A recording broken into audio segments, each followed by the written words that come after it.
The Babylonian Talmud, Book 2. By Michael L. Rodkinson. Tract Erubin. How do you find this book? Any thoughts about the book or the author?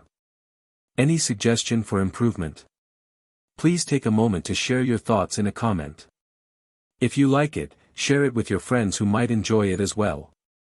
Subscribe to keep in touch.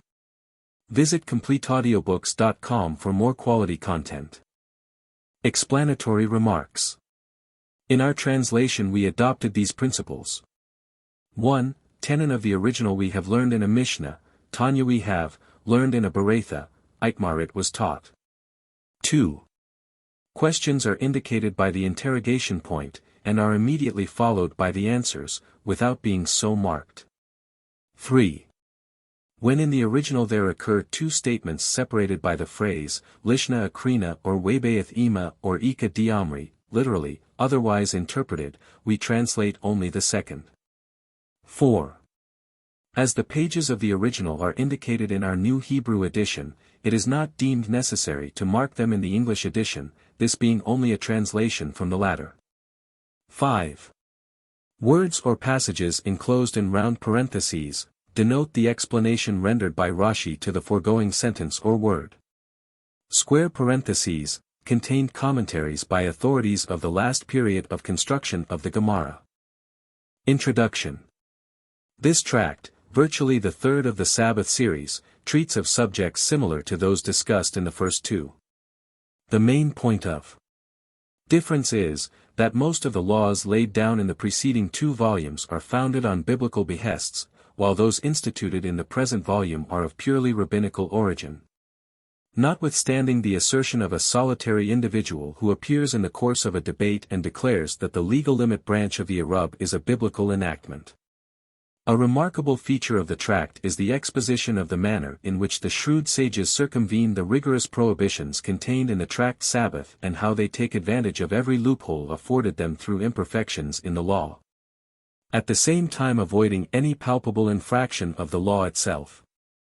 As already explained in the introduction to Volume 1, the restrictions with which the Sabbath was surrounded had their unquestionable political import, but their very rigor made the sages, than whom none knew the people better, doubt whether enforcement and still less voluntary observance could ever be possible. It became necessary, therefore, to find some way of modifying the law, not directly, but by the institution of other in a measure counteracting laws. The solution for this problem presented itself in the Erub, literally, commixture, ordinances, the first results of which were to bring about a distinction between the different kinds of ground inhabited by man. Lines of demarcation between public, unclaimed, and private ground and ground which was under no particular jurisdiction were strictly drawn. Whatever ground, however, could be made by hook or crook to come under the category of private ground was eagerly included, as in the latter things could be carried about at will. In order, therefore, to have as much private ground as possible, each man having an interest in public ground would relinquish or transfer his right to his neighbor and thus make it communal or private property. Of course, this could be done only among Israelites, and where a Gentile had an interest in a piece of coveted ground, his share had to be bought outright. It was this desire to be in the same neighborhood, even on the same grounds, that laid the foundation of the subsequent ghettos, still flourishing in most of the large cities of the world. How this communal living was fostered may be readily understood, when it is stated that the sages permitted the execution of a written instrument in Palestine and the Sabbath, under ordinary circumstances a grave offense, where a piece of property had to be purchased from a Gentile for communal purposes. See Gittin, 8b, and Shulchan Aruch Arich Chaim, 306, Section 11. The name of this tract may be said to have a certain significance. The Hebrew word Erub has a variety of meanings, among them, commixture, as stated, agreeable, secure, and safeguard. As the discussions in the tract will demonstrate, either one of these meanings may be applied to the appellation of the tract and still express the purpose of the laws ordained.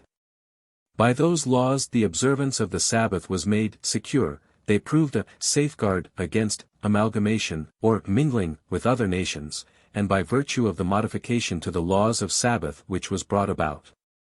The observance of the Sabbath was made more agreeable.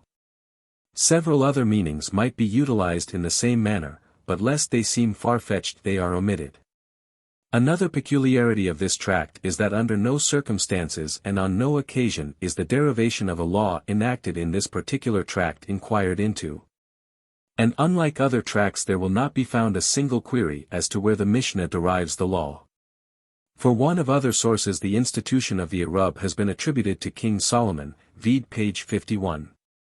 The main subjects of discussion in the following pages will be how this Erub shall be effected, what materials shall be used to bring about a commixture. How entries, by which is meant the entry to a court or a yard where an aggregation of families reside, are to be arranged, and the like. Altogether there are 4 kinds of Erubin, only 3 of which will be discussed in this treatise. They are, the combining of courts, the combining of limits, and the combining of streets, also known as junction. The other commixture is called combining of cookery, which will be treated at length in Tract Yom Tov. The combining of courts deals with the regulations by the observance of which various houses standing in one court are joined together into one common ground, thus enabling the householders to carry and convey articles to and from one another. The combining of limits treats of the regulations through which the distance of 2,000 ells, beyond which no Israelite is allowed to travel on the Sabbath, may be legally extended. The combining of streets treats of the rules to be observed in the case of narrow streets and public places which can be turned into private ground under certain conditions. Finally, it may be well to add that, of all the difficult and complicated treatises in the Talmud, the Tract Erubin is by far the most difficult, and in a great many places almost incomprehensible to other than the most careful students. The Editor. New York, September, 1897. Synopsis of Subjects. Chapter 1. Mishnah I treats, if an entry be higher than 20 ells. The size of the height is based upon the door and the porch of the pillars of the temple, or palaces of kings. If the cross beam was partly above 20 ells, and partly below. The ell used at a booth and an entry measures 5 spans, but the ell used at Kilaim is 6 spans. The several prescribed quantities, the intervention of articles, and the ordinances concerning the walls of entries and booths were given by Moses at the Mount Sinai, and also good, lavid, and crooked walls. About Calvachomer, a fortiori, which comes very often in the Talmud. The people there were ignorant, and had to be given a liberal interpretation of the ordinance. How must entries facing public around be combined by an Erub? May the rigorous ordinances of 2 Tanaim be applied to one case?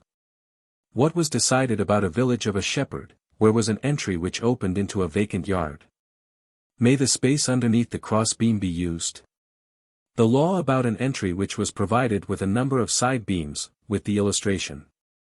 The law about a missing portion of the wall, perceptible from the inside or from the outside, with their illustrations. Whether an entry measuring 20 ells could be reduced to 13 1/3 if built as illustrated. What are Jehudah taught to our Haya, the son of Rab, and how Rab corrected? How an apparent door is to be made. Mishnah 2. What is required to legalize the carrying within an entry? Flow. The sages were very lenient with all things pertaining to water. Whether water may be taken from an arm of the sea which enters a courtyard. There is a tradition about an entry that can be legalized by a side or cross beam. Why was Rabbi, or Rab, more sagacious than his colleagues? Whyly were the school of Hillel favored? Because modest. 2 years the schools of Shammai and Hillel disputed whether it were better that man had not been created as he was. Mishnah 3. The cross beam must be wide enough to hold a half of a brick. About a cross beam put up over an entry but not reaching the opposite wall. Anything measuring 3 spans in circumference is 1 hand in width. Mishnahs 4, v. 6, and 7. The height and thickness of the side beam. How much is meant by thickness, whatever it may? About a side beam standing of itself. There was a pillar about which Abai and Rabbah differed all their lives. Side beams may be made out of anything. Every open space 10 spans wide may be used as an entry. The open space must not exceed in extent the fence proper. How can it be that there should be a contradiction and still the halakha should prevail according to it? A fence may also be constructed with 3 ropes, or with cane laths. Any partition not constructed on the principle of warp and shoot, whether it is a partition. I swear by the law of Moses, and by the prophets, and by the hagiographa, that Rab said this. It makes absolutely no difference, be it a caravan or an individual, in an inhabited place or in the desert. The 4 privileges granted to warriors in the camp. Chapter 2. Mishnah I. How enclosures are to be made around wells, and illustrations. To make an enclosure around a well of rainwater is permitted only to the pilgrims to Jerusalem. Adam, the first man, had a dual face. The Lord was sponsor to him. The fires of hell cannot gain access to the bodies of the sinners of Israel. Abraham the patriarch, seeing that they are circumcised, rescues them. How much in size must the larger part of a cow be reckoned? May things be carried from a courtyard opening into the enclosure around a well, and vice versa? I have heard that ye go to the synagogue of Daniel on the Sabbath. Upon what grounds do ye do this? In the time that Solomon the king ordained the law of Erubin, a heavenly voice was heard. Solomon said 3,000 proverbs for every one of the biblical commandments. The commandments are to be fulfilled today, and the rewards will be in the world to come. If a public thoroughfare passes through an enclosure, the paths by which the mountains of Palestine are ascended do not come under the head of public ground. Mishnahs 2 and 3. An enclosure of boards must be made only for a public well. The difference in the opinions of our Jehuda b. Baba, our Akiba, our Eliezer, and our Jose, about a garden or woodshed over 70 L square. How can 100 Ls in length by 50 by 50 in breadth, x 27. 18, be understood? If a woodshed of more than 2 saws capacity was fenced in for a dwelling. In a bleaching ground, behind a house, things must not be carried except for a distance of 4 Ls. What was done by our Huna bar Hinana, our Papa, and our Huna, the son of our Joshua in reference to a garden on the estate of the Exilarch containing a pavilion. Chapter 3. Mishnah I. With what kind of victuals may the Erub be affected? The man who will explain to me the dictum of Ben Bagbag concerning the oxen, I will carry his clothes after him to the bathhouse. The prescribed quantities of victuals for an Erub. R. Jeremiah went out into the villages and was asked whether an Erub may be made with bean pods. May the Lord forgive our Menashiah bar Shegablik. I said this to him in reference to a Mishnah, and he said this in reference to a Beretha. Abai said, my mother told me that roasted cars are good for the heart, and drive away care, etc. An Erub must not be made with consecrated things. There are sages who hold that the prescribed quantities which are dependent upon the size of man should be measured accordingly. Mishnahs 2, 3, 4, and v. Whether an Erub may be made of things consecrated, or from which heave offering, etc. has not been separated. When a man sends his Erub by the hand of a deaf and dumb person, an idiot, or a minor. The difference of opinion between our Naaman and our Shesheth, whether the established rule that a messenger will perform his errand holds good in rabbinical things only, or also in biblical. If he had put it into a pit, where is the pit supposed to be situated? If the man should put the Erub on top of a cane or pole, into a cupboard which he locked and then lost the key, the Erub is nevertheless valid, providing it was a festival. On Sabbath, however, it is not valid. If the Erub rolls, or is moved, out of the limit of the Sabbath distance. If the time when it took place is doubtful. If a clean and unclean loaf were before a man, and he was told to make an Erub with the clean one, but did not know which was which. Said R. Naaman to Rabbah, if thou wilt measure a whole core of salt and present me with it, I shall tell thee the answer. A man may make his Erub conditional. If one of the 2 sages had been the man's teacher, he must go to meet his teacher. It frequently happens that a man has a greater fondness for his colleague than for his teacher. Why can he not make it conditional upon the arrival of sages from opposite directions? Jehuda does not admit of the theory of premeditated choice. Who is the Tana who holds that the sages also discountenance the theory of premeditated choice? Mishnah 6, 7, 8. If a festival precedes or succeeds a Sabbath, how must it be done?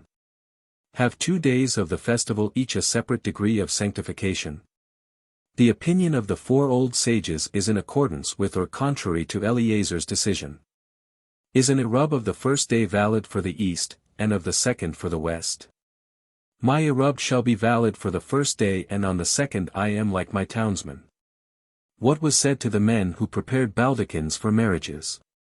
How is it with the benediction of the time on the days of New Year and the Day of Atonement? How the rabbis sent a man to our Hista to see his custom about the benediction of time. Must a fast be completed on a Friday? Chapter 4. Mishnah I. What Rabban Gamaliel, R. Eliezer b. Azariah, R. Joshua, and R. Akiba discussed when they were on board the ship from Parendisim. 3 persons will never come to Gehenna. 3 classes of human beings die in the possession of their power of speech. If foes or an evil spirit have carried a man into another town. The halakha about which our Gamaliel and our Akiba disputed the whole day, on board the ship. The supposition that the 7 halakhas related on the same Sabbath in the morning in Surah, and in the evening in Pumbeditha, were through Elijah the prophet. How a partition with men can be made. It once happened that flasks of wine were thrown out of Rabbah's house on the road in the city of Mahutza, and what was done with them? Mishnah 2. All those who go forth on an errand of safety are permitted to return to their homes on Sabbath. Besieged cities and those near a boundary. The difference of opinions between our Mayor and our Jehuda about the entering a town at dusk before Sabbath.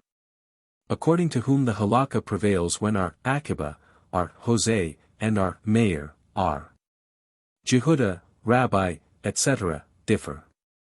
Notes about our omissions in the Talmud, about the abbreviation of undecided questions, and about the rule laid down by our Mesharshia. It once happened that rams were brought into the city of Mabrakta on a festival. Whence do we derive the 4 L's? If we were to learn the Talmud in this manner, we would never be able to learn anything. An Erub divided by a man in 2 parts or deposited in 2 separate vessels.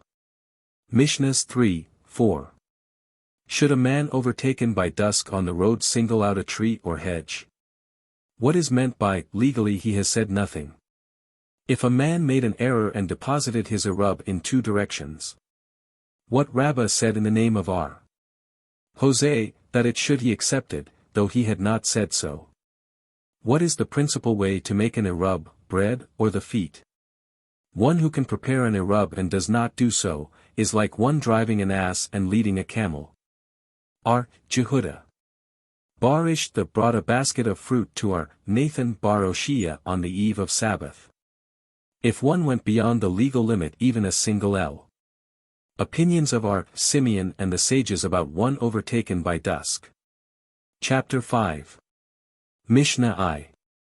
How can the boundaries of a town be extended? The difference between the hearts of the previous sages and those of the later. Why the Judeans retained what they had learned, and the Galileans, not. Whence is it known that the Lord forgave Saul for his sin? When Joshua b. Hananiah was disconcerted by a woman, a girl, and a boy. What brewery, the wife of our Mayor, told to our Jose, the Galilean, and also to a young scholar. The explanation of Netzach, Selah, and Vod mentioned in the Bible. If the tables had not been broken the first time, the law would not have been forgotten by Israel. How to retain one's knowledge. How the method of teaching the law was in the times of Moses. Our Preida would teach a disciple a thing 400 times, and once twice 400 times, his reward for this from heaven. If a town is in the form of an arch. If one comes to make a town square. The equinoxes. Note about the 7 planets of ancient astronomy. Mishnahs 2, 3, 4, v.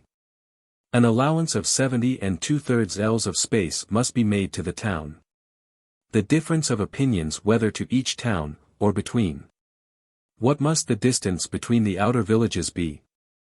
One must not measure the legal distance except with a line exactly 50 ells long. The three kinds of cord. What is meant by cutting straight through the mountain? The measurement must be undertaken only by an expert. If a town belonging to an individual becomes public property. If a town that is public property becomes the property of an individual. The inhabitants of Kakani came before Joseph and asked him to give them a man to effect an Erub for them in their city. Mishnah 6:7. A man who is at the east of his domicile, telling his son to place his Erub towards the west, or vice versa. What is meant by, toward the east? And illustrations. If a town stands on the steep banks of a lake. The discussions about the right of the inhabitants of Hamtan and Gadar to carry or go. The inhabitants of a large town may traverse the whole of a small town, but not vice versa. Mar Jehuda observed that the inhabitants of Mabrakta placed their Erub in the synagogue of the city of Agubar. Chapter 6. Mishnah I. One who dwells in the same court with a Gentile, or with one who does not acknowledge the laws of Erub. The dwelling of a Gentile, as far as the laws of Erubin are concerned. May a disciple decide a halakha in the place where his master resides? If a slaughtering knife is brought to a young scholar for examination, who sends his gifts to one priest to the exclusion of all others brings famine into the world. If several Israelites rented apartments from a Gentile, and one of them forgot to make an Erub. One who is tipsy should not pray. Prayer of one intoxicated considered as blasphemy. A quarter of a lug of Italian wine inebriates. 3 miles walk required to destroy the effects of wine. The night made only for sleep, according to one. The moon made only to facilitate study at night, according to another. The cases in which our Samuel's father, our Samuel, and our Papa would not pray. Wine made only for mourners and to reward for good deeds the wicked in this world. A house where wine flows not like water cannot be classed among those that are blessed. What are Hanina bar Joseph, our Haya bar Abba, and our Esid discussed in an inn, the proprietor of which was a Gentile. Our Hista's lips would tremble when he met our Sheshith, because the latter was versed in Mishnayeth and Borethoth, while the whole body of our Sheshith trembled when he met our Hista, because of his sagacity.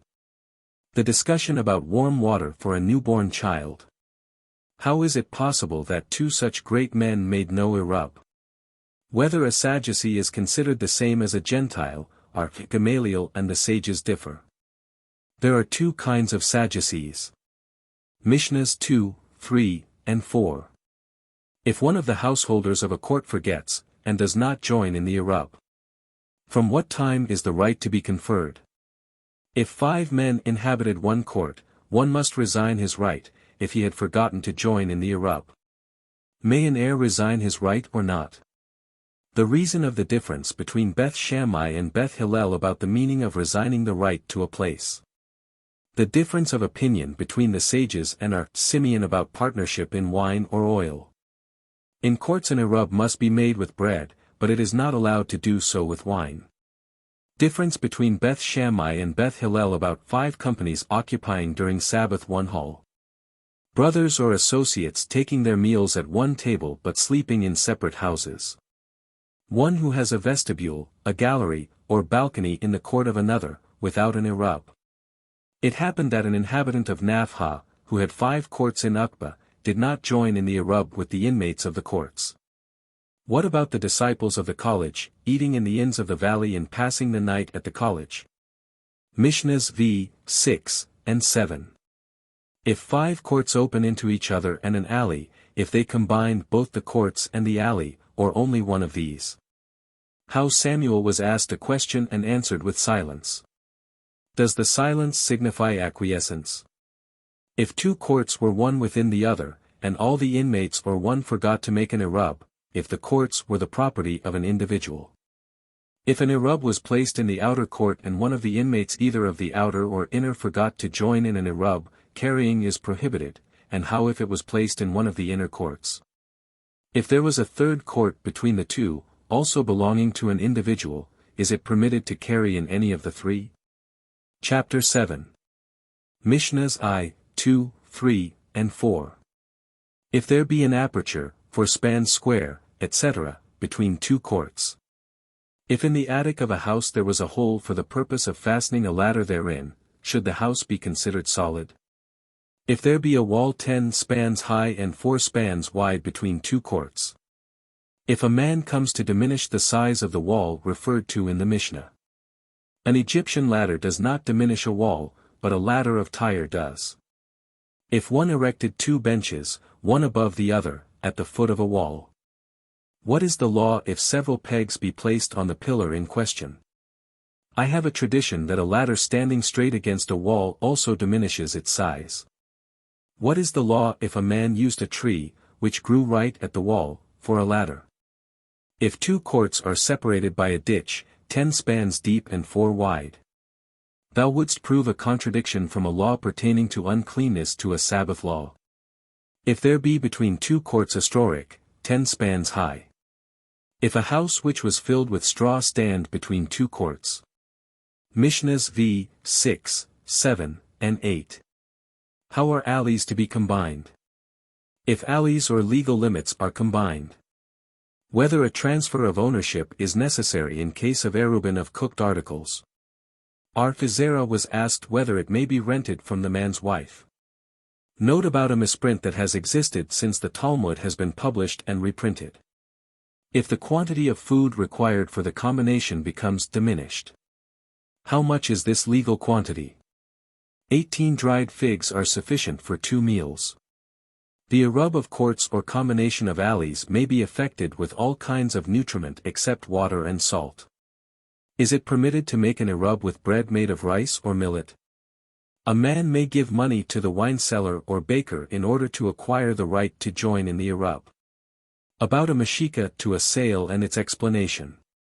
If additional inhabitants came into the alley, the right of possession must be transferred to them. Chapter 8. Mishnahs I, 2, and 3. How are the legal limits to be combined? A child that is only 6 years old may go out in the legal limits which have been combined by its mother. How much is the legal quantity of food required to effect the combination of limits? Note about coins and measures mentioned in the tract.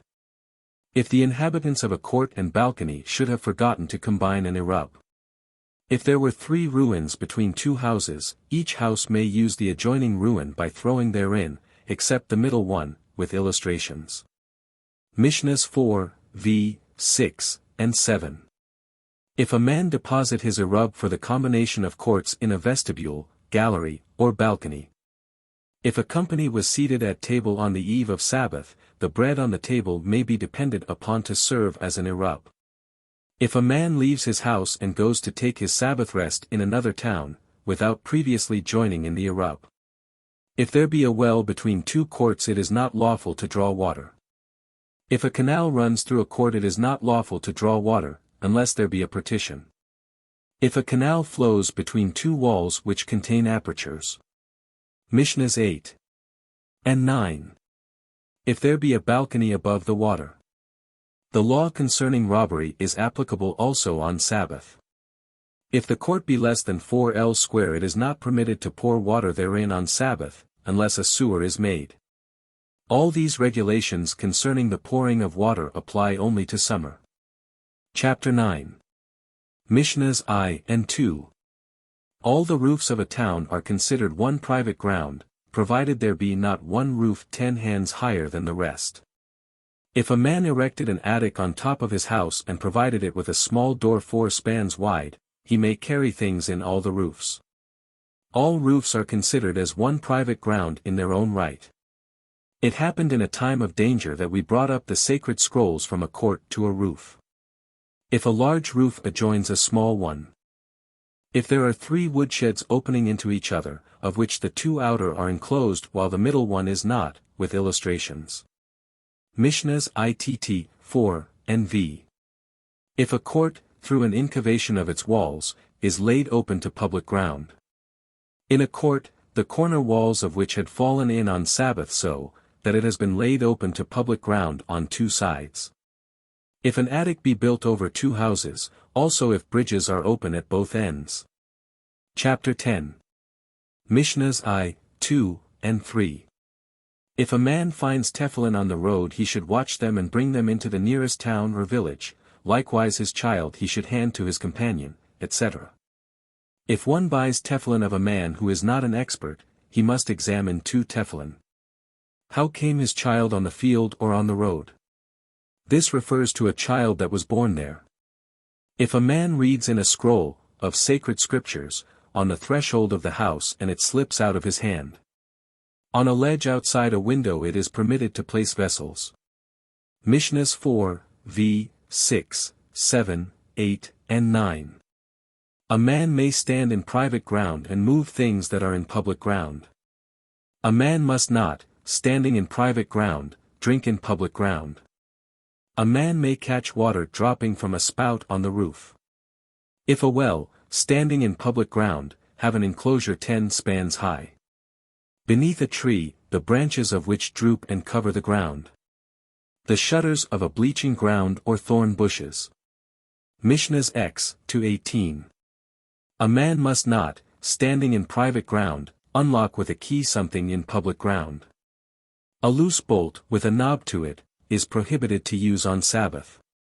A loose bolt that is fastened to a rope may be used in the temple only. In the temple the lower hinge of a cupboard door may be refitted into its place. Priests who minister may replace a plaster in the temple. The Levites performing on musical instruments may tie a string. The priests who minister may remove a wart from an animal on Sabbath. A ministering priest who hurts his finger may bind it up with reeds in the temple. Should the carcass of a dead reptile be found in the temple on the Sabbath the priest shall move it out with his belt. From which parts of the temple should it be removed? It is permitted for anyone to enter the temple for the purpose of building. Size of Erubin. Regulations concerning the width and height of an Erub constructed in streets inhabited solely by Israelites, and regulations concerning the construction of an Erub by a caravan. Mishnah, if an entry one be higher than 20 ells, it should be lowered. Jehudah said, this is not necessary. If it be wider than 10 ells, it should be made narrower, but if it have the appearance of a door, even though it be wider than 10 ells, it need not be made narrower. Gemara, we have learned in a Mishnah, Sukkah, that a booth which is higher than 20 ells is unfit for use, and Jehudah said, that it may be used. Why does the Mishnah in the case of an entry decree, that it should be remedied by lowering, while in the case of a booth it declares it unfit for use? Because in the case of a booth a number of other defects are mentioned in connection with the excessive height and each of those would require a special explanation as to how they were to be remedied. Whereas in the case of an entry only two things are to be corrected, and the remedy for them is taught. Jehudah said in the name of Rab, the difference of opinion between the sages and Jehudah is based upon the door and the porch of pillars in the temple. We have learned in a Mishnah, that the door of the temple was 20 ells in height and 10 ells in width and that the porch was 40 ells in height and 20 ells in width. The sages compare the entry with the door and Jehudah compares it with the porch of the temple, which was also more or less a door, and why does Jehudah say, that the porch is also a door, because it is written, Ezekiel 15:48, the porch of the house, and that is equivalent to the door of a house. Why do not the sages hold the porch to be a door? Because, were it written, the door of the porch might also be considered a door. But as it is written, the porch of the house, it means the porch which opens towards the house, but not a door to the house. How can it be that Jehudah bases his dictum on the porch of the house? The porch was 20 ells in width, and when the Mishnah decrees that if the entry be wider than 10 ells it must be made narrower, he does not dissent. Why did he not say, that it was not necessary to lessen its width? Said Abai, in the following Beretha he does dissent as we have learned, if the width of the entry exceed 10 ells it should be made narrower, but Jehudah says, it is not necessary. Why is this omitted in the Mishnah? He disputes with the sages concerning the height, hence it is evident that he also disputes as to the width. Again, how can it be that our Jehuda bases his dictum upon the porch of the house? Have we not learned in a Beretha, that if an entry exceed 20 ells in height, it must be lowered? R. Jehuda, however, says, that it may be made even 40 or 50 ells in height, and Bar Kapara taught, that it may be even 100 ells high. As for Bar Kapara, it is assumed to be an exaggeration, but as for R. Jehuda it cannot be considered merely an exaggeration, because he bases his dictum upon the porch of the house, and that was only 40 ells in height. Why does he say, or 50? Whence his basis for such an assertion? Said R. Hista, Rab erred on account of the following Beretha, we have learned, an entry which is higher than 20 ells, thus exceeding the height of the door of the temple, should be lowered. Now Rab assumed, that if the sages base their teaching upon the door of the temple, our Jehuda bases his dictum upon the porch of the temple, but this is not so. R. Jehuda does not consider the temple at all, but uses as a basis the palaces of kings, the doors of which attain excessive heights. What is the law concerning an entry, the cross-beam of which was partly above 20 ells in height and partly below, and also concerning the covering of a booth, part of which was over 20 ells in height and the other part lower than 20? Said Rabbah, an entry is made invalid by it but a booth is not affected. Why does he say that a booth is not affected by it? Because we assume that part of the covering of a booth, which is above 20 ells, to be so frail that it does not matter. Cannot the same thing be said concerning the cross-beam of an entry? If this were said with reference to a cross-beam, then it will seem as if there is no foundation for the cross-beam, and it is suspended in mid-air. Is this not the same with a booth? If it be said, that that part of the covering of the booth is so frail that it amounts to nothing, it cannot serve as protection against the sun and there will be more sunshine than shade, and this would make the booth invalid? But, as such is not the case and the frailty of the covering is as a matter of fact only imaginary, it does cause more shade than sunshine, and the booth is not made invalid, why should it not also be the same with the crossbeam? The frailty of which is also only imaginary while in reality it is as firm as if fastened with nails. Said Rabbah of Parzakiah, if such a defect occur in a booth, which is intended for the personal use of a man, it will be remedied through the thoughtfulness of the man, who is bound to keep the commandment properly. But a crossbeam of an entry which is intended for public use will be neglected, because one man will rely upon another to remedy the defect, as the proverb goes. That a pot used in common is never warm nor cold, one relies upon another to keep it in its proper condition. Rabina said, the booth being a fulfillment of a biblical commandment needs no further safeguard, for it will be kept under any circumstances. But the entry being a purely rabbinical institution must not leave any loopholes, by which the entire law may eventually be circumvened. What is the law, finally? Rabbah bar Arthula said, both are invalid, and Rabbah said, both are valid. Why? Because the 20 ells refer to the space between the ground and the cross-beam or covering, respectively, and even if part of either be above 20 ells, the space is not changed in volume. Said R.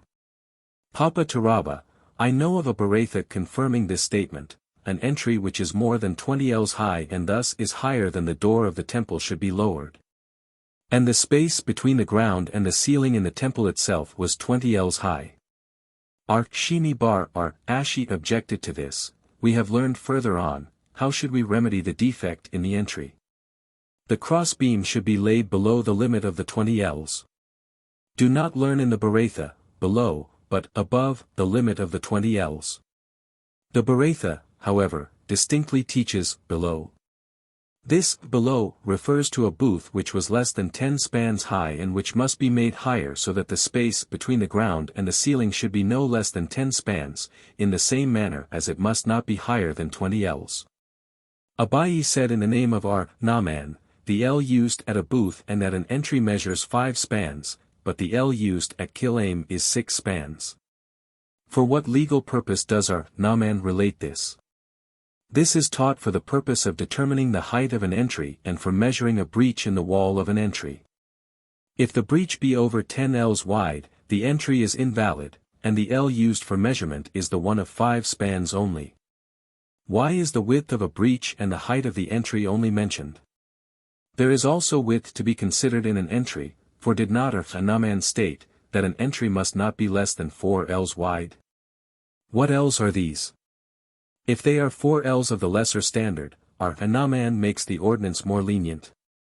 The ells in an entry, as a rule, are those of the lesser standard, but as for the width, those of the greater standard are used. Further, Naaman said, that the ell used at a booth also measures 5 spans. For what purpose did he state this? For the measurement of the height of the booth and the crooked walls too of the booth. There is also the width of the booth to be considered, however, and that should be 4 ells. Will not the ordinance regarding the width be made more lenient thereby of 20 spans only? The ells of a booth generally are of 5 spans, but as for width the ells measuring 6 spans are used. What does Naaman intend to specify, by stating that the ells used at Shekalim measure 6 spans? He refers to seeds planted in the superficies of a vineyard and to a barren spot in a vineyard, as explained in Tract Shekalim. But there is a vineyard in which the vines are planted at less intervals than 4 ells, and the opinions of the sages differ as to whether such a vineyard is called a vineyard in a legal sense, and if the ells be measured according to the statement of Naaman it is made more lenient. Because if the 4 ells be of the lesser standard the commandment of Shekalim is not applied. The statement of Naaman is made for a rule but did not include the above vineyard. The ells of a vineyard are generally used of 6 spans, but not for the width. But Rabbah said in the name of Naaman, all ells measure 6 spans, but in Shekalim are measured with long spans and in entry and booth with short spans to make it more rigorously. Haya bar Ashi in the name of Rab said, the several prescribed quantities, as mentioned in Tract Sabbath, the Hatzitza, intervention of articles at bathing. And the ordinance concerning the walls of an entry and of a booth are ordinances given by Moses at the Mount Sinai. How can it be said, that these are Sinaic laws? They are biblical laws. For it is written, Deuter. 8:8, a land of wheat and barley, and of the vine, and the fig tree and the pomegranate, a land of the oil olive and of honey. And Hanan said, that the whole verse refers to prescribed quantities. By wheat is meant, what we have learned elsewhere in a Mishnah, Negam 13:9, if a man clad in garments and shoes entered a house where leprosy was prevalent, he immediately becomes unclean, but his garments, shoes, etc. do not become unclean, until he remains there a length of time sufficient for the consumption of bread of the quantity of 2 eggs, wheaten bread but not barley bread, and when eaten in a reclining position with some other dish. By barley is meant, what we have learned elsewhere, Ahaloth 2:3, if a bone of a corpse is the size of a grain of barley, it makes a body unclean, when touched or carried, but it does not make unclean the contents of a tent, if found therein. By vine is meant, if a Nazirite drink a quarter of a lug of wine he ceases to be a Nazirite and must bring a sin offering. By fig tree is meant, that one is guilty of carrying on the Sabbath, if he carries anything of the size or quantity of a dried figure. By pomegranate is meant, what we have learned elsewhere, Shekalim 17:1, any vessel belonging to a household, if it have a hole as large as a pomegranate, is not subject to defilement any more. By a land of the oil olive is meant a land where all prescribed quantities are of the size of an olive.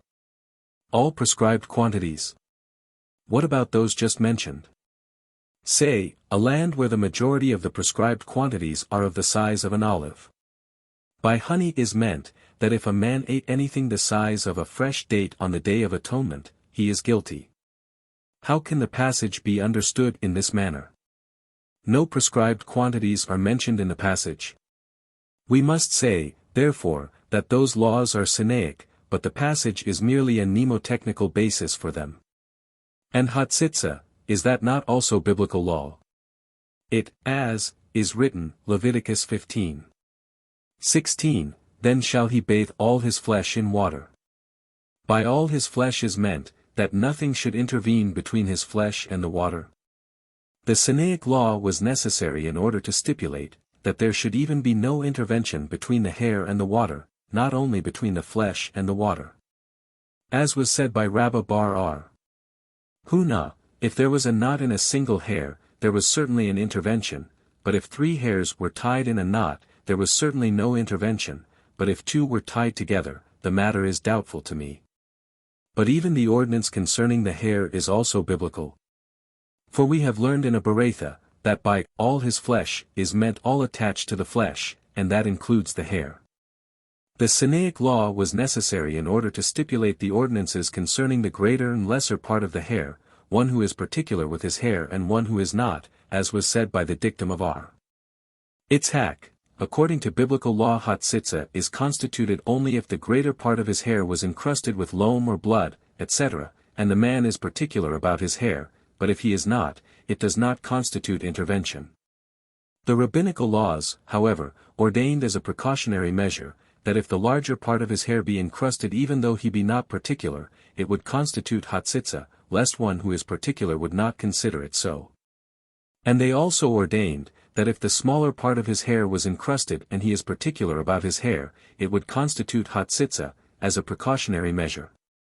For the sake of the one who has the larger part of his hair encrusted and is also particular about his hair. The ordinances concerning the walls of a booth and an entry are also biblical. For the Master said, "It is written, that the ark was 9 spans high and the cover was 1 span thick, so the ark and cover combined were 10 spans high, and this serves as a prescribed height for all walls." The Sinaitic laws are necessary for the stipulation of the ordinances concerning good, 3-laved, 4 and crooked walls. If the entry was higher than 20 ells and is to be lowered, how much lower should it be made? How much lower? As much as is necessary. The question here is, how much of the space below the cross beam must be diminished in order to make the space only 20 ells high? R. Joseph said, 1 span underneath the cross beam is sufficient.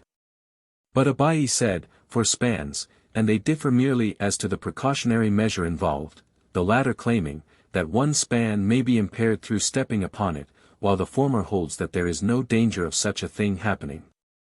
How is it if the entry was less than 10 spans high and sufficient ground had to be excavated in order to make it the prescribed height? How much ground should be excavated? How much? As much as is necessary. The question, therefore, is not as to how much must be excavated in height, but in the width of the entry. R. Joseph said, for the width of 4 spans, and Abai said, for 4 ells. The reason R. Joseph says 4 spans in this case, while only requiring 1 span in the above case, is because in the first instance a wall for the entry already existed, and merely the space had to be diminished, but in this instance. If the wall is less than 10 spans high, it cannot be considered a wall, and by excavating the ground the wall will be made.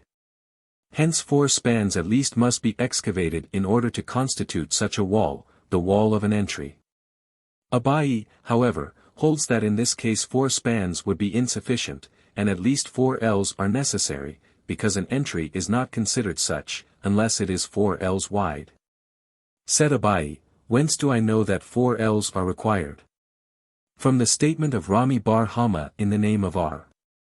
Huna, that if a beam protrude from one of the walls of the entry for a distance of less than 4 ells, it may serve as the side beam of such entry and be valid, although it was not intended to serve for that purpose. If such a beam protrude for a distance of 4 ells or more, it is considered as part of the wall and cannot serve as a side beam, but a new side beam must be made in order to make the entry valid. If a beam protrude from a wall of an entry and was even not intended to serve as a side beam, it may be ever so small, it is considered as a side beam for the entry and is valid. If it protrude, however, for a distance of 4 ells or more, and was not originally intended for a side beam, it cannot serve the purpose. Because the entire width of the entry is only supposed to be 4 ells, and for that reason the protruding beam is considered part of the wall. Hence, in order to make the entry valid, another side beam must be constructed. From this it may be seen, that Abaye bases his opinion concerning the width of the entry upon the dictum of Rami bar Hama, that an entry must be 4 ells wide. R.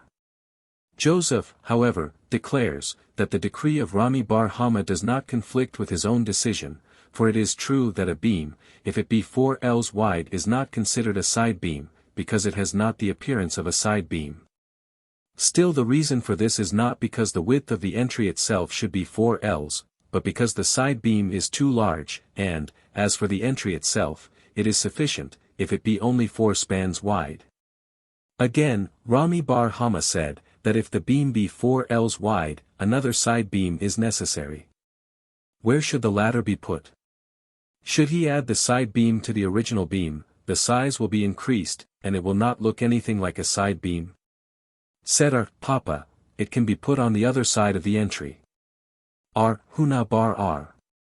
Jehoshua, however, said, that the side beam may be added to the original beam, but it should be made either higher or lower than the original beam, in order that it may appear as if it were added. The same R. Huna said also, all this is said in a case of where the entry was 8 ells in width, so that the protruding beam and the entry are of equal width. But if the entry was only 7 ells wide and thus the width of the entry is less than the protruding beam, even according to Rami bar Hama, the entry is valid without the addition of another beam. Because the entry being narrower than the beam is considered the same as a door. This ordinance is made lenient from an inference of a rigorous ordinance 5 viz., the ordinance concerning a court, if in a court one of the walls is entirely destroyed, nothing may be carried therein on the Sabbath, and neither a cross beam nor a side beam placed at the remaining walls alters its character. However, if the wall destroyed was only partially ruined and the remaining portion is larger than the breach, things may be carried therein. Hence in the case of an entry where a side or cross beam suffices for the entire wall, if the wall is wider than the space of the entry proper, in so much greater a degree is the entry valid for all purposes. R. Ashi, however, says, that even if the entry was 8 ells wide, no additional side beam is necessary. No matter in which way the case is assumed, if it be assumed that the closed part of the entry is wider than the entry itself, through some inaccuracy in construction, then the entry is valid because of that fact. And if it be assumed that the space of the entry is wider, then the closed part which is constituted by the beam may be regarded as a legal side beam and then the entry is certainly valid. But it might be assumed, that both the closed part and the space were exactly equal, in that event it would constitute a doubtful case based on a rabbinical law, and such a case is always decided with leniency. Said R. Hanin bar Rabba in the name of Rab, if the wall of an entry was broken for a distance of less than 10 ells at the side the entry is valid. But if the front of the wall was broken for 4 ells, assuming that the entry was originally 20 ells wide and in order to make it valid, 10 ells had been closed up, and of the 10 ells of the new wall had been broken, the entry is not valid. Why is the entry valid if the wall was broken for a distance of 10 ells on the side? Because the breach can be regarded as a door. Why should not the same case apply to the breach in the front? Say that can also be regarded as a door. Said R. Huna bar R. Jehoshua, in this case the breach is supposed to be in the corner, and a door is not generally made in the corner. R. Huna, however, said, that the same distance applies to both the side and the front of wall. In either case if the breach exceeds 4 ells, the entry is not valid. And thus said R. Huna to R. Hanan bar Rabba. Do not dispute with me, for it happened that Rab came to the city of Damharia and he acted there in accordance with my decree. R. Hanan bar Rabba answered, this is not sufficient evidence for me, because in that case Rab acted in a manner that precluded the possibility of doing wrong, i.e. the people there were ignorant, and had he given them a liberal interpretation of the ordinance, they would have taken advantage of it and disregarded the law in the future. Said R. Naaman bar Itzhak, it seems to me that R. Huna was correct in his opinion from the following: it was taught, an entry made in the form of a right angle should, according to Rab, be considered as an ordinary entry which is open on both sides and requires an apparent door on one side and a cross or side beam on the other side. But according to Samuel it must be considered as a closed entry, and at both sides needs only a side beam. Now, let us see. Shall we assume, that even if the entry was wider than 10 ells, Samuel still regards it as a closed entry, and only requires a side beam at each side? And this being impossible, therefore we must rather assume, that the entry was only 10 ells wide, and still Rab regards it as an open entry and declares, that it requires an apparent door. Hence we see that the breach on the side of the wall must also not exceed 4 ells in order that it may be regarded as a door. According to Rab then, not even 10 ells in front can be regarded as a door until an apparent door is added.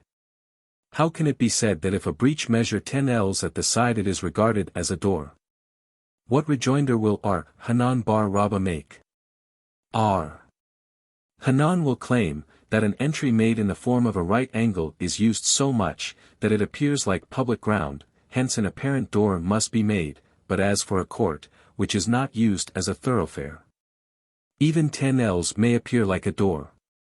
The rabbis taught, how are entries facing public ground combined by an Erub? On one side an apparent door should be made and on the other a cross and side beam should be put up. Said Hananiah, the school of Shammai said, that doors should be made at both entries where they faced the street, and when going out or entering, the man should close the door. The school of Hillel, however, said, that at one side a side and a cross beam should be made and at the other a door should be made. Commenting upon this, Rab said, that the halakha prevails according to the first Tana, and Samuel said, that it prevails according to Hananiah. The schoolmen propounded a question, is a man, according to the opinion of Hananiah, quoting the school of Hillel, obliged to close the door or not? Come and hear. Jehudah said in the name of Samuel, that he is not obliged to close the door. Amathna added, I was placed in that position at one time and Samuel said to me, that it must not be closed. There was an entry at the city of Nehardai, to which the rigorous ordinances of both Samuel and Rab were applied and doors were ordered to be made. The rigorous ordinance of Rab is the one pertaining to an entry which was made in the form of a right angle, and was declared by him to be regarded as an open entry, and in this case there were 2 openings towards the street. Did not Rab say above that the halakha prevails as the first Tana? In this case the rigorous ordinance of Samuel was applied, who said, that the halakha prevails according to Hananiah. But did not Samuel say, that an entry made in the form of a right angle is to be considered as a closed entry, and requires only side beams? In this instance again the rigorous ordinance of Rab was applied and it was regarded as an open entry, and at an open entry, according to Hananiah, quoting the school of Hillel, doors are also required. May, then, the rigorous ordinances of 2 Tanaim be applied to one case? Have we not learned in a Beretha, that at all times the halakha prevails according to the school of Hillel, but he who wishes to act in accordance with the school of Shammai may follow that school exclusively both in the lenient and the rigorous ordinances, and he who wishes to act in accordance with the school of Hillel may follow that school exclusively in both lenient and rigorous ordinances. He who only follows the more lenient ordinances of both schools is a sinner, and he who follows only the more rigorous ordinances of both schools is referred to by the passage, Ecclesiastes 2:14, as, the fool walketh in darkness. Said R. Naaman bar Itzhak, the entry made in Nehardai was made in accordance with the decision of Rab solely, but did not Rab say, that the halakha prevails according to the first Tana? R. Huna said in the name of Rab, that the halakha in theory remains according to the first Tana, but it should not be carried out in practice. But according to R. Ada bar Ahaba, who said in the name of Rab, that the halakha prevails according to the first Tana and should be carried out accordingly. Was not the entry in Nehardai made according to the more rigorous decisions of both schools of Shammai and Hillel? Said R. Shesby, it is not allowed to act in accordance with 2 rigorous ordinances of 2 schools only when they conflict with one another, e.g., the ordinances concerning the back and the head as will be explained in Chulin. Wherever they do not conflict, however, they may be applied in one and the same case. R. Joseph was sitting in the presence of R. Huna, and said, R. Jehudah said in the name of Rab, that the first Tana and R. Hananiah differed only when the entry faced a market on both sides. But if on one side there was public ground and on the other was a valley which was considered unclaimed ground, all agree that an apparent door should be made on one side and a cross or side beam on the other side. R. Joseph then continued in the name of R. Jehudah alone and stated, that if the entry opened on one side into a vacant yard which in turn opened into public ground, nothing need be made at either end of the entry. Said Abai to R. Joseph, what R. Jehudah is supposed to have said himself was in reality a decree of Samuel, because were it a decree of Rab, he would contradict himself in either of two instances, for R. Jeremiah bar Abba said in the name of Rab, if the wall of an entry opening into a courtyard be entirely destroyed, and the wall between the courtyard and the street was broken only for a distance of less than 10 ells. The courtyard is not invalidated but the entry is. Why? Say rather that the entry in this case is equal to one that faces a vacant yard, and, according to our Jehudah, needs nothing at either end.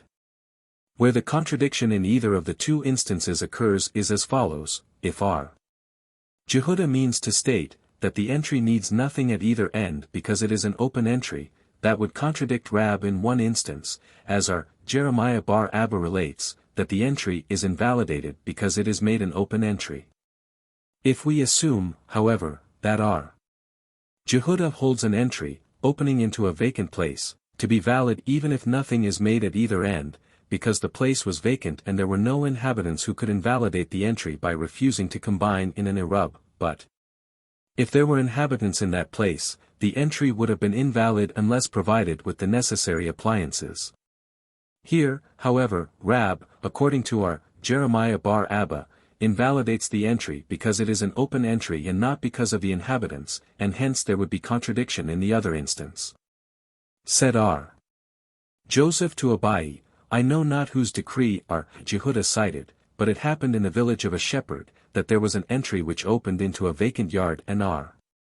Jehudah was asked whether it was necessary to provide the entry with an apparent door or beams, and R. Jehudah answered that it was not. If this is contradictory to the opinion of Rab, then let it be attributed not to him but to Samuel, and there will be no contradiction. Now what R. Shesheth said to R. Samuel bar Abba or, according to another version, to R. Joseph bar Abba, namely, I will explain to you, that the decree of Rab is not permanent. There are times when Rab himself holds that the entry is valid, and this occurs, if the inhabitants of the courtyard and the entry made a joint Erub, common cause. But when such was not the case, he holds the entry to be invalidated, which proves to us, that the decree of R. Jehudah concerning the entry in the village of the shepherd may have also been in conformity with the opinion of Rab, because the vacant yard had no inhabitants with whom the inhabitants of the entry could have made an Erub, for the decree of R. Jeremiah bar Abba in the name of Rab does not invalidate the entry because it is made an open entry, but because there were no inhabitants in the vacant place with whom the inhabitants of the entry could combine in an Erub. R. Joseph said, when R. Jehudah declared, that an entry which opens into a vacant yard is valid even when nothing had been made at either end, he intended to state, that such was the case if the entry opened into the center of the vacant yard. But if it opened into one side of the yard it is not valid. Said Rabbah, even if the entry opened into the center of the vacant yard, it is only then valid, provided it is not exactly opposite the opening of the yard into the street. If it is directly opposite, however, the entry is invalid. Said R. Mesharshia, even if the entry is not opposite the opening of the vacant place into the street, it is valid only if the vacant place was public property, but, if belonging to an individual, who might build on it and rent it to others, it will become equal to an entry which faces the sides of a vacant place and is not valid. Whence do you know, that there is a difference between public property and individual property? This is known from the narrative of Rabban bar Ada concerning an entry which faced the sea, see chapter 10, Mishnah 4. There was another entry made in the form of a right angle and a mat was placed at the angle. Our Hista said in reference to this is neither in accordance with Rab nor with Samuel. According to Rab, who considers an entry of this kind as an open entry, an apparent door would be necessary, and according to Samuel, who considers it as an entry closed at one end, a side beam would be necessary. And this mat is neither one nor the other, because it might be blown away by the wind and would leave nothing behind. If, however, the mat was fastened with a nail so that it could not be blown away, it is sufficient. It was taught, an entry made in the form of a centipede, i.e., an entry containing a number of smaller entries which on one side faced a street and the principal entry also faced a street, should, according to Abai, be provided with an apparent door. And the smaller ones should be provided with a side and cross beam where they face the street. Said Rabbah to Abai, according to whose opinion is this? According to Samuel's, who holds, that such an entry is to be regarded as a closed entry, then why is an apparent door necessary? Secondly, we know that in the case of the entry made in the form of a right angle at Nehardai, the decision of Rab was also respected.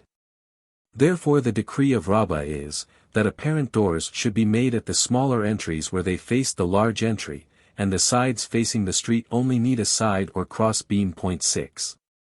Said Ar, Kahana bar Taklafa in the name of Ar. Kahana bar Minyumi in the name of Ar, Kahana bar Malchiu, quoting Ar, Kahana the master of Rab, according to others, Ar. Kahana bar Malchiu himself was the master of Rab, an entry, one side of which was wide and the other narrow, should, if the wider side be less than 4 ells, be provided with a cross beam laid obliquely, but if it measured fully 4 ells, the cross beam should be laid on the narrow side. Rabbah, however, said, that in either case, the cross beam should be placed on the narrow side. And, he continues, I will state the reason for my opinion, and the reason for the previous opinion. In my opinion a cross beam is necessary merely to serve as a sign, and if laid obliquely it cannot be seen and thus would not be a sign. According to the opinion of the previous teachers, the crossbeam serves as a wall, and if such is the case, a wall can be a wall even if placed obliquely. Said Ar. Kahana, this being a decree by Kahanim, being myself a Kahan I will also venture to say something. The cross beam must be placed obliquely if the oblique part does not measure more than 10 ells.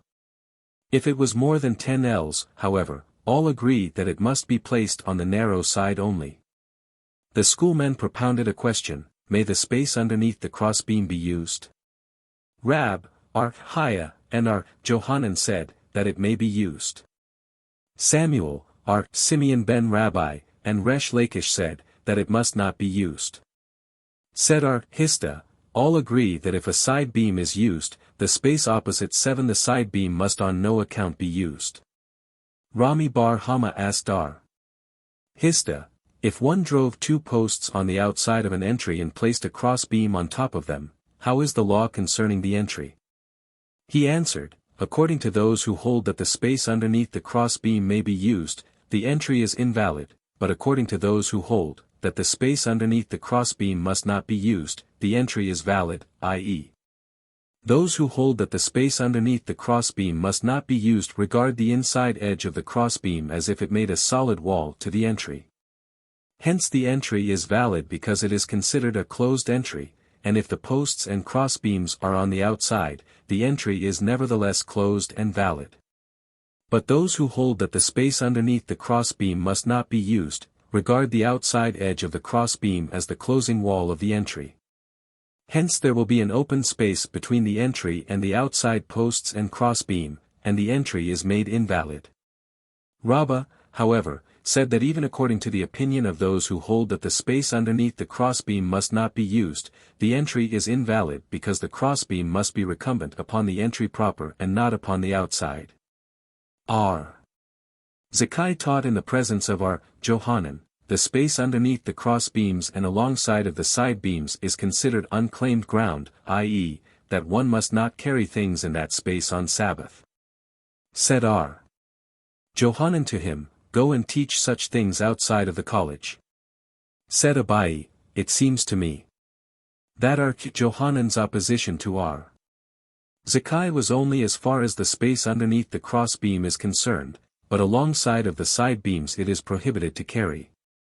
Rabbah, however, said, even alongside of the side beams it is also allowed to carry. Said R. Huna bar R. Jehoshua to Rabbah, thou dost not think, that it is prohibited to carry things alongside of the side beams? Did not Rabbah bar Hannah say in the name of R. Johanan, that an entry which was provided with a number of side beams, the space between each of which did not measure 4 spans, causes a difference of opinion between R. Simeon ben Gamaliel and the sages? According to R. Simeon, an object becomes lavid, attached, to another object even when the distance between them is 4 spans, but according to the sages, the distance must not exceed 3 spans. Hence in the case just mentioned according to R.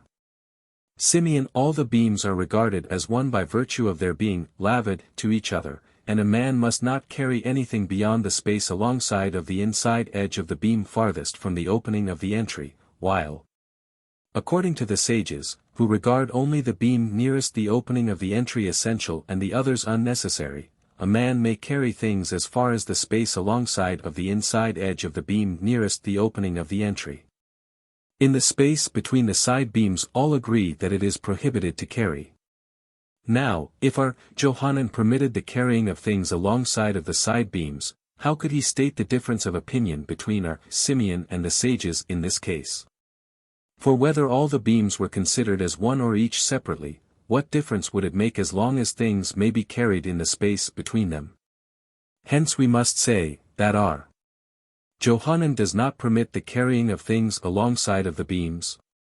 In this instance, Rabbah might declare, that the entry is presumed to be one that opens into unclaimed ground. How would the case be if the entry opened into public ground? Would it be allowed according to our Johanan to carry things between the side beams?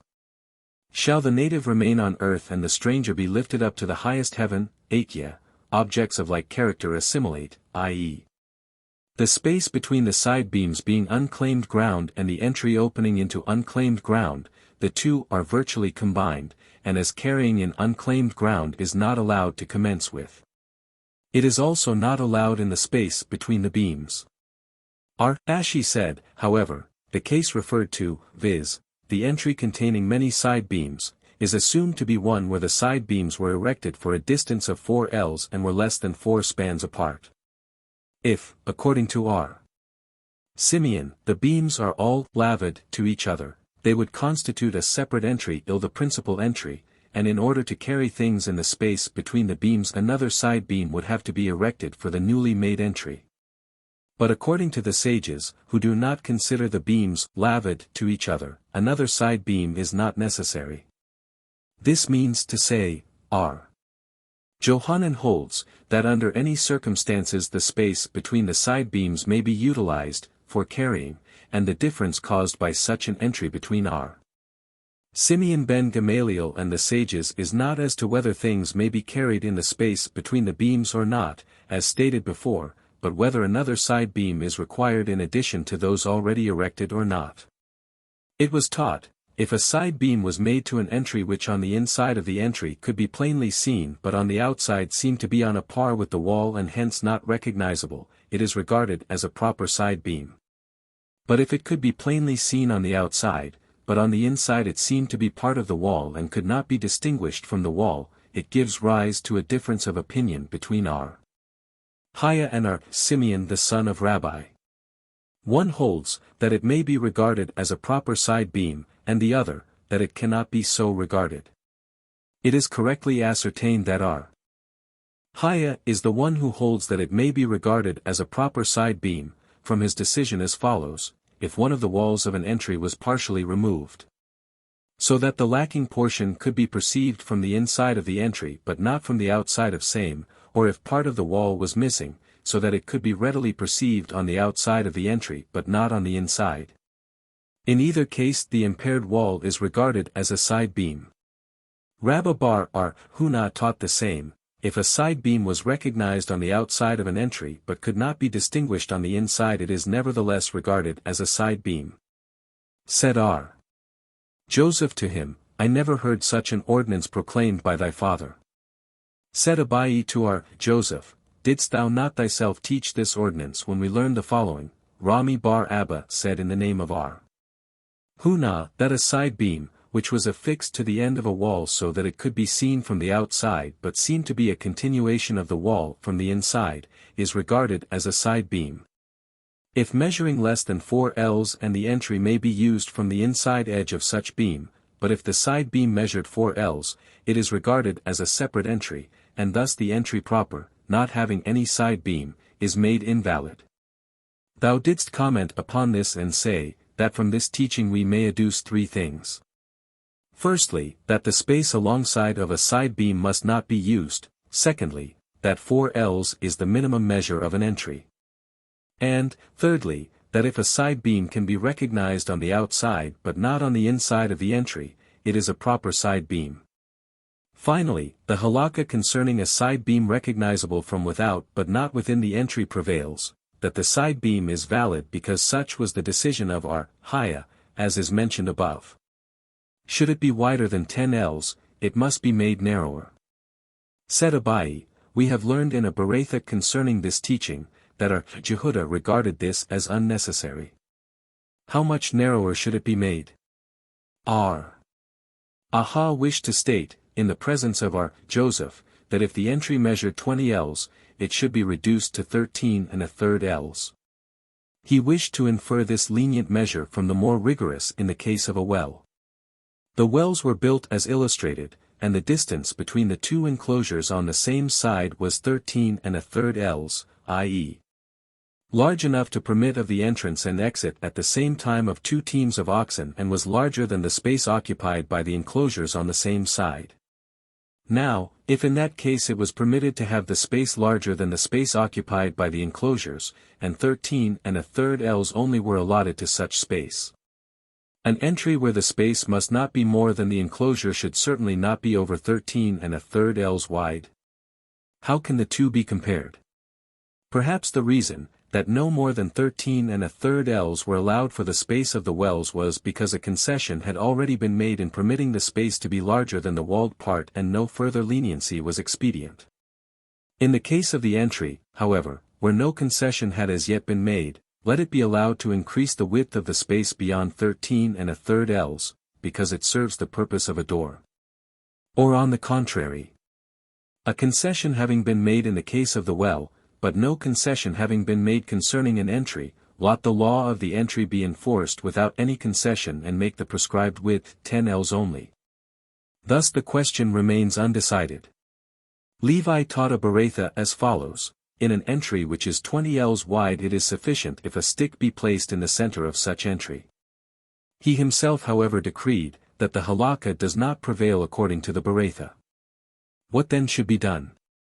Samuel said in the name of Levi, a pole should be erected in the center of the entry 10 spans high and 4 ells wide, and a cross beam placed on top of it parallel with the walls of the entry, which would then serve as a partition in the center. Or it should be done as our Jehuda declared, in an entry 15 ells wide a pole should be erected 2 ells from one of the walls and a cross beam extending 3 ells into the center of the entry should be placed on top of the pole. Thus the width will be lessened 5 ells, the 2 between the wall and the pole being regarded as a closed door. In the case of an entry 20 ells wide this may be done on both sides of the entry, or the pole may be erected 4 ells from the wall and the cross beam extended 6 ells. If the people who make use of the entry, however, should use the space of 2 ells between the wall and the pole in preference to the wider opening of the entry, will not the principal entry be invalidated by the lack of a side beam? Said R. Ada Bar Matu, it is an established fact that people will not use the smaller entrance in preference to the larger. Why is this case different from the one taught by R. Ami and R.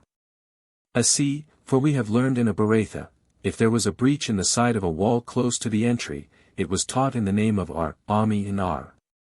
Asi, page 5a in the original text, that if the strip of wall left was 4 ells wide, it matters not if the breach was 10 ells, but if the strip is less than 4 ells, the breach must not exceed 3 ells, otherwise the entry is invalid. Now if the strip is 4 ells, and the breach 10, the breach is regarded as a door, and it might be used in preference to the main entrance.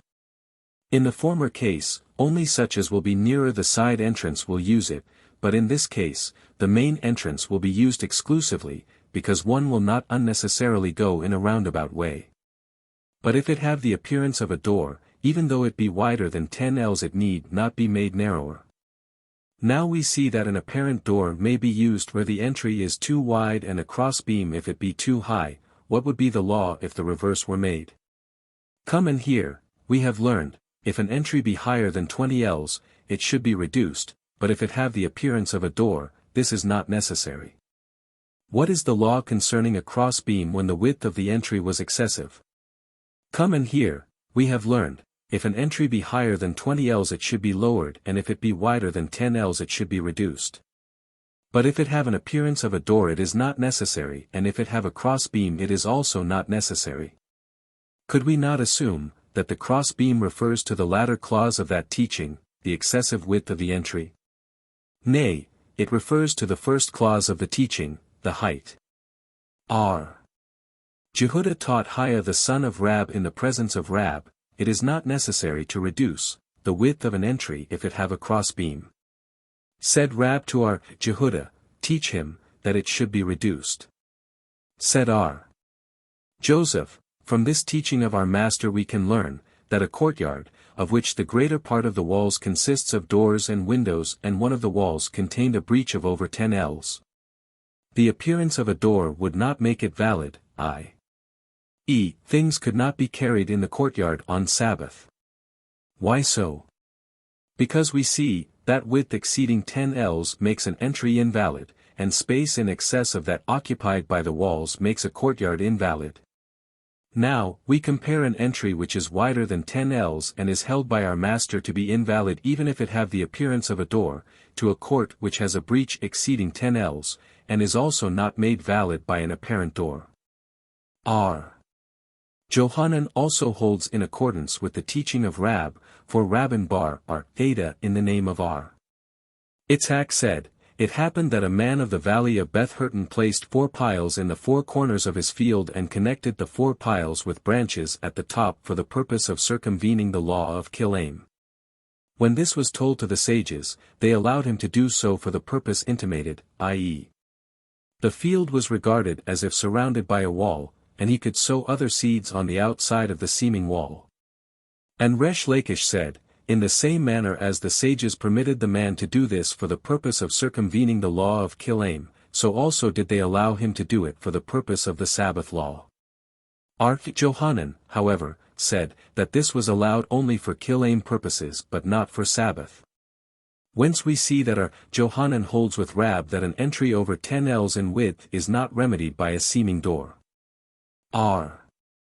Hista said, if a man made a seeming door in the side of a wall, it counts for nothing. And he said again, a seeming door must be firm enough to be able to contain an actual door, even though it be only a door of straw. Resh Lakish said in the name of R. Janay, that an apparent door must have a place fit for the attachment of hinges. What is meant by a place fit for the attachment of hinges? Said R. Ivia, a receptacle for same. R. Ha the son of R.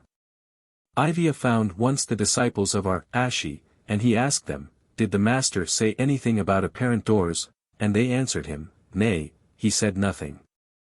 A Baratha stated, by an apparent door is meant simply 2 poles set up perpendicularly one on each side and a pole across the top of the 2. Must the pole above be attached to the 2 perpendicular poles, or is it sufficient if it is suspended above them? Arthanaman said, they need not be attached, but Shesheth said they must be. R. Naaman did in accordance with his own decision at the house of the Exilarch. Naaman was a son-in-law of the Exilarch. Said Shesheth to his servant, Gada, go, take it down and put it away. He went, took it down, and put it away. The servants of the Exilarch found him doing so and arrested him for it. Then Shesheth went and stood on the outside of the prison and called out, Gada, come out. Gada came out and went with Shesheth. Shesheth met Rabbah the son of Samuel on the street, and he asked him, did the master teach anything concerning an apparent door? Rabbah answered, yeah. We have learned concerning an arch, R. Meir decreed, that a mezuzah, sign on the doorpost, must be fastened to it, but the sages say, that it is not necessary. The reason the sages say, that a mezuzah is not necessary is because the zenith of the arch is not 4 spans wide, and no door is properly a door that is not at least 4 spans wide.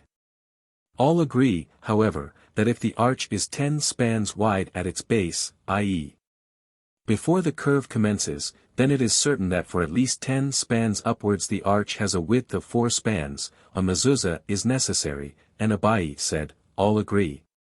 That if the arch is 10 spans high and the base is less than 3 spans wide, or if the base is 3 spans wide but the arch is less than 10 spans high, no mezuzah is necessary, because a door cannot be less than 10 spans high. But wherein do they differ? In a case where the base of the arch was less than 4 spans wide, and the arch itself 10 spans high, but at the top of the arch the width could, by hollowing out the wall, be increased to 4 spans width, R. Meir holds that a mezuzah is necessary, because the possibility of increasing its width renders it equivalent to having been increased, but the sages hold that a mezuzah is not necessary, because it had not yet been increased in width. Thence we see that R.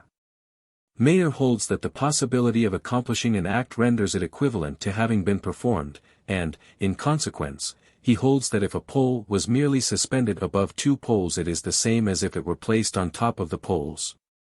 Said Shesheth to him, if thou shouldst meet the members of the house of the exilarch, tell them nothing of the Beretha concerning the arch. Mishnah, to legalize, the carrying within, an entry, Beth Shammai hold that a side and cross beam are required, but Beth Hillel hold, that either a post or a beam is sufficient. Eliezer said, 2 side beams are necessary. In the name of Ishmael, a disciple stated before Akiba, Beth Shammai and Beth Hillel do not differ as to an entry less than 4 ells in width, for both agree, that such an entry becomes legalized either through a cross beam or a side beam. Wherein do they differ? Concerning entries of more than 4 and up to 10 ells in width. Regarding these, Beth Shammai hold, that both a side and cross beam are necessary, and Beth Hillel hold, that either a side or a cross beam is sufficient. Akiba, however, said, the 2 schools, differ in both instances. Gemara, according to whose opinion is the Mishnah? It is neither according to the opinion of the first Tana nor to that of Hananiah, see page 10. Said Jehuda, the Mishnah means to state the following, to legalize a closed entry, one enclosed on 3 sides, Beth Shammai hold that a side and cross beam are necessary, while Beth Hillel hold, that either one is sufficient. Shall we assume that in order to constitute a private ground from a biblical point of view, according to Beth Shammai, 4 walls are necessary, because the entry by the addition of a side and cross beam would be turned into a seeming wall? Nay. Throwing to or from public ground in ground enclosed by 3 walls, makes one culpable from a biblical point of view, but carrying is permitted only in ground enclosed by 4 walls by the rabbinical law, according to Beth Shammai. Shall we assume that Beth Hillel hold, that 3 walls, according to biblical law, are necessary? Nay. From a biblical point of view, throwing to or from public ground in ground enclosed by 2 walls makes one culpable, but carrying is not permitted in ground unless enclosed by 3 walls by rabbinical law, according to Beth Hillel. Eliezer said, 2 side beams are necessary. The schoolmen propounded a question, did Eliezer mean to state, that 2 side beams and a cross beam are necessary or 2 side beams alone? Come and hear, it happened that Eliezer was going to Jose ben Preida, his disciple, in the city of Ublin, and he found him sitting in an entry provided with only 1 side beam. Said Eliezer to him, my son, erect another side beam. Said his disciple to him, must I then close the entry? And he answered, close it, what matters it if it be closed? Now, from the words of the disciple, must I then close it? We can infer, that it was already provided with a cross beam, and, therefore, the disciple asked what more he must do, close it entirely. Then, if we assume that there was only a side beam, why should the disciple have said, "Must I close it entirely?" Nay, the disciple may have simply meant to ask, must he close it up entirely with side beams? And it may be, that there was no cross beam there at all. In the same Tosefta, we are taught so. Our Simeon ben Gamaliel said, Beth Shammai and Beth Hillel do not differ as to an entry that was less than 4 ells in width.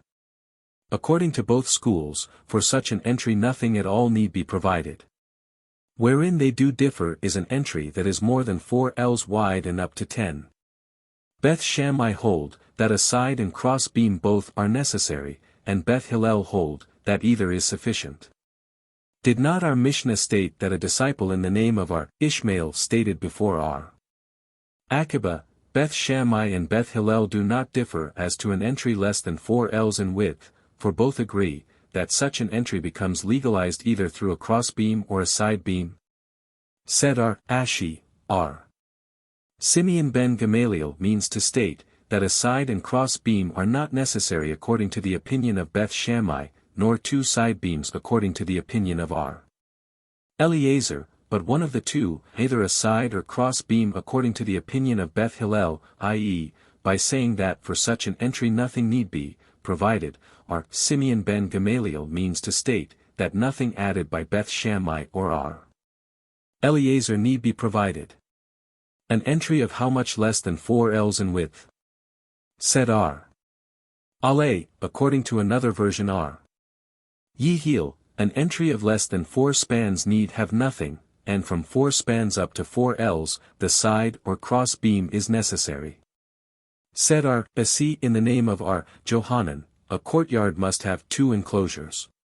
Said our Zerah to our Asi, did our Johanan indeed say so?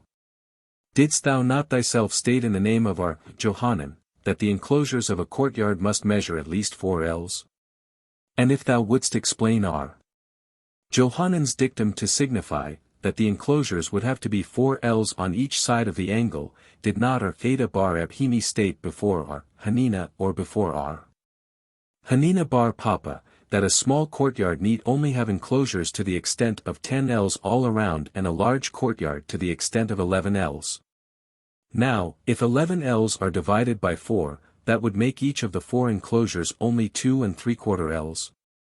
When our Zerah came from his sea voyage he explained this in the following manner: if an enclosure was made straight on one side it must be 4 ells wide, but if made at an angle in the corner it is sufficient if ever so small a part be on each side.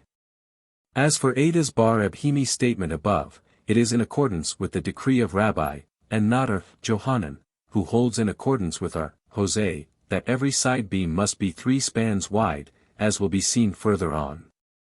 Our Joseph said in the name of our Jehuda, quoting Samuel, a courtyard need have but 1 enclosure. Said Abai to him, did Samuel indeed say this? We know that Samuel said to our Hananiah bar Sheila, thou shalt not perform any work in a courtyard that has not the larger part of a wall or 2 enclosures.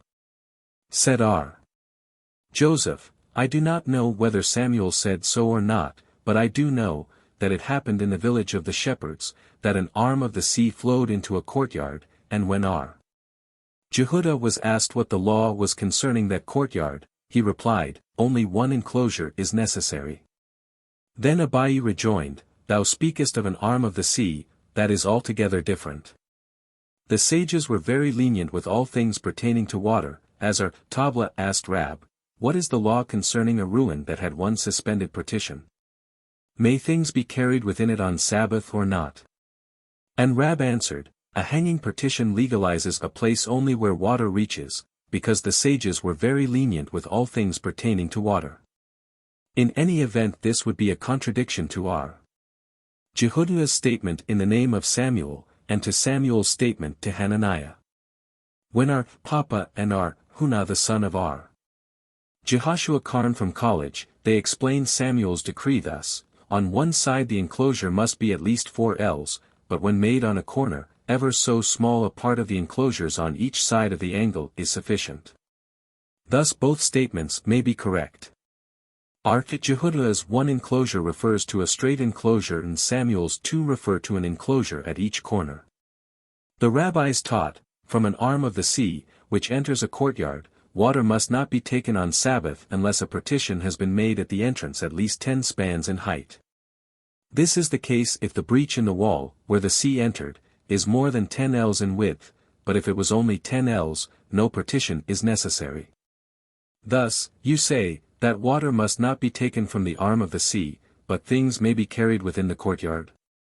Did not the breach in the wall open into ground that would invalidate the courtyard, i.e., unclaimed ground? In this case fragments of the wall were left beyond the breach and they were inundated by the sea, but were originally 10 spans high. It was taught, R. Jehuda said, an open entry which is not suitable for the purpose of combining in an Erub, if it was provided with a side beam, anyone throwing a thing into it from public ground is culpable. But if the entry was provided at one end with a cross beam, one who throws a thing into it from public ground is not culpable. R. Jehuda holds, that from a biblical point of view 3 partitions are necessary to enclose a private ground, and a side beam at the end of an entry is equivalent to a partition. Hence R. Jehuda holds, that a side beam is equivalent to a partition, and a cross beam is only put up for appearance's sake. So is also the opinion of Rabbah, but Rabbah said that both are erected only for appearance's sake. R. Jacob bar Abba made an objection to Rabbah based on the following Beretha: if one throw a thing into an entry he is culpable, if the entry is provided with a side beam, but if it is not provided with a side beam, he is not culpable. This is explained thus: if the entry was a closed one and needs only a side beam, for appearance's sake, one is culpable if he throws a thing into it.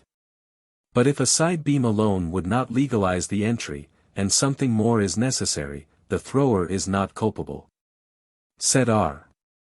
Jehuda in the name of Rab, an entry that was equal in length and width cannot be legalized by a side beam of small proportions, and R. Haya bar Ashi in the name of Rab said, that an entry as wide as it is long cannot be legalized with a cross beam measuring only 1 span. Said R. Zerah, how well the decisions of the old sages agree. The reason for the above decision is, that an entry of equal length and breadth is not regarded as an entry at all, but is in reality a courtyard. And a courtyard cannot be legalized by a side or cross beam but must have a partition of at least 4 ells. Said R. Zerah again, if there is a difficulty in this decision the following would be the difficulty: why do they not consider a side beam a partition of some extent, and thus make it a medium of legalization? It evidently slipped the memory of R. Zerah, that R. Basi said in the name of R. Johanan, the enclosures of a court must not be less than 4 ells. Said R. Naaman. There is a tradition to the following effect, which is the entry that can be legalized by a side or cross beam. 1. The length of which exceeds its width, and houses and courts open into it. Which is the court that cannot be legalized with a side or cross beam, but must have an enclosure which is not less than 4 ells. 1 that is square. Only if it be square, but if round is it not a court. He means to state this: if the length exceeded the width, although it be a court, it should not be considered such but must be regarded as an entry, and as such may be legalized with a side or cross beam. If the length, however, did not exceed the width, then, no matter what its appearance was, it must be considered as a court. By how much must the length exceed the width? Samuel intended to state, that the length should be double the width. Said Rab to him, so said my uncle, even if the length exceeded the width by a trifle. R. Akiba said, they differ in both. What does R. Akiba teach us hereby? Is it not the same as the teaching of the first Tana? The difference between them is as stated by R.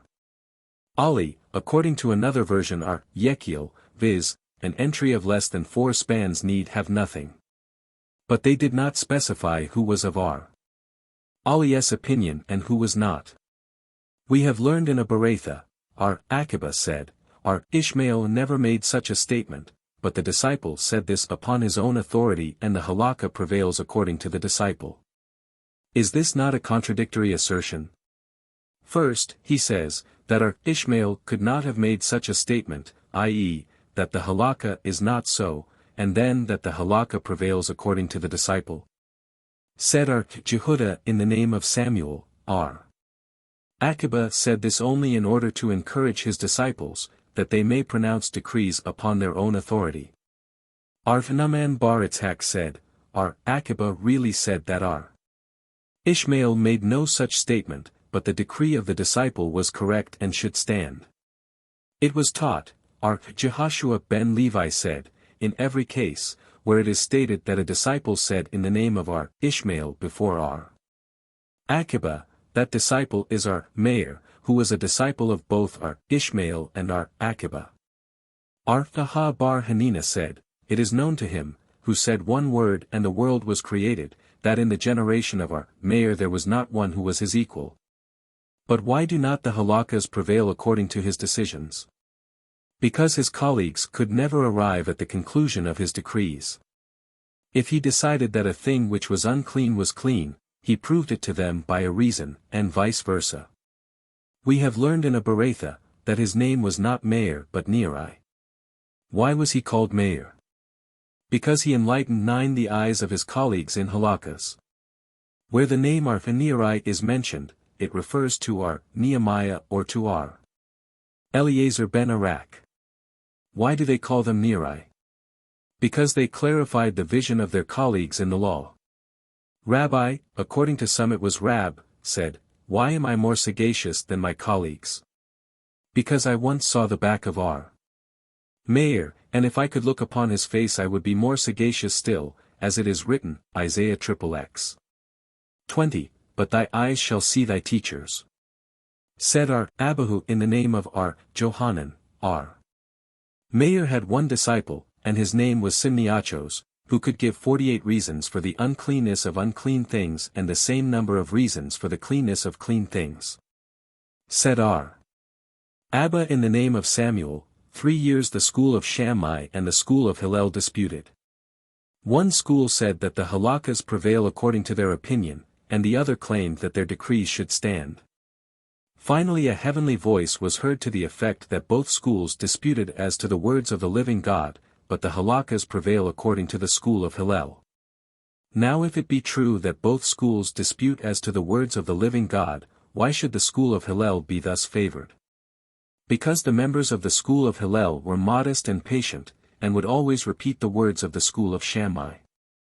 Not alone this, but they also always gave the school of Shammai precedence when citing their teachings, as we have learned, in Tract Sukkah said Beth Hillel to Beth Shammai, did it not happen that the eldest of the school of Shammai and of the school of Hillel went together to visit our Johanan the son of Hakaranes, etc., whence we see that the eldest of the school of Shammai were given precedence over those of the school of Hillel. Thence thou canst learn, that everyone who mocketh himself humble is raised up by the Holy One, blessed be he, and one who is arrogant is humbled by the Holy One, blessed be he. He who pursueth greatness, the greatness escapeth him, and he who avoideth greatness is sought by greatness. He who forceth time, i.e., he who perforce would become rich though fortune be against him, time oppresseth him, while he, who awaiteth his time, is assisted by time. The rabbis taught, 2 years and a half Beth Shammai and Beth Hillel disputed amongst themselves. One school declared, it were better that man had not been created as he was, while the other declared it was better that man had been created as he was, than not to be created at all. Finally they came to the conclusion, that it were better had man not been created, but since that had happened, a man should always examine his actions, and according to another version, a man should always consider the deeds he is about to perform. Mishnah, the cross-beam in question must be wide enough to hold a half of a brick, 3 spans in length and in width. It is, however, sufficient, if the cross-beam be only 1 span wide, so as to hold the half of a brick lengthwise. The cross-beam must be wide enough to hold a half of a brick and sound enough to bear it. Arki Jehuda saith, it must be wide enough, even if it be not sound enough. If the cross-beam be of straw or reed, it is, legally, regarded as if it were of metal, if it be crooked, it is, legally, regarded as straight, if it be cylindrical, it is, legally, regarded as square. Anything, measuring, 3 spans in circumference, is 1 hand width. Gemara, why does the Mishnah say, that it is sufficient if the crossbeam be only 1 span wide, it should be 1.5, which is the width of a half brick? Because if the crossbeam be 1 span wide, the other half span which it should measure, can be added by the addition of a little loam on each side. Said Rabba bar R. Huna, the crossbeam alone must be sound enough to bear a half brick, but the supports upon which it rests need not be sound enough to bear both the crossbeam and the half brick, i.e. if the crossbeam was put up on sticks, the sticks need not be sound enough to support both the crossbeam and a half brick. For the crossbeam being the sign of the entry, it is only essential that it be sound enough to support a half brick, although in reality it never serves the purpose, while the sticks are not part of the sign and need not be put to such a test. R. Hista, however, states, that the crossbeam must be sound enough to bear half a brick, and its supports must be sound enough to bear both the crossbeam and the half brick. R. Shesheth said, if one put up a crossbeam over an entry, and hung a mat upon it, and this mat was distant from the ground 3 spans or more, it is considered, that there is neither a crossbeam nor a partition at the entry. No crossbeam, because it is covered up, and no partition, because goats can go through it. The rabbis taught, if a crossbeam was put up over an entry, but did not reach the opposite wall, or if 2 crossbeams were put opposite each other, but did not meet, should the distance between the crossbeam and the wall in the first instance, or between the 2 crossbeams in the second instance, be 3 spans or over, another crossbeam must be erected. If it be less than 3 spans, no other crossbeam is necessary. R. Simeon ben Gamaliel, however, said, if the distance be less than 4 spans, another crossbeam is not necessary, but if it be 4 spans or more, another crossbeam must be erected. The same is the case with 2 crossbeams that were laid parallel, neither one of which was sound enough to bear a half brick, if both together measured 1 span in width, which is sufficient to bear a half brick. Another crossbeam is not necessary, but if the 2 together measured less, another crossbeam must be erected. Simeon ben Gamaliel, however, said, that if the 2 crossbeams were sound enough for the length of 3 spans to bear a half brick, another crossbeam is not necessary, otherwise, it is necessary.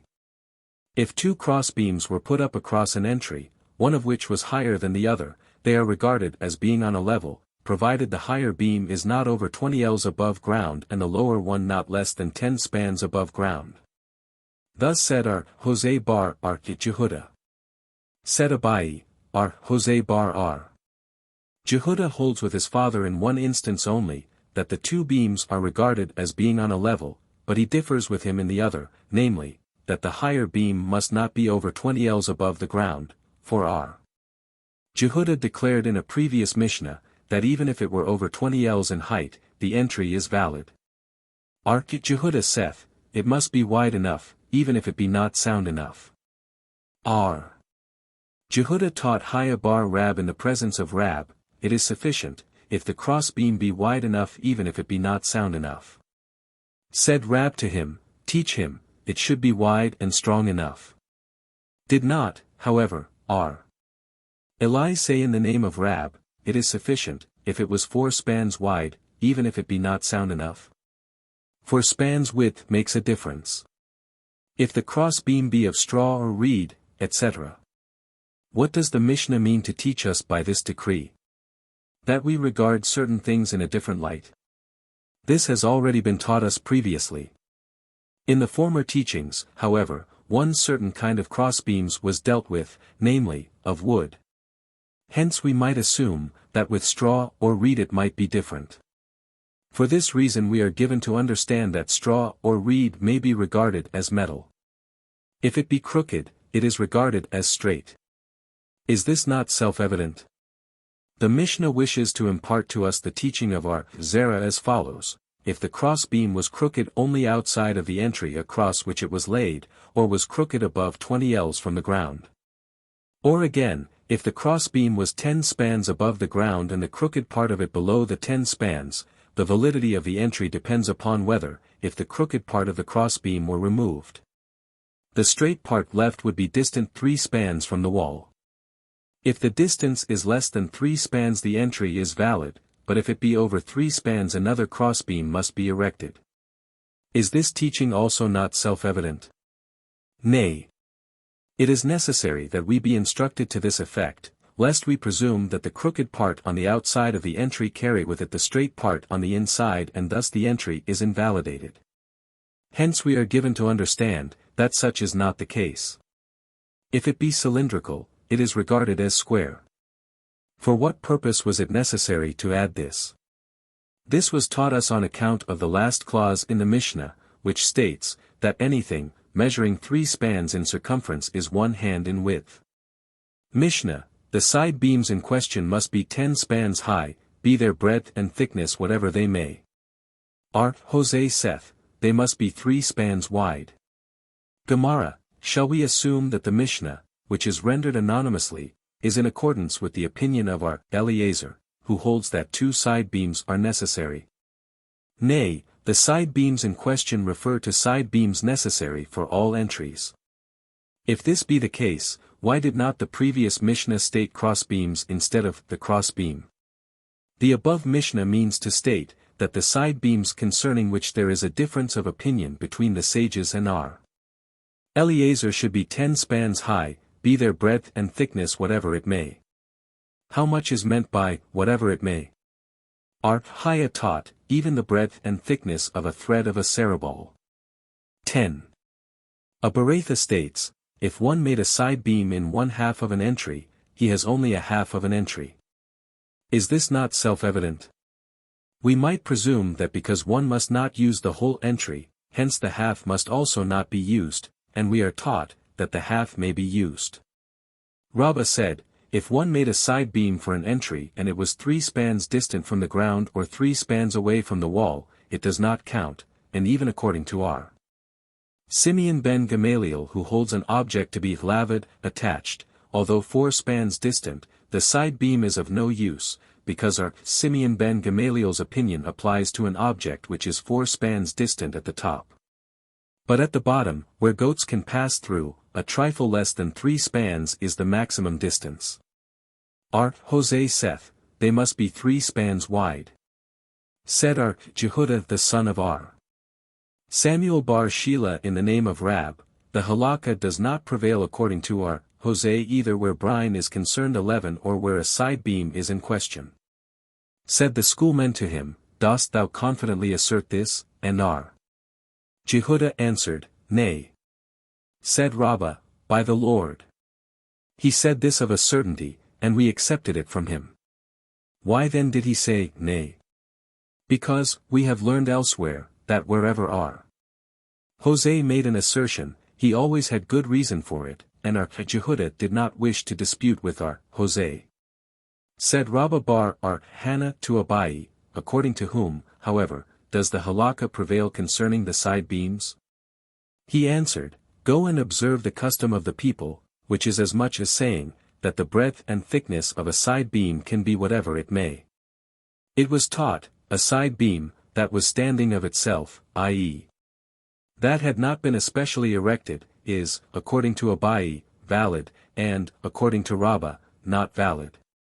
If the side beam was not depended upon to serve the purpose on the preceding day, before Sabbath, all agree, that it is not valid. But if it was depended upon for that purpose, Abai declares, that it may be utilized, because it was depended upon on the preceding day, while Rabbah holds that not having been erected for that purpose it must not be used. As for a partition, standing of itself, there is no difference of opinion, and all agree that even if it was not intended to serve as a partition, it may be used. And the reason they differ in the case of a side beam is because each holds to his own theory. Abai regards a side beam as a partition, and a partition may be utilized under any circumstances, while Rabbah regards a side beam merely as a sign. And as such it must be especially prepared for the purpose before it may be used. An objection was made, come and hear, if stones protruded from the fence around an entry and they were less than 3 spans apart, another side beam for the entry is not necessary. But if they were 3 spans apart, another side beam must be erected. Here the case is also, if the stones were so arranged purposely to commence with. If such be the case, is this not self-evident? We might assume that the stones were arranged in that manner with the intention of adding more to them, hence we are given to understand that this may be done. Another objection was made, come and hear, Rab was sitting in a certain entry and R. Huna was sitting before him. Said Rab to his servant, go and bring me a pitcher of water. Before his servant returned, the side beam at the entry fell, and Rab motioned to his servant to remain where he was. Said R. Huna to him, did not master hold, that the tree standing in the entry may be regarded as a side beam, and Rab answered, that scholar is as a man who never understood a halakha. Did we depend upon that tree to serve as a side beam yesterday? Now, we see, that according to Rab, had the tree been depended upon on the preceding day to serve as a side beam, it would have been valid. Shall we assume, that Abai and Rabbah differ concerning a side beam standing of itself even if it was not depended upon on the preceding day, but if depended upon, both agree that it may be used? Nay, we cannot say this. Because there was a pillar in the house of Bar Habo concerning which Abai and Rabbah differed all of their lives. This is one of the 6 halakas that prevail according to Abai, for generally Rabbah is given precedence, as will be seen in the maxims of the Talmud. Mishnah, side beams may be made out of anything, even of such as are possessed of life. The latter, however, is prohibited by our Meir. A living animal tied to the mouth of a grave in order to close it up communicates uncleanness, even after it has been removed. Our Meir, however, declares the animal clean.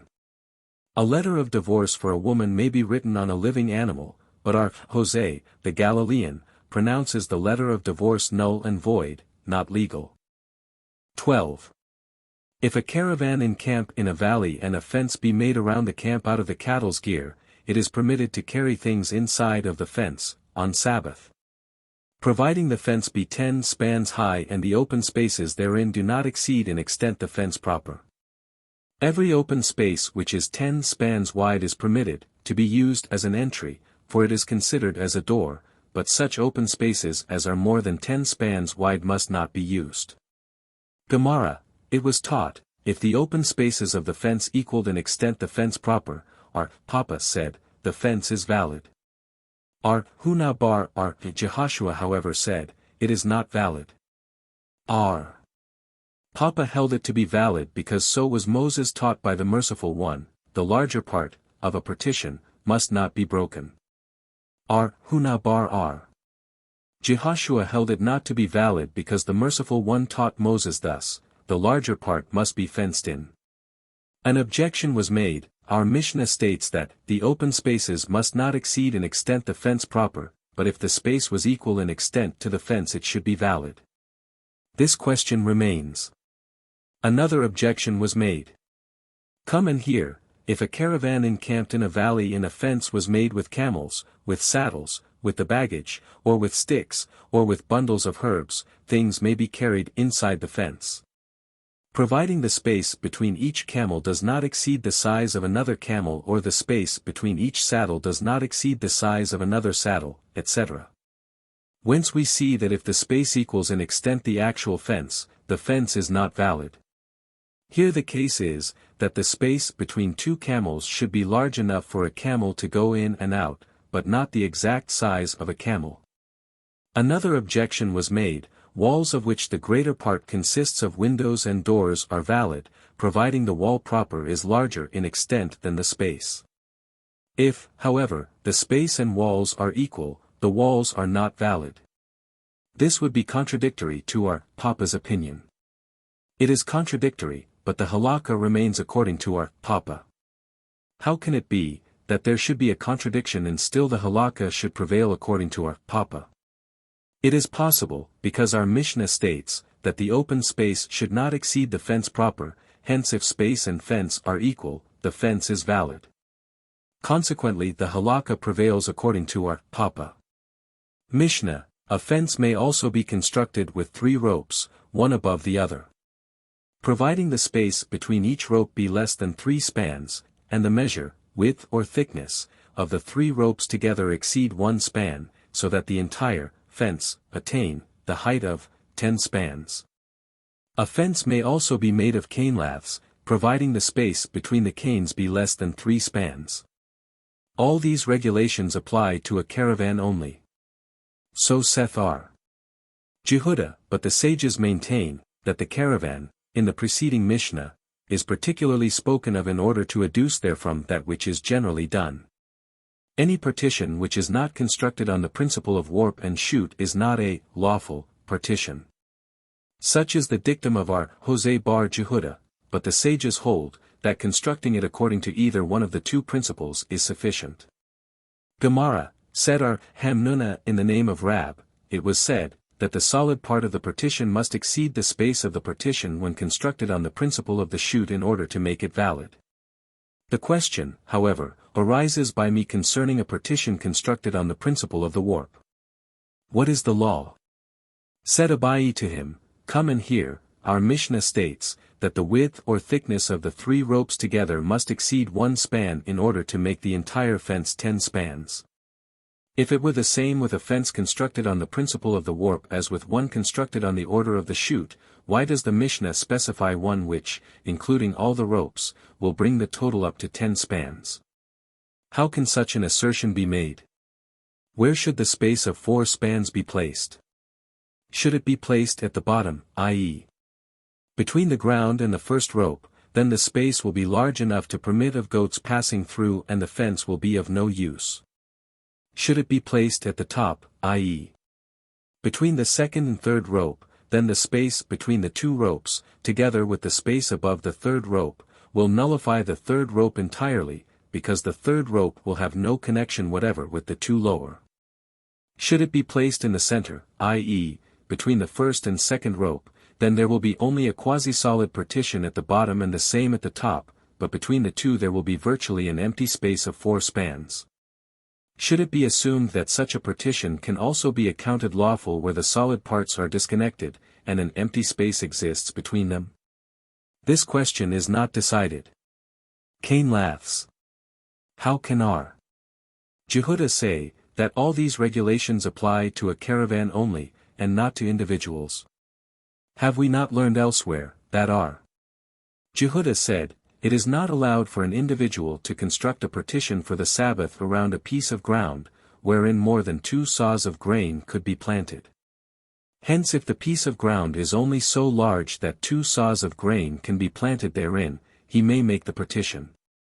How then can he say in the Mishnah, that these regulations apply only to a caravan? This can be explained in the same manner as our Naaman, and according to others our Bibhai bar Abaye, explained the last clause of our Mishnah, viz. Any partition, which is not constructed on the principle of warp and shoot, is not a lawful partition. Such is the dictum of our Jose bar Jehuda. The question was made, whether such could be the dictum of our Jose bar Jehuda. Did we not learn in a Beretha that no difference is made as far as a fence constructed with ropes is concerned between a caravan and an individual except that the space enclosed by the fence must not for 1 man or even for 2 exceed that in which 2 saws of grain could be planted. For 3 men, however, who are regarded as a caravan, a space in which 6 saws of grain can be planted is allowed.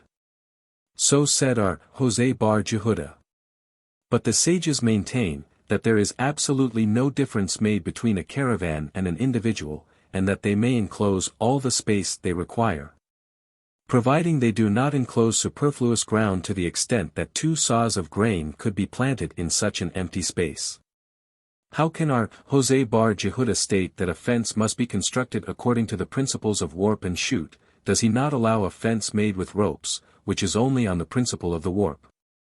And our Naaman, according to others are Bibhai bar Abaye, answered and said, that our Jose bar Jehuda requires a partition to be constructed on both principles only in order to allow even an individual all the space necessary.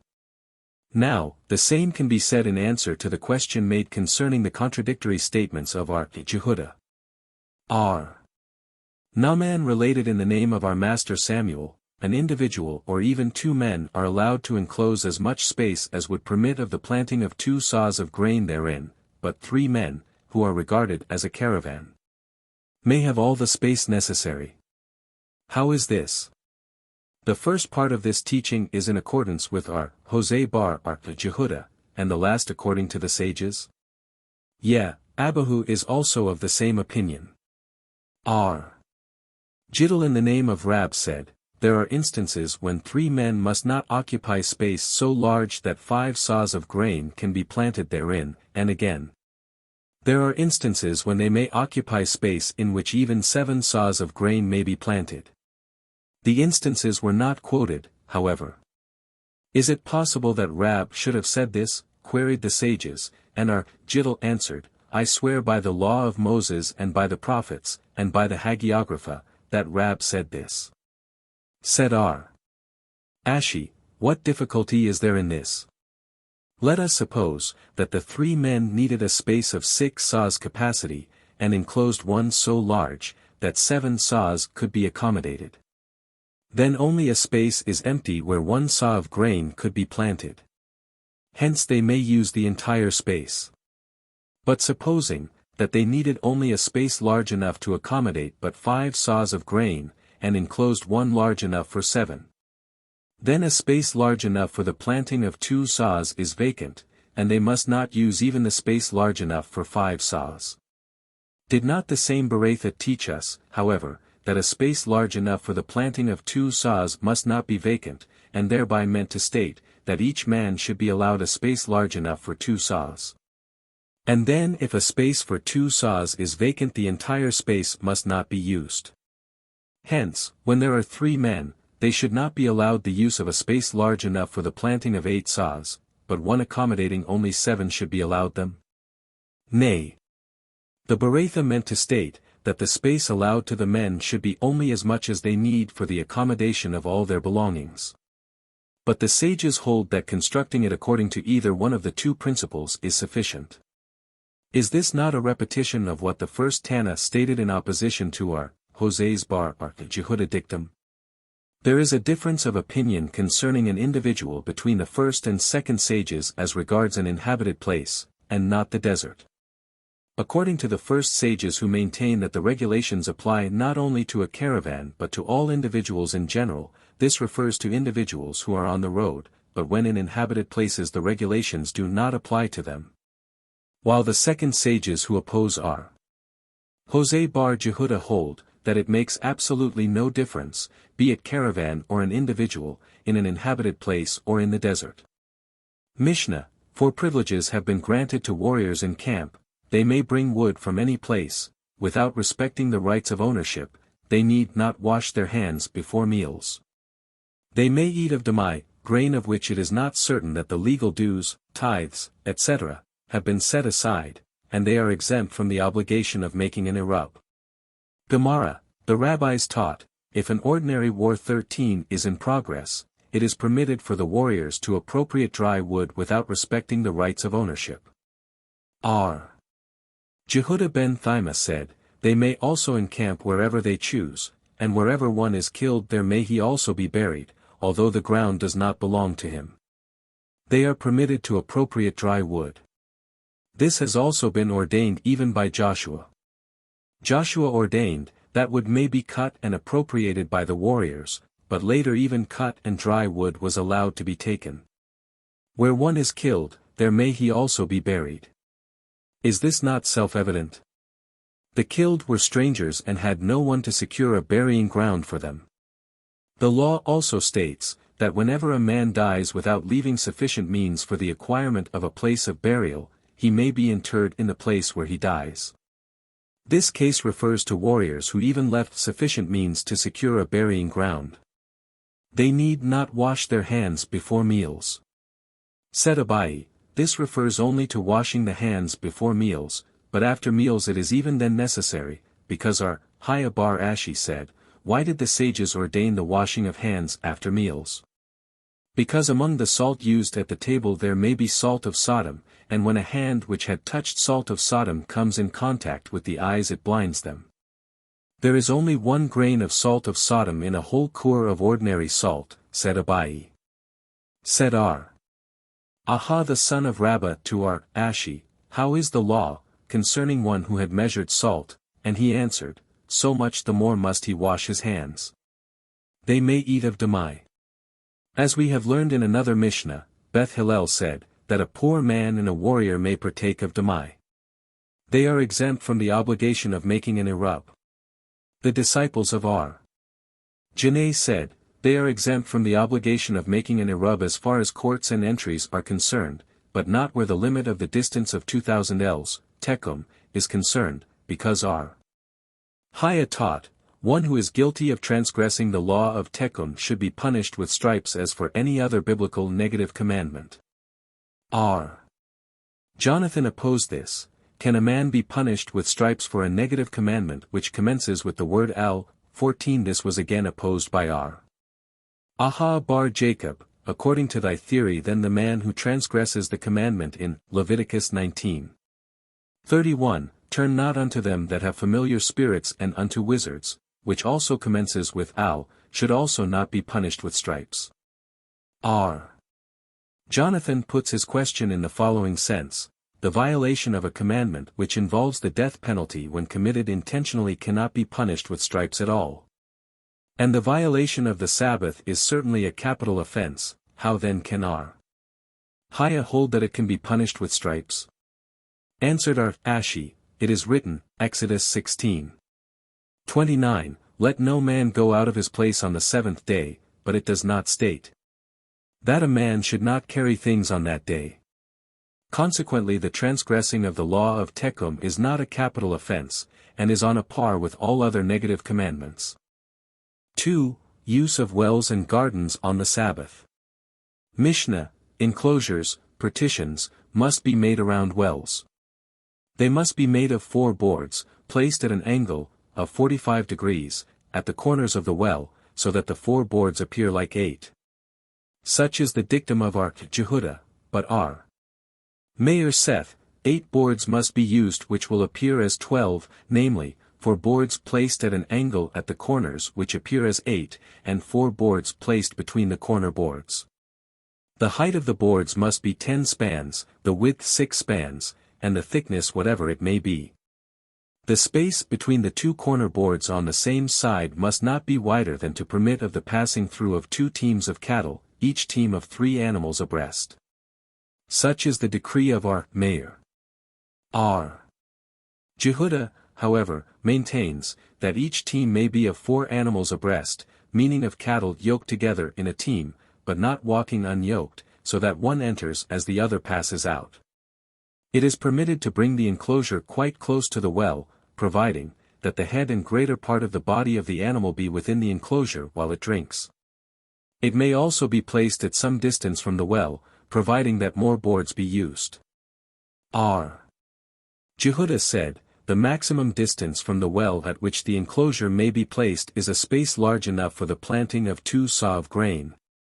But the sages said to him, this size, sufficient for the planting of 2 saw of grain, is only applicable to a garden or a wood shed, but as regards a cattle pen, a fold, a bleaching ground, behind the house, or a courtyard, in front of the house, even though it be large enough to permit of the planting of 5 kur of grain therein, yea, or even of 10 kur, it is lawful, to carry things therein on the Sabbath. It is also permitted to place the enclosure at any convenient distance from the well, provided more boards be used. Gemara, shall we assume, that our Mishnah is not according to Hananiah, as we have learned in a Beretha, viz. Boards may be put up at a well and ropes for a fence of a caravan, but Hananiah said, that ropes for a well are permitted but not boards. Nay, we may say, that our Mishnah agrees with Hananiah. But a well containing rainwater is one thing and one containing spring water is another. Our Mishnah treats of spring water and Hananiah refers to rainwater. To make an enclosure around a well of rainwater is permitted only during the time of the pilgrimage to Jerusalem. R. Jehuda said, the maximum distance, etc. We have learned in a Mishnah, Demai I. Ir. Jehuda also said, all bad, inferior, dates are not suspected of being demai, with the exception of the fruit known as double fruit, delta iota omega pi omicron rho alpha. Said Ula, the tree bearing this fruit bears twice a year, and the ignorant people might object to acquit the legal dues thereof. R. Jeremiah ben Elazar said, Adam the first, man, had a dual face, as it is written, Psalms 6:6. 5. Behind and before hast thou hedged me in, and thou placest upon me thy hand. It is written, Genesis 2:22, and the Lord God formed the rib which he had taken from the man into a woman. Rab and Samuel both comment upon this. One declares, that the Lord simply divided Adam, who had a dual head, while the other holds, that Adam had a tail and the Lord made the woman out of that tail. So according to the one the passage, behind and before, etc. is correct, but, according to the other, how should it be explained? It may be explained as R. Ami said, by behind is meant that last of, behind, all was man created, and by before, that before, first of, all others did he receive his punishment. The first part of this explanation is correct because man was created last of all on the eve of Sabbath, but the second part is not true, for was not the serpent cursed before Eve, and Eve before Adam? The punishment refers to the flood, concerning which it is written, Genesis 7:23, and it swept off every living substance which was upon the face of the ground, both man, and cattle, etc., and man is mentioned before all else. Further, it is written, that the Lord brought Eve to Adam, i.e., that the Lord was sponsor to them. Whence we learn, that a man, be he ever so great, should not refuse to be sponsor to a lesser man. R. Mayer said, Adam the first was very pious, for when he saw, that on his account the human race was made mortal, he fasted 130 years, separated himself from woman, and wore leaves of a fig tree on his body for the same length of time. R. Jeremiah ben Elazar said, if a man is to be praised to his face, only a small part of the praise due him should be given him, but his entire share may be bestowed upon him in his absence, as it is written, Genesis 7:1, for thee I have seen righteous before me in this generation, and, Ibid 6:9, Noah was a just, perfect man in his generations. Thus we see that to his face the Lord merely called Noah righteous, whereas in his absence the verse called him a just, perfect man. The same said again, a house, where the words of the law are also heard at night, shall never more be destroyed, as it is written, Job 35:10, but man saith not, where is God my Maker, who bestoweth joyful songs even in the night, and the verse is explained thus, if man would have sung joyful songs even in the night, he would not have been compelled to ask, where is God my Maker? The same said again, since the destruction of the temple it is sufficient for man to use only 2 letters in place of the 4 forming the name of the Lord, i.e., Yod and He instead of Yod, He, Vav, and He, as it is written, Psalm cl. 6, let everything that hath breath praise Jah, the Lord. Hallelujah. He said again, when Babylon was cursed, it was a curse to the neighbors also, but when Samaria was cursed, the neighbors rejoiced. Speaking of Babylon, it is written, Isaiah 14:23, I will also make it a possession for the hedgehog and pools of water, and speaking of Samaria, it is written, Micah I:6, therefore will I change Samaria into stone heaps on the field, into vineyard plantations. He said again, come and see how the custom of the Holy One, blessed be he, differs from that of mortal man. When a man is about to be executed, a gag is placed in his mouth in order that he may not curse the king. But if a man transgresses against the Lord, the man is silenced, as it is written, Psalms LXV. 2, for thee praise is waiting, O God, in Zion. Not only is the man who transgresses against the Lord silent, waiting, but he also praises him, and the punishment given man for the transgression is regarded by him as a sacrifice unto the Lord, as it is written. And unto thee shall vows be paid, Ibid. This is similar to the saying of our Jehoshua ben Levi as follows, it is written, Psalms 84:7, passing through the valley of weeping, they will change it into a spring, also the early rain covereth it with blessings.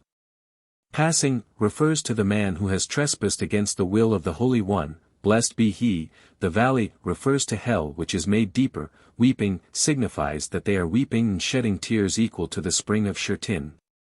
And, the early rain covereth it with blessings, denotes that the trespassers themselves blessed the Lord, saying, Creator of the universe, thou hast judged rightly, finding the righteous just and the wicked full of iniquity.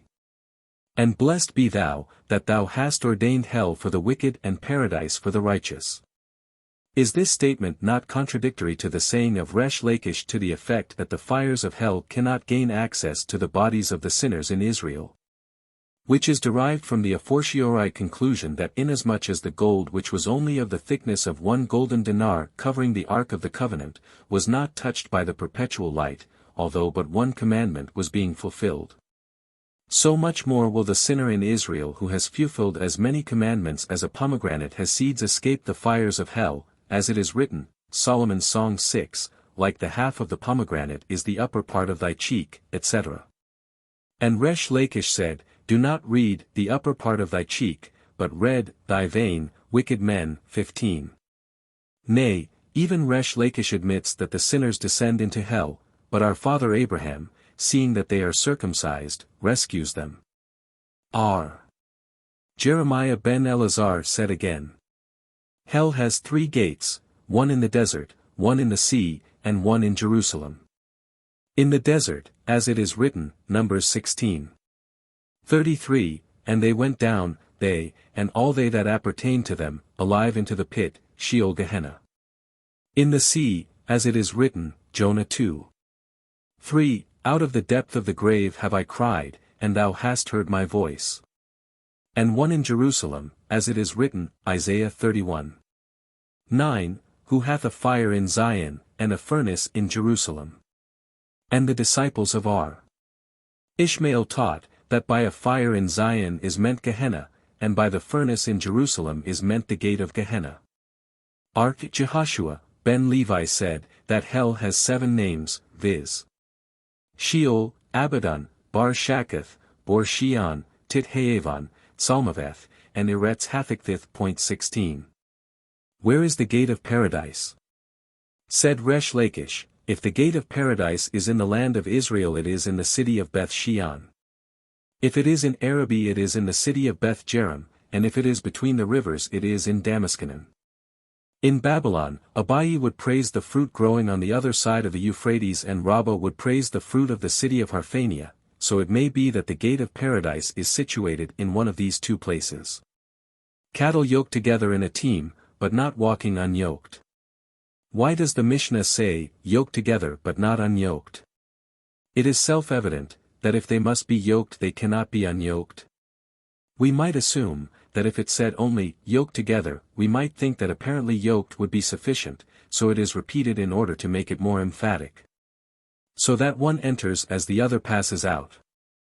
That means, that one team can enter while another passes out. This was taught in a Beretha. The rabbis taught, how much, in size, must the larger part of a cow be reckoned? 2 ells. What is the breadth of a cow? 1 2/3 of an ell. Thus 6 cows abreast will measure about 10 ells. So said our Meir, but our Jehudah said, about 13 or 14 ells. Why does our Meir say, about 10 ells? It is exactly 10 ells. Because he must teach later, about 13 ells, so he also approximates it in this case, and says, about 10 ells. Now, why does our Jehudah say, about 13 ells? According to his opinion it should be more. Because he wishes to say, about 14, he generalizes it and says, about 13 or 14. How can he say about 14? It is less than 14. Said our Papa, he means to say more than 13 and less than 14, i.e. the measure of 2 teams of 4 cows each abreast is more than 13 and less than 14 ells. Our Papa said, for a well that measures not more than 8 ells in circumference, all agree, that no centerboards are necessary. For a well of 12 ells in circumference, all agree that they are necessary. Where they differ is concerning a well that is between 8 and 12 ells in circumference. According to our Meir, centerboards are necessary, and according to our Jehuda they are not. What would our Papa inform us? We have learned this in our Mishnah, for our Jehuda says 2 teams of 4 animals each and our Meir 2 teams of 3 each, so the difference is the size of 2 animals but not the size of one. Our Papa did not know of the Beretha stating the size of a cow, so he came to teach us the measure. Abayi asked Rabbah, what is the law if a man make the enclosures wider, must, according to our Meir, centerboards be put up nevertheless or not? And Rabbah answered, this was taught us in the Mishnah, providing that more boards be used. Can we not assume that centerboards are necessary? Rejoined Abayi, nay. It may mean that the corner boards should be increased in length. It seems to us that the opinion of the latter is the intention of the Mishnah. This decides the argument. Abayi asked Rabbah again, what is the law according to our Jehuda if the space between the corner boards on the same side exceeded 13 1/3 ells? What should a man do then? Should he increase the length of the corner boards or put up centerboards? Answered Rabbah, this was taught us in a Beretha as follows, what is meant by, they are near each other? If they are only apart a space as large as the greater part of a cow. What would be called, they are far away from each other? If the space between them is so large that a kur or even 2 kurs of grain can be planted therein. Our Jehuda, however, said, that only a space large enough to permit of the planting of 2 saws of grain is permitted, but no more. The sages said to our Jehuda, dost thou not admit that a cattle pen or a fold, a bleaching ground or a courtyard, even though they be large enough to accommodate 5 or even 10 kurs of grain, are permitted? Our Jehuda answered, here the case is different, for here we have partitions, while in the case of a well we have only enclosures. Now, if the length of the corner boards should be increased, then our Jehuda would say that the boards around a well also constitute a partition. Rejoined Abayi, around a cattle pen or a fold, a bleaching ground or a courtyard, according to our Jehuda, the law of a partition is applied and that must not contain a space larger than 10 ells, and it matters not whether that space have a capacity large enough to permit of planting 1 or 5 kur of grain. But the space between the corner boards was fixed at 13 1/3 ells because the law of enclosures is applied, hence it should not have a capacity larger than would permit of the planting of 2 saws of grain. Even if the length of the boards be increased. Abayi asked Rabbah again, can a sand heap 4 ells wide and sloping up to a height of 10 spans take the place of the corner boards at a well?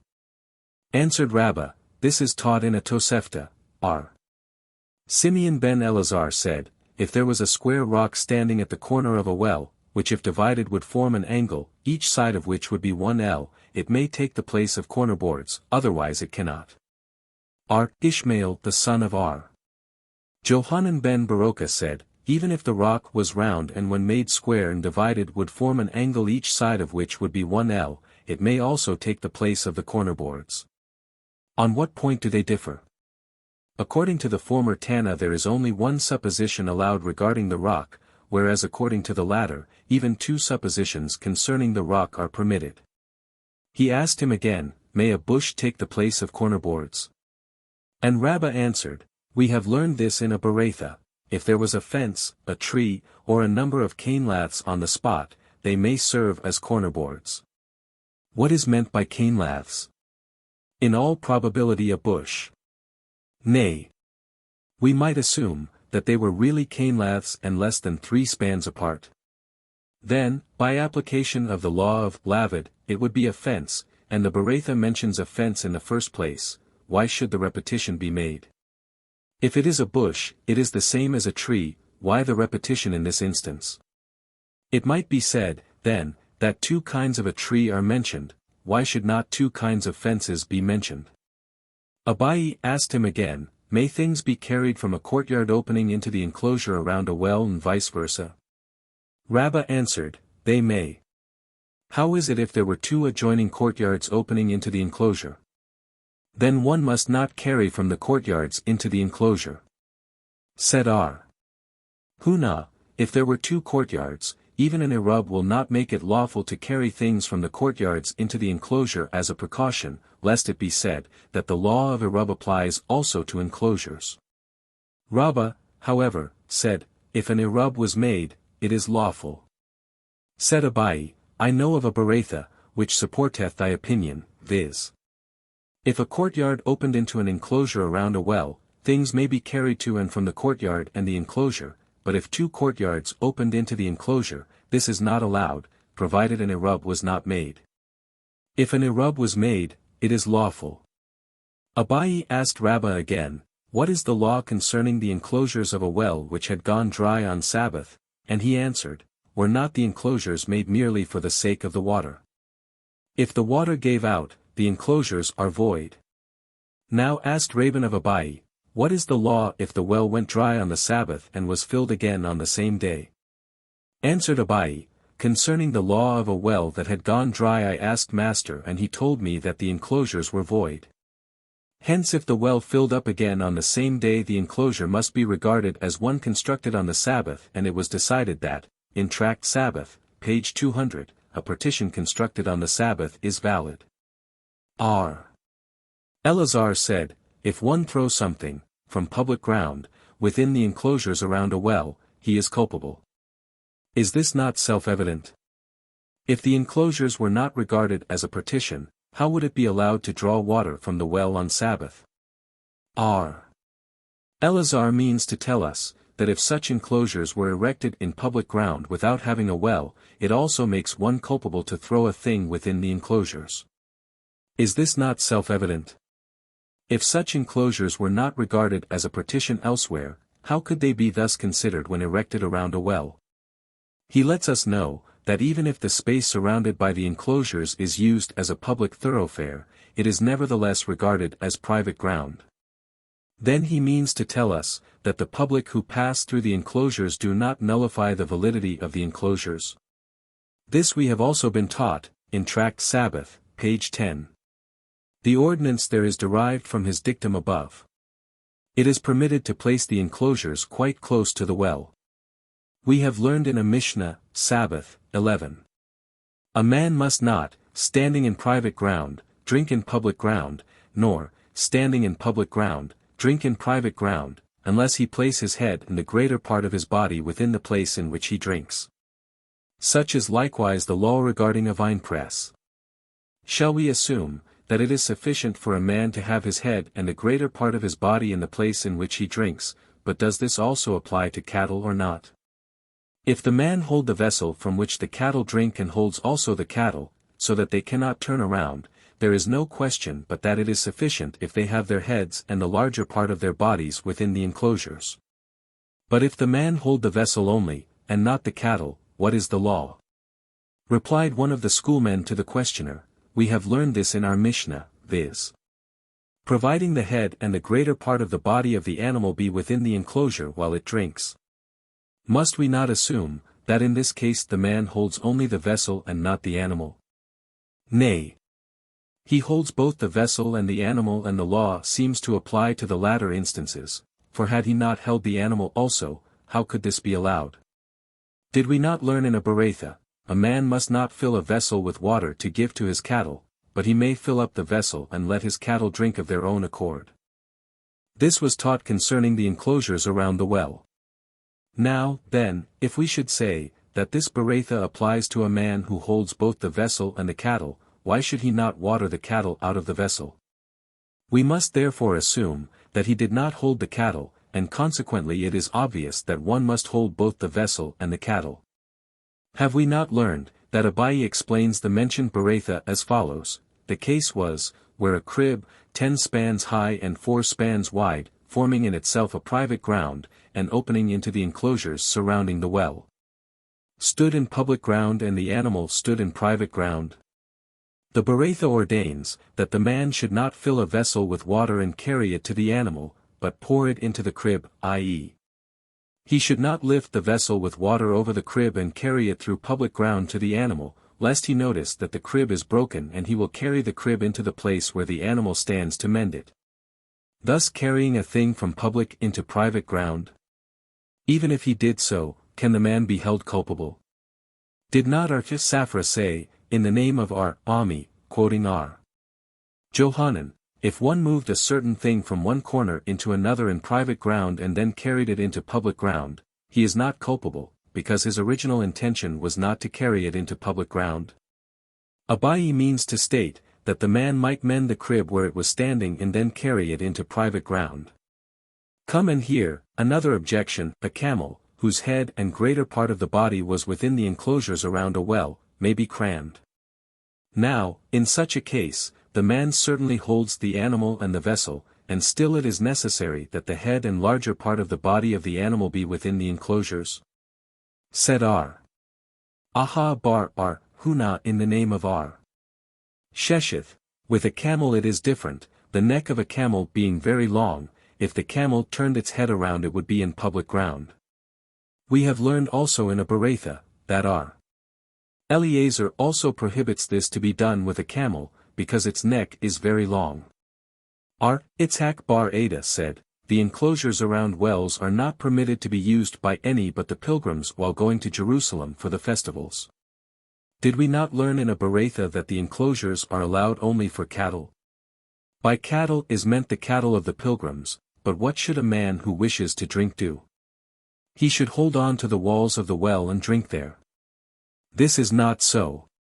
Did not our Itzhak in the name of our Jehudah quoting Samuel say, that the enclosures are permitted to be made only around wells containing spring water but not rain water? If the wells were only allowed for cattle, why should this distinction be made?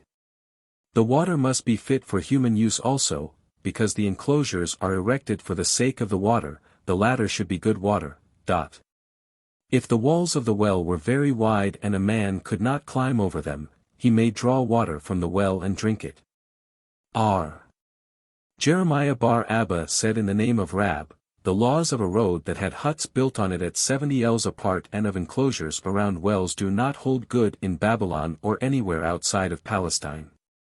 The first law does not apply to Babylon on account of the frequent floods and to other lands on account of thieves who would steal the huts. And the second law does not apply to Babylon because of the abundance of water and to other lands because there are no colleges of learning. Said our Hista to Mari the son of our Huna the son of Jeremiah bar Abba, I have heard, that ye, men of Barnash, go to the synagogue of Daniel on the Sabbath, a distance of 3 miles. Upon what grounds do ye do this? Do ye depend upon the law of huts? Was it not said by thy grandfather in the name of Rab, that this law does not apply to Babylon? R. Hista was shown by Mari demolished buildings scattered over the entire road, at about 70 ells apart, which at one time formed part of the city itself. Said our Hista, Mari bar Mar related, it is written, Jeremiah 24.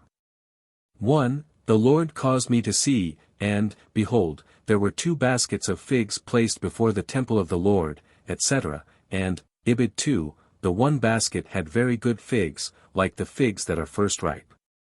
And the other basket had very bad figs, which could not be eaten, from being so bad. The good figs represent the strictly righteous and the bad figs the grossly wicked, but if you mean to say, that for the grossly wicked there is no more hope, therefore it is written, Solomon's Song 7. 14. The mandrakes 17 give forth their smell. Rabbah preached, by the passage, the mandrakes give forth their smell, is meant the young men of Israel who have not yet tasted of the fruit of sin.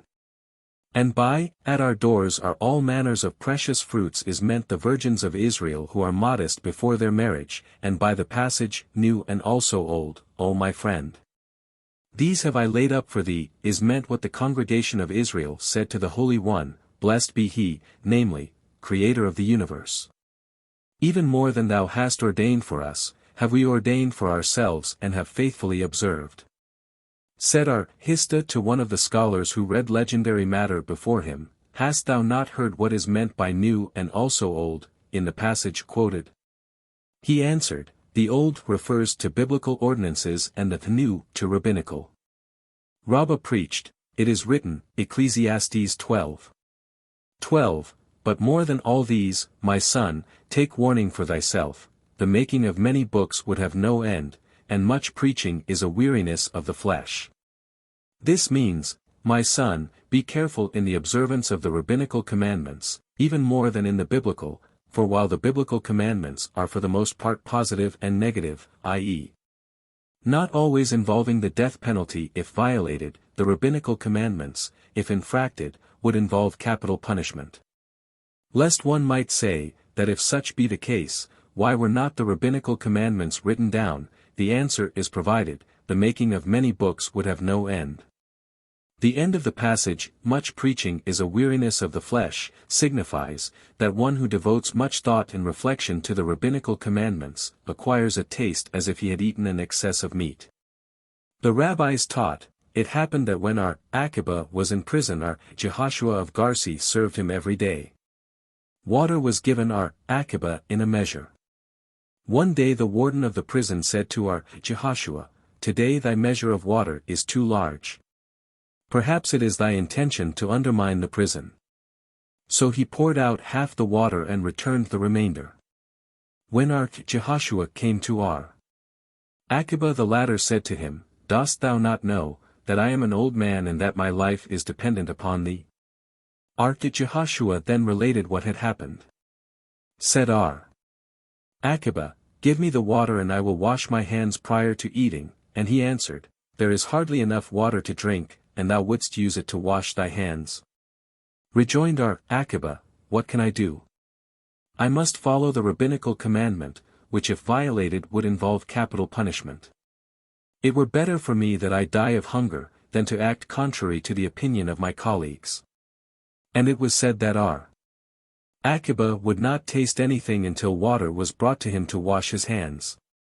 When the sages heard of this, they said, if he was so careful in his old age how was he in his youth, and if he was so particular in prison how was he when at liberty?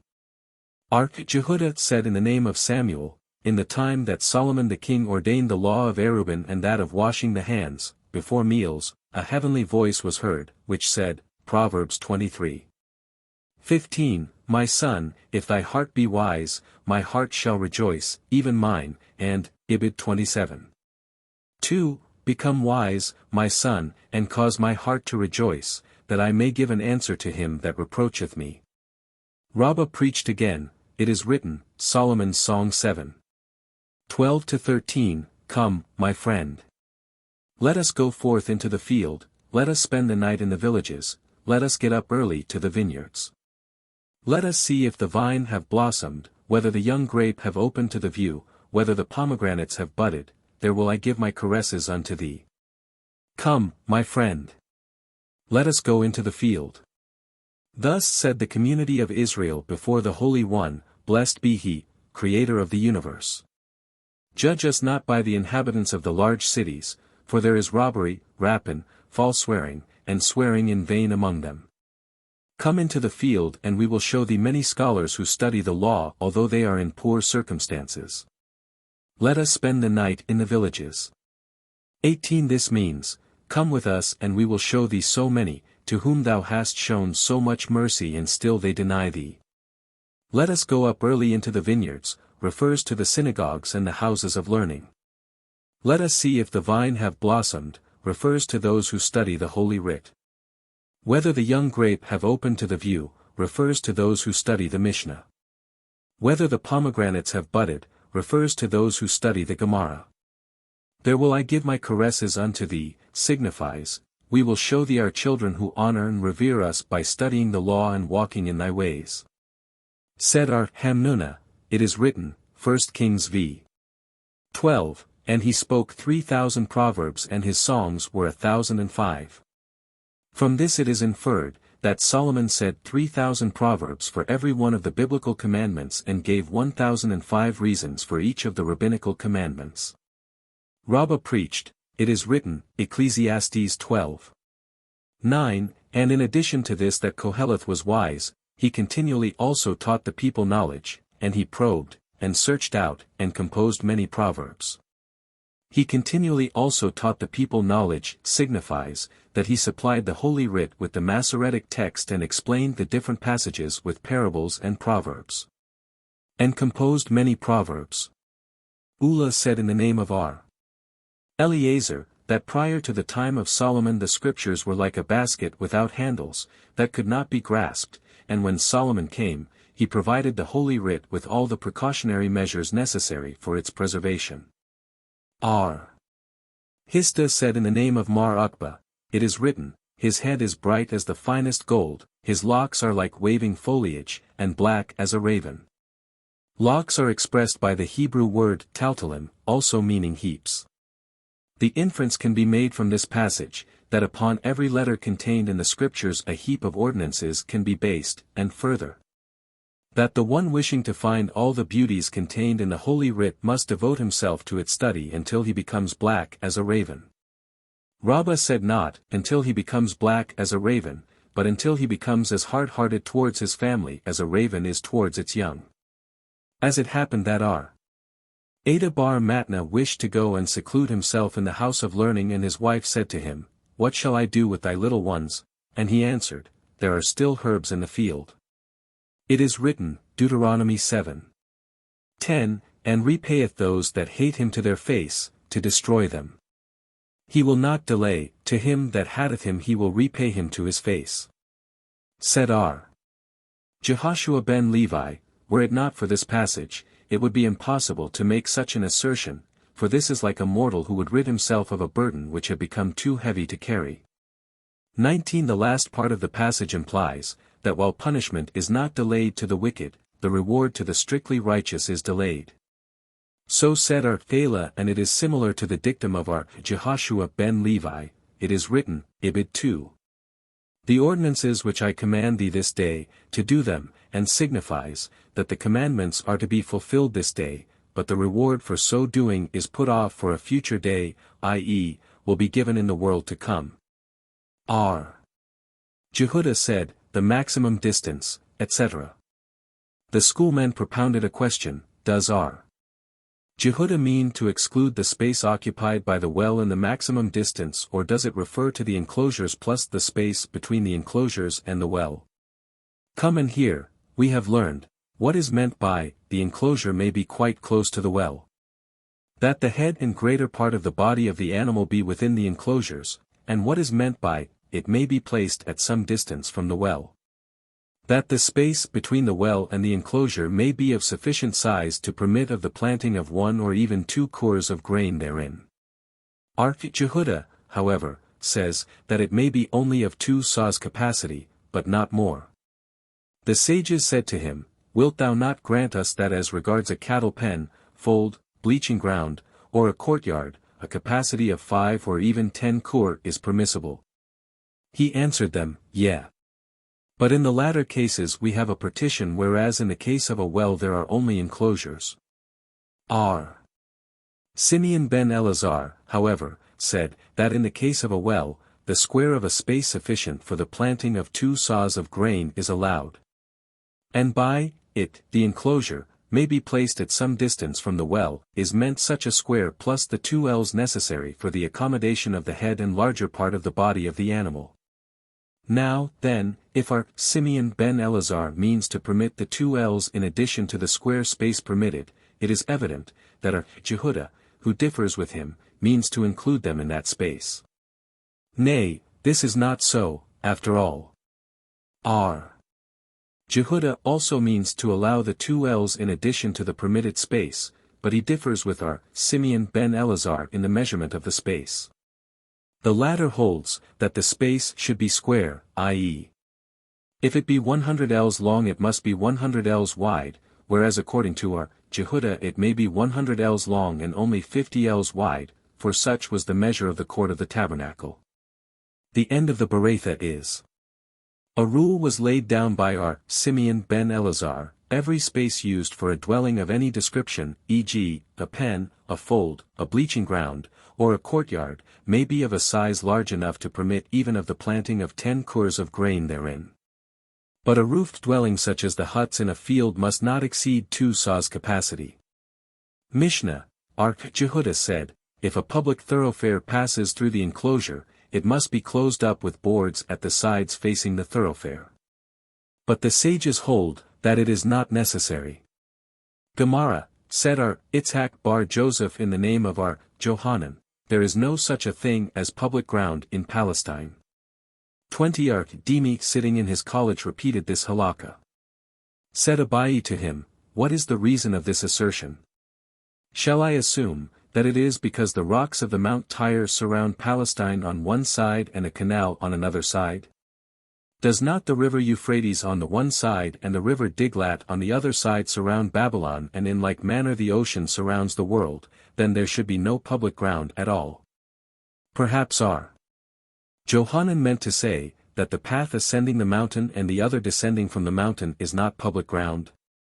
Answered Archidemi, I see thou hast a wise head, and it seems to me as if thou wert among the pillars of our Johanan's college, when he pronounced this halakha. When Rabbin came from Palestine, he said in the name of our Johanan, and according to another version in the name of our Abahu quoting our Johanan, the paths by which the mountains in Palestine are ascended and descended do not come under the head of public ground. Because they were not encountered on the journey through the wilderness, the pillar of cloud removing all hills and mountains from the path of the children of Israel. Mishnah, be it a public cistern, a public well, or a private well, such an enclosure of boards must be made for it. To a private cistern, however, a partition 10 hands high must be made. Such is the dictum of our Akiba, but our Jehuda. Ben Baba said, an enclosure of boards must be made only for a public well, for all others it is sufficient to make a rope fence 10 hands high. Gemara, said our Joseph in the name of our Jehuda quoting Samuel, the halakha prevails according to our Jehuda ben Baba. And he said again in the name of the same authority, it is allowed only to make an enclosure around a well containing spring water. The reason this latter saying of our Jehuda ben Baba is quoted is, because in the Mishnah he states, that an enclosure must be made only for a public well, and we might assume that even if the well contained rain water, providing it be only a public well, an enclosure may be made around it. Therefore we are taught, that even though it be a public well it must contain spring water. Mishnah, furthermore, Ark Jehuda ben Baba said, in a garden or woodshed over 70 ells square and encompassed by a wall 10 hands high, it is lawful to carry things, provided there is a watchbox or dwelling of some kind, within the garden or shed. Or they are close to town. Ark Jehuda, however, said, even though there be nothing else within them than a cistern, a reservoir, or a cave, it is lawful to carry things, in the garden or shed. R. Akiba said, even if the garden or woodshed contain none of these objects mentioned, one may carry things within them, on Sabbath, provided they do not measure much over 70 ells square. R. Eliezer said, if the length of such a garden or woodshed exceed its width by even 1 ell, it is not permitted to carry things therein. R. Jose, however, said, even if its length be twice its width, it is lawful to carry things therein. R. Eli said, I heard from our Eliezer, that even though the garden or woodshed be large enough to permit of a whole core of grain being planted within it, it is permitted to carry things therein on Sabbath. I also heard from him, that if one of the householders of a court had forgotten and not combined in the Erub, he must not carry anything out of or into his house, but the other inmates of the court may do so. Furthermore, I heard from him, that a man can fully acquit himself of the duty, of eating bitter herbs, on the Passover by using heart-stung, scalopendrium. I inquired among all his disciples seeking a colleague who had also heard him pronounce these opinions, but I could not find one. Gemara, our Akiba said, even if the garden, etc. Is this not the same as was said by the first Tana? There is a difference in a trifling matter between the two, as we have learned in the following Beretha, there is a trifle over the 70 ells and something, which the sages failed to specify. And that is the difference between the space of 2 saws capacity, which is 100 by so ells, and the square of 70 ells and something. 2 saws capacity is equal to 100 by 50 ells, or 5,000 square ells, and 7 2/3 by 70 2/3 ells is equal to 4. 994 and 2/3 square ells, hence the difference, 5 and 7/9 square ells. Whence do we adduce this? Said our Jehuda, it is written, Exodus 27:18, the length of the court shall be 100 cubits and the breadth 50 by 50. This means to say, that the 50 cubits of length exceeding the breadth should be apportioned to the breadth, so as to make the whole 70 cubits and 4 spans square. 21. What is the correct interpretation of the passage? How can 100 ells in length by 50 by 50 in breadth be understood? Said Abai, the passage implies that the tabernacle must be placed immediately beyond where the court is 50 ells in length, and being itself 30 ells long and 10 wide. It will have a frontage of 50 ells and 20 ells on each remaining side. Our Eliezer said, if the length, etc. Did we not learn in a Beretha? Our Eliezer said, if the length exceeded double the width of the garden or woodshed by 1 ell, things must not be carried in them. Said our Bibhai bar Abai, our Mishnah must also be read not, if the length exceed the width, but, if the length exceed double the width. If such be the case, then is this not the same as said by our Jose? The difference between them is the 1 square ell which our Eliezer adds as a proviso but which our Jose does not incorporate in his dictum, for the former says, according to the above Beretha, even if the length exceed double the width by 1 ell, while the latter says, even if the length be double the width, exactly. Our Jose, however, said, etc. It was taught, our Joseph in the name of our Jehuda, quoting Samuel, said, the halakha prevails according to our Jose's dictum in that a square is not essential.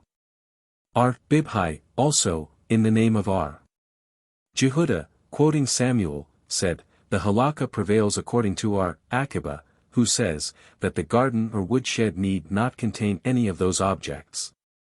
Samuel found it necessary to make both statements in order to make the ordinance more lenient, i.e., that neither was it essential that the garden or woodshed be square nor that it contain a watchbox, dwelling, etc. If a woodshed of more than 2 saws capacity was fenced in for a dwelling, and the larger part of it was used to sow grain therein, it is like a garden and things must not be moved therein. Because the fact that it was used for the purpose of sowing grain nullifies the original intention to use it for a dwelling. If, however, trees were planted in the greater part of it, things may be carried therein, because it is considered as a yard or court adjacent to a house. What is the law, however, if only in the smaller part of such a woodshed grain was sown? Said our Hunah the son of our Jehoshua, if the woodshed was of 2 saws capacity, it is allowed to carry things therein under those circumstances, but if it was of a larger capacity, it is not allowed to carry things therein. This will be in accordance with our Simeon, whose opinion will be cited later, chapter 9, Mishnah I. If trees were planted in the woodshed, according to our Jehuda in the name of Abhimi, things may be carried only if benches were made between the trees, but according to our Naaman, this is not necessary. And our Hunah the son of Jehuda is of the same opinion as our Naaman. Said our Naaman in the name of Samuel, a woodshed of over 2 saws capacity, which was not fenced in for a dwelling, stood near a house which was subsequently built adjoining it. What is to be done in order to make it lawful for the occupants of the house to carry things to and from the woodshed and the house on the Sabbath? First, a breach of more than 10 ells should be made in the wall of the woodshed, thereby rendering the walls useless, then the breach should be filled up so as to make it 10 ells only. This will be regarded as a door, and will make it lawful to carry things between the house and the woodshed. The schoolmen asked, how is it, if the man tore down and rebuilt the walls of the woodshed piecemeal, i.e., ell by ell until more than 10 ells were torn down and then by rebuilding just 10 ells of the breach were left? Must over 10 ells be demolished at once in order to render the wall useless, or does it suffice if eventually such a breach was made even if it was done ell by ell? The answer was, is this not the same as we have learned in a Mishnah, in Tract Kalim, that the vessels of householders which contain a hole larger than a pomegranate are not subject to defilement? And Hezekiah asked, what the law was if a hole the size of an olive was made in the vessel and stopped up, and this was repeated until the hole became the size of a pomegranate. R. Johanan answered him and related that Rabbi taught this in another Mishnah concerning a sandal, one ear of which had become torn and was mended when the other became tom and was also mended. The sandal after the second mending is not subject to defilement. Rabbi was asked why he had ordained thus, for after the second mending, the same condition existed in the sandal as after the first. He answered, Nay. When the other ear was broken off, the sandal was virtually destroyed, and after it had been mended it assumed a different appearance. This statement can also be applied to the wall, which with each successive breach of one ell assumed a different appearance. The answer was, such explanations are superhuman, and can only be made by an angel. According to another version, the answer was, this is a man, who has knowledge. 22. Sedar, Kahana, in a bleaching ground, behind a house, things must not be carried except for a distance of 4 ells. Sedar. Naaman, if a door was erected in the bleaching ground, things may be carried over its entire extent, because the door renders this lawful. If a woodshed of over 2 saws capacity which had been intended for a dwelling was filled with water, it is considered as if planted with trees, and things may be carried over its entire extent. Said a Mimar, provided the water was fit to drink. But if not fit for drinking purposes, things must not be carried within the woodshed. There was a bleaching ground in the city of Pumnahara, one side of which opened into the city and the other side into a path leading to a vineyard, which in turn opened into the banks of a lake. Said Rabbah, a side beam should be erected on the side of the bleaching ground facing the city, and if this is of use as an entry to the city, it will also be a valid entry for the bleaching ground. This makes it lawful to carry things both in the entry and in the bleaching ground, but as for carrying from the entry into the bleaching ground or vice versa, there is a difference of opinion between Aha and Rabina. One permits this because the bleaching ground is uninhabited. The other prohibits this, lest the bleaching ground become at some time inhabited and things will be carried to and fro nevertheless. A woodshed of over 2 saws capacity which was not fenced in for a dwelling and was made smaller by planting trees therein, is not considered diminished in size. If, however, a pillar was erected within it, 10 spans high and 4 wide, it is considered diminished. If the pillar was less than 3 spans wide, all agree that it is of no account. But if it be over 3 spans and less than 4, Rabbah said, that the woodshed is thereby diminished because a thing which is over 3 spans wide does not come within the law of lavid, attachment, and is hence considered an independent subject. Rabbah, however, maintains that it is not diminished, for a subject which is less than 4 spans is of no account. If a partition was made in the woodshed 4 spans distant from the wall, things may be carried over the entire woodshed. If the partition was less than 3 spans from the wall, all agree that this would be unlawful. If over 3 and less than 4, Rabbah said it is lawful, and Rabbah said it is not. R. Shimi, however, taught this ordinance in a more lenient form, namely, if the partition was over 3 and less than 4 spans from the wall, all agree that it is lawful, but if it was less than 3 then there is a difference of opinion. Rabba Bar Hannah propounded a question: if the bottom part of a partition was swallowed up by the earth and the top part remained, can it be accounted a lawful partition or not? What was the object of this question? If it refers to a partition which was erected on the estate of a deceased proselyte, then this question is identical with that of Jeremiah of Beira, which is decided in Tract Baba Bathra, and if it refers to the Sabbath law, i.e., if a partition was made on Sabbath, then the question has already been decided previously, page 47. Concerning a woodshed of 3 saws capacity which was provided with a roof of only 1 saw capacity, Rabbah said, the atmosphere of the unroofed portion of the woodshed nullifies the roof which has been erected and things must not be carries within it. Arphizera, however, said, the atmosphere of the unroofed portion does not interfere with the roof which is considered as attached to the part of 1 saw's capacity and things may be carried within the roofed part with impunity. I admit, however, that if a wall of the woodshed facing a courtyard was entirely demolished, the atmosphere of the adjoining courtyard renders the remaining walls void and makes the woodshed one of over 2 saws capacity. There was a garden on the estate of the exilarch containing a pavilion. On a Friday Huna bar Hinana was told to go out there and make the pavilion suitable so that things could be carried and meals taken within it on the morrow. He went and placed some sticks of less than 3 spans in height in the ground around the pavilion. Rabba then went out and tore down the sticks.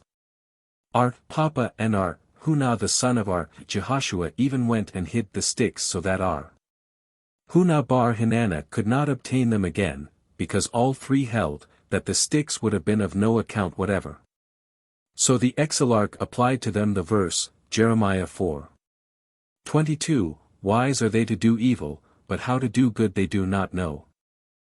Eli said, I have heard from Eliezer, that even though a garden or woodshed be large enough to permit of the planting of a whole kur, etc. This Mishnah is not in accordance with the opinion of Hananiah, who said, that even if they have a capacity of 40 sahs, as a parade ground for soldiers in front of the king's palace, things may be carried within them. So it was taught in a Beretha. Said Johanan, both Eliezer and Hananiah adduced their opinions from the same passage, viz. 2 Kings XX 4, and it came to pass, before Isaiah was gone out into the middle court, etc. While subsequently city is mentioned and hence the inference that a parade ground be it even as large as a medium-sized town is still called a court provided it be in front of the king's palace. Their point of difference is, that one holds a medium-sized town to have a capacity of 1 kur while the other holds that it has a capacity of 40 sahs. I also heard from him, etc. Did we not learn in another Mishnah, that neither the householder himself nor the other inmates of the court, yard, may carry anything to and from his house? Said Huna the son of Jehoshua in the name of Sheshith, this presents no difficulty. The Mishnah is in accordance with Eliezer, who holds, that if one had resigned his right to the use of the court he also resigned his privilege of the use of his house, but according to the opinion of the rabbis it may be said that, if he had resigned his right to the court, he did not thereby resign his privilege of the use of his house. Is this not self-evident? Why should we say, it may be said? They cannot differ on any other point. Said Rabba Inr. Huna bar Hinana have explained this as follows, the case was, where there were 5 inmates of one court, and one of them forgot to combine in the Erub, according to Eliezer, at the time that he resigns his right to the use of the court in favor of all the other inmates he need not do so to each one individually also, and he at the same time resigns the privilege of using his house to the other inmates.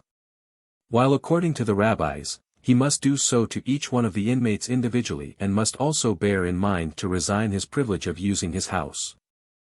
3. Location of Erubin and limits on Sabbath travel. Regulations concerning wherewith and where an Erub may be made. Whereby an Erub becomes invalid. The Erub of limits, with its conditions. When a festival or new year precedes the Sabbath. Mishnah, the Erub may be affected with all kinds of victuals excepting water and salt. All kinds of victuals may be bought with the proceeds of the second tithe except water and salt. One who has vowed to abstain from food, may partake of water and salt. The Erub may be made for a Nazirite with wine and for an ordinary Israelite with heave offering. Symmachus said, unconsecrated things only may be used for the Erub of an ordinary Israelite. The Erub of a priest may be placed on a spot which had formerly been used as a cemetery. Jehudah said, it may even be placed in an actual burying ground, since the priest may make a partition between himself and the burying ground and then eat the Erub. Gemara, Johanan said, we must not accept all the Mishnah that commence with a general rule as final, even such as are supplemented with an exception. Said Rabina, according to another version Naaman, we can infer this from our Mishnah above. It is stated therein, that with all kinds of victuals an Erub may be affected, excepting water and salt, and there are certain mushrooms with which an Erub cannot be affected also. Consequently we may assume from this Mishnah, that all those commencing with a general rule, even such as are supplemented with exceptions, need not be accepted as final. All kinds of victuals, etc. One of the 2 sages, Eliezer or Jose bar Hanina taught as follows: the Mishnah means to state, that an Erub must not be made with either water or salt, but with the two together it is allowed, and one of them taught the same with reference to second tithes, viz. With the proceeds of the second tithes salt or water must not be bought, but the two together may be bought. The one who applies this opinion to second tithes does so even to a greater degree in the case of the Erub. But the one who applies this to an Erub does not do so in the case of the second tithes, because some fruit must be bought therewith. When our Itzhak came from Palestine, he taught this to apply to second tithes also. An objection was made. R. Jehudah ben Gadish testified in the presence of our Eliezer, that his father's house used to buy fish brine with the proceeds of the second tithes. Said our Eliezer to him, perhaps thou didst not observe, that there were pieces of fish in the brine. Now, our Jehudah ben Gadish himself testifies that fish brine was bought and that is at least an article of food, but he certainly would not permit salt and water. Said our Joseph, R. Itzhak in permitting water and salt to be bought with the proceeds of second tithes refers to a case where the water also contains some oil. Said Abai, if such be the case, why does he say water and salt? It would be virtually buying the oil. The answer is, if the money was paid for the oil and incidentally also for the water and salt. Is it allowed to buy it indirectly? Yeah, it is allowed, as we have learned. Ben Bagbag said, it is written, Deuteronomy 14:26, and thou shalt lay out that money for whatsoever thy soul longeth after, for oxen, or for sheep, or for wine, or for strong drink, or for whatsoever thy soul asketh of thee. For oxen signifies for oxen together with the hide, for sheep with the wool, for wine together with the barrel, or for strong drink even if it turn sour. R. Johanan said, the man who will explain to me the dictum of Ben Bagbag concerning the oxen, I will carry his clothes after him to the bathhouse. Why is this so? Wherein does he find a difference between the oxen and the sheep? Because if we infer from the verse, that the sheep may be bought together with their wool, which can be shorn, it is self-evident that an ox must be bought with the hide, for how can it be bought otherwise? Hence the inference taken by Ben Bagbag from the oxen is superfluous. Wherein do our Jehudah ben Gadish, our Eliezer, and the following Tanaim differ? Our Jehudah ben Gadish and our Eliezer interpret an extension and a limitation thus, thou shalt lay out that money for whatsoever thy soul longeth, is an extension then, or oxen, or for sheep, for wine, or for strong drink, is a limitation. Or for whatever thy soul asketh of thee, is again an extension. Thus we have an extension, a limitation and another extension. What is the extension? For everything. But what is the limitation? According to R. Eliezer, it is fish brine, and according to R. Jehudah ben Gadish it is water and salt, and the other Tanaim do not refer to extension and limitation but to the effect of general and particular terms. As we have learned in a Beretha, thou shalt lay out that money for whatsoever thy soul desireth, is a general term, for oxen, for sheep, etc. Is a particular term, and again, or for whatsoever thy soul asketh of thee, is a general term. Hence we have a general term, a particular term and another general term, and wherever there is a particular term in the midst of two general terms the particular term determines the rule. Thus the particular thing to be bought with the proceeds of second tithes is fruit of fruit, i.e., a calf born of a cow or oil of olives, and everything generated above the ground, but salt and water or fish brine is not included. In another Beretha however we were taught, that as the particular term refers to something born on or growing out of the ground, so does also the general term refer to subjects of this kind. What is the point of difference between the two Berethas? Said Abai, concerning fish. According to the Beretha which holds, that the particular term refers to fruit of fruit and everything generated above the ground, fish is also included as it derives its sustenance from the earth. But according to the Beretha which holds, that only something born on or growing out of the ground is meant, fish is excluded because it is generated in the waters. Said our Jehudah in the name of our Samuel bar Shilah's quoting Rab, an Erub may be made with lettuce, halaglogoth, a certain edible plant, and clover but not with green rice stalks and bad figs.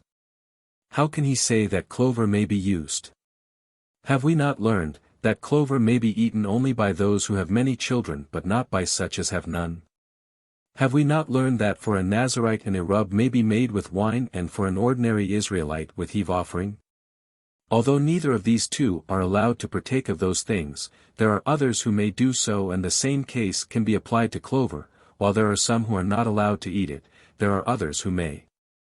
Hence all may use it for the purpose of making an Erub. With green rice stalks it is not allowed. Did not R. Jehuda say in the name of Rab, that hops and green rice stalks may be used to make an Erub, and the benediction to be pronounced over these is, Blessed be he, etc., who hath created the fruits of the earth? This presents no difficulty. For Rab said, that rice stalks were not permitted to be used, before he came to Babylon, not knowing that it was used for food, but when he learned that such was the case, he allowed its use. With bad figs it is not allowed. Have we not learned, that palm tops may be bought with the proceeds of second tithes, and that they are not subject to defilement incidental to eatables? And bad figs may also be bought with the proceeds of second tithes, but they are subject to the defilement. R. Jehuda, however, said that palm tops were considered the same as trees under all circumstances, with the exception that they may be bought with the proceeds of second tithes, and that bad figs are considered the same as other fruit except that they are not subject to tithing. Thou sayest, they are subject to defilement. That is a different matter. The reason of that is, as R. Johanan stated in another case, that they can be made good through cooking over a fire, and therefore they are subject to defilement, but they must not be used for making an Erub. The text states, that hops and green rice stalks may be used for making an Erub, etc. What quantity of hops should be used? As R. Yehiel said elsewhere, that a handful is sufficient, so it is also in this case, a handful will suffice for 2 meals. What quantity of green rice stalks must be used? Said Rabba bar Tuvia bar Itzhak in the name of Rab, a bundle of the same size as that made by the peasants. R. Helkia bar Tuvia said, an Erub may be made with a kaliyah, a certain root as hard as a piece of dry wood. How is that possible? Can it be eaten? He means to say when the root is young and tender.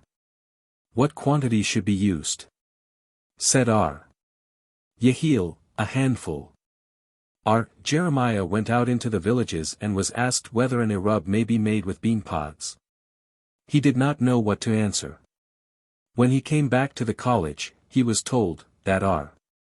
Janae said, it was allowed, and as to the quantity R. Yehiel said, a handful. R. Hamnuna said, an Erub must not be made with raw mangold. Because R. Hista said that raw mangold can kill a man. But we see, that some people do eat it and it does not harm them. Yeah, but they eat marigold which is partially cooked and is not quite raw. R. Hista said, cooked mangold is good for the heart, for the eyes and above all for the stomach. Said Abai, such is the case if the mangold was cooked over the center of a big fire so long that it sizzled. Rabbah said at one time, I feel, that I am at present in the same condition as Ben Azai was in the markets of Tiberias. Ben Azai used to lecture in the markets of Tiberias, and in his time was the most sagacious among all the sages, so that he once said, all the sages of Israel are as the peel of garlic compared to me except the bald head, meaning our Akiba. So one of the scholars came to Rabbah and asked him, how many apples it would take to make an Erub. He answered, art thou then certain that an Erub may be made with apples? With apples it is not allowed.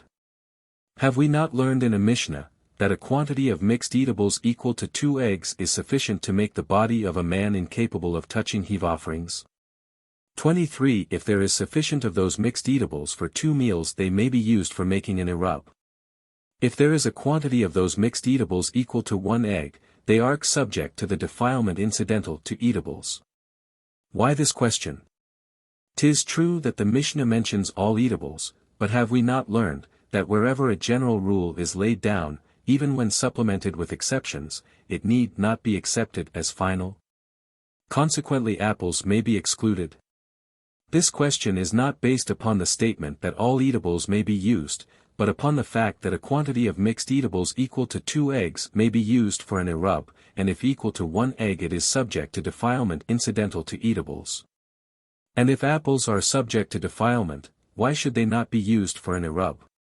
What should be the quantity of apples used? Said R. Naaman, a cab. An objection was raised, R. Simeon B. Eleazar said, a measure of spices, a litter of herbs, 10 nuts, 5 persicum, apricots, 2 pomegranates, 1 citron. This was a prescribed quantity for giving charity by the owner of a vineyard. And Gersek bar Dori in the name of R.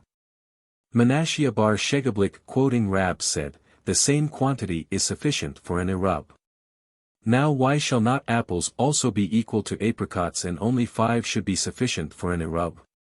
The persicums are more valuable, hence 5 are sufficient, but apples not being so valuable, therefore a cab is required. Said R. Joseph, may the Lord forgive R. Menashiah bar Shegablik. I said this to him in reference to the following Mishnah and he said this in reference to the above Beretha. This is the Mishnah, mentioned above.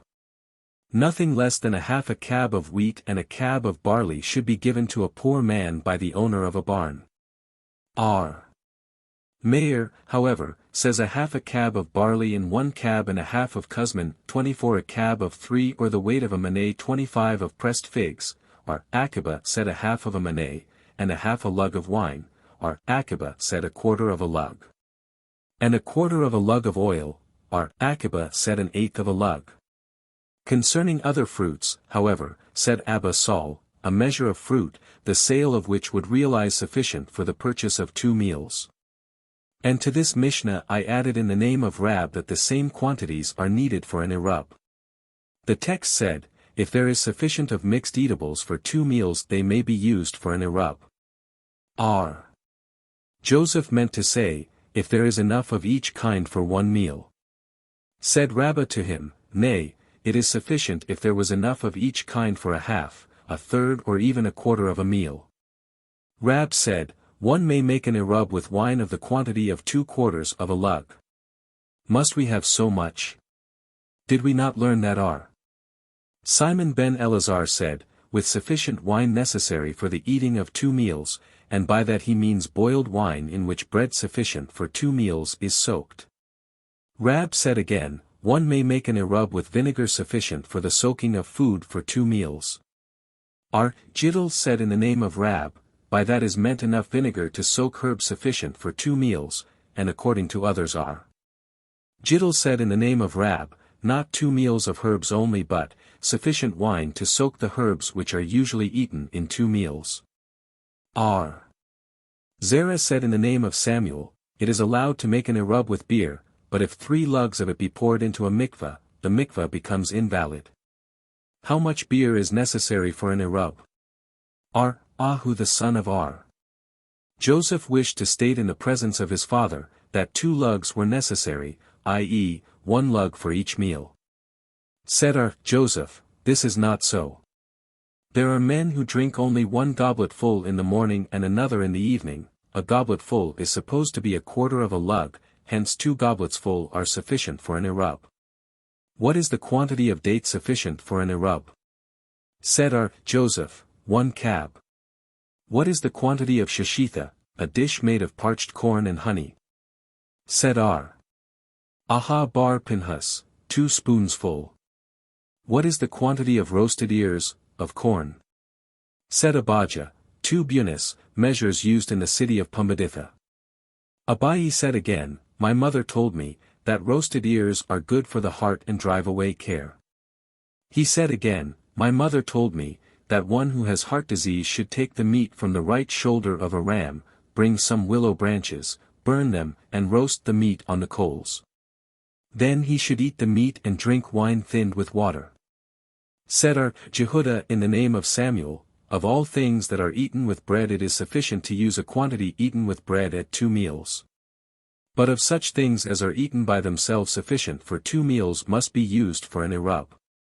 Of raw meat sufficient for 2 meals if eaten by itself must be used, but of cooked meat Rabbah said it is sufficient to use as much as is eaten with bread at 2 meals, and R. Joseph said as much as is eaten at 2 meals by itself should be used, and he said, Whence do I adduce this? Because I saw that the Persians eat roasted meat without bread. Rejoined Abai, Are the Persians the majority of the whole world? R.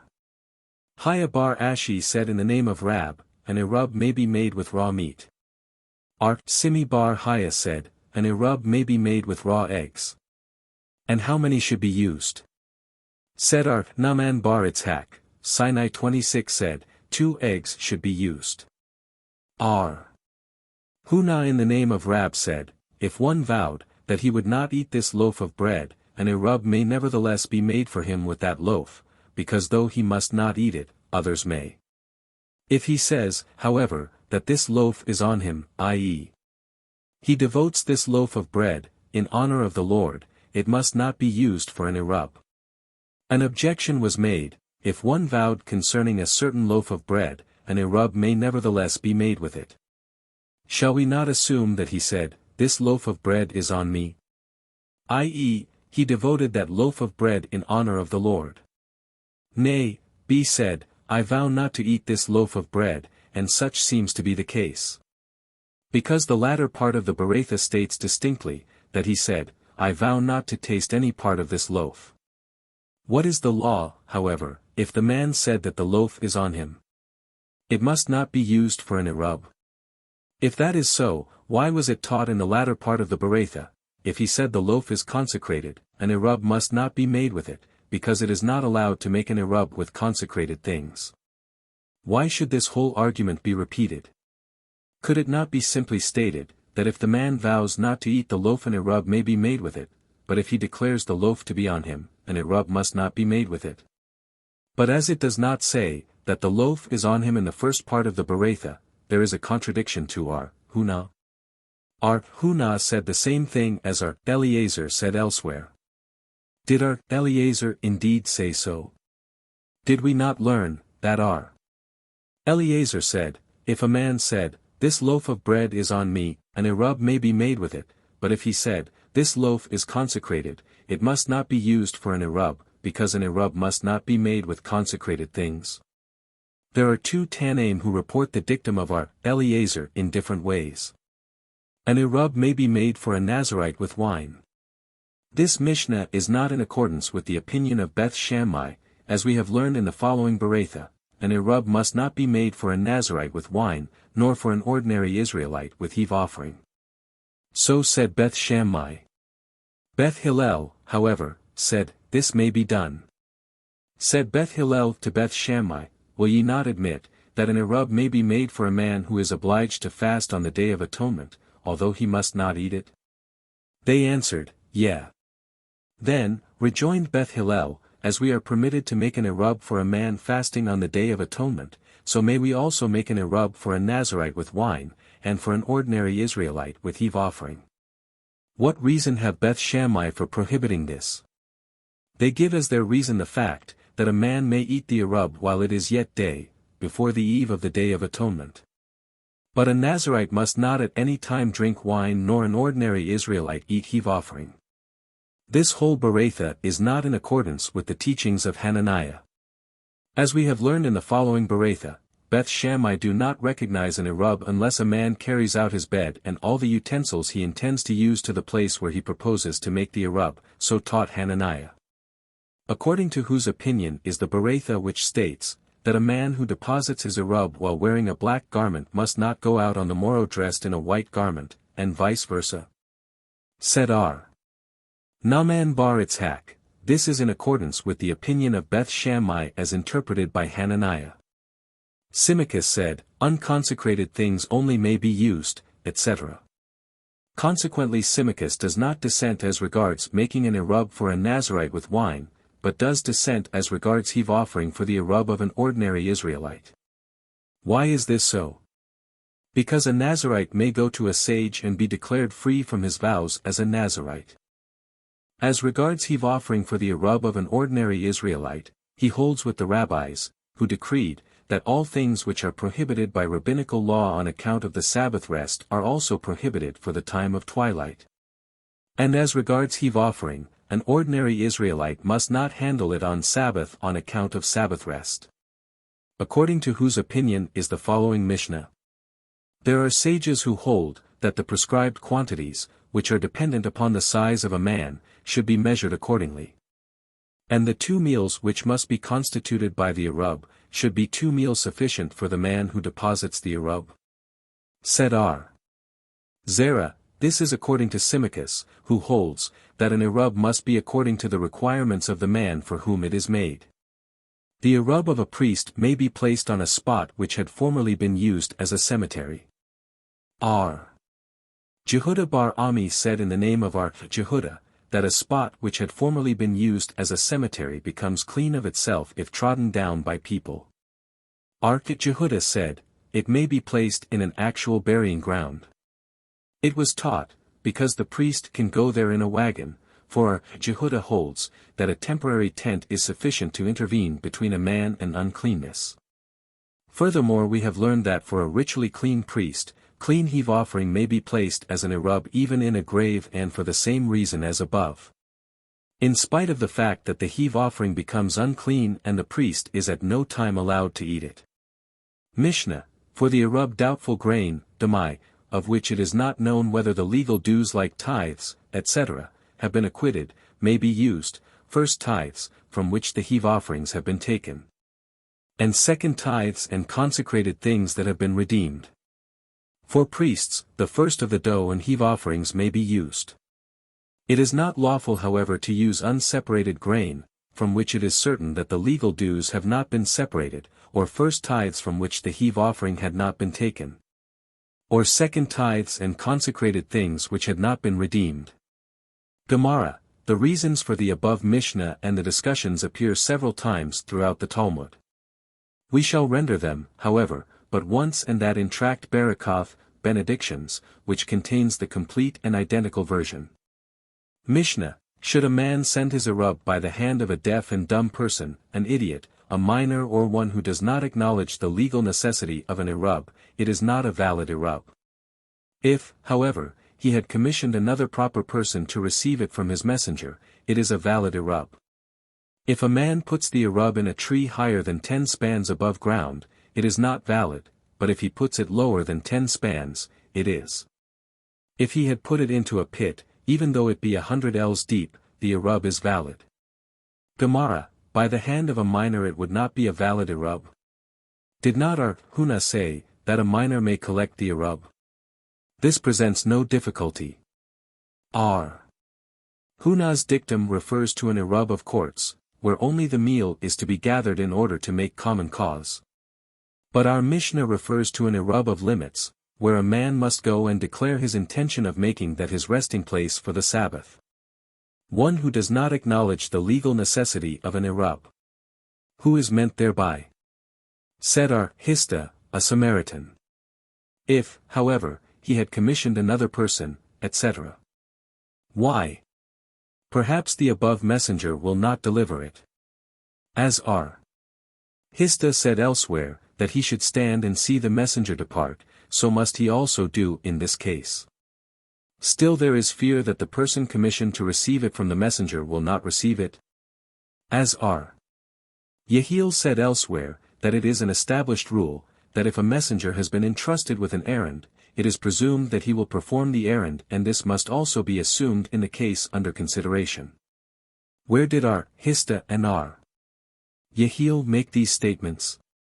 Concerning the following Beretha, which teaches, that if a man sent his Erub through a trained elephant or a trained monkey and they deposited the Erub, too is not valid, but if he had commissioned a person to receive it from them and deposit it, it is valid.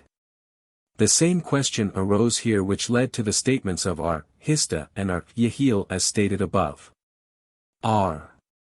Naaman said, the established rule, that a messenger will perform his errand, holds good where rabbinical laws are concerned, but not where biblical commandments are to be executed. R. Shesheth, however, said, there is no difference. This rule holds good even where biblical commandments are concerned. If a man put his Erub in a tree, etc. Our Haya bar Abba, our Basi and Rabba bar Nathan sat together, and our Naaman sat near them. They were deliberating upon the question of where the tree spoken of in the Mishnah was situated. Should we assume that it was standing in private ground, what difference does it make whether the Erub was put lower or higher? For private ground reaches even to the sky. Should we assume that the tree was in public ground, where was the man's intention to rest on this tree? If on the top, why was the Erub which was placed above 10 spans not valid? The man and the Erub would be in one place. We must say, that the man's intention was to rest at the foot of the tree, and if the Erub was placed above 10 spans from the ground it is not valid. Because at that height the tree becomes private ground by virtue of its being over 4 spans wide, while the foot of the tree is still public ground and consequently. The man would have to carry his food from private into public ground on Sabbath and that is prohibited. Still, will he not make use of a tree on the Sabbath and that is also prohibited? We must therefore assume, that the Mishnah means that the tree was standing in public ground and it is according to Rabbi, who holds that all rabbinical ordinances enacted on account of the Sabbath rest, Shvuth, have no significance during twilight, before or after the Sabbath.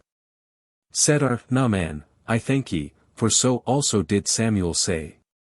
And they rejoined, was it so difficult for you to understand the Mishnah, that you thank us for our opinion? Did they not themselves argue and discuss the matter? Nay, they spoke thus to our Naaman. Would you insert our opinion in the Gemara explaining this Mishnah? He answered, yeah. Rabba made, all this refers to a tree, which was standing outside of the addition, of 70 2/3 L square, to a town. But if the tree was standing inside of the addition to the town, it makes no difference where the Erub was placed on it, even at a height of over 10 spans. Because the atmosphere of a town pervades all the trees and it makes no difference where the man takes his rest. Where is the opinion of Rabbi and the sages to be found concerning the twilight as mentioned above? In the following Beretha. If a man placed his Erub on a tree 10 spans above the ground, the Erub is not valid. If placed lower than 10 spans it is valid, but must not be taken down. If it was placed within 3 spans from the ground it is valid and may also be taken down. If the Erub, however, was placed in a basket and then hung on the tree even at a height of over 10 spans it is valid, such is the dictum of Rabbi. The sages however say, that where an Erub must not be taken down, it is also not valid. Hence the difference of opinion between Rabbi and the sages. Concerning what part do they differ? Shall we say, that they differ concerning the last part, i.e. where the Erub was placed in a basket and hung up on a tree at a height of over 10 spans, and the sages say therefore, that such an Erub is invalid because the tree will have to be used on Sabbath and that is prohibited, can we say that incidental use of the tree is also prohibited? We know that is not so. Shall we say, that they differ concerning the first part, i.e., where the Erub was placed at a height of over 10 spans and must not be taken down? We must first see what kind of a tree is under consideration. If it be a tree of less than 4 spans width, it is a free place, not subject to jurisdiction, then why should the Erub not be taken down? If it be a tree that was 4 spans wide, it is regarded as private ground, then of what benefit is the basket which contains the Erub? It must also be taken down from private into public ground, said our Jeremiah. With a basket it is different. It need not be taken down at all, but can be bent over and the Erub may be removed. Although the tree is private ground, when the basket is bent over so that it is below 10 spans it is no longer in private ground. Our Papa sat in the college and repeated the above halakha. Rab Bar Shva raised an objection. We have learned in a following Mishnah, but how must this be done? One carries out the Erub, where he means to deposit it on the eve of the first day of rest and remains with it until dusk, when he carries it back with him. If thou sayest then, that it is sufficient if he hangs up a basket on the tree, because he can bend over the basket and bring it lower than 10 spans, why should the Mishnah quoted order, that the man must carry out the Erub, etc., and remain with it until dusk? It may just as well say, that as he can remain until dusk and carry it back, that it is sufficient, if he deposits it and carries it back with him at once. Said R. Zera, this is only a precautionary measure for a case where a festival follows a Sabbath. If it were said, that the man need not go out and deposit his Erub, wait until dusk and carry it back, then go out again on the next day and wait until dusk and eat the Erub.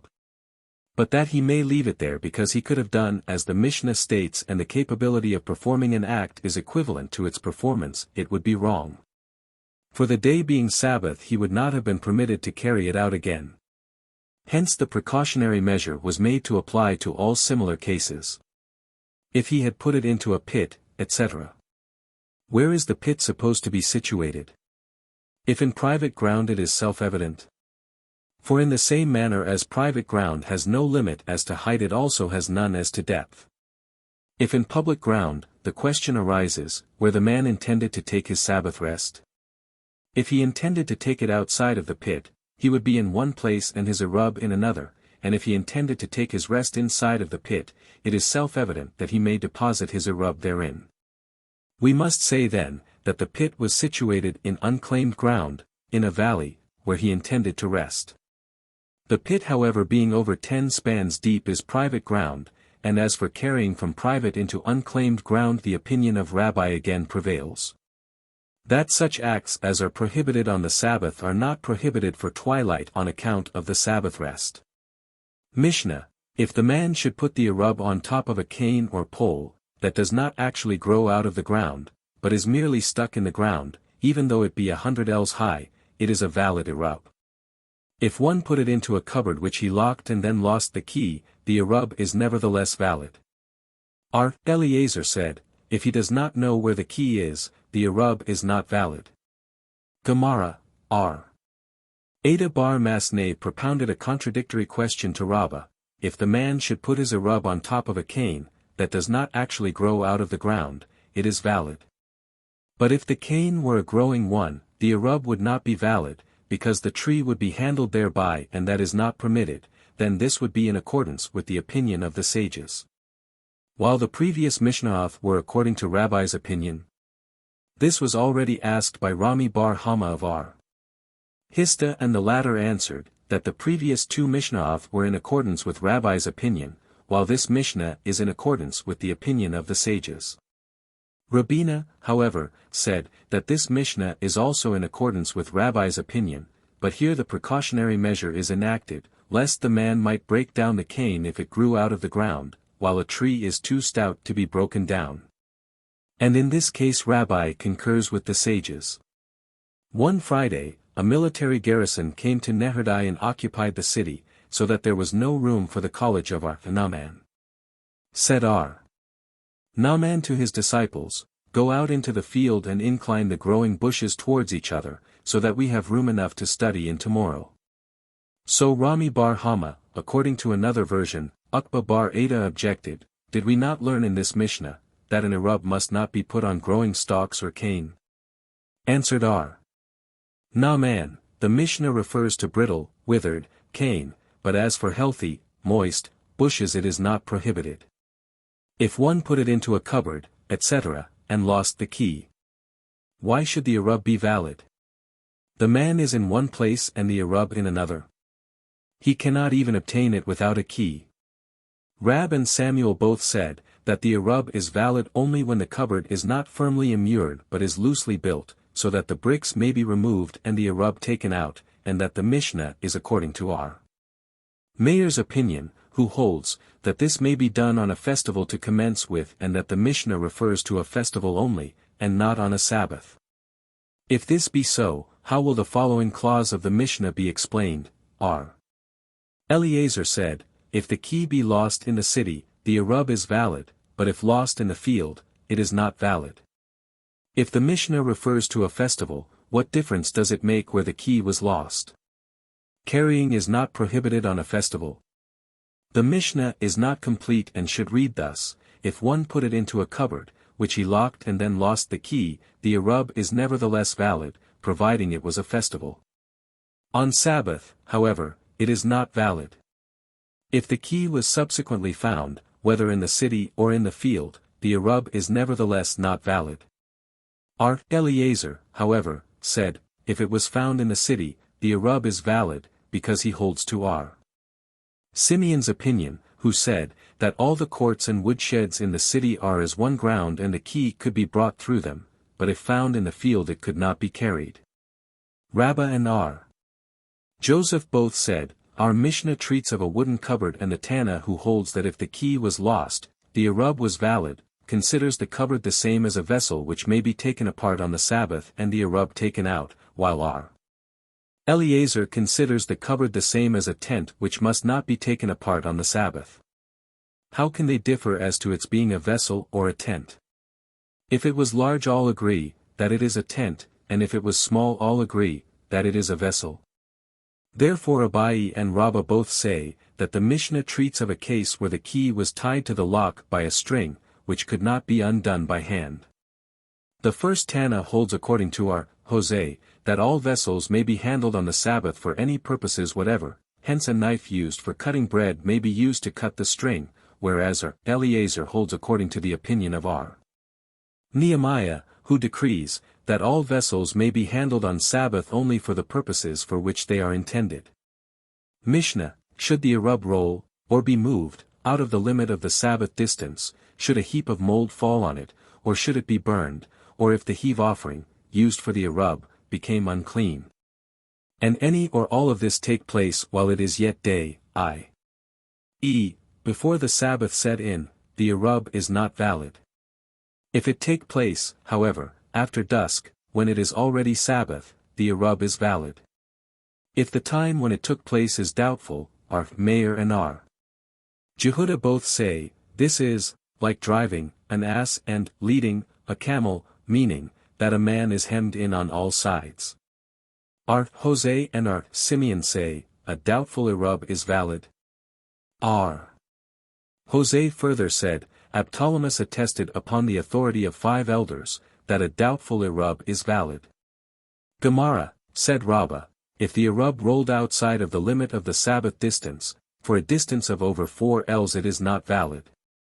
But if it rolled for less than 4 ells, the man who deposited the Erub is allowed 4 ells to move in, outside of the limits, consequently the Erub is valid.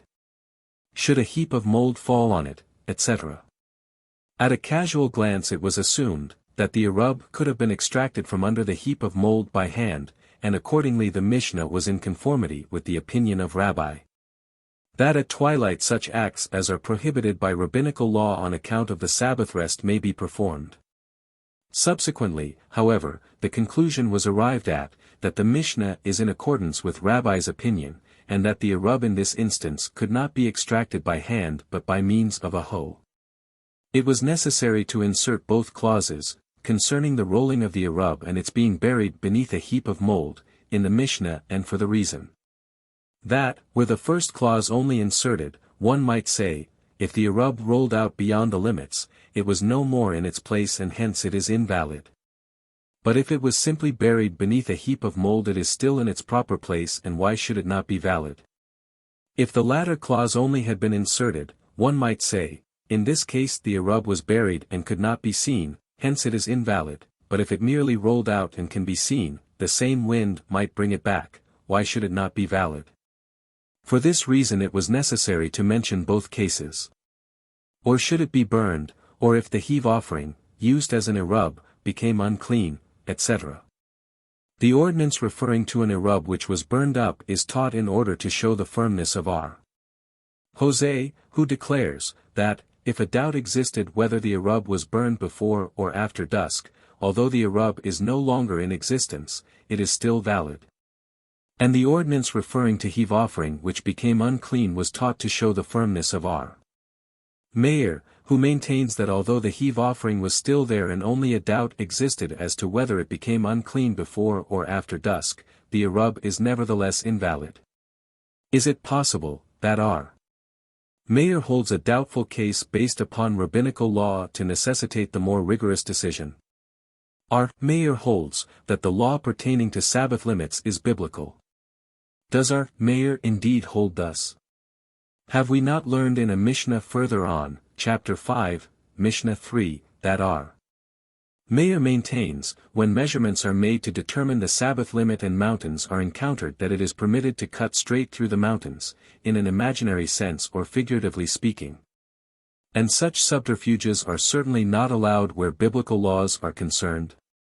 The latter opinion, while credited to our Meir, is not in reality his own, but the opinion of his teacher, while the former is his own conviction, and the proof is, that the Mishnah quoted states distinctly, R. Dostai ben Janai said, I have upon the authority of our Meir, etc. We have learned in a Beretha, how should the dictum of our Hosea to the effect, that a doubtful Erub is valid, be explained. Thus, if an Erub was made with heave offering concerning which there was a doubt whether it became unclean while it was yet day, or after dusk, or with fruit concerning which there was a doubt whether the tithes had been acquitted while it was yet day or after dusk, it constitutes a doubtful Erub, which is nevertheless valid. If, however, the Erub was effected with heave offering concerning which there was a doubt whether it was clean or unclean to commence with, or with fruit concerning which there was a doubt whether tithes had been acquitted at all, it does not constitute a doubtful Erub, which is valid. Let us see. Why is it said, that heave offering, concerning which there was a doubt whether it became unclean before or after dusk, would constitute a doubtful Erub which was nevertheless valid? Because the heave offering is presumed to be in its original condition and that was certainly clean, why should not the same case apply to the fruit concerning which there was a doubt, whether tithes had been acquitted thereof or not? Let the fruit also be presumed to be in its original condition and that is unseparated, of which tithes had not been acquitted. Do not say, therefore, that the fruit was doubtful as to its having been separated, but say, there was a doubt whether it had not subsequently been mixed with other, unseparated, fruit before or after dusk. R. Samuel bar R. Itzhak asked of R. Huna, if there were 2 loaves of bread before a man, one of which was clean and the other unclean, and he said, Make an Erub for me with the clean loaf wherever it may be, but did not know which was which. If both loaves which were heave offerings, were used in making the Erub, for if they were ordinary and even, ritually, unclean they may be eaten by an ordinary Israelite, what is the law according to the diverse opinions? According to R.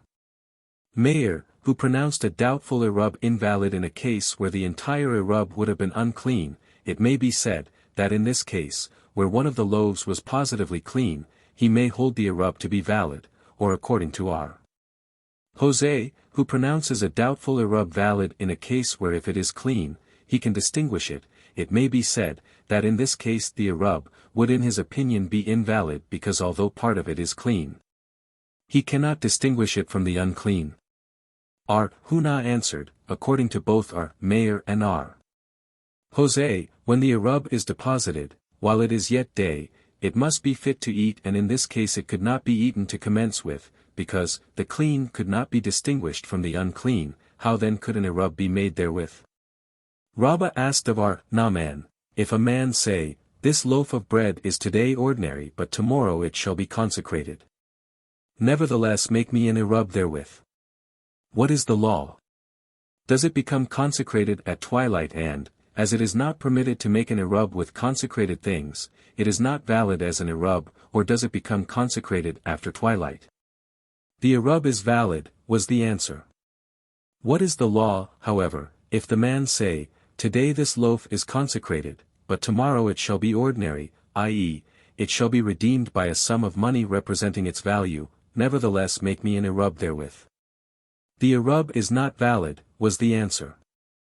What is the difference between the 2 cases? Said R.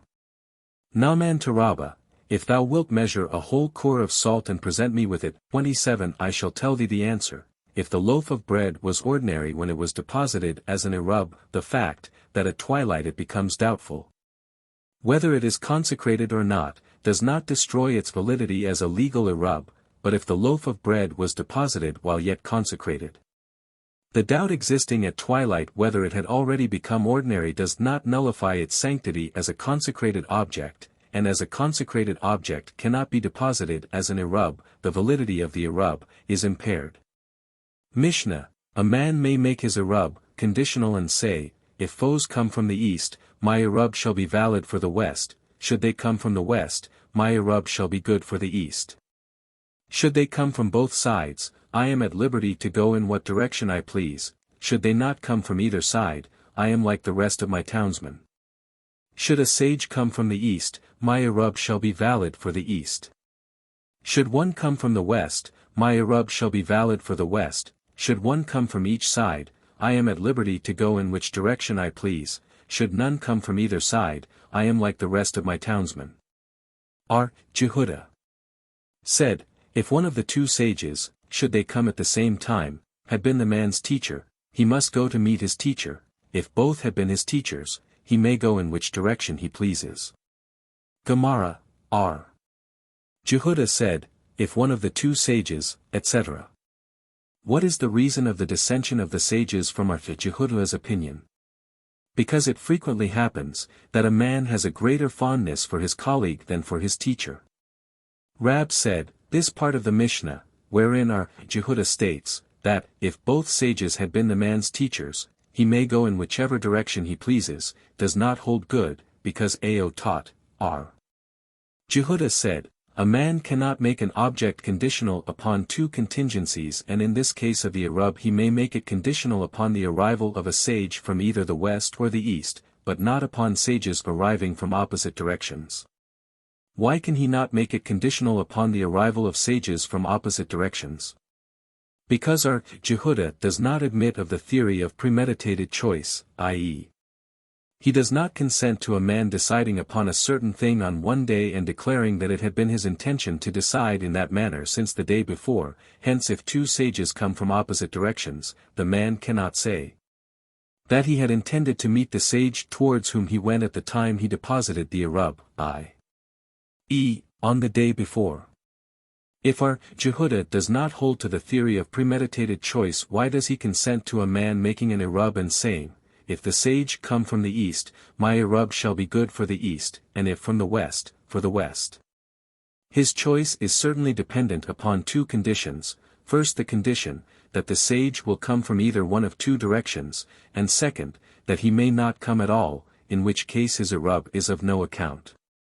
If the sage arrived on the morrow, and the man will go forward to meet him, he, the man, will be compelled to claim a premeditated choice saying, that he had intended when depositing his Erub to go in that direction, and that would be incorrect. For it may be, that at the time the Erub was made, the sage himself did not know from which direction he would come.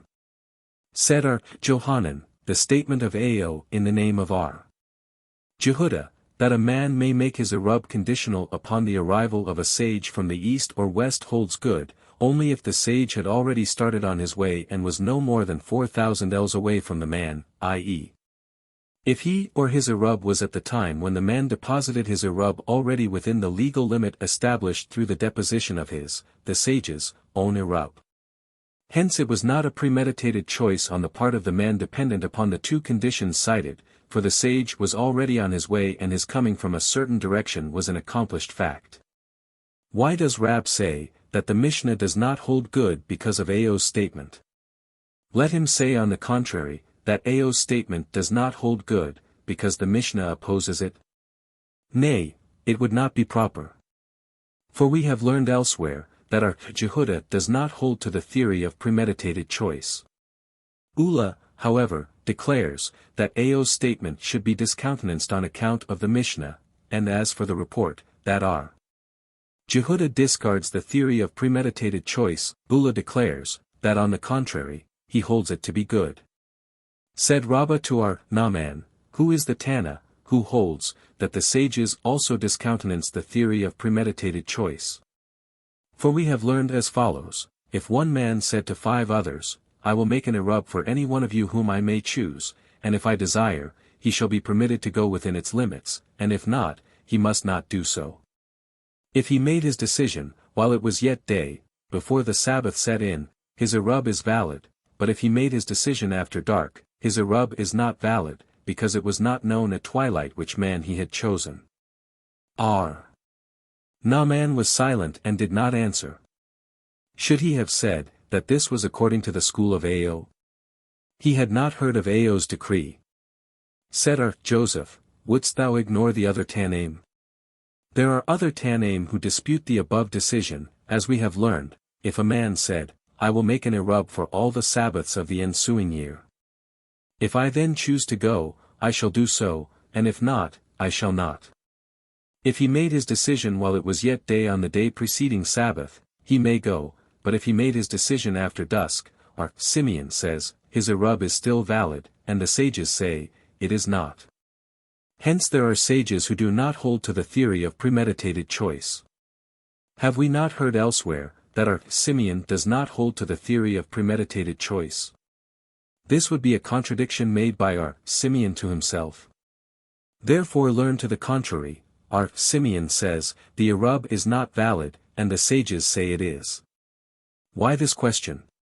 Can it not be, that our Simeon does not hold the theory of premeditated choice to be good where biblical laws are concerned but does hold the theory good for rabbinical laws?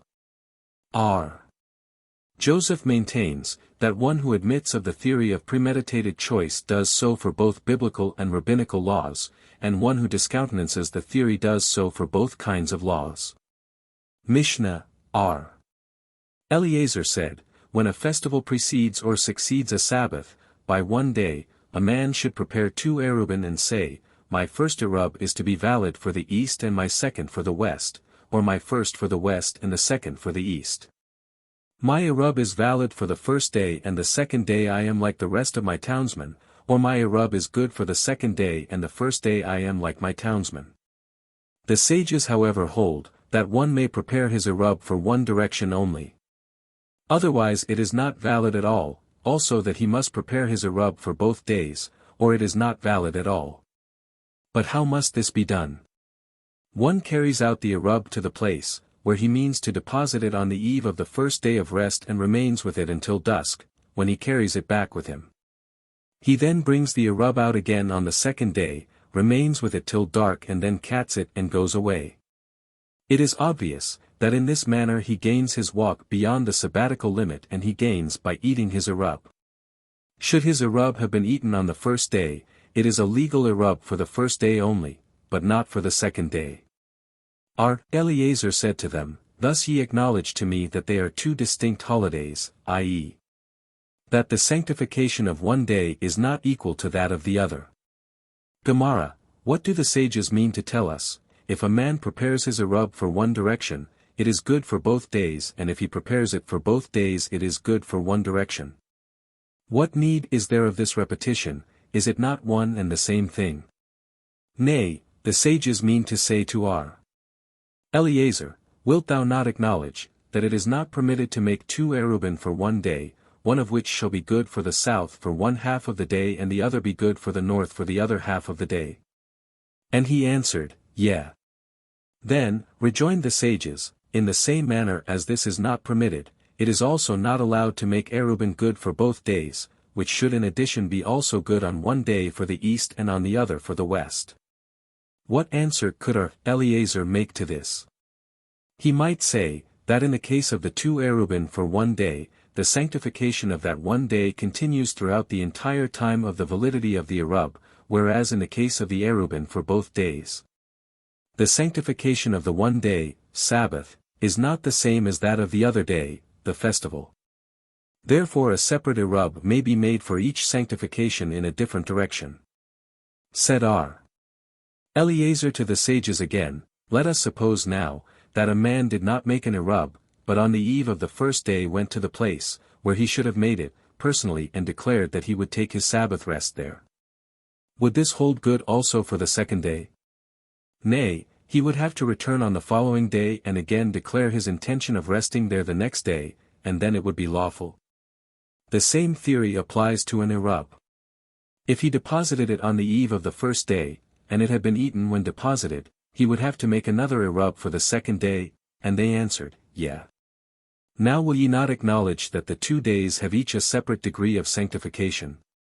What reply can the sages make to this?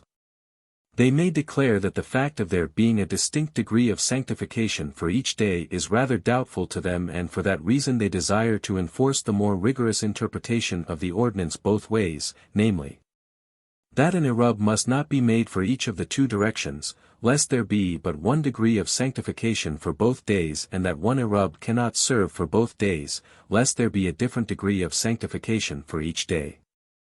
Again the sages said to our Eliezer, How is it, if no Erub at all was made on the eve of the first day?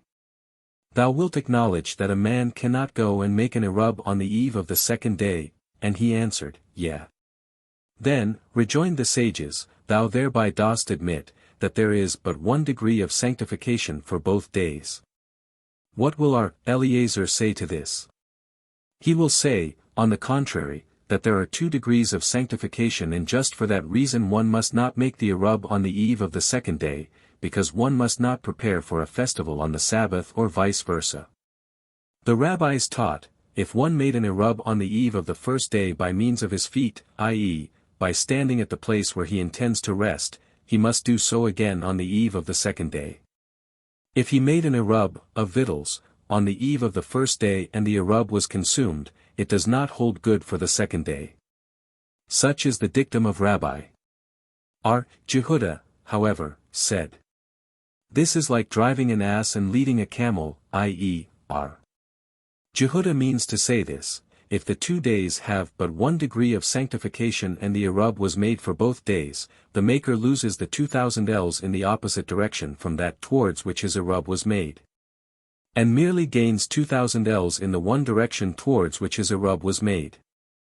If the 2 days have different degrees of sanctification and hence the Erub is valid only for one day, the maker of the Erub should on the second day be on a par with the rest of his townsmen.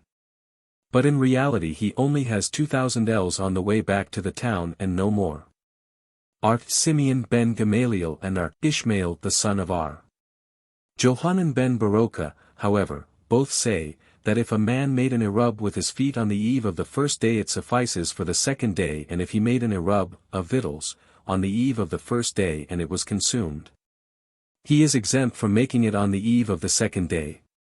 Said Rab, the halakha prevails according to the opinion of the 4 old sages and in conformity with our Eliezer, who says, that the 2 days have different degrees of sanctification, and the 4 old sages are Simeon ben Gamaliel, Ar Ishmael the son of Ar Johanan ben Baroka, Ar Eleazar ben Ar Simeon and Ar Hosea ben Ar Jehuda. The last of these is generally quoted by Rabbi anonymously wherever his opinion seems to be justifiable, and according to another version, one of the 4 sages is Ar Eleazar ben Samua instead of Ar Hosea ben Ar Jehuda. Rabba's information on this point was derived from a tradition, which was to the effect, that those 4 sages held in accordance with our Eliezer concerning the 2 degrees of sanctification for both days. Ar Jehuda said, if one made an Erub on the eve of the first day with his feet, he must do likewise on the eve of the second day, and if he made an Erub on the eve of the first day with bread, he must make it in like manner on the eve of the second day. If he made an Erub on the eve of the first day with bread which was lost, he may make it on the eve of the second day with his feet, but if he made it with his feet in the first instance he must not make it with bread in the second instance. Because making an Erub with bread to commence with on Sabbath or on a festival would be an infraction of the law prohibiting the preparing on a Sabbath for a festival or vice versa. If a man made an Erub with bread on the eve of the first day, he must make it with bread on the eve of the second day also, and, according to Samuel, he should use the same bread in both cases, for if he uses new bread in the second instance it will be a case of preparing on a Sabbath for a festival. Said our Ashi, we can adduce this also from our Mishnah, which teaches, but how must this be done? One carries out the Erub to the place, where he means to deposit it on the eve of the first day of rest and remains with it until dusk, when he carries it back with him. He then brings the Erub out again on the second day, remains with it until dusk, then eats it and goes away. The fact that it says, he carries it back with him and then brings it out again, is proof that it must be the same Erub. The sages that differ with Samuel and assert that new bread may be used on the eve of the second day maintain, that the Mishnah merely administers good advice and tells us that we need not trouble ourselves to make a new Erub in case the first one is lost. Mishnah, Ar Jehuda said, if a man apprehend that the new year will be celebrated 2 days, he must prepare 2 Erubin. He then says, My Erub of the first day shall be valid for the east and of the second day for the west. Or of the first day for the west and of the second day for the east. My Erub shall be valid for the first day, and on the second I am like my townsman, or my Erub shall be valid for the second day and on the first I am like my townsman. The sages however did not coincide with him. Jehudah further said, a man may conditionally separate the heave offering from a basket of fruit on the first day of the new year and eat it on the second day. Likewise an egg which is laid on the first day of the festival may be eaten on the second. The sages however do not coincide with him. Dosa ben Harkinas said, He who stands before the pulpit to pray on the first day of the new year must say, Strengthen us, O Lord our God, on this day of the new moon, whether today or tomorrow be the true day.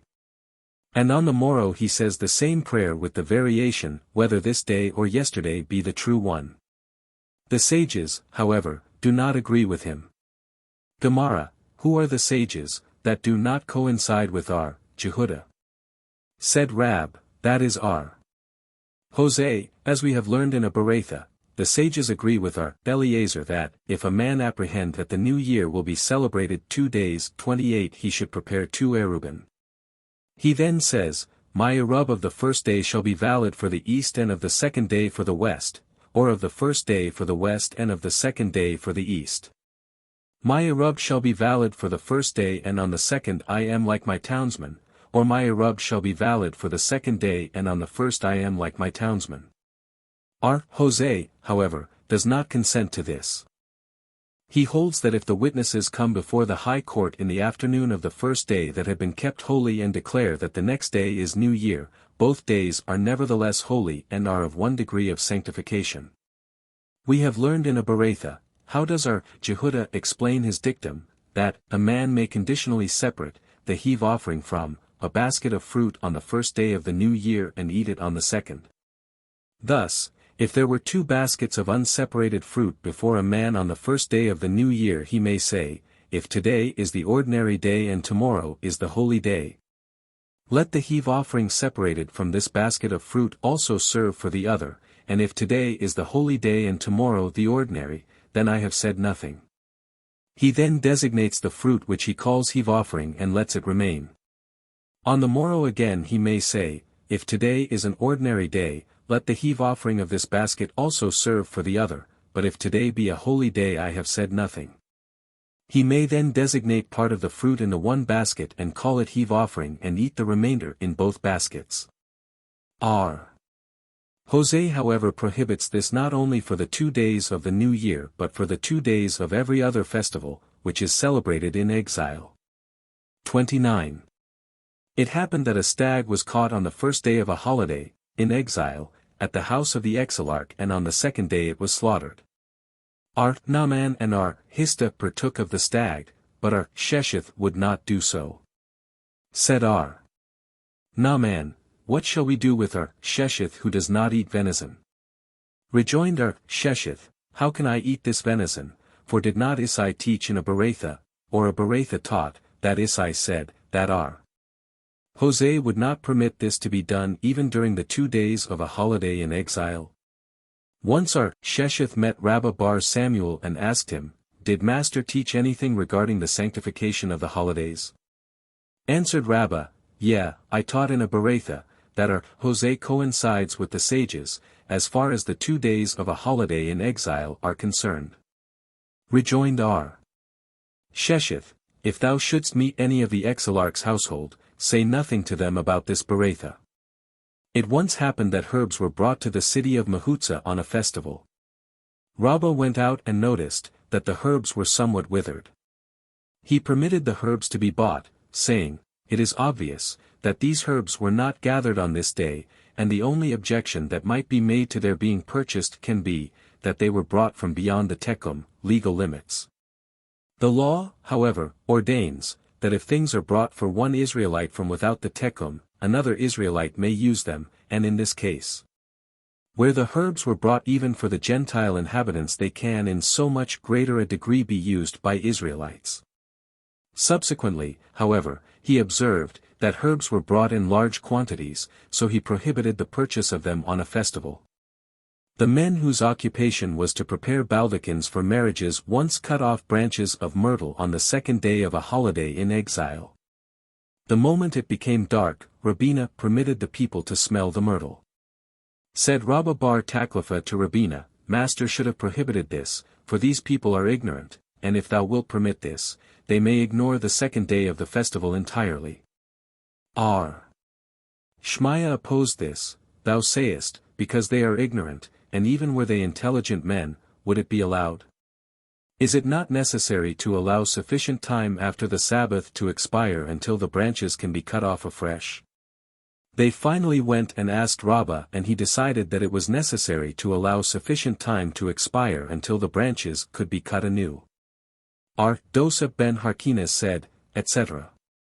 Said Rabbah, when we were in the college of R. Huna, a question was propounded by us as follows: must the reference to the day of the new moon be added to the prayers recited on the day of the new year?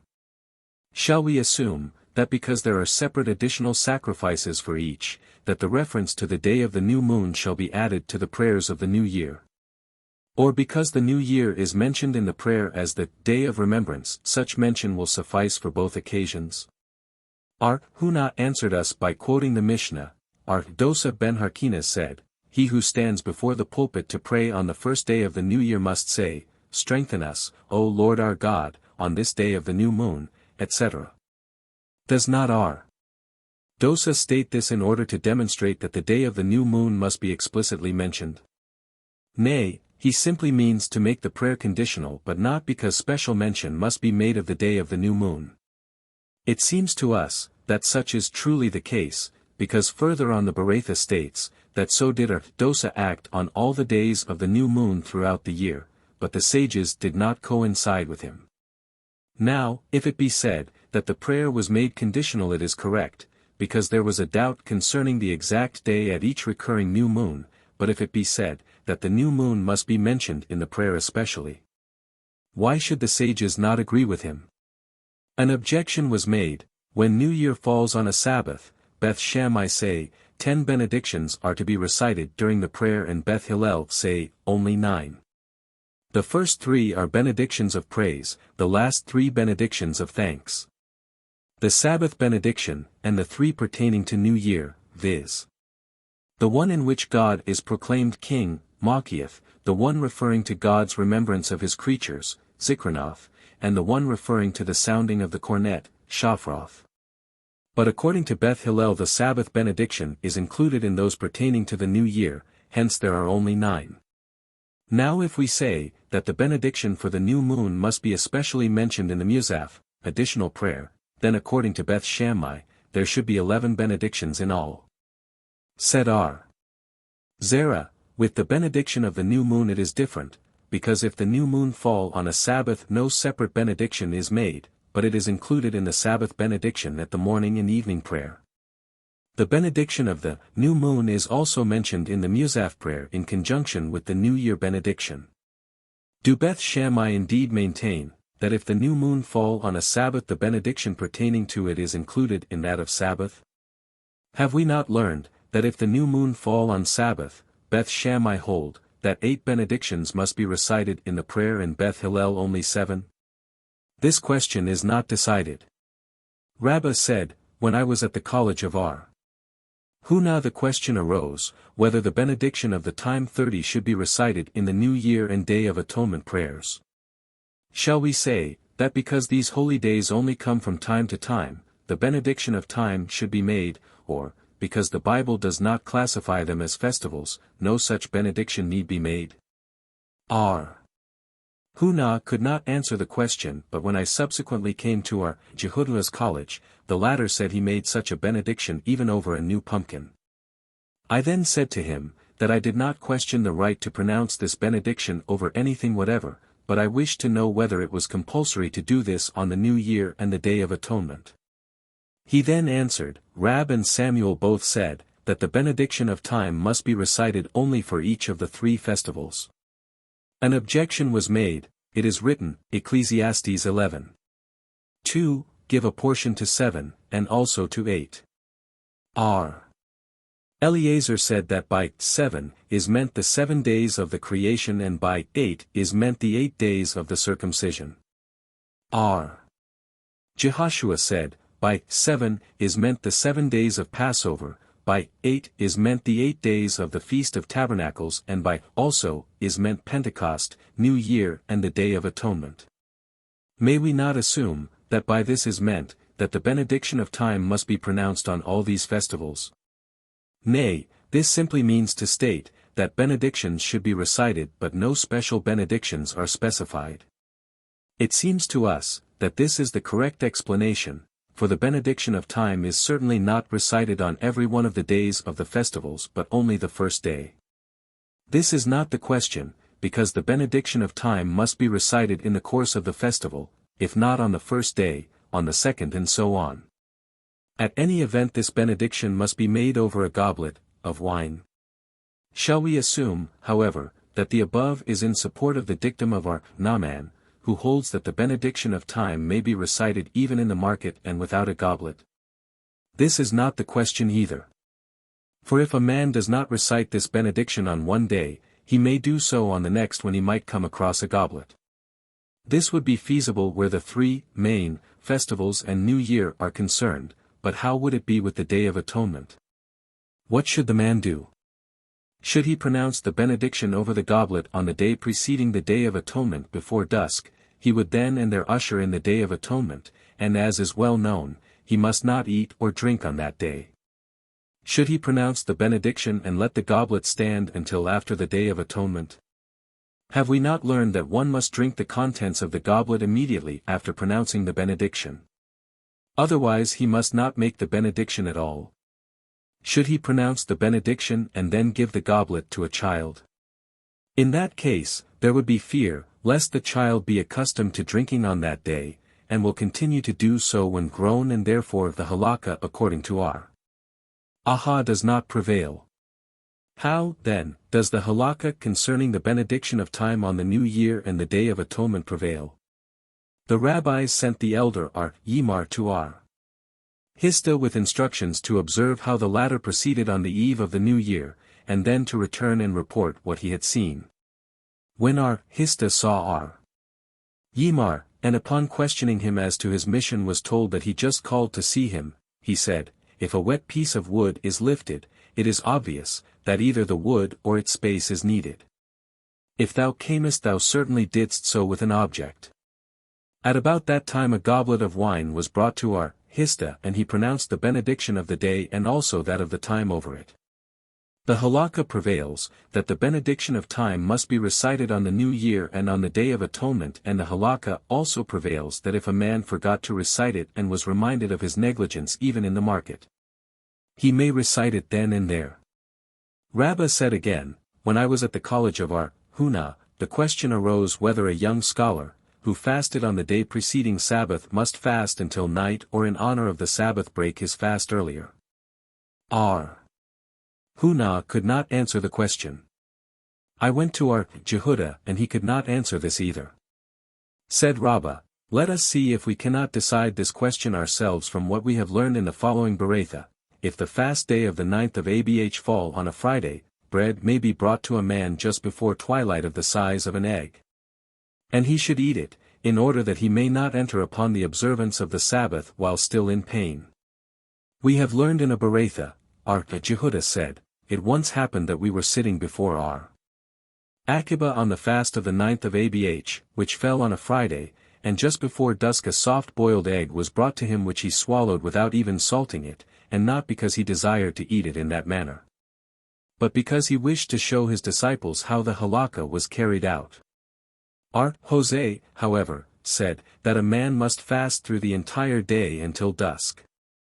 Our Jose said to the sages, will ye not admit, that if the 9th of Abh fall on the day after Sabbath, a man must stop eating while it is yet day on Sabbath? And they answered, Yea.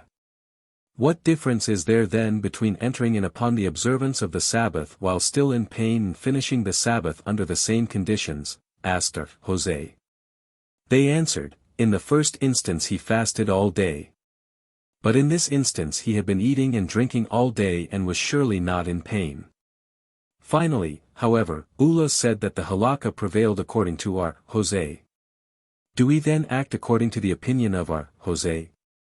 Have we not learned, concerning the Beretha in Tract Tanith which teaches, that Rabban Gamaliel said, on a Friday the fast need not be completed, that upon the death of Rabban Gamaliel, our Jehoshua came and sought to nullify his decree and our Johanan ben Nori arose and declared, we see that the body always follows the head. As long as Rabban Gamaliel lived, we abided by his decisions. Now that he is dead, thou wouldst abolish them. Jehoshua. We will not listen to thee. The halakha prevailed according to our Gamaliel and so must it remain, and there was none to contradict our Johanan ben Nori.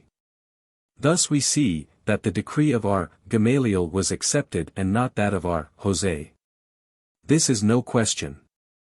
In the generation of our Gamaliel his decree was followed and in the generation of our Jose's opinion prevailed.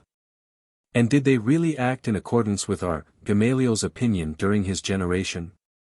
Have we not learned that our Eleazar ben Zadok, who was certainly of our Gamaliel's day, said, I am a descendant of Sanab of the tribe of Benjamin, and it once happened that the 9th of Abh fell on a Sabbath, so we postponed it until the following day and we did not complete the fast because it was our holiday.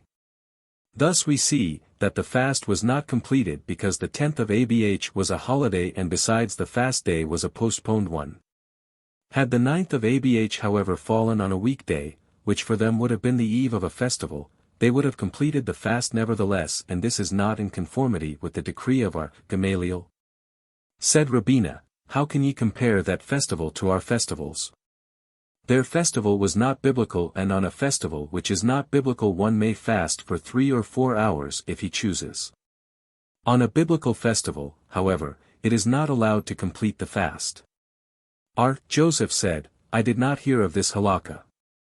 Said Abai, thou didst relate this to us thyself, in reference to the Beretha, that a fast day must not be ordered on the days of the first of the month. The occasion when our Joseph related this is mentioned in Tract Tanith. Mar Zutra related in the name of our Huna, the halakha prevails, that one may complete the fast until dusk. 4. Sabbath Travel. Regulations concerning the overstepping of the legal limits on the Sabbath, and measurements of the Sabbath distance.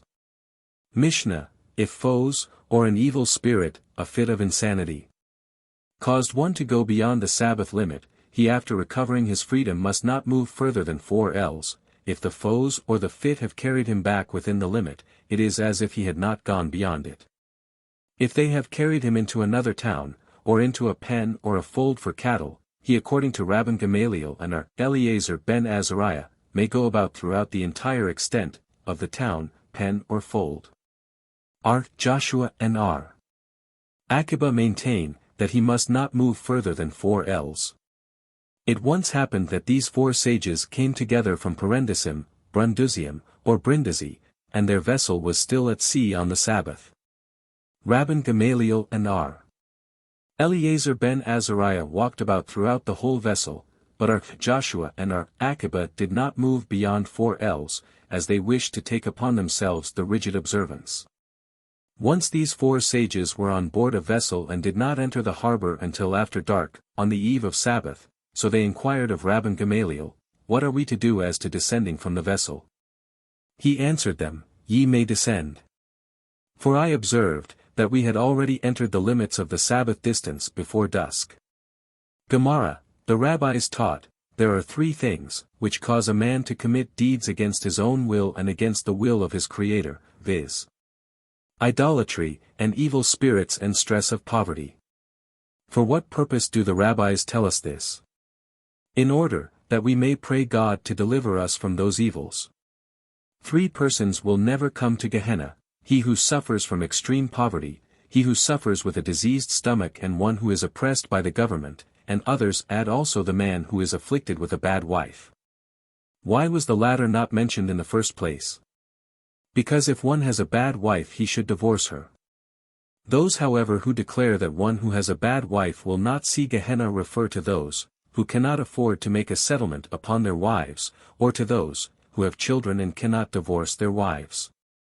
For what purpose did the rabbis tell us this? In order, that a man, who is subject to these misfortunes, should accept them with resignation. 3 classes of human beings die in the possession of their power of speech, viz. A man who is suffering from a diseased stomach, a woman lying in and a man suffering with dropsy. For what purpose are we taught to this effect? In order that shrouds may be prepared for such people. R. Naaman said in the name of Samuel, if one went out beyond the Sabbath limit and foes or an evil spirit brought him back within the limit, he must not move more than 4 ells from where he stands. Have we not learned this in our Mishnah, which says, if foes or evil spirits carried him out and then brought him back, it is as if he had never gone out at all. Now is it not self-evident that if he went out of his own accord, he has only 4 ells of space in which to move? We might assume that the Mishnah teaches us, if foes or evil spirits carried him out and he returned of his own accord, he has no more than 4 ells of space. But if he went out of his own accord and foes or evil spirits brought him back, it would be as if he never went out at all, hence this teaching of Samuel. Rabbah was asked, how is the law regarding one, who only had 4 ells to move in and was compelled to go out to obey nature's call, and he answered, great is the honor of man, which supersedes even a biblical negative commandment. The men of Nehardai said, if the man in question is prudent, he will enter the legal limits, perform his necessities and then go on. Said R. Papa, if fruit was carried beyond the legal limits and then even purposely brought back, the right to move it within the limits is not forfeited, because the fruit certainly did not go out beyond the limits of their own accord. R. Joseph bar Shmaya objected to this statement. R. Nehemiah and R. Eliezer ben Jacob both said, the fruit which was carried out must not be handled when brought back unless this was done unintentionally, but if intentionally, they must not be handled. Concerning this, there is a difference of opinion between Tanaim in a Beretha elsewhere, and R. Papa holds with the Tana, who permits it. Said R. Naaman in the name of Samuel, if one went out and did not know the legal distance he could traverse, he may walk on for a distance of 2,000 medium steps. This will constitute the lawful limit of the Sabbath. He said again quoting the same authority, if one took his Sabbath rest in a valley, and Gentiles made an enclosure around the valley on the Sabbath, he may go 2,000 ells, but he may throw things over the entire extent of the valley. R. Huna said, he may go 2,000 ells, but may carry only for a distance of 4 ells. The reason R. Huna prohibits throwing is in precaution, lest the man throw a thing outside of his 2,000 ells and go after it. Haya bar Rab, however, said, he may go 2,000 ells and may carry things inside of that limit. Said R. Naaman to R. Huna, do not refute the dictum of Samuel, for we have learned in a Beretha in support of Samuel. R.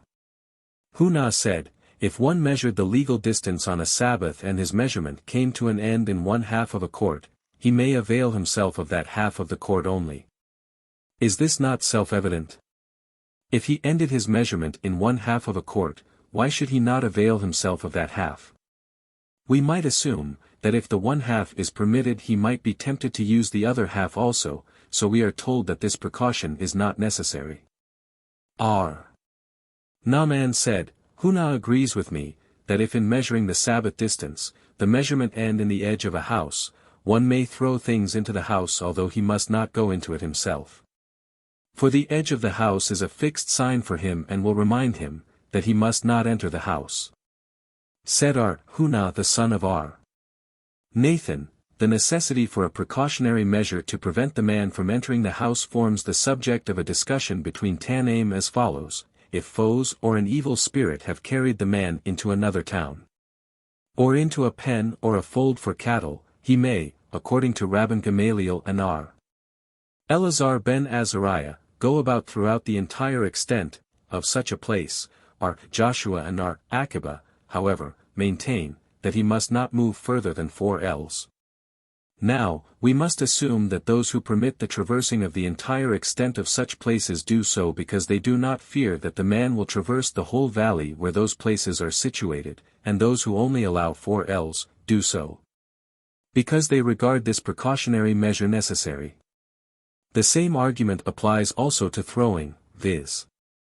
Those who have no fear that the man will traverse the entire valley permit throwing throughout the pen or fold where the man is ensconced, and those who allow him only 4 ells hold the same precautionary measure necessary where throwing and going after it is concerned.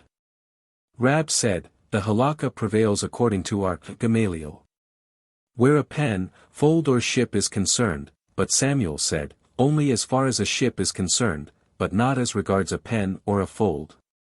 Thus we see that, as to a ship, all agree the halakha prevails according to our Gamaliel. What is the reason therefore? Said Rabbah, because already before the Sabbath set in, the man is within the confines of the ship, and although the ship was involuntarily carried out beyond the legal limits, the man had prepared his Sabbath rest there. R. Zerah said, however, the reason is, that the man on board of the ship did not have 4 ells to move in, for the ship moves more than 4 ells every time it lurches forward. Consequently he does not come under the law of 4 ells and may go throughout the entire extent of the ship. Rabbah rejoined, thou referrest to a man who entered the ship while in motion. Concerning this, there is no difference between any of the Tanaim, even R. Akiba permits the traversing of the entire ship, but they differ concerning a man who entered the ship while it was anchored. Said R. Naaman bar Itzhak, from the Mishnah itself we may infer, that there was no difference concerning a ship while in motion, because it states, that are Joshua and R. Akiba did not move beyond 4 ells, as they wished to take upon themselves the rigid observance. Were it not permitted at all, why should it say, that they wished to take upon themselves the rigid observance? They would have to obey the law. Said R. Aha the son of Rabbah to our Ashi, the halakha prevails according to our Gamaliel where a ship is concerned. Then, there must be some who maintain that the halakha does not prevail according to our Gamaliel. Yeah, there are, as we have learned in the following Beretha, Hananiah the son of our Jehoshua's brother said, the whole day that our Gamaliel and R. Akiba were on board the ship they disputed concerning this halakha, and yesterday my uncle affirmed the halakha to the effect, that as regards a ship at anchor it prevails according to R. Gamaliel, and as for a pen or a fold it prevails according to R. Akiba. R. Hananiah propounded a question, is there such a thing as a legal limit above 10 spans from the ground or not? Concerning a pillar 10 spans high and 4 spans wide, one side of which was outside of the legal limit, there is no question. For it is equal to the ground itself, but concerning a pillar, that was 10 spans high and less than 4 spans wide, or a man who went on board of a ship, does the law of legal limits apply or not? R. Hosea answered, come and hear. It once happened that 4 sages came together from Parendisim, etc., see Mishnah. If we say, that the law of legal limits applies to objects higher than 10 spans, then it can be understood why R. Joshua and R. Akiba took upon themselves the rigid observance, for concerning a ship in motion they do not disagree with the other sages, viz. On account of the law of legal limits, but if this law does not apply to a ship, what rigid observance could they have taken upon themselves? Rejoined R. Hananiah, it may be that their ship was passing through shallow water, as related elsewhere by Rabbah, and was not over 10 spans from the ground. Come and hear. The 7 halakas related on a Sabbath morn in the presence of R. Hista at Surah were related on the same evening in the presence of Rabbah at Pumbeditha. Who could have decreed them? No one, but Elijah. Hence we see, that there is no such thing as legal limits above 10 spans from the ground. Nay. It may be that those halakas were transmitted from one school to the other by Joseph the Evil One, who did not observe the Sabbath.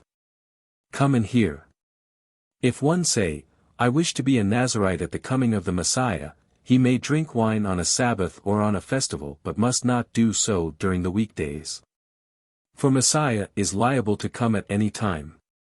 The Beretha would be correct if we assume that there is a legal limit above 10 spans from the ground, because Messiah will then not come on the Sabbath or on a festival, but if there is no legal limit above 10 spans.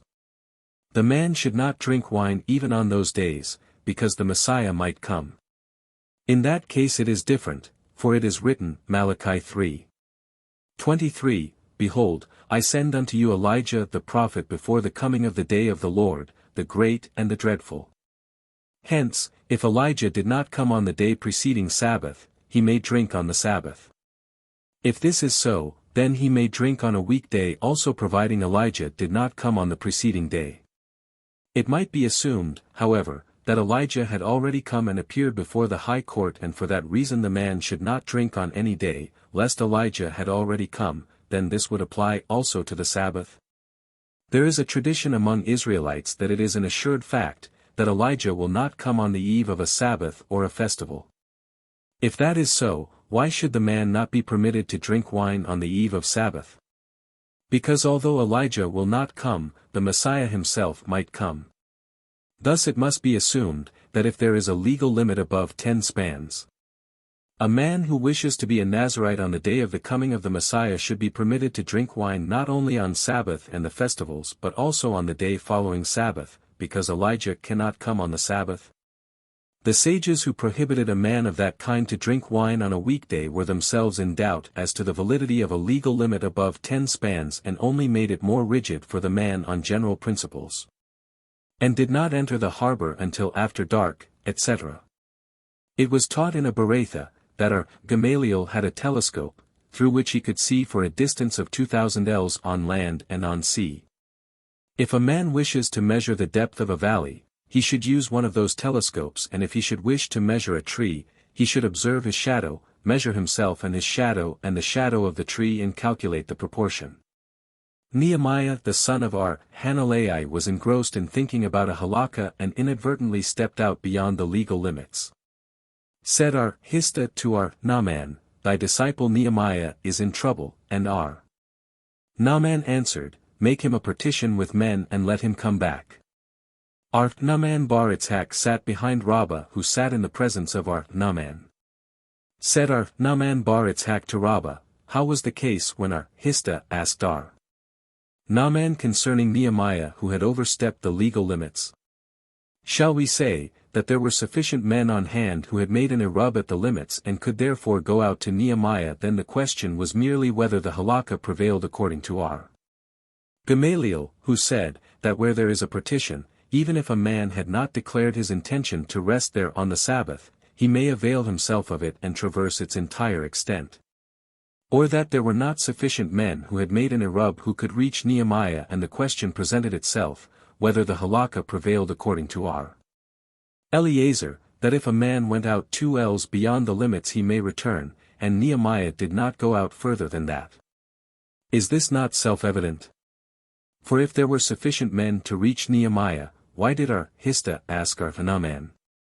Rab had already decided that the halakha mentioned prevailed according to Gamaliel, and for Hista Rab was the final authority.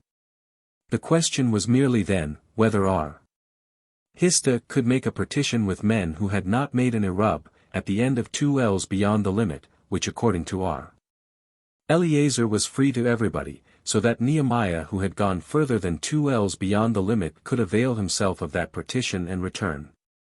Naaman bar Itzhak objected to the above, addressing Rabbah, Have we not learned in a Beretha, if the wall of a booth fell in on a festival, one must not use a man, or an animal or vessels, or put up a bed and cover it with a sheet in order to fill in the gap, because a temporary tent must not be erected on a festival to commence with, and so much less on a Sabbath? Answered Rabbah, Thou quotest this Beretha, but I can quote another which states, A man can make a wall of his comrade, that he may be able to eat a meal or drink or sleep in a booth, the wall of which had fallen in. He may also put up a bed and cover it with a sheet to keep the sun off from a corpse or from food. These 2 Berethas are contradictory to each other. This presents no difficulty. One of them is according to the opinion of Eliezer and the other according to the opinion of the sages. It happened once, that some baldachin makers brought in water through a partition formed by men. Samuel punished them, saying, "This was done in an emergency where a man had overstepped the legal limits accidentally, but ye do this purposely." It once happened that flasks of wine were thrown out of Rabbah's house on the road in the city of Mahutza. When Rabbah came from his college, a number of men followed him as usual, and thus relying upon the partition formed by them, someone carried the flasks back into the house.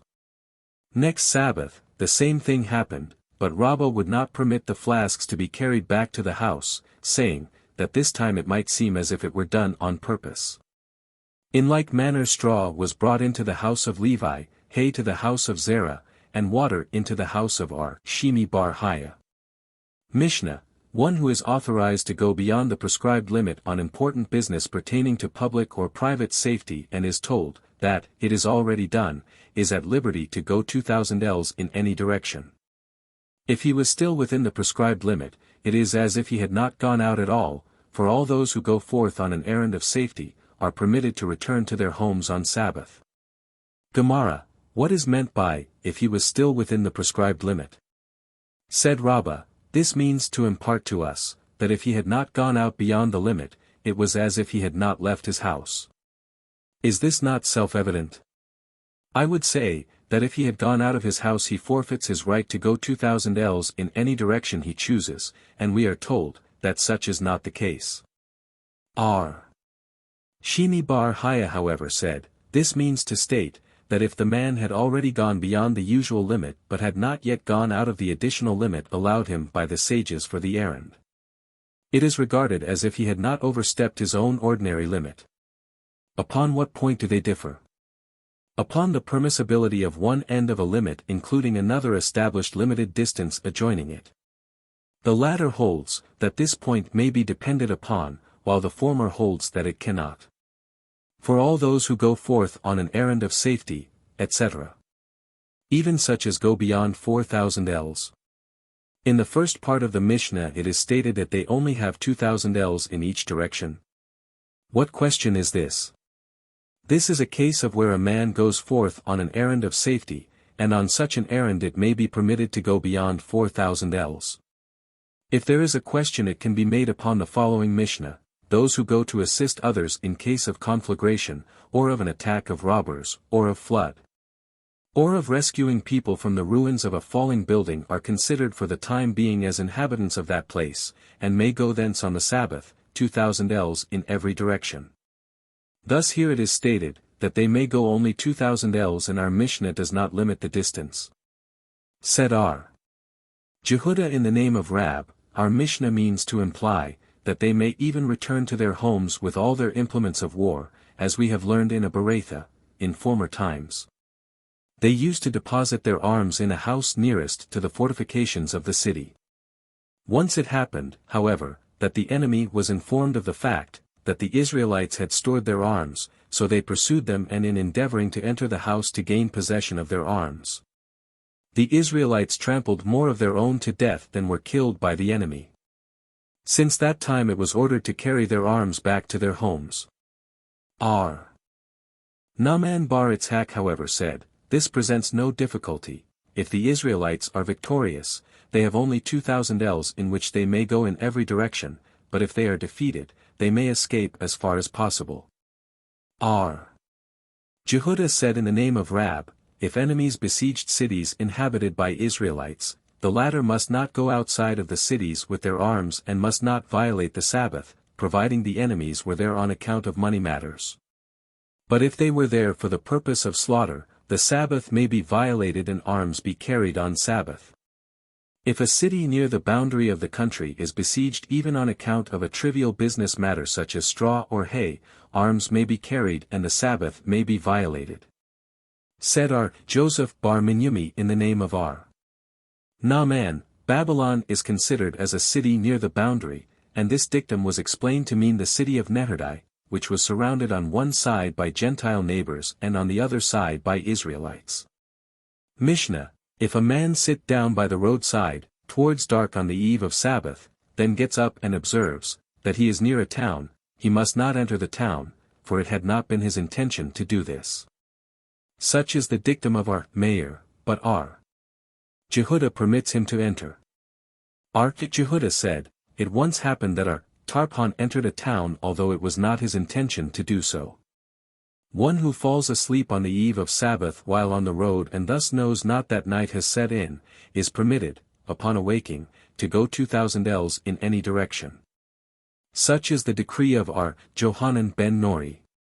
But the sages hold, that he has only the right to move 4 ells. Our Eliezer said, and he himself forms the center of the 4 ells. Our Jehuda however said, he can go 4 ells in whichever direction he pleases. Still our Jehuda admitted, that if the man had made his choice, which direction to take, he must not afterwards, change his mind and, go in another direction.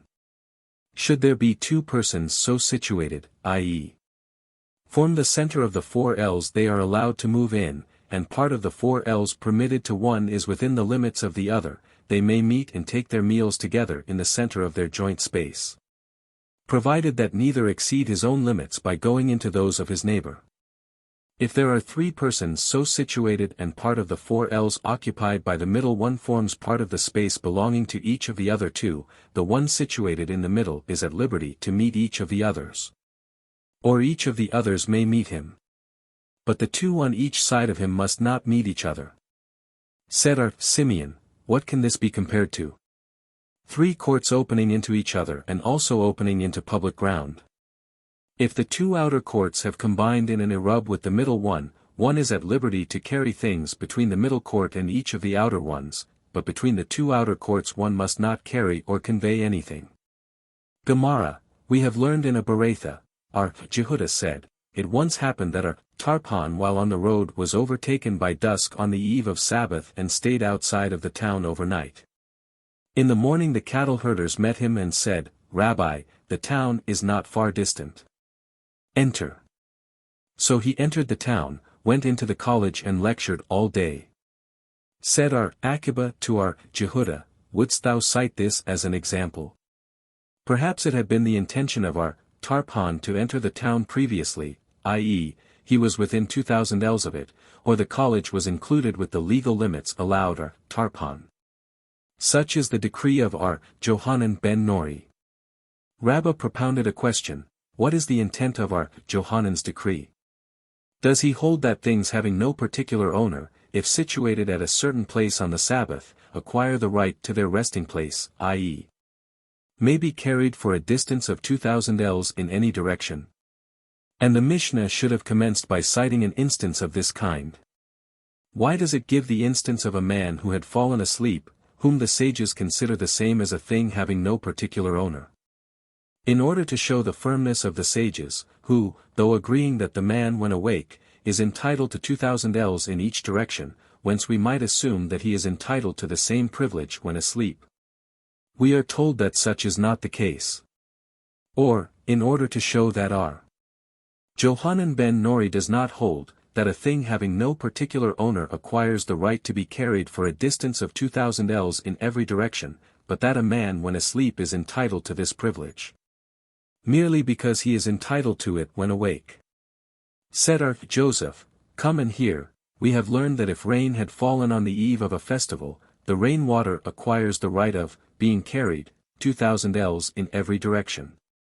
But if rain had fallen on a biblical festival, the rainwater has the same right of being carried for the same distance, as the inhabitants of the place where it had fallen have the right of walking.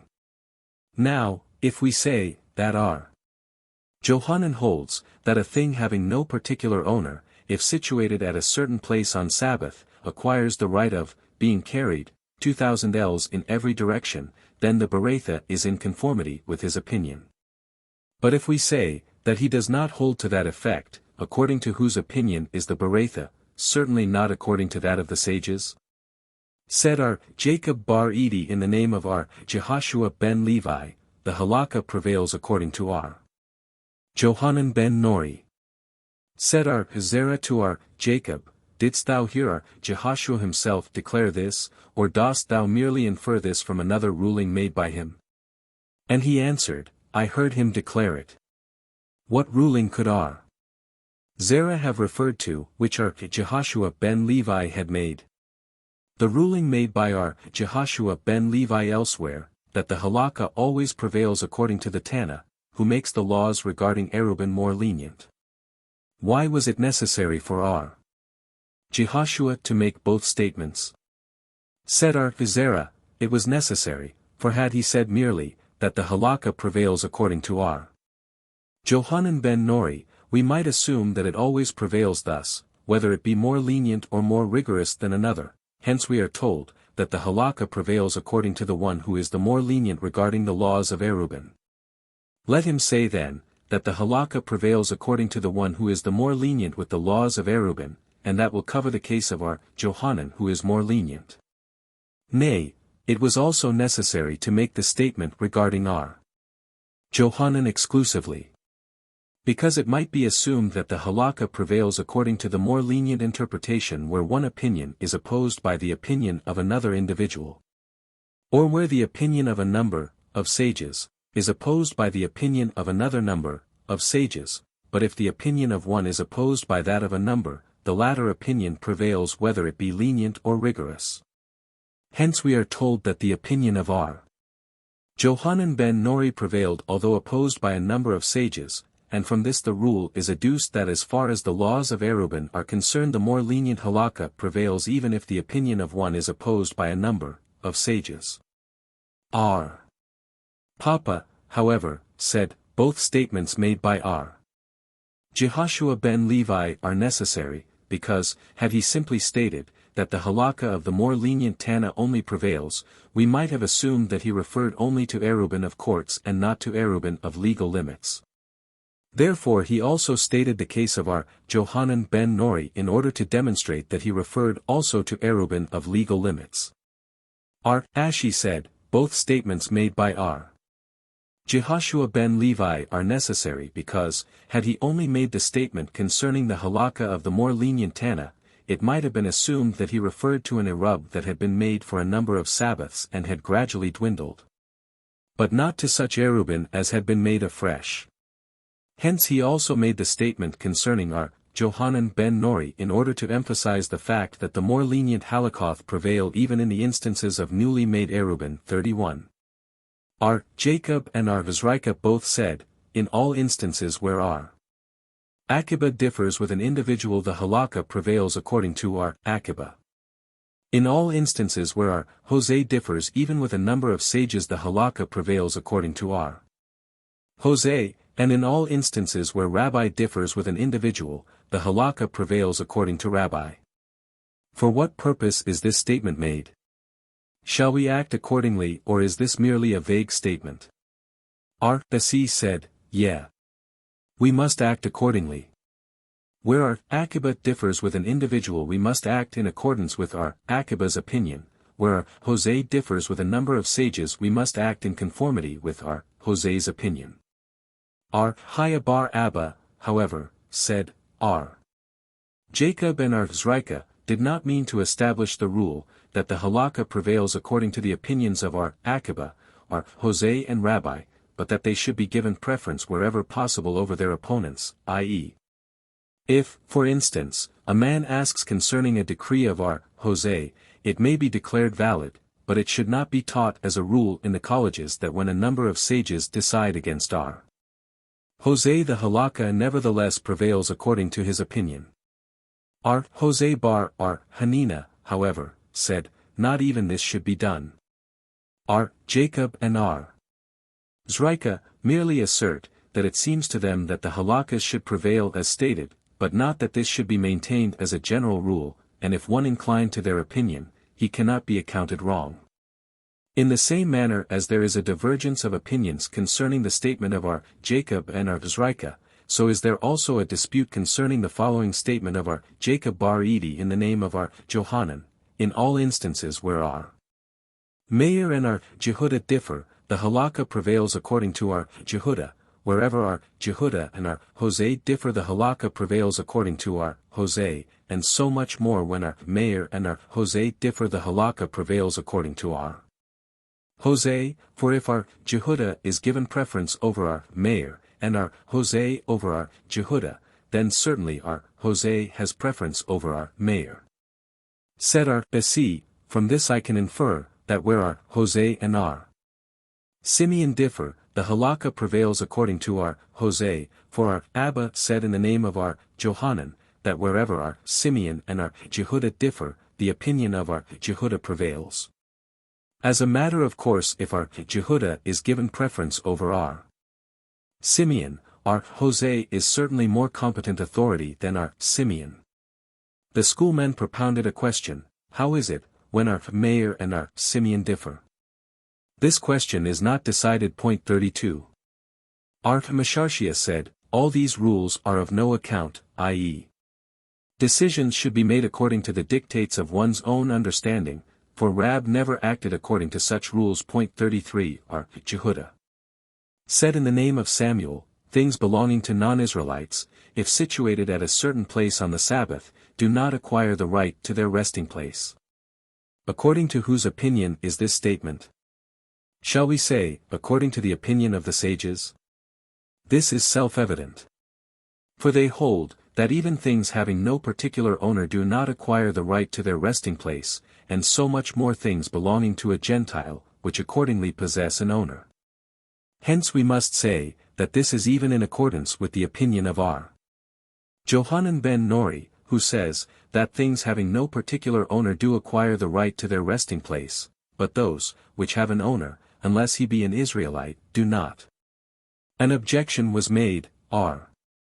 Simeon ben Eleazar said, vessels which an Israelite borrows from a Gentile on a festival, or which he has lent to a Gentile and receives in return on a festival, also vessels and treasures which were within the legal limits on the eve of Sabbath, may be carried 2,000 ells in every direction.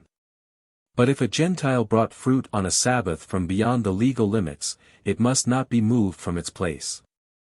Now if it be said, that our Johanan ben Nori holds, that things belonging to a Gentile acquire a right to their resting place, then our Simeon ben Eleazar's statement is in accordance with the opinion of this our Johanan, but if the latter holds, that things belonging to a Gentile do not acquire a right to their resting place, according to whose opinion is the statement of our Simeon?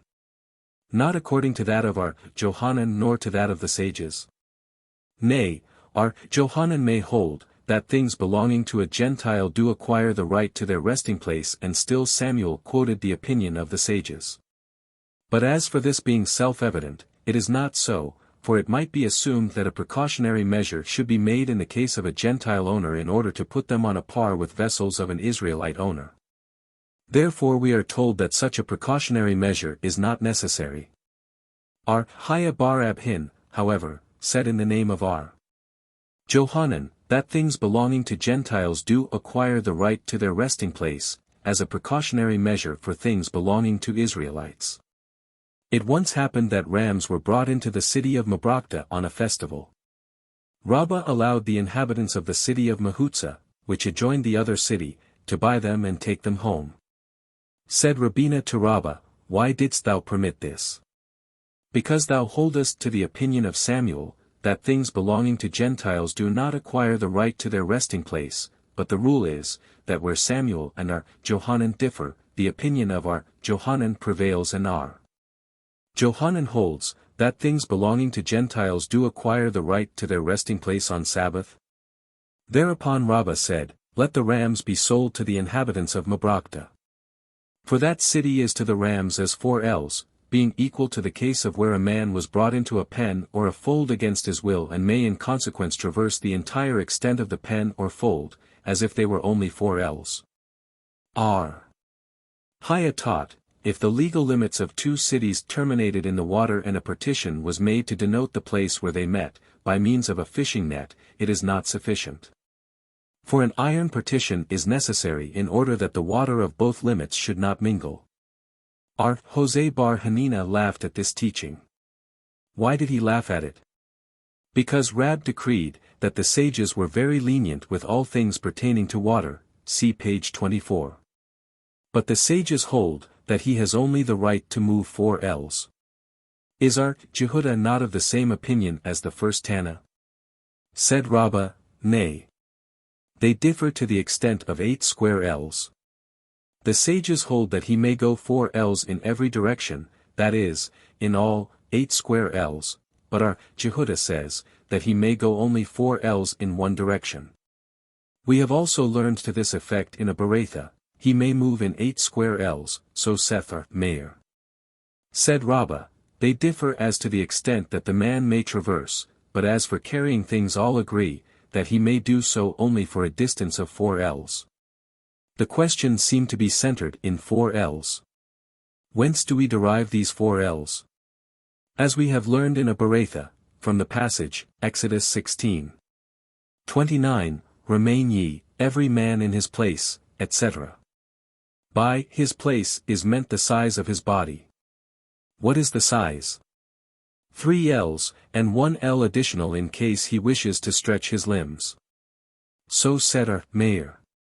Our Jehuda, however, said, 3 ells are allowed for the size of the body and an additional ell in case he wishes to take a thing at his feet and place it underneath his head. What is the point of variance between the two? According to one, the 4 ells must be exactly measured, and according to the other, an approximate distance only is necessary.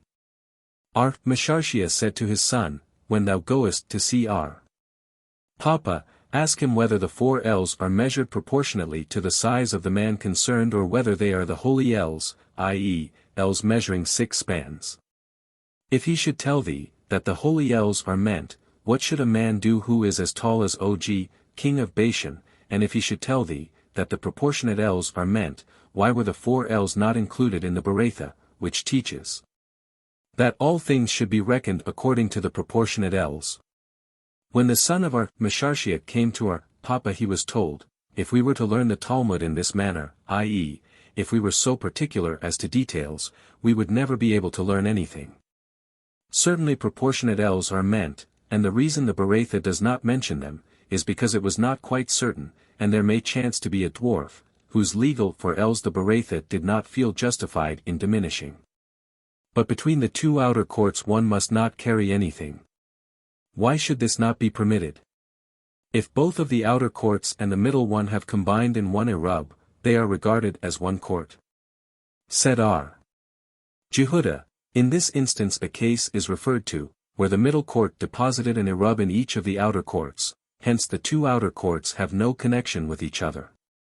Our Shesheth, however, said, even if the 2 outer courts had deposited their Erubin in the middle court but had each done so in a separate house, they have no connection with each other. Had they deposited their Erubin in the same house, they would have been regarded as one court. According to whose opinion would this be? Shall we assume, that it was according to the Beth Shammai as we have learned in the following Beretha, if 5 persons conjoined their Erubin and deposited them in 2 vessels, the school of Shammai hold them to be of no value. But the school of Hillel say they are of value. Nay.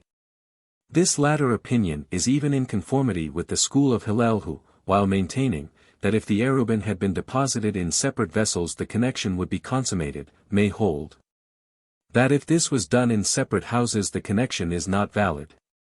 Our Jehuda said in the name of Rab, all the foregoing is according to the dictum of our Simeon. The sages, however, hold, that from the 2 outer courts things may be carried into the middle court, but from the middle court, things must not be carried into the outer courts.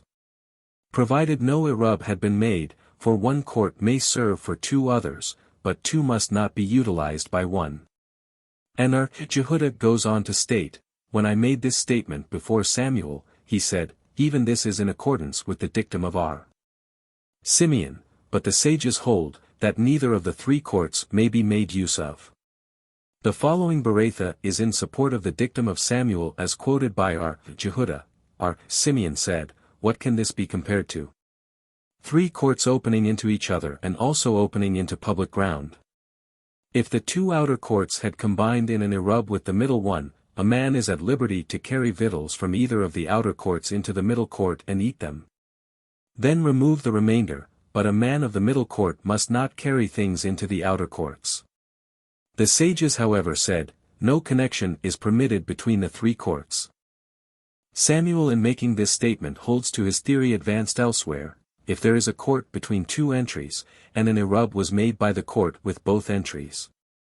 Connection between the court and both entries is nevertheless prohibited, but in each entry separately things may be carried. If, however, no Erub was made by the court with either of the two entries, the court acts as a bar so that carrying in either entry is prohibited even by the inhabitants of the entries. If the court, however, made more frequent use of one entry to the neglect of the other, it acts as a bar only to the one frequently used, but the inhabitants of the neglected entry may carry therein. Said Rabba Bar R. Huna, if the court made an Erub with the entry used only on rare occasions, it is evident, that henceforth the court intends to make more frequent use of this entry and to abandon the other entry, then the other entry becomes separated and the inhabitants thereof may carry therein. Rabba Bar R. Huna said again in the name of Samuel, if the entry more frequently used by the court made an Erub for its own use, and the court itself as well as the neglected entry did not make any Erubin for their own use, the court is relegated to the neglected entry, but cannot prove a bar to the entry having an Erub, because that were otherwise as the manner of the Sodomites, i.e., if an act is perpetrated which is neither beneficial nor injurious to the perpetrator but solely in order to injure another, the perpetrator is compelled to desist. The comparison is made to the case in question as follows: neither the inhabitants of the court itself nor of the entry may carry within their precincts nor even within the entry provided with an Erub, and hence it would not be just, if, because they were not permitted to carry, they should prove a bar to those who by virtue of their Erub are allowed to do so. Jehudah said in the name of Samuel, the Erub of a man who is particular about it that his fellow, with whom he had joined in the Erub, should not eat it, is of no account. Why so? Because the word Erub signifies commixture, i.e., those who make the Erub can individually do with it as they see fit, and if one man is particular about it, its intent is abolished. Hanina however said, the Erub is valid. But a man of that kind is like the men of Vardina, who were notoriously penurious. Jehudah said again in the name of Samuel, an Erub which is divided by a man in two parts or deposited by him in two separate vessels is of no account. Then Samuel's dictum is in accordance with Beth Shammai, as stated in the Beratha, page 108. We may assume that Samuel's teaching may be also according to Beth Hillel. For the latter hold, that the Erub is valid only then, if one vessel was filled with it and the remainder had to be put into another vessel, but if it was originally divided and then deposited, it is not valid.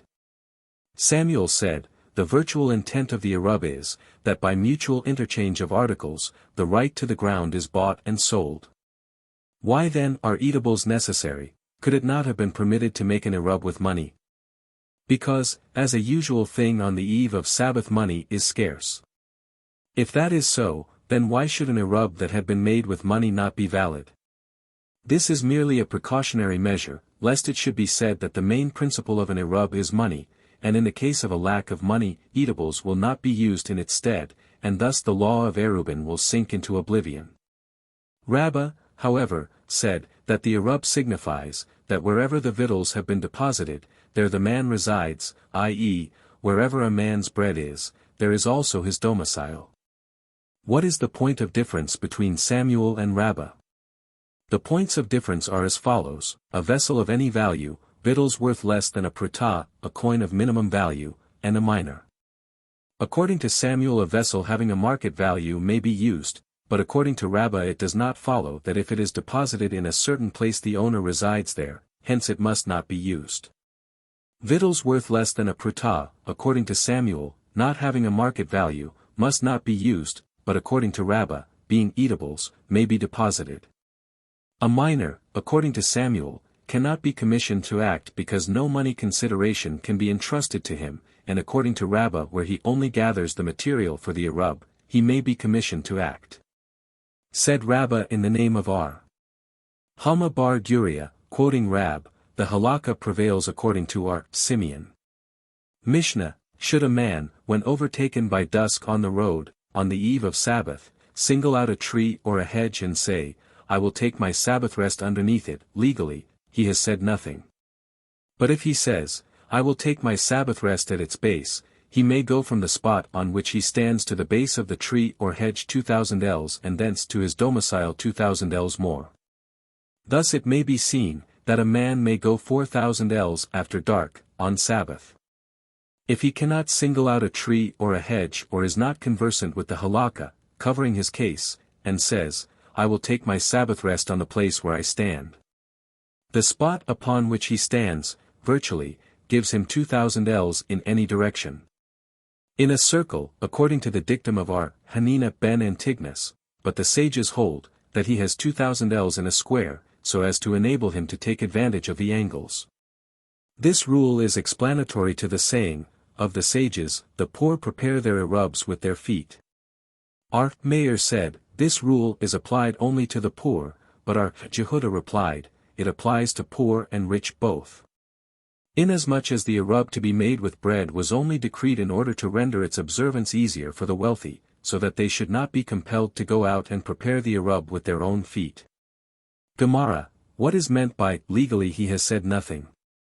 Said Rab, it means literally that he has said nothing and must not move from his place. Because where he stands, he did not acquire the right to rest on Sabbath, his intention having been to rest underneath the tree. Underneath the tree he acquired no right, not having specified the spot where he would rest, and although the space underneath the tree is within 2,000 ells from his position at the time. As long as he did not specify the exact spot he must not go there. Samuel, however, said, it means that he said nothing concerning the distance from the tree to his domicile, but he may traverse the distance from where he stands to the tree, because the entire space underneath the tree is within 2,000 ells of his position at the time. And the distance from his domicile is only 2,000 ells to the base of the tree, but to the entire space underneath the tree it is more than 2,000 ells. Hence this entire space is like driving an ass and leading a camel, for it is not known from which side the distance to his domicile is 2,000 ells. If it be measured from the north, chances are that it should be measured from the south, and vice versa. Said Rabbah, Samuel's opinion is feasible, for he says, that the man acquired the right to 2,000 ells from where he stands. But not having determined the exact spot underneath the tree, he loses the further 2,000 ells to his domicile, but what grounds has Rab for his opinion? Rab holds, that if two intentions, one consequent upon the other, are expressed in one assertion, the inability to carry out one intention destroys the other also, and in this case as the man cannot proceed from the tree to the domicile it invalidates his right to go from his place to the tree. What is the difference between the two opinions? The difference is if one says, I will take my rest in the 4 ells of the 8 ells underneath the tree, according to those who hold that the place of rest must be exactly determined, it is of no value, but he who holds that if two intentions, one consequent upon the other, are expressed in one assertion, the inability to carry out one intention destroys the other also, in this case when he determines 4 ells it may be called the exact spot, and is valid. Said our Hunah the son of our Jehoshua, the case in the Mishnah mentioned, he legally said nothing, applies only if the space underneath the tree is 8 ells or more. But if it measures only 7 ells the man may proceed to the tree and from the tree to his domicile, because he is entitled at any rate to 4 ells and no matter from which side the distance to his domicile is measured. Part of his domicile will be within 2,000 ells. We have learned one Beretha in support of Rab and another supporting Samuel. The one upholding Rab is as follows, if one, while on the road, was overtaken by dusk, and, singling out a tree, said, I will take my Sabbath rest underneath it. He has said nothing. If he said, however, that he would rest in a certain place, he can proceed to that place and, arriving there, may traverse the entire extent of that place and 2,000 ells outside of it.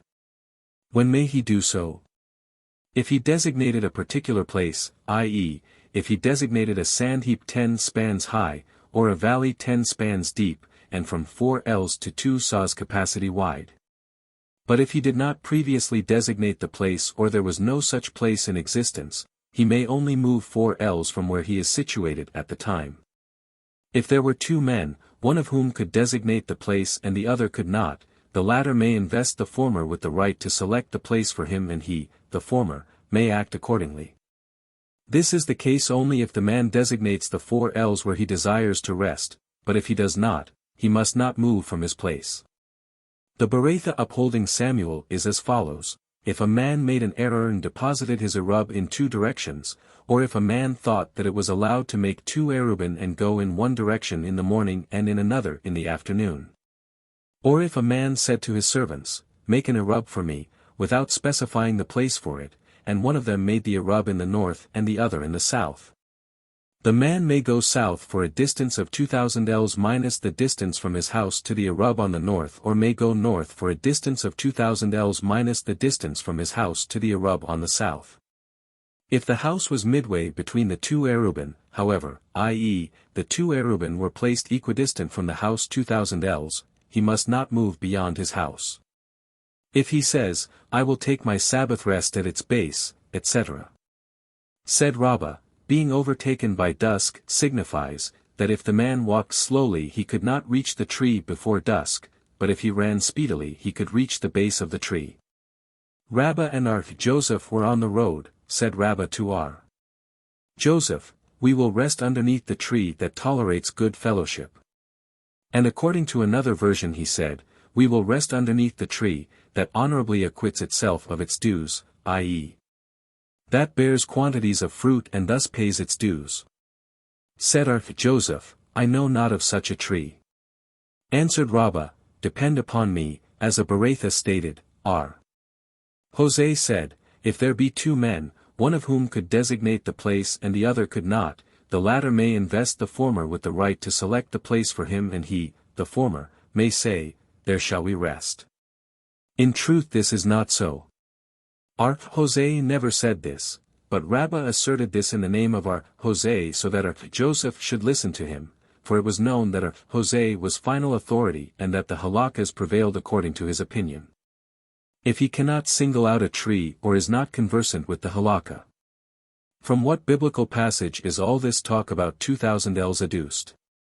We have learned in a Bereitha, it is written, Exodus 16:29, "Remain ye every man in his spot, let no man go out of his place on the seventh day." On his spot means for ells, and out of his place refers to 2,000 ells. Whence does the Bereitha adduce this assertion?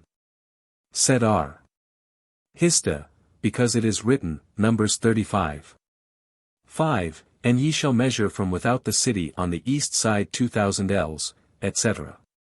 Thus from the verse it is seen, that the city was in the center and they measured 2,000 ells on every side, and from this the legal limits were derived. 2,000 ells in any direction in a circle, etc. What grounds has Hanina ben Antigonus for the statement?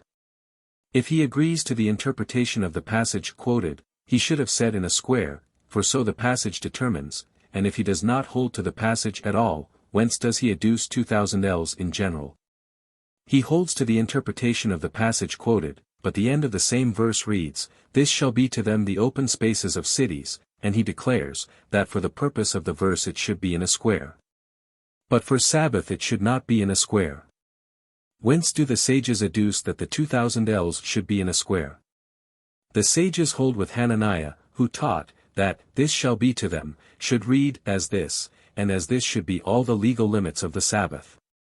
Said Aha bar Jacob. One who carries 4 ells in public ground is not culpable unless he carries in a diagonal of 4 ells. 34. Said Papa, Rabbah wished to examine us and asked the following question: Is it necessary that a pillar 10 spans high and 4 wide standing in public ground, should contain a square so that a diagonal can be drawn?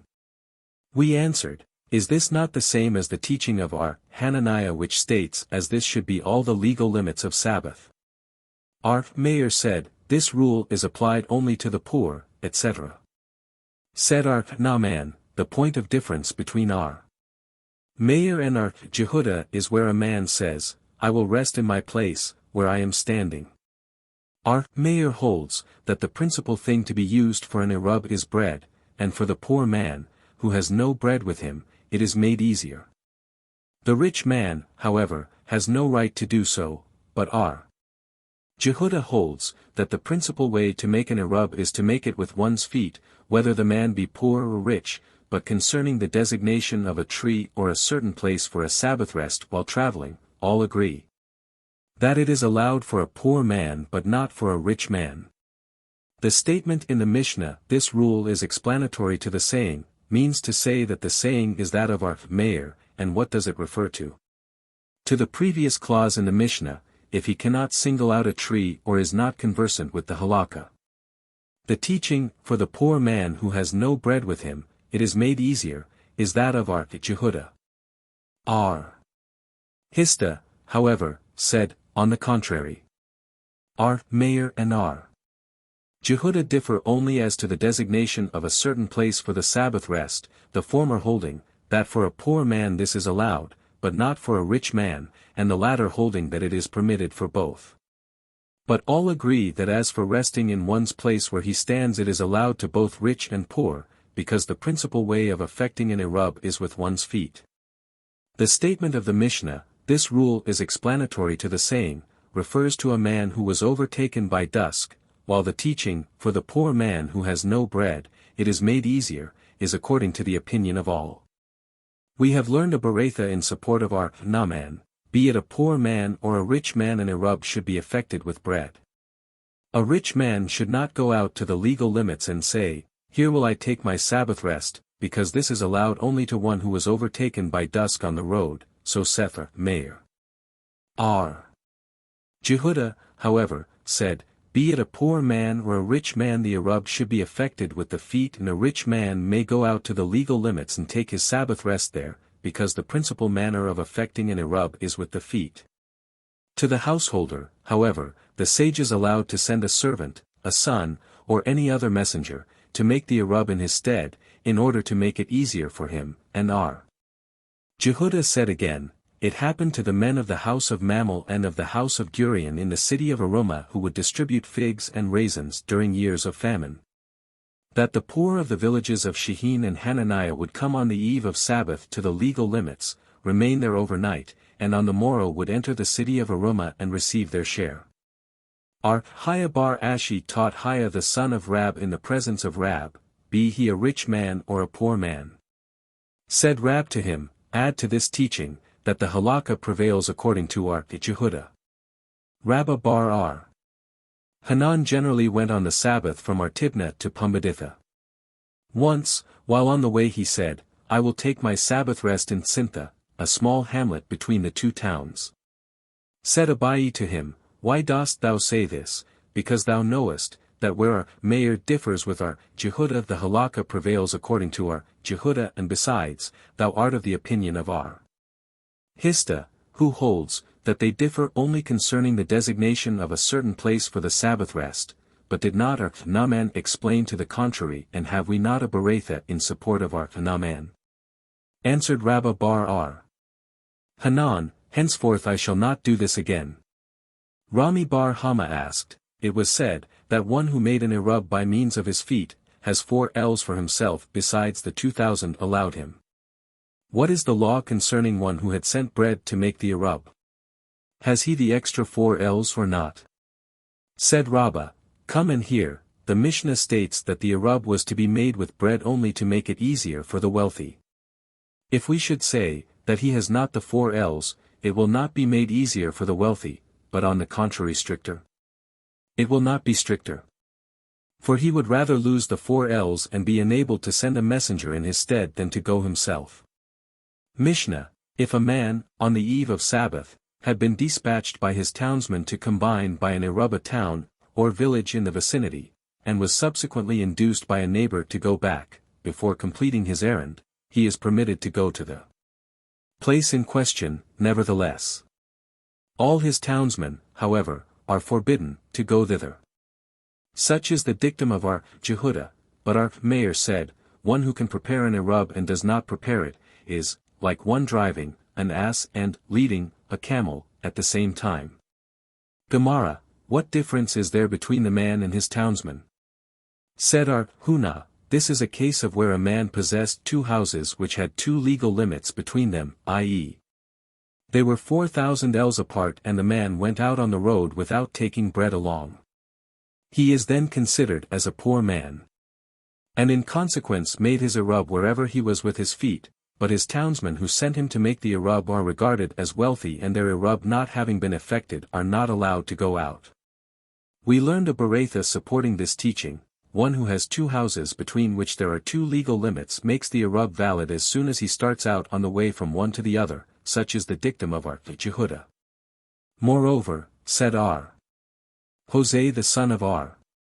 Jehuda, even if his comrades meet him and tell him to stay overnight where he is, because it is too hot or too cold, he may arise in the morning and continue on his way, for his intention was originally to make his Erub at the end of his journey.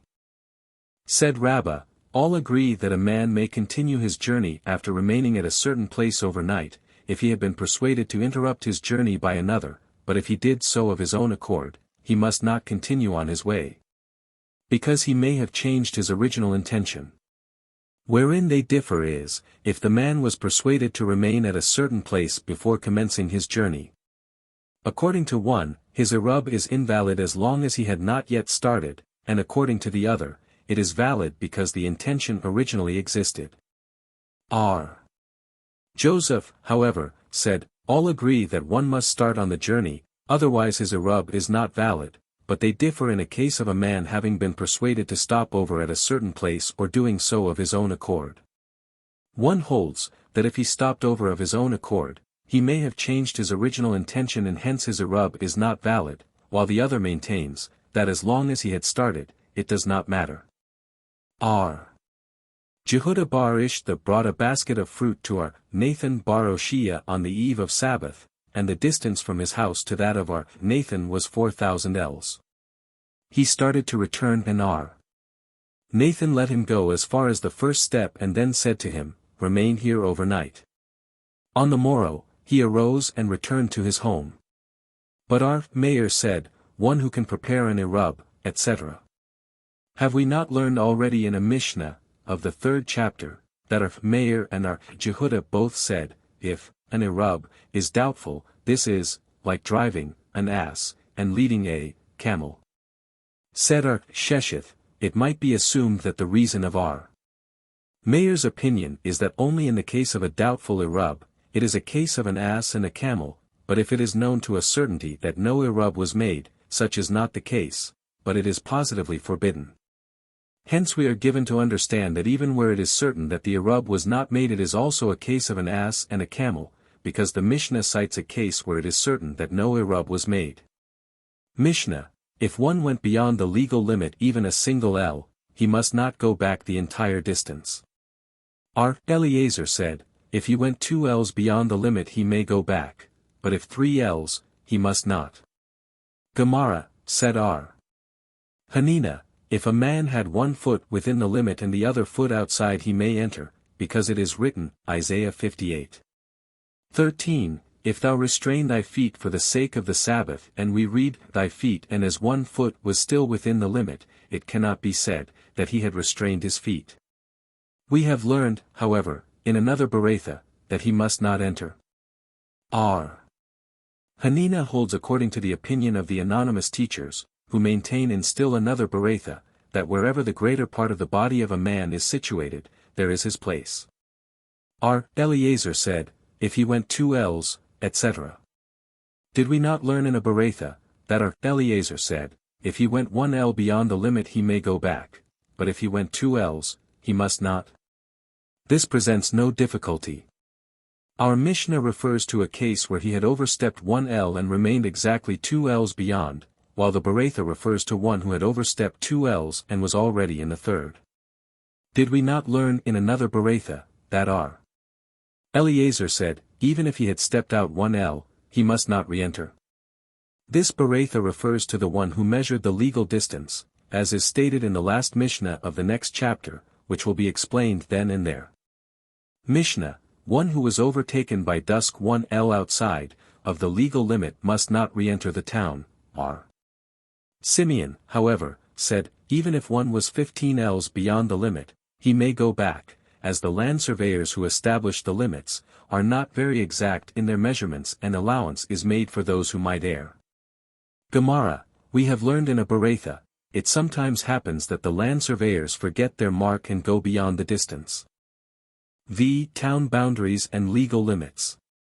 Regulations concerning the boundaries of a town and the measurements of the legal limits. Mishnah, how can the boundaries of a town be extended?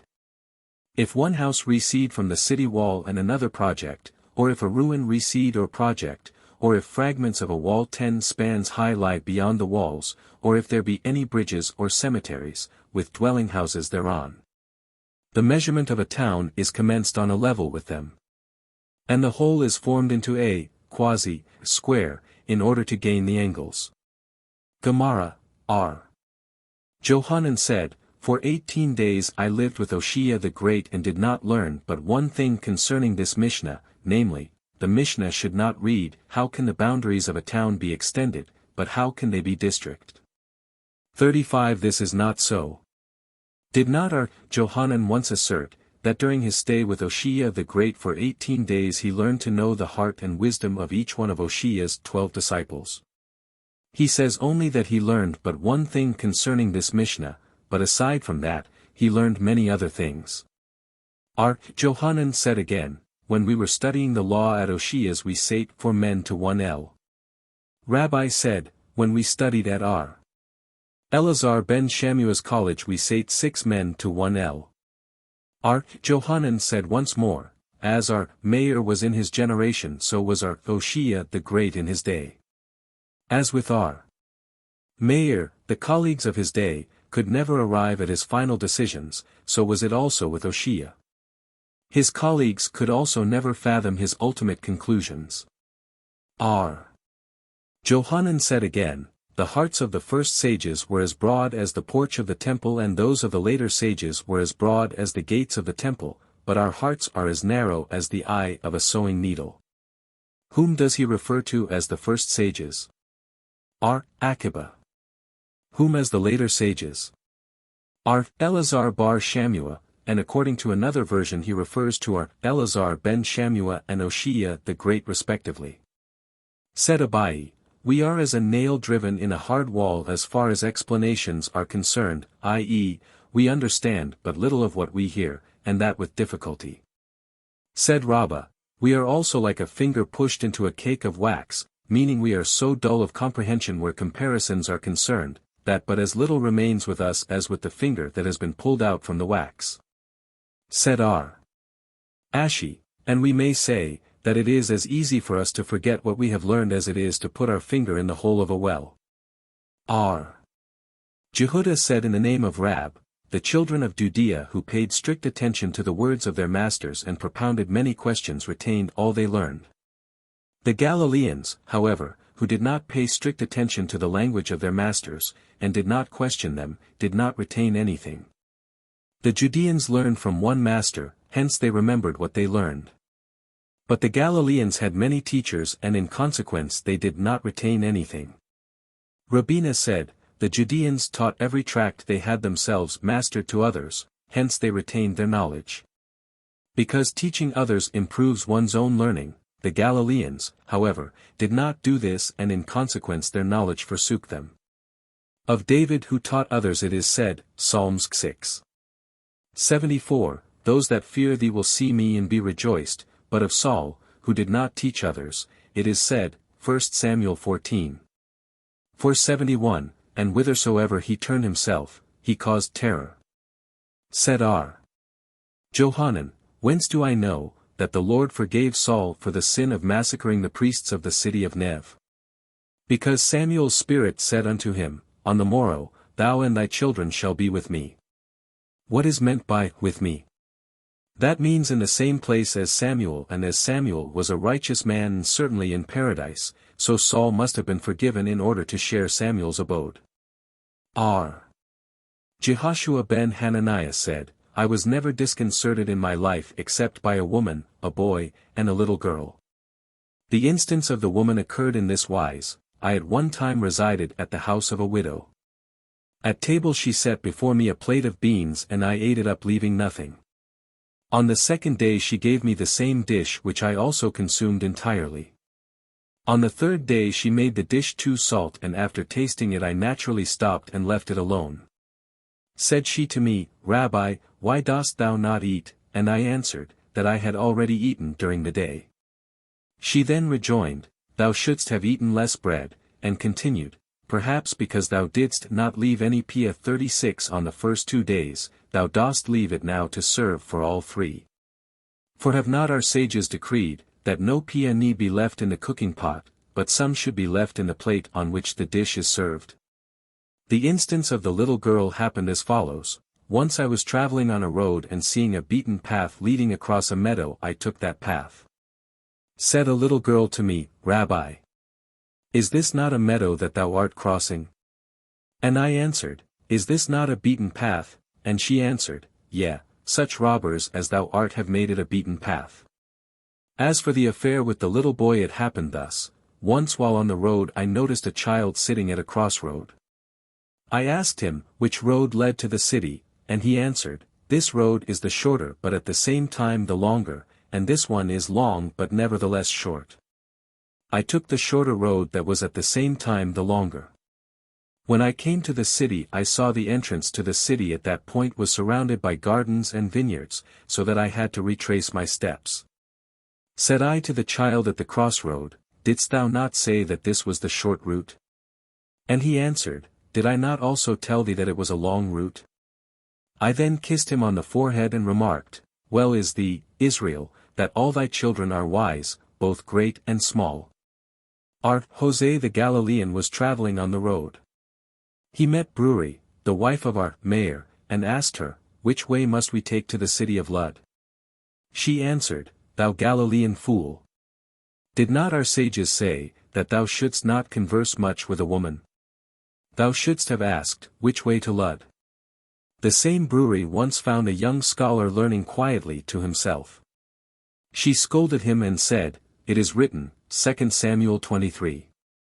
5, firm in all and sure, which signifies, that if the law is firmly embedded in all the 248 members of the body it can remain with the man, otherwise it cannot. We have learned that there was a disciple of our Eliezer, who learned quietly to himself, and in the course of 3 years he forgot all he had learned.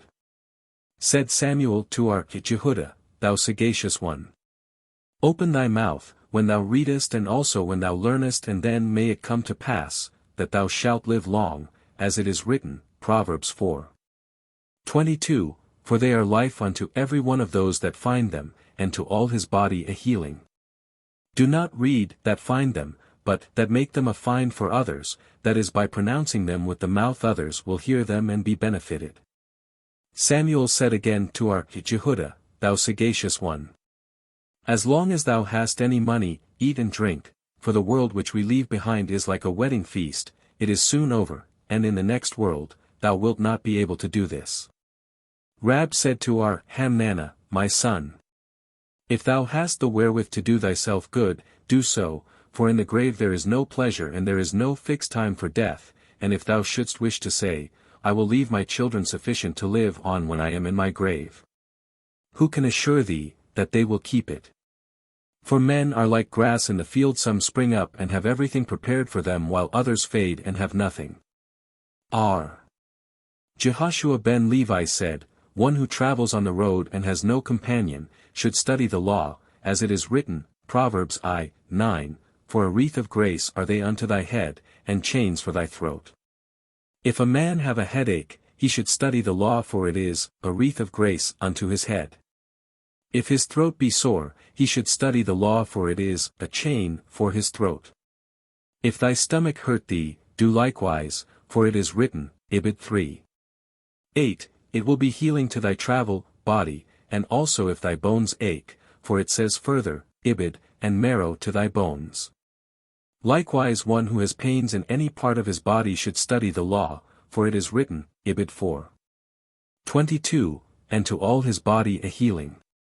Said our Jehudah ben our Haya, Come and observe how the custom of the Lord differs from that of man. If a man prescribes a remedy, it may benefit one and injure another, but the Holy One, blessed be he, gave the law to all Israel as a remedy for all and for the whole body, as it is written, and to all his body a healing. R. Alma said, It is written, Proverbs 22:19, for it is a pleasant thing if thou keep them within thy bosom, if they be altogether firmly seated upon thy lips. Which signifies, when are the words of the law a pleasant thing? If thou canst keep them within thy bosom, and when canst thou keep them in thy bosom? If thou canst pronounce them well with thy lips. Zerah said, it is written, Ibid 15. 23, a man hath joy by the answer of his mouth. And a word spoken at the proper time, how good is it? Which signifies, when hath a man joy by the answer of his mouth, if at any time that he is asked concerning the law, he can make proper reply. Itzhak said, it is written, Deuteronomy XXX. 14, but the word is very nigh unto thee, in thy mouth, and in thy heart, that thou mayest do it. When is the word nigh unto thee? If it is in thy mouth, and in thy heart thou meanest to do it. Rabbah said, it is written, Psalms 21. 3, the longing of his heart hast thou given him, and the request of his lips hast thou not withholden. Selah. Which means, when was the longing of his heart given him? If the request of his lips was in accordance with the law. Rabbah inferred a contradiction from the verse just quoted. It says, the longing of his heart hast thou given him, and immediately afterwards, and the request of his lips hast thou not withholden. If the longing of his heart was given him, what need was there of the request of his lips? And explain this seeming contradiction thus, if the man had merited it, the longing of his heart was granted him without request, but if he did not, he first had to make a request for it, before it was granted. The disciples of R. Eliezer ben Jacob taught, in every instance, where the words, netzach, selah, or vod form the conclusion of the passage it signifies, that it will be forever without interruption. As for the word, netzach, it is written, Isaiah 57. 16, for not to eternity will I contend, neither will I be forever wroth, forever, is here expressed by, netzach. As for the word, selah, it is written, Psalms 48. 9, as we have heard, so have we seen it in the city of the Lord of hosts, in the city of our God, God will establish it forever. Selah. Concerning vod, it is written, Exodus 15. 18, the Lord will reign forever and ever, and the expression used is, vod. Eleazar said, the term quoted in the verse, Proverbs I. 9. Chains for thy throat means to signify, that as a chain is loose around the neck and is not seen when a man bows his head, so it is with a scholar. If he is not seen constantly in the markets, or oppresses not his neighbor, but sits quietly and studies the law, he retains his knowledge, otherwise he does not. Eleazar said again, the verse, Solomon's Song v. 13, his cheeks are as a bed of spices, means, if a man makes himself as a bed, of plants, upon which everyone treads, i.e., is extremely modest, and also conducts himself as a man who held spices in his hand, which even after leaving the hands, still make them fragrant, he retains the knowledge he has acquired, otherwise he does not. He said again, it is written, Exodus 31. 18, tables of stone, tables are in this verse expressed by the Hebrew term looketh, and lechi also means cheek. This refers to a man who hardens his cheeks until they are like stone and when trodden upon are not defaced, meaning a man who constantly studies and in the same manner as the stone is not impaired by wear. The constant study does not injure the man, such a man retains knowledge, otherwise he does not. Again Eleazar said, it is written, Exodus 32. 16, engraved upon the tables, which means, that if the tables had not been broken the first time, the law would never have been forgotten by Israel, for a thing that is engraved cannot be obliterated, and Aha bar Jacob added, that no nation on earth could have got them in their power, because, do not read charuth, engraved, but chirith, liberty. Mathna said, it is written, Numbers 21. 18, and from the wilderness to Madanah, 37 which signifies, that if the man makes himself as a wilderness, upon which everybody treads, and does not mind it, the knowledge he gains remains with him as a present. Hunah said, it is written, Psalm 68. 11, thy assembly dwelt therein, thou didst prepare it with thy goodness for the afflicted people, O God. Thy assembly is expressed in the Hebrew by Cheothcha, and Chaya means a wild beast. If a scholar is in the manner of learning as a wild beast which devours its prey immediately after killing it, i.e., as soon as he learns a thing he repeats it again and again until he knows it thoroughly, he retains his knowledge, otherwise he does not. If he does this, however, the Holy One, blessed be he, himself, prepares a meal for him, as may be seen from the end of the passage quoted. Our Chaya bar Abba said in the name of our Johanan, it is written, Proverbs 27:18, Whoso guardeth the fig tree will eat its fruit. Why are the words of the law compared to a fig tree? As a fig tree yields its fruit whenever it is shaken, so does the law always yield new teachings whenever it is repeated. R.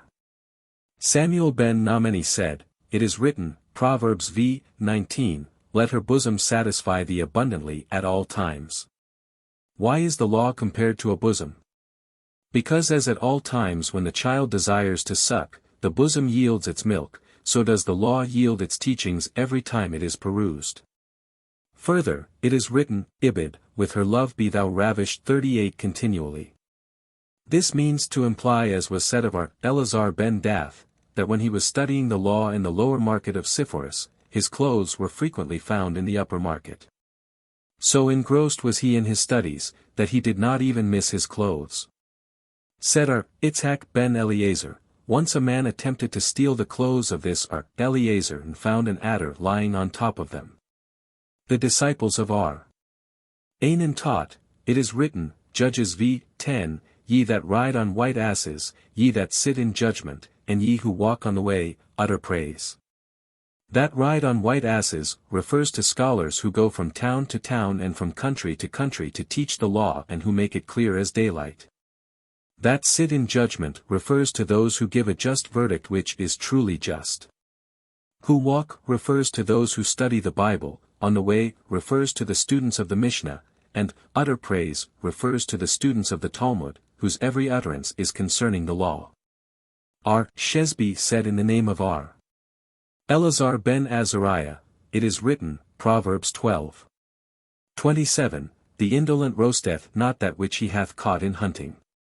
This signifies, that one who studies the law superficially merely to delude people but does not study it thoroughly and repeat it often, will not retain the knowledge nor will he live long. R. Shesheth, however, said, A man of that kind is not wicked, but merely foolish, on the other hand a prudent man, who studies many things and makes marks, so that he will not forget what he had learned, retains his knowledge and will have long life. When our Dini came from Palestine he said, the verse quoted is a simile to a man who catches birds. If he pinions the wings of those he catches, he can proceed and catch more, otherwise they will escape. The same applies to a man who studies the law. If he reviews his learning constantly, he retains it and can proceed, if he does not, however, he cannot retain it. Rabbah in the name of Sikora quoting our Hunah said, it is written, Proverbs 13:11, Wealth gotten by vain deeds will be diminished, but he that gathereth by close labor will increase it. Which means, if a man groups the ordinances he has learned, he cannot retain them. But if he gathers them slowly and deliberately, he will constantly increase them. And Rabbah said, the rabbis know of this and yet they pay no attention to it. Said R. Naaman bar Itzhak, I have acted accordingly and in consequence I have retained my knowledge. The rabbis taught, how was the method of teaching the law in the days of Moses? Moses learned the law from the might of God. Then Aaron entered and Moses taught him a chapter. When Aaron had finished he sat down to the left of Moses and his children came in, when Moses would teach them the chapter again. When they had finished, Eleazar would sit down to the right of Moses and Ithamar to the left of Aaron.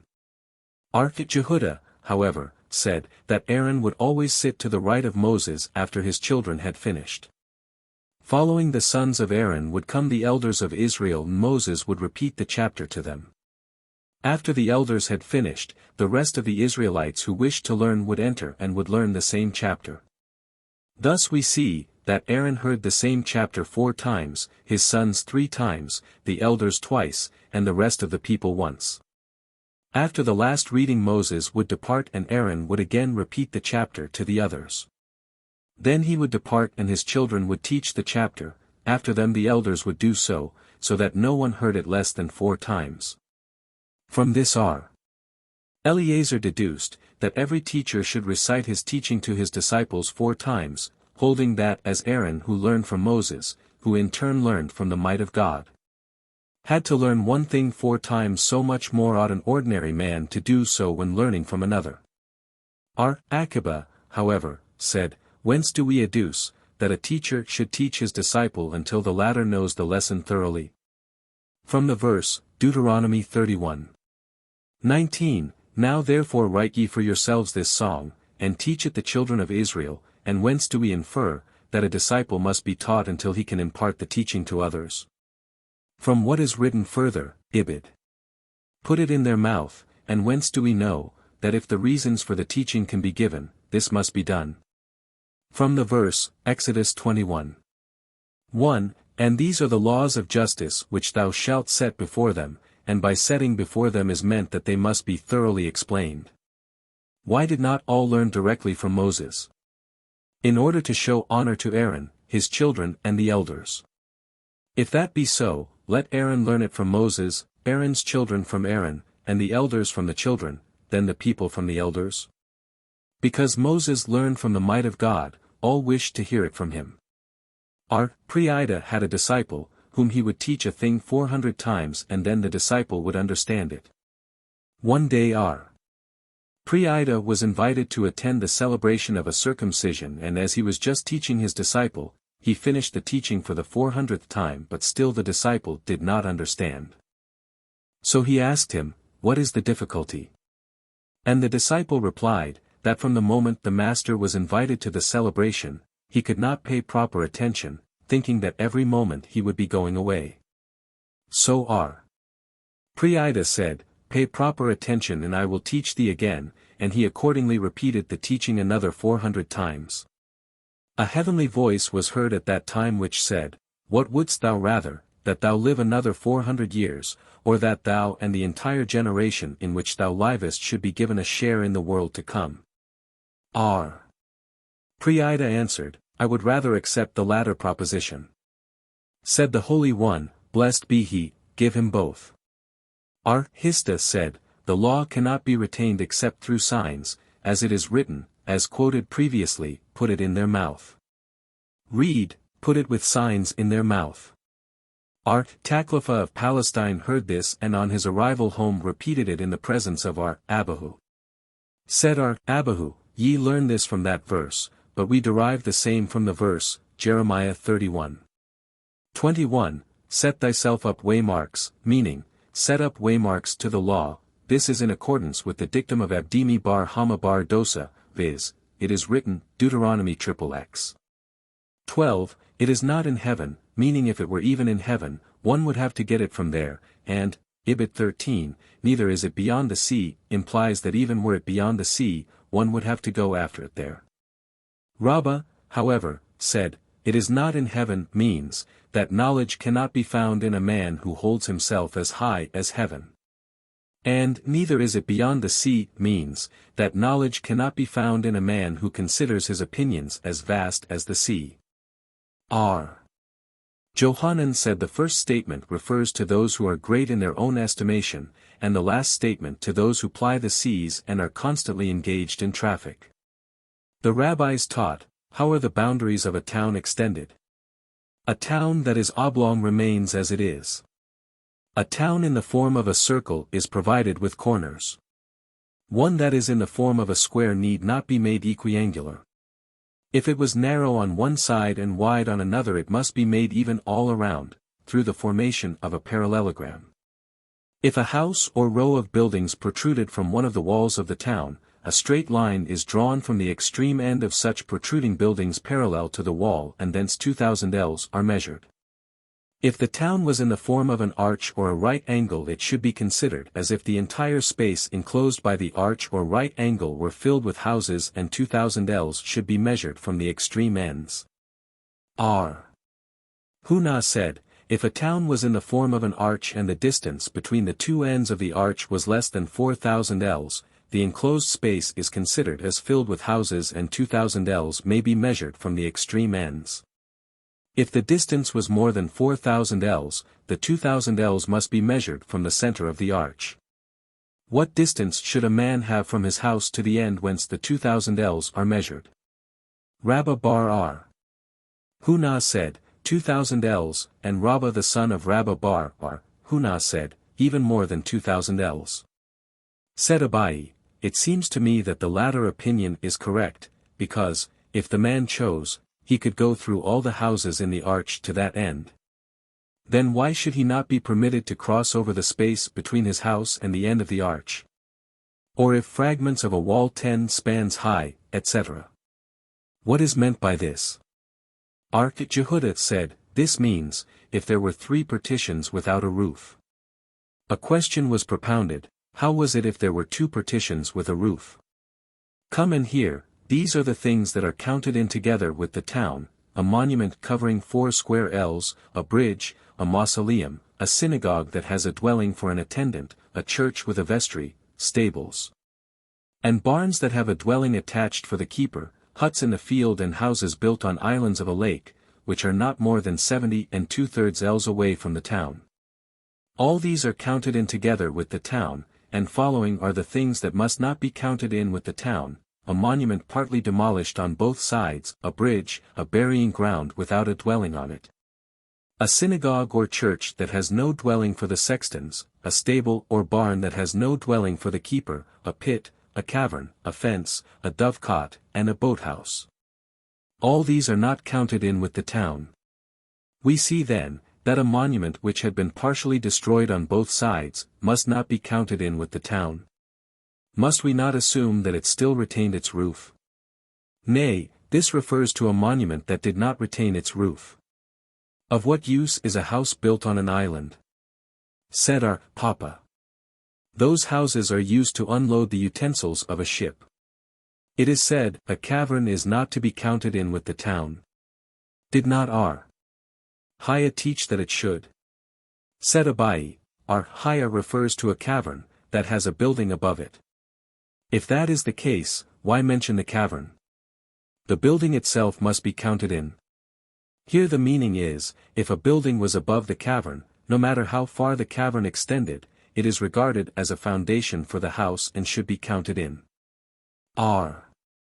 Huna said, those who live in huts made of twigs may measure the limit only from their doors, even if there are a number of those that extend for over 100 ells. Said Hinana the son of Ar, Kahana in the name of Ar. Ashi, if in the street where the huts stood there were 3 courts each containing 2 ordinary buildings, the huts are given the privileges of a town. R. Jehudah said in the name of Rab, those who dwell in huts and those who travel in the deserts do not enjoy life and their wives and children are not their own. We have also learned the same in a Beratha. Eleazar the man of Berea said, those who live in huts are the same as those in a grave, and concerning their daughters it is said, Deuteronomy 27:21, Cursed be he that leeth with any manner of beast. Why is this so? Said Ulla, because they have no bathhouses, and when the men go away to some distant bathhouse no one is left to take care of the women. R. Johanan said, because, when the women go to take their ritual bath, they are afraid to go alone so long a distance, hence they go in company with other women and are followed by evil men who lead them astray. What is the point of difference between Ulla and Ar Johanan? If there is a lake in the vicinity, the statement of Ar Johanan falls to the ground, but according to Ulla even then, the women, if left alone by their husbands, are led to sin. R. Huna said, in a town where there are no herbs, a scholar should not live, because herbs are cheap and good food and a scholar can thus live economically. Shall we assume, that herbs are such a good thing? Have we not learned in a Beratha, that 3 things cause much waste, cause a man's body to stoop, and deprive a man of 1/500th of his eyesight? Those 3 things are, coarse bread, newly brewed beer, and herbs. This presents no difficulty. Our Huna refers to onions, garlic, and fine herbs, which are necessary, while the Beratha refers to bad herbs. R. Jehudah said in the name of Rab, in a town that is hilly and where there are many steps to ascend and descend, both man and beast become prematurely aged. Said R. Huna bar R.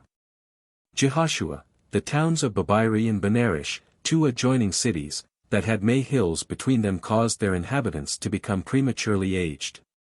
The rabbis taught, if one comes to make a town square, he must make it as the square of the earth, i.e. the north must be towards the north of the earth, the south towards the south, and his signs shall be, the zodiac of the Capricorn in the north and that of the Scorpion in the south. Said R. Jose, if he does not understand how to make it as the square of the earth, he should be guided by the equinox. How so? Where the sun rises during the long days and sets during the long days, it is north of the equator, and during the short days, where it rises and sets it is south of the equator, but during the Nisan and the Tishri equinox, it rises half, i.e. directly, east and sets half, i.e., directly, west, as it is written, Ecclesiastes I. 7, going toward the south, during the day, and turning around toward the north, during the night, the wind moveth round about continually, meaning east and west, at times it goes through them and at other times it passes them. Said R. Mesharshia, all these rules are of no account, for we have learned in a Beratha that the sun never rose in the northeast nor set in the northwest and the sun never rose in the southeast nor set in the southwest. Samuel said, the equinox of Nisan can only take place during one of the 4 quarters of a day, either at sunrise, sunset, noon, or midnight. And the equinox of Tammuz cannot take place except at 1½ hours after sunrise or sunset or 7½ hours after either. The equinox of Tishri takes place only at 3 or at 9 hours after either sunrise or sunset, and the equinox of Tevath takes place only 4½ hours or 10½ hours after either sunrise or sunset. There is not more than 91 days 7½ hours between each equinox, and they occur in the first and second half of the same hour respectively. 39. The rabbis taught, one who comes to measure the city should first make it square in the form of a board. Afterwards he makes another square of the legal distance of 2,000 ells also in the form of a board. When he comes to measure the legal limits from the town, he should not commence at the center of a side because then he would lose the corner, for if the diagonal distance from one corner to another is 2,000 ells, the distance from the one side to the opposite will be 1,428 ells. Hence he should make the square 2,000 ells from one opposite side to the other, and in that event he will gain 400 ells on each side. Then the two legal limits together will gain 800 ells on each side, and, in consequence, the town together with the limits will gain 1,200 ells on each side. Said Abai, this can be proven by calculating on a city exactly 2,000 ells square. Mishnah, an allowance of 70 2/3 ells of space must be made to the town. Such is the dictum of our mayor. But the sages hold, that such an allowance is to be made only if two towns be so close to each other, that each only requires 70 2/3 ells to bring them within the legal limits. In that case an allowance is made to both, so that they become as one.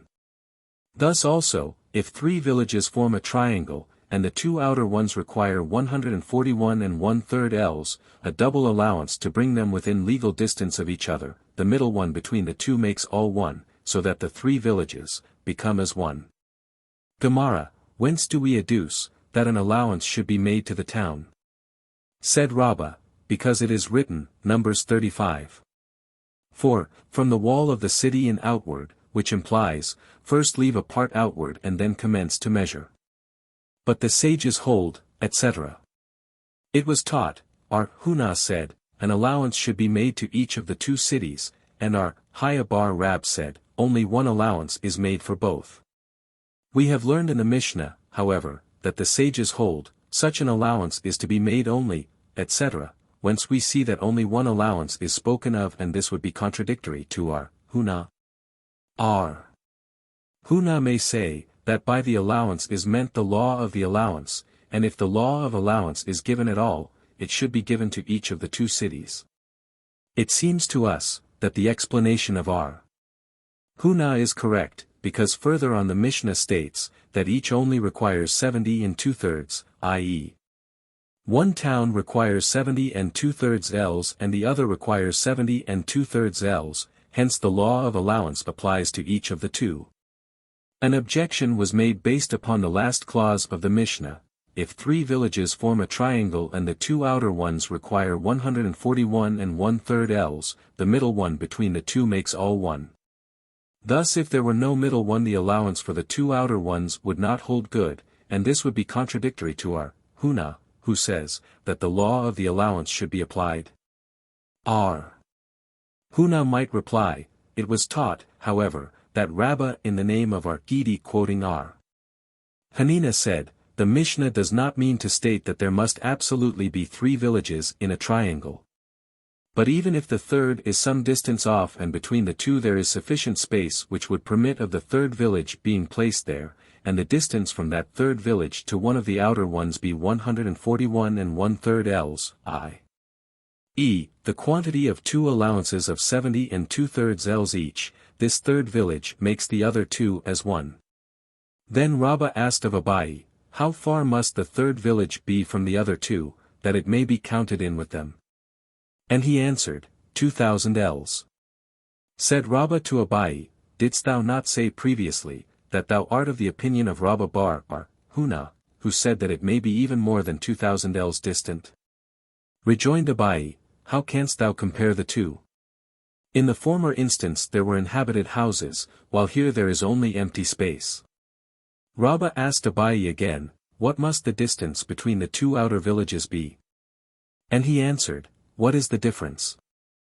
Thou hast heard, that if the village standing at a distance is placed between the 2 there would be a distance of 141 and 1/3 ells to each of the outer ones. According to that, rejoined Rabbah, it would not matter if there were 4,000 ells between the 2 outer ones? Yeah, answered Abai, so it is. Mishnah, one must not measure the legal distance except with a line exactly 50 ells long, no more and no less, and one must not measure in any manner except from the breast. If during the measurement a deep dale, cleft, or heap of stones is encountered, the line is passed over it and the measurement resumed. If a hillock is encountered, the line is passed over it, also, and the measurement resumed, provided the legal limit is not overstepped while this is being done. If the line cannot be passed over the hillock on account of its height, R. Dostai bar Janay said, I have heard on the authority of our mayor, that those who make the measurement cut straight through the mountain, in an imaginary sense. Gemara, whence do we adduce that the line must be exactly 50 ells long? Said R. Jehuda in the name of Rab, it is written, Exodus 27:18, the length of the court shall be 100 ells, and the breadth 50 by 50, and thus the verse means to say, that the line should be 50 ells. Is this verse not necessary in order to teach us that the excess of 50 ells of length over the breadth should be apportioned so as to make the court 70 ells and 4 spans square? See page 73. If such were the case, the verse could read 50 and 50, but from the fact that it reads 50 by 50, we assume that both teachings may be adduced. No more and no less. It was taught in a Beretha, no less, because when the line is taken up, by the surveyor, it may be stretched a trifle, and it should be only 50, and no more, for should it be longer, it might become entangled and be shortened accordingly. Said our Basi, according to another version our Ami, the line must be made only of aposchema. What is an aposchema?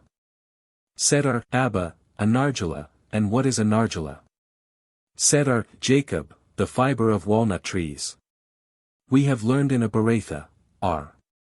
Jehoshua ben Hananiah said, there is nothing better to measure with than an iron chain, but what can be done, when it is written, Zechariah 2:5, there was a man with a measure cord in his hand. It is written, however, Ezekiel XL 3, there was a man, etc., and a measuring rod. The verse quoted refers to the measurement of the gates of the temple. R. Joseph taught, there are 3 kinds of cord, one made of rushes, one made of willows, and one made of flax. The first kind of cord was used to tie the red heifer, because it was not subject to defilement, and all things used in connection with the red heifer had to be not subject to defilement, as we have learned, in Tract Para. She was tied with cord made of rushes and was laid on the spot where she was to be burned. The second kind was used for tying a woman who was to stand the bitter water test, as we have learned in a Mishnah, Tract Soda. Then an Egyptian rope was tied above her breast. An Egyptian rope was made of willows. The third kind was used for measuring. If during the measurement a deep dale, etc., was encountered, etc. From the statement of the Mishnah that after passing over it the measurement is resumed, we must assume that if the surveyor cannot pass over it with a line 50 ells long, he must go to a place where it is possible for him to do so. And after passing over it, should resume the measurement at the original place as nearly as possible on a level with the place where he had left off at the other location. This is identical with the teaching of the rabbis as follows: if during the measurement the surveyor come to a cleft, and can pass over it with a line 50 ells long, he should do so. If, however, he cannot do this, he should go to another place where this would be possible and resume his measurement at the original place as nearly as possible on a level with the place where he had left off at the other location. Should, however, the cleft be sloping so that he can cross over it without difficulty, he should measure it by drawing an imaginary line straight across the cleft and do this successively both uphill and down. If he come to a wall, he must not cut through the wall but must estimate its thickness, and after allowing sufficient distance for it, he should resume his measurement. We have learned, however, that he should cut through it, in an imaginary sense. Why do they say that he should estimate its thickness? In the former instance the case referred to is where the wall was impassable, while in this instance the surveyor can circumvene it. Said R. Jehuda in the name of Samuel, under what circumstances are these rules concerning passing over a cleft, or cutting straight through to be applied? If the line with a weight attached to one end will not, when dropped, reach bottom. If, however, the line will reach bottom, the actual measurement of the cleft must be counted. What must the depth of the cleft be in order that it may be passed over? Said R. Joseph, even if it be more than 2,000 ells deep. According to whose opinion is this teaching of R. Joseph? Have we not learned in a Beretha, that if the cleft is 100 ells deep and 50 wide it may be passed over but not if it be more? While the anonymous teachers hold, even if it be 2,000 ells deep. Then R. Joseph's teaching coincides neither with that of the first Tana nor with that of the anonymous teachers. The Beretha refers to a case where the depth of the cleft cannot be sounded with the sounding line, while R. Joseph refers to a case where the sounding line can be dropped straight down. If the sounding line cannot be used, what distance may he go to find another location for measuring? Said Abami and also Rami bar Ezekiel, 4 ells. If a hillock is encountered, etc. Said Rabbah, this refer to a hillock with a base of 5 ells and a peak of 10 spans, but a hillock with a base of 4 ells and a peak of 10 spans should be merely estimated and the measurement resumed. Providing the legal limit is not overstepped, etc. What is the reason therefore? Said R. Kahana, in order that it may not be said, that the legal limit commences at the spot where the hillock had already been passed over, i.e. if the hillock was too wide to be passed over in the line of the legal limit and another place had to be selected for passage, it serves as a precautionary measure. In order not to appear as if the legal limit commenced at the point on the other side of the hillock, which, by virtue of its accessibility, had been selected for passage. If the line cannot be passed over the hillock, etc. The rabbis taught, what is meant by cutting straight through the mountain. The man at the foot of the mountain should hold the line to his breast and the man at the summit should hold it to his feet. Said Abai, there is a tradition to the effect, that the mountain must not be cut through, measured, except with a line measuring 4 ells.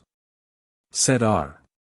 Naaman in the name of Rabbah bar Abahu, the law of cutting through the mountains does not apply in the case of the heifer, which must have its neck broken, see Deuteronomy 21.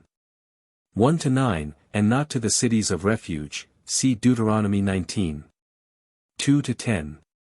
And Numbers 35. 6. Mishnah, the measurement must be undertaken only by one who is an expert in measuring land. If the legal limit was carried farther to one place than to another, the farther limit is held to. If one surveyor carried the limit farther than another, the farther measurement is abided by. Even a bondman or bondwoman must be credited if testifying that, until here is the Sabbath limit. For the sages do not intend to enforce a more rigorous observance of the law, but to make it more lenient. Gemara, what is meant by, the farther limit is held to? What about the shorter limit? Is that not within the limit? The Mishnah must be read, even the farther limit is also held to. If one surveyor carried the limit farther than another, etc. Said Abaye, provided the difference in the distance does not exceed the diagonal measurement of the town. Mishnah, if a town, originally the property of a single individual, becomes property of the public, all the householders residing therein may combine in preparing the Erub. If the town originally was public property and becomes the property of an individual, all the householders must not join in the Erub, unless a number of dwellings outside of the city was not included in the Erub made by the town proper, which number was equal to the new town in Judea, i.e., containing 50 dwellings. Such is the dictum of our Jehuda. Our Simeon, however, holds that it is sufficient if 3 courts each containing 2 houses were not included. Gemara, the rabbis taught, what is meant by originally the property of a single individual, and become property of the public? Said our Jehuda, for instance, the district of the Exarch. Rejoined R. Now man, why dost thou mention the district of the Exarch? Because many people come there and it thus becomes like public ground. But the seat of government being there, it will serve as a reminder, that there is a law against carrying on the Sabbath. Still, even in a place where many Israelites congregate on the Sabbath, even if the seat of government is not there, they will remind each other of the law. Therefore, continued R. Naaman, it is not necessary that the district be the property of the Exarch, it may be like the district of Nathazai, who owned a whole town. The rabbis taught, in a town, originally the property of an individual, which had become public property, containing a wide street, how should an Erub be made? Either a side beam or a cross beam must be erected at each end of the street, providing the town was not surrounded by walls, and it is permitted to carry throughout the street. It is not permitted, however, for one half of the town to combine in an Erub, because the city, having at one time been the property of an individual, the other half will prove a bar to those who have combined in the Erub. Either the whole town must combine an Erub, or each entry must make an Erub for itself. If, however, the entire town was at all times public property, and have but one exit, an Erub may be combined for the whole town. Who is the Tana who holds, that even for the wide street an Erub may be effected? Said our Huna the son of our Jehoshua, this is according to our Jehuda, as we have learned in a Beretha. Moreover, our Jehuda said, a man having 2 houses, one at each end of a wide street, may make a cross or a side beam at each end of the street and is allowed to carry throughout the street. And the sages rejoined, such an Erub is not sufficient for a wide street. The master said, it is not permitted for one half the town to combine an Erub. Said R. Papa, this prohibition refers to an Erub made lengthwise in half the town but in the breadth of half the town, which contained one of the 2 exits of the whole town, it is allowed. The master said, either the whole town must combine an Erub or each entry must make an Erub for itself. Why should an Erub not be effected in one half of the town, because the other half might prove a bar? Why should one entry then not prove a bar to another? Each entry may erect a door for itself, which will signify that there is no connection with the others.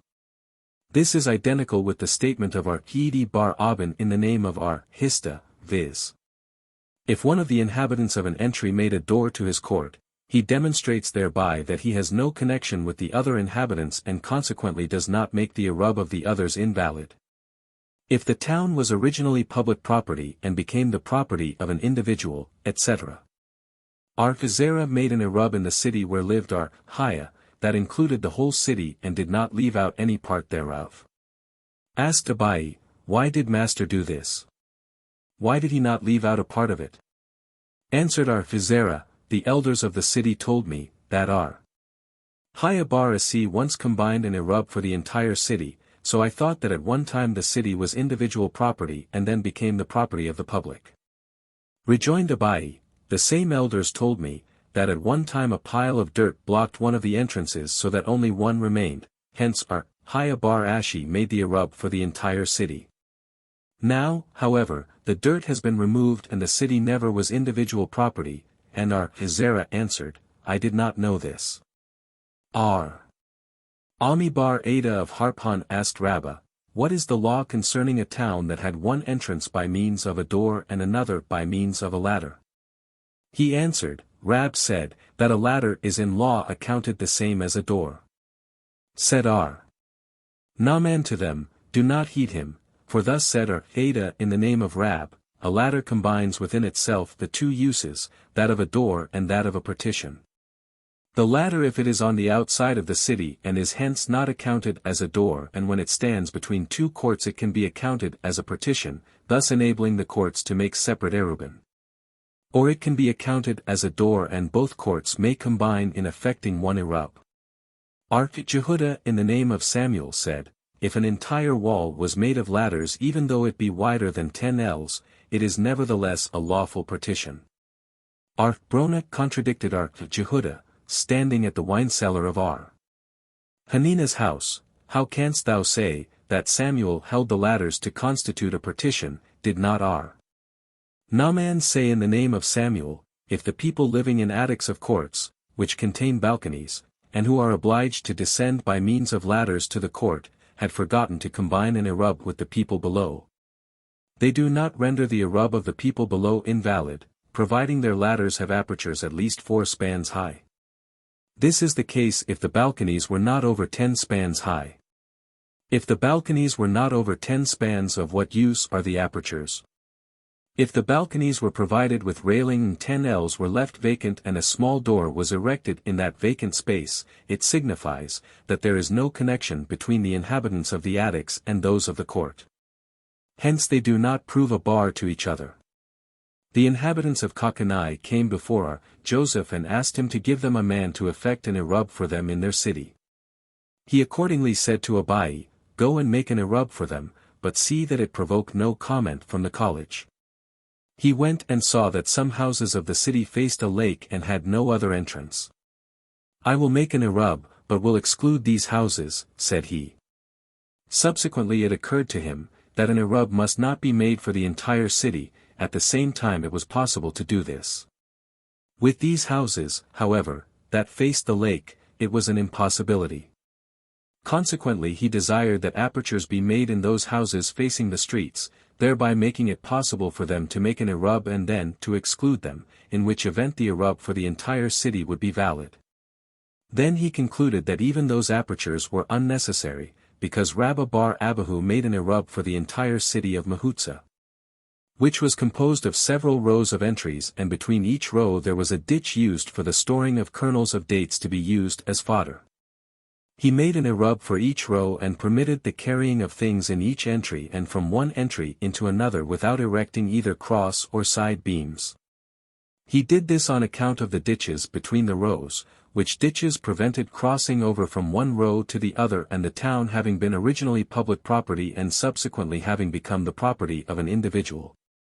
In which case part of the town must be excluded from participation in the Erub. He held that by virtue of the inaccessibility of one row to the other on account of the intervening ditches, one row became the excluded part to the other. And vice versa. Suddenly it occurred to him again, that the rows of entries might have had protruding roofs, which would make communication with each other possible, hence they were enabled to make an Erub. But in the case of those houses that could not make an independent Erub, he again concluded that apertures were necessary. Finally, however, he recollected, that Mar the son of Papiditha of Pumbeditha made an Erub for the entire city of Pumbeditha and merely excluded his straw shed underneath the city. Hence he again concluded, that no apertures for the houses were necessary. In conclusion he said, I see now, after all this trouble, why my master cautioned me against provoking the comment of the colleges. R. Simeon, however, holds that it is sufficient, if 3 courts, etc. Said our Hama bar Guria in the name of Rab, the halakha prevails according to our Simeon. Our Itzhak, however, said that 1 house in 1 court is sufficient. Asked Abai of our Joseph, whence does our Itzhak adduce his statement? From a tradition or an opinion? Answered our Joseph, what is the difference? The halakha prevails according to our Simeon. Rejoined Abai, shall we learn the Gemara as we do a song? Mishnah, should a man, on the eve of Sabbath, be at the east of his domicile and say to his son, place my Erub towards the west? Or being at the west of his domicile say to his son, place my Erub towards the east, if the distance from the place where he stands to his domicile be within 2,000 ells and to his Erub farther than that? He must take his Sabbath rest at his domicile, but must not take it where his Erub is deposited. If the distance to his Erub, however, be within 2,000 ells, and to his domicile farther than that, he must take his Sabbath rest where his Erub is placed and not at his domicile. If a man has deposited his Erub within the limits, allowance of 70 2/3 ells, of a town, he has, legally, accomplished nothing and it counts for nothing. If he, however, deposited the Erub outside of the legal limit, be it but a single ell, whatever ground he gains in one direction, he loses in the opposite direction. Gemara, what is meant by, towards the east? Towards the east of his son, said our Itzhak, and towards the west also of his son.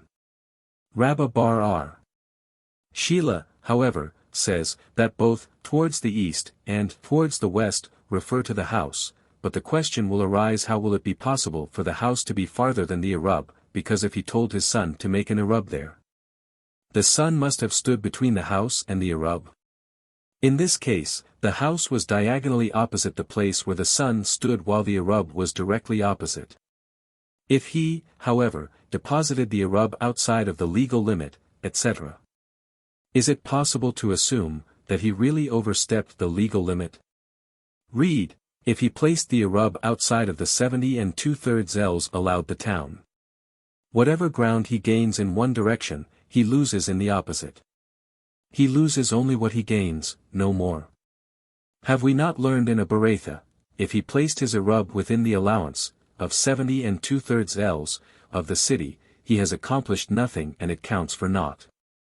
If, however, he placed his Erub outside of such allowance even 1 ell, he loses his right to the whole city, because the measure of the city will be counted to him in the legal limit effected by the Erub.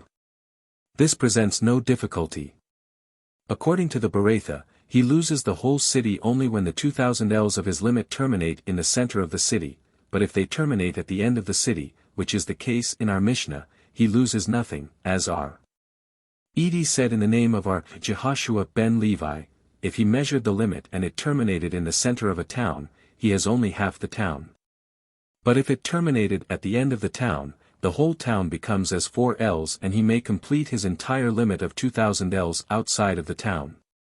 Our Edi said, however, this is merely a prophetic assertion. For what is the difference whether it terminate in the center of the city or at the end? Said Rabbah, this is by no means a prophetic assertion. Thou wilt learn this in the succeeding Mishnah. Our Joseph said in the name of Rami bar Abba quoting our Huna, if a town was standing on the steep banks of a lake and there was a partition made on the brink of the banks 4 ells high, the measurement of the legal limits may be commenced from that partition. If there was no partition, however, the measurement must be commenced from the entrance of the house, nearest the lake. Said Abai, why dost thou require in this case a partition 4 ells high? Generally 4 spans are sufficient. Because usually, no fear is entertained as to the use of the place, while in this case there is constant fear of falling over the banks, hence that place cannot be taken into consideration and the measurement must be made from the houses. Said our Joseph, whence do I adduce this teaching? From the following Beretha, Rabbi permitted the inhabitants of Gadar to descend to Hamtan but forbade the people of Hamtan to ascend to Gadar. Why did Rabbi decree thus? We must assume. Because the inhabitants of Gadar, who lived above the people of Hamtan on the slope of a mountain, made a partition at the foot of their city, while the inhabitants of the city of Hamtan did not make a partition at the foot of their city. Hence Gedar, which had a partition, was safe from falling, and the legal limit, which was measured from any part of the city, included Hamtan, but the people of Hamtan, which had no partition and was consequently not safe, could measure their legal limits only from their houses, and thus it did not include the city of Gedar. When Art-Dimi came from Palestine, however, he assigned a different reason for the above Beretha, saying, Rabbi decreed thus, because the Gadarites would maltreat the Hamtanites, hence he prohibited the latter to ascend to Gedar on a Sabbath. Why on Sabbath, why not also on a weekday? Because on Sabbath there is more drunkenness, and in consequence more brutality. Why did he then permit the Gadarites to descend to Hamtan? Cannot they maltreat the Hamtanites even there? Because a dog that has no home will not bark even in 7 years, meaning that in their own homes the Hamtanites could better protect themselves. Is there not danger, however, that the Hamtanites will maltreat the Gadarites? The Hamtanites would not dare do this, because they were in the minority. Safra said, there is a different reason for the Beretha, viz. The city of Gedar was built in the form of an arch, and the two ends of the arch were more than 4,000 ells apart.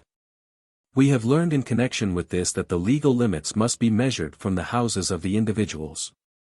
Hence when the inhabitants of Gedar measured their limit, it included the city of Hamtan, but when the people of Hamtan, who were opposite the space of the arch, measured their limit, it terminated in the empty space between the two sides of the arch, and that space being over 4,000 ells, could not be counted as part of the city. Art-Dimi bar Hanana said, there is another reason for the Beretha. The city of Gedar was a large city, whereas Hamtan was a small town, and the laws concerning this will be explained in the following Mishnah. Mishnah: the inhabitants of a large town may traverse the whole of a small town, within or adjoining their legal limits, but the inhabitants of the small town must not traverse the whole extent of the large town. How then? If an inhabitant of the large town place his Erub in the small town, or an inhabitant of the small town place his Erub in the large town, each may traverse either town and proceed 2,000 ells beyond its boundaries. Akiba said, one has only the right to proceed 2,000 ells from the place where he deposited his Erub. Said Akiba to the sages, will ye not admit, that in the case of one who deposits his Erub in a cavern, that he has not the right to proceed further than 2,000 ells from the place where he has deposited his Erub? They replied, true. But when is this the case? If there are no dwellings in the cavern, but if there are dwellings within it, he may not only traverse the whole extent of the cavern, but also proceed 2,000 ells outside of it. Hence, it may be seen, that the ordinance is less rigid as to the interior of a cavern, than to the space above it. Concerning one who measures, previously mentioned, he is only allowed to carry the legal limits 2,000 ells from the place whence he started, even though the end of his measurement terminate in a cavern. Gemara, said Jehuda in the name of Samuel, if one took his Sabbath rest in an abandoned city, he may traverse the entire extent of the city and 2,000 ells besides, but if he deposited his Erub in that city, he only has 2,000 ells from that Erub. Elazar, however, said, whether he merely took his rest there or deposited his Erub, he may traverse the entire extent of the city and 2,000 ells outside of it. An objection was made based upon the statement of Akiba addressed to the sages, will ye not admit, that in the case of one who deposits his Erub in a cavern, that he has not the right to proceed further than 2,000 ells from the place where he has deposited his Erub? And their reply, true. But when is this the case? If there are no dwellings in the cavern. Thus we see, that if there are no dwellings within it, the sages agree with Akiba. How then can Elazar say, that one may traverse the whole extent of the city and 2,000 ells beyond? By the statement, if there are no dwellings in the cavern, the sages mean to say, if there is no room for dwellings in the cavern. Mar Jehuda observed that the inhabitants of Mabrakta placed their Erub in the synagogue of the city of Agibar, so he said to them, why do ye not place the Erub a little further? Ye will have more space to the 2,000 ells. Said Rabbah to him, thou quarreler. Thou disputest the opinion of the sages. Concerning the law of Erubin no attention is paid to our Akiba, because it had been decided long ago, that the more lenient decrees concerning Erubin prevail. 6. Erubin of courts and partnerships. Regulations concerning the Erubin of courts and partnerships. Mishnah, to one who dwells in the same court with a Gentile, or with one who does not acknowledge the laws of Erub, the latter prove a bar, to his carrying in the court. R. Eliezer ben Jacob, however, said, at no time can such a prohibition be caused, unless there be two Israelites, who prevent each other. R. Gamaliel related, it happened that a Sadducee dwelt with us in one alley, entry, in Jerusalem, and my father said to us, on the eve of Sabbath make haste and bring all the vessels into the alley, lest the Sadducee bring out his. And thus make it unlawful for you to carry out yours. Jehudah related the same circumstance with a variation in the language, viz., make haste and do what you require done in the alley, lest he come out and make it unlawful for you to do so. Gemara, Abai and R. Hinana, both sons of Abin, were sitting along with Abai. The two brothers said, the Mishnah would be correct according to the opinion of R. Meir, who holds that the dwelling of a Gentile as far as the laws of Erubin are concerned is regarded as a dwelling, but what about our Eliezer ben Jacob? If he regards the dwelling of a Gentile as a dwelling, then it should prove a bar even to one Israelite, and if he holds that it is not regarded as a dwelling, then it should not interfere even with two Israelites. Said Abai to them, does then R. Meir hold, that the dwelling of a Gentile is regarded as a dwelling where the laws of Erubin are concerned? Have we not learned in a Beretha, that our Meir holds the dwelling of a Gentile to be like a vacant house, where things may be moved at will? Therefore I say, all agree that the dwelling of a Gentile is not considered as a dwelling as far as Erubin are concerned, and that the intent of the Mishnah is simply to prevent the Israelite from falling into the ways of the Gentile and disregard the Sabbath entirely. And to this end R. Meir holds, that a Gentile proves a bar even to one Israelite, but our Eliezer ben Jacob maintains, that it is so rare an occurrence for one Israelite and one Gentile to live in one court, that such a precaution is in that case superfluous. The text of the above Beretha is as follows, the dwelling of a Gentile is, as far as the laws of Erubin are concerned, to be regarded as a vacant house and things may be moved and carried to and from his house and the court. But if an Israelite also dwelt in the same court, the Gentile proves a bar to the Israelite. Such is the dictum of our Meir, R. Eliezer ben Jacob, however, said, that the Gentile does not interfere, unless there are two Israelites who prevent each other. Have we not learned in our Mishnah that if one dwells in the same court with a Gentile, the Gentile proves a bar? This presents no difficulty, the Mishnah refers to the Gentile who is on the spot, while our Eliezer ben Jacob refers to one who is not at home. What does our Eliezer mean to express? Does he hold, that a dwelling without the occupant is also a dwelling, then he should state, that even one Israelite is prevented by it. If he holds, that a dwelling without its occupant is not considered a dwelling, then why does he mention a Gentile? He could say, if there be two Israelites and one is absent from home, he does not prove a bar to the other. Nay. A dwelling without its occupant is not considered a dwelling. But in the case of the Israelite who was absent, if he had proved a bar when at home, the precaution is also enforced when he is not at home, but in the case of a Gentile, no such precaution is necessary for the reason that he himself does not prove a bar to the Israelite, and his interference is merely due to the fact that the Israelite might fall into his ways and disregard the Sabbath. When the Gentile is absent, however, such apprehension does not exist. If the Gentile is absent, he does not prevent the Israelite. Have we not learned in a Mishnah, that, if a person quits his house, and he goes to take his Sabbath rest in another town, whether he be a Gentile or an Israelite, he proves a bar to the other inmates of the court, such is the decree of our Meir. This refers to a case of where there is fear that the person will return on the same day. Jehudah said in the name of Samuel, the halakha prevails according to our Eliezer ben Jacob. R.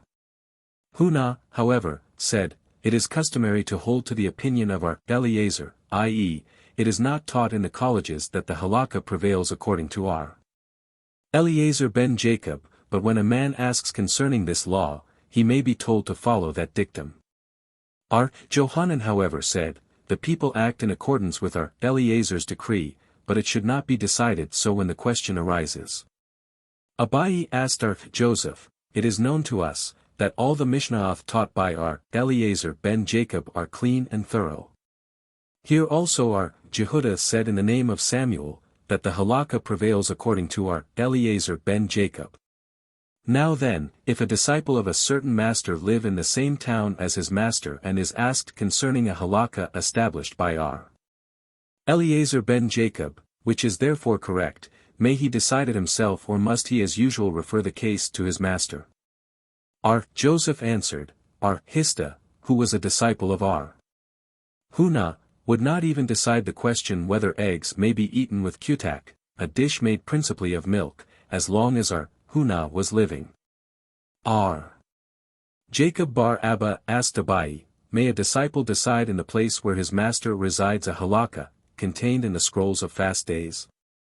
Abai replied, our Joseph decided this question as stated above. R. Hista did decide legal questions, during the lifetime of our Huna, in Kafri.40.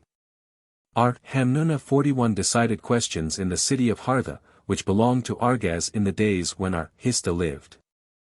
Hartha was not far from Pumbeditha, the residence of our Hista.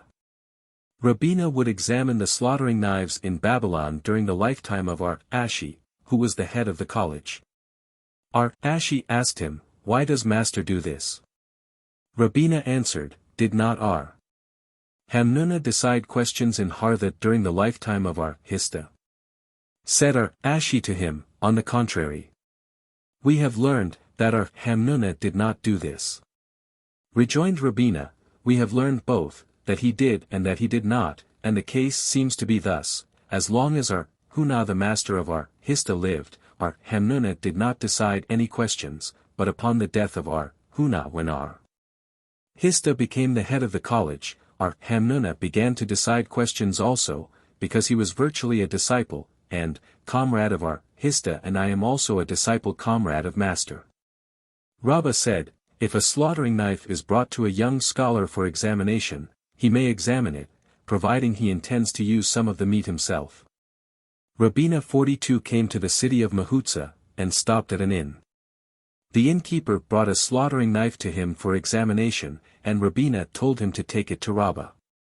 Said the innkeeper, dost thou not hold with Rabbah, that a young scholar may examine a slaughtering knife if he intends to use the meat himself? Rejoined Rabina, yeah, but the meat is thine and I merely buy the meat of thee as others do. R. Eleazar of the city of Hagronia and our Abba bar Taklafa, our Aha, were the guests of our Aha the son of our Ikwa in the city presided over by our Aha bar Jacob. A calf, which was the third of its mother, was to be prepared and the slaughtering knife was brought to them for inspection.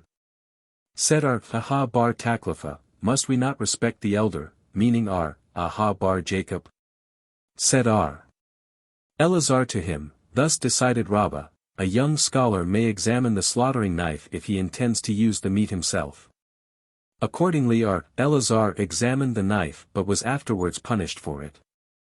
Why was our Eleazar punished for it? Rabbah had really allowed it?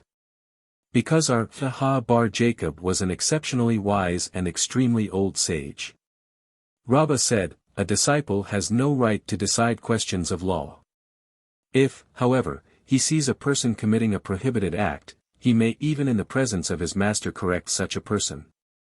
Rabina while in the presence of our Ashi, his master, observed a man tying an ass to a tree on Sabbath. He admonished him and told him that it was not allowed, but the man paid no attention to him, whereupon Rabina said to him, thou art under a ban for this. Then he, Rabina, said to our Ashi, can this action of mine be construed as disrespectful to thee because it was done in thy presence? Our Ashi answered, it is written, Proverbs 21:30, there is no wisdom nor understanding nor counsel against the Lord, and that means, where the honor of the Lord is concerned, the respect due a teacher is not to be considered. Rabbah said, if a disciple decide a point of law in the presence of his master, it is considered as a capital offense. But if he does this in the absence of his master while the master is still in the same city, it is not a capital offense, but is nevertheless prohibited. Zerah said in the name of Hanina, it is not a capital offense, but he is nevertheless called a sinner, as it is written, Psalms 6. 2. In my heart have I treasured up thy saying, in order that I may not sin against thee. This signifies that if one did not treasure up his knowledge but uttered it in the presence of his master, he commits sin. Hamnuna propounded a contradictory question to the above verse, viz., it is written, Psalms XL. 10, I announce thy righteousness in the great assembly, and himself explained it by saying, the former verse was proclaimed by David when Ira the Yirite, who was his master, was still living, and the latter when Ira was dead. Abba bar Zabda said, he who sends his gifts to one particular priest to the exclusion of all others brings famine into the world, as it is written, 2 Samuel XX. 26, and Ira the Yirite was a priest unto David. Why a priest unto David? Was he not also a priest to the rest of Israel? The inference then is, that David presented him with all his gifts, and immediately following this verse, it is written, Ibid 21. 1, and there was a famine in the days of David 3 years. Eleazar said, a disciple who decides a point of law in the place of his master, if entrusted with a position of importance, is eventually deposed, as it is written, Numbers 31. 21-24, that Eleazar the priest quoted a law, and although he quoted it in the name of Moses, still he was deposed from office on that account, for although Joshua was ordered to stand before Eleazar, Numbers 27. 21, we do not find one instance where Joshua ever availed himself of Eleazar's services. Levi said, he who decides a point of law in the presence of his master will die childless, for it is written, Numbers 11. 28, that Joshua, the son of Nun said, my lord Moses, forbid them, and, Chronicles 7. 27, it merely states, now his son, Jehoshua his son, whence we see that Joshua had no children. There was an entry in which a man by the name of Lochman bar Ristak resided. He was asked to rent his right to the ground occupied by him to the other inmates, but he would not do this. So the matter was brought to Abai for decision, and he told them as follows, all of you, resign your rights to your grounds to one man in the entry, and thus it will constitute a case of where one Israelite and one Gentile occupy the same entry. When one Gentile occupies the same grounds with one Israelite, he does not interfere with the Israelite. How can this remedy us? Why was it decreed, that one Gentile does not interfere with an Israelite, because it is of rare occurrence, that they should occupy the same court, but in our case it is different. We all live there. Said Abai, in your case there is also an unusual occurrence, for it seldom happens, that all the inmates of one entry should resign their rights to one man. Subsequently Hunah the son of Jehoshua related this statement of Abai to Rabbah. Said Rabbah, if so, then the entire law of Erubin was made void in that entry. Nay, they mad can Erub between themselves also. Rejoined Rabbah, this is still worse. In that case it will be said that an Erub may be made where a Gentile lives. Answered Hunah, it will be proclaimed, that the carrying is not done on account of the Erub, but because every inmate has resigned his right to the ground to one man, and hence it is private ground. To whom will ye proclaim this? To the children, continued Rabbah. I have a better plan. Let one man go and ask Lochman bar Ristak to permit him to deposit something in his, Lochman's, yard, which will then be considered as rented for an entire year, and Jehudah said in the name of Samuel, that if ground had been rented by an Israelite from a Gentile or vice versa for 1 year or even for 1 season when the crops are harvested. In fact, if any dealings at all have been had on this order with the Gentile, an Erub may be placed in the entry where he lives with impunity. Abai asked of Joseph, how is it, if there are several who had rented apartments from a Gentile and one of them forgot to make an Erub? Would he prove a bar to the others or not? Answered R. Joseph, the statement of R. Jehudah in the name of Samuel was made in order to make the law more lenient and not to make it more rigid. When R. Naaman heard the dictum of R. Jehudah in the name of Samuel quoted above, he said, "How fine is this halakha!" Then he heard another dictum of R. Jehudah in the name of Samuel stating, that one who had imbibed a quarter of a lug of wine, must not decide any legal questions. Said R. Naaman, "This halakha is preposterous. I know that my head is not quite clear until I drink a quarter of a lug of wine." Said Rabbah to him, "Why should master say this? Has he not heard the dictum of R. Aha bar Hanina, viz., it is written, Proverbs 29. 3, He that keepeth company with harlots wasteth his wealth, and this means, that one who declares one halakha to be fine and another to be bad loses the beauty, wealth, of the Torah. Answered R. Naaman, "Thou art right. I shall do this no more." Rabbah bar R. Hunah said, "One who is tipsy should not pray, but if he had done so his prayer is nevertheless acceptable. One who is intoxicated, however, and prayed, his prayer is considered as a blasphemy." What is meant by tipsy? If a man were compelled to speak to the king and had still sense enough to do so, he is merely tipsy, but one who would not be able to do this is considered intoxicated. Said Rami bar Abba, one who after drinking had walked a mile or slept a little is again considered sober. Said R. Naaman in the name of Rabbah bar Abahu, this is the case if he had drunk only a quarter of a lug of wine. But if he drank more, then the walk tires him still more, and the interrupted doze inebriates him still more. Will a walk of 1 mile then neutralize the effects of the wine? Have we not learned, that Rabban Gamaliel while traveling at one time rode upon an ass from the city Aku to Kazib and was followed by R. Elai? R. Gamaliel noticed some loaves lying on the road, so he said to Elai, "Take the loaves up," and meeting a Gentile later said to him, "Mabgai, take the loaves away from Elai." Elai then asked the Gentile, "Whence art thou?" And he answered, "From the cities of Berganin." "What is thy name?" asked Elai again. "I am called Mabgai," was the answer. "Dost thou know our Gamaliel?" was the next question, or does our Gamaliel know thee? "Nay," answered the Gentile. Thus it is obvious, that our Gamaliel knew the name of the Gentile by inspiration, and 3 things may be deduced from his actions, viz., firstly, that bread must not be passed by, but should be gathered up. Secondly, that we must be guided by the majority of wayfarers, i.e., on account of the majority of wayfarers being Gentiles, the bread is presumed to belong to them and hence our Elai was told to give it to the Gentile. And thirdly, that leavened bread belonging to a Gentile, even if remaining over from the Passover, may be made use of by Israelites after the Passover. Upon his arrival at Kazib, our Gamaliel was asked by a man to nullify a vow. Said R. Gamaliel to his companions, "Have we drunk a quarter of a lug of Italian wine?" And they answered, "Yeah, we did." Then, quoth R. Gamaliel, "Let us walk on," the man following us until the effects of the wine were off, and they walked on for 3 miles. When they came to the steps leading up to the city of Tyre, R.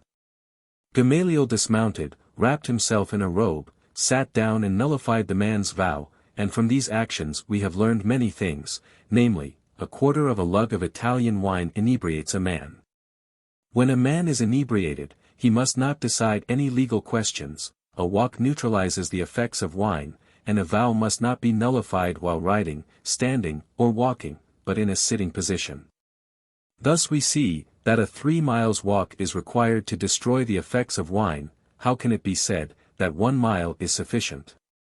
In a case of inebriation through Italian wine it is different, because that wine is very strong, but for ordinary wine a walk of 1 mile is all that is necessary. The Master said, "One must not pass by bread." Said R. Johanan in the name of R. Simeon ben Jokai, this was said in the earlier generations when the daughters of Israel had not yet resorted to witchcraft, but in the latter generations when they began to practice it, bread may be passed by, lest it be bewitched. We have learned in a Beretha, whole loaves of bread may be passed by, because they may be bewitched, but pieces of bread should not, as there is no fear of their being bewitched. Shesheth said in the name of Eleazar ben Azariah, I could exempt the entire world from divine judgment since the destruction of the temple to the present day, for it is written, Isaiah 21, therefore, hear now this, O thou afflicted, and drunken, but not with wine. Hence if all the world is drunken, they should not be judged. An objection was made, we have learned, that a drunken man's purchase is a valid purchase, his sale is a valid sale, if he has committed a capital offense, he should be executed. If he committed a crime involving the punishment of stripes, he must be given the stripes. The rule is, that he is in all respects considered as a sober man with the exception that he is absolved from prayer. Shesheth means to say by stating that he can absolve the entire world from divine judgment, that he can exempt the world from the judgment concerning their prayers. Said Hanina, all this is said concerning a man whose drunkenness does not equal that of Lot's, but if it is of the degree of Lot's drunkenness, he is exempt from all judgment. Hiya bar Ashi said in the name of Rab, one whose mind is not thoroughly at ease must not pray, as it is written, in his affliction shall he not judge. 43. It was the custom of Hanina to omit saying his prayers on a day when he was in a bad humor, and Mar Ukba would not take his seat on the judge's bench on a day when a hot south wind would blow, saying, that it was too hot to judge with a clear mind. Naaman bar Itzhak said, when a halakha is to be decided by a man, his head should be as clear as it is on a day when a north wind which drives away all dark clouds is blowing and the sky is clear and the weather fine. Abai said, when my mother would tell me to hand her some kutak, it so confused me, that I could not study that whole day. Rabbah said, if a flea bit me, I could no longer learn. The mother of Mar, the son of Rabina, made her son 7 suits of clothes, one for each day of the week. Jehudah said, the night was made only for sleep. Simeon ben Lachish, however, said, the moon was made only in order to facilitate study at night. Zerah was told that all his conclusions were very sagacious, and he replied, that they were all studied during the day. The daughter of Hista said to her father, why does master not sleep a while? And he answered, very long days will yet come, when study will be impossible, meaning the days in the grave. Naaman bar Itzhak said, we are all day laborers. Aha bar Jacob would borrow hours from the day and repay them at night. Eliezer said, one who traveled on the road should, upon his return, not recite his prayers for 3 days, as it is written, Ezra 8. 15, and I gathered them together to the river that runneth into the Ahava, and we encamped there 3 days, and I looked about among the people. Which signifies, that one should deliberate for 3 days and then pray. The father of Samuel when on the road would not pray for 3 days. Samuel himself would not pray in a room where there was any beer, saying, that the odor of the beer confused him. Papa would not pray in a house where there was harsena, a dish made of fish and vinegar, saying, that the odor disturbed him. Hanina said, a man who is angry with another and when under the influence of liquor can be persuaded to a reconciliation possesses one of the qualities of his Creator, as it is written, Genesis 8. 21, and the Lord smelled the sweet savor, etc. Hiya said, one who drinks wine and is not excited thereby, has some of the qualities of the 70 sages in the days of Moses. The inference of Hiya is based upon the word yain, wine, which according to the Hebrew method of counting, namely, yod equals 10 and another yod equals 10 and none equals 50, altogether 70, and also upon the word sod, secret, samak equals 60, vav equals 6 and daled equals 4, altogether 70. Hence when the wine enters, the secrets escape and the man who does not become excited through wine and can retain his secrets, possesses the wisdom of the 70 sages. Hanan said, wine was created only to comfort the mourners and to pay the wicked their reward for any good they may have done, on this earth, as it is written, Proverbs 31. 6. Give strong drink unto him that is ready to perish, and wine unto those who have an embittered soul. By one that is ready to perish is meant the wicked, and by those who have an embittered soul are meant the mourners. R. Hanin Bar Papa said, a house where wine does not flow like water cannot be classed among those that are blessed, as it is written, Exodus 23:25, and he will bless thy bread and thy water. The bread referred to is that which can be bought with the proceeds of the second tithes, and the water which cannot be bought with such money really means wine. If, then, wine is so plentiful in the house, that it flows like water, the house is counted among the blessed. R. Ilai said, by means of 3 things a man's character may be ascertained, by his wine cup, by his purse, and by his anger, and others say also by his play, for money. R. Jehudah said, in the name of Rab, there was a case, where an Israelite and a Gentile occupied an inner court and another Israelite occupied the outer court, and it was referred to Rabbi for decision. He decided that the outer court must not be used to carry therein. It was then referred to our Haya, and he decided likewise. Rabba and our Joseph both sat in the presence of our Shesheth, when he finished his lecture, and our Shesheth concluded by saying, that Rab decided the above halakha in accordance with the opinion of our mayor. Rabba shook his head. Said our Joseph, is it possible, that 2 such great men, as are Shesheth and Rabba, should be mistaken? If Rabba's dictum were according to our mayor, why was it necessary to state, that the outer court was occupied by an Israelite? Our mayor holds, that even 1 Gentile and 1 Israelite are sufficient to make it unlawful to carry in 1 court. If we assume, that Rab merely related the circumstance as it occurred, without making a decision, is it not a fact that when Rab was asked whether, if the Gentile was at his home, the Israelite may carry from the inner court to the outer? He answered that he may, hence we see that the Gentile does not prevent the Israelite occupying the same court from carrying therein, but that the 2 Israelites prevent each other. Shall we then assume, that Rab held in accordance with our Eliezer ben Jacob? Why should it be prohibited for the Israelite to carry from 1 court to the other? Further on we shall learn, that, according to our Akiba, a foot, meaning a man, which is allowed to carry in its place cannot interfere with the right of another place, and in this case each Israelite may carry in his own court. For one of them has the court to himself and the other has but 1 Gentile in his court, who, according to our Eliezer ben Jacob, does not interfere with his right to carry. Why then should it be prohibited for them to carry between the courts? It might be then, that Rab holds with our Akiba, who says, that a foot which is allowed to carry in its own place nevertheless interferes with the right of another place, then why should the Gentile be mentioned? Each Israelite will prevent the other.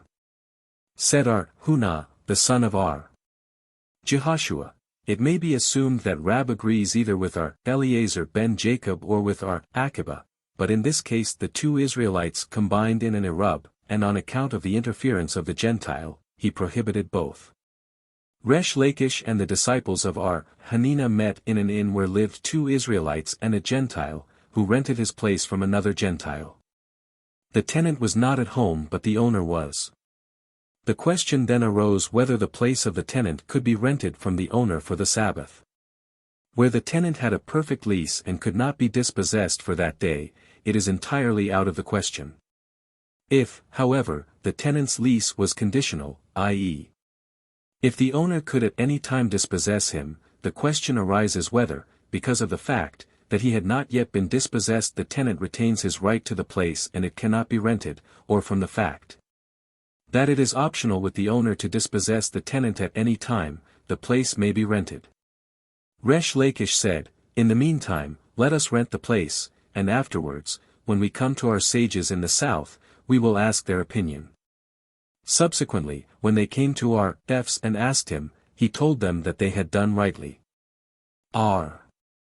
Hanina bar Joseph, our Haya bar Abba, and our Asi met at an inn, the proprietor of which was a Gentile and who arrived on the Sabbath. The question then arose, whether his place could be rented from him for the Sabbath or not.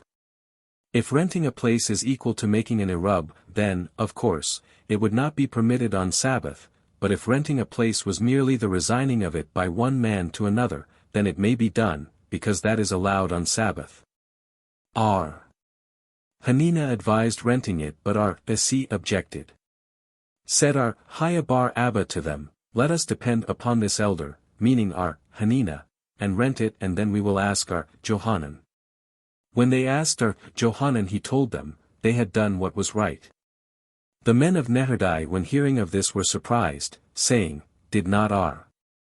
Johanan say at another time, that renting a place for the Sabbath was equivalent to making an Erub, hence, as the Erub must be effected on the preceding day, the renting must be done likewise. Nay, R.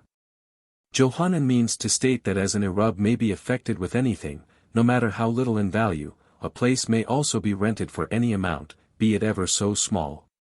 And as one man may combine an Erub for 5 others occupying the same court, so may one rent also for others.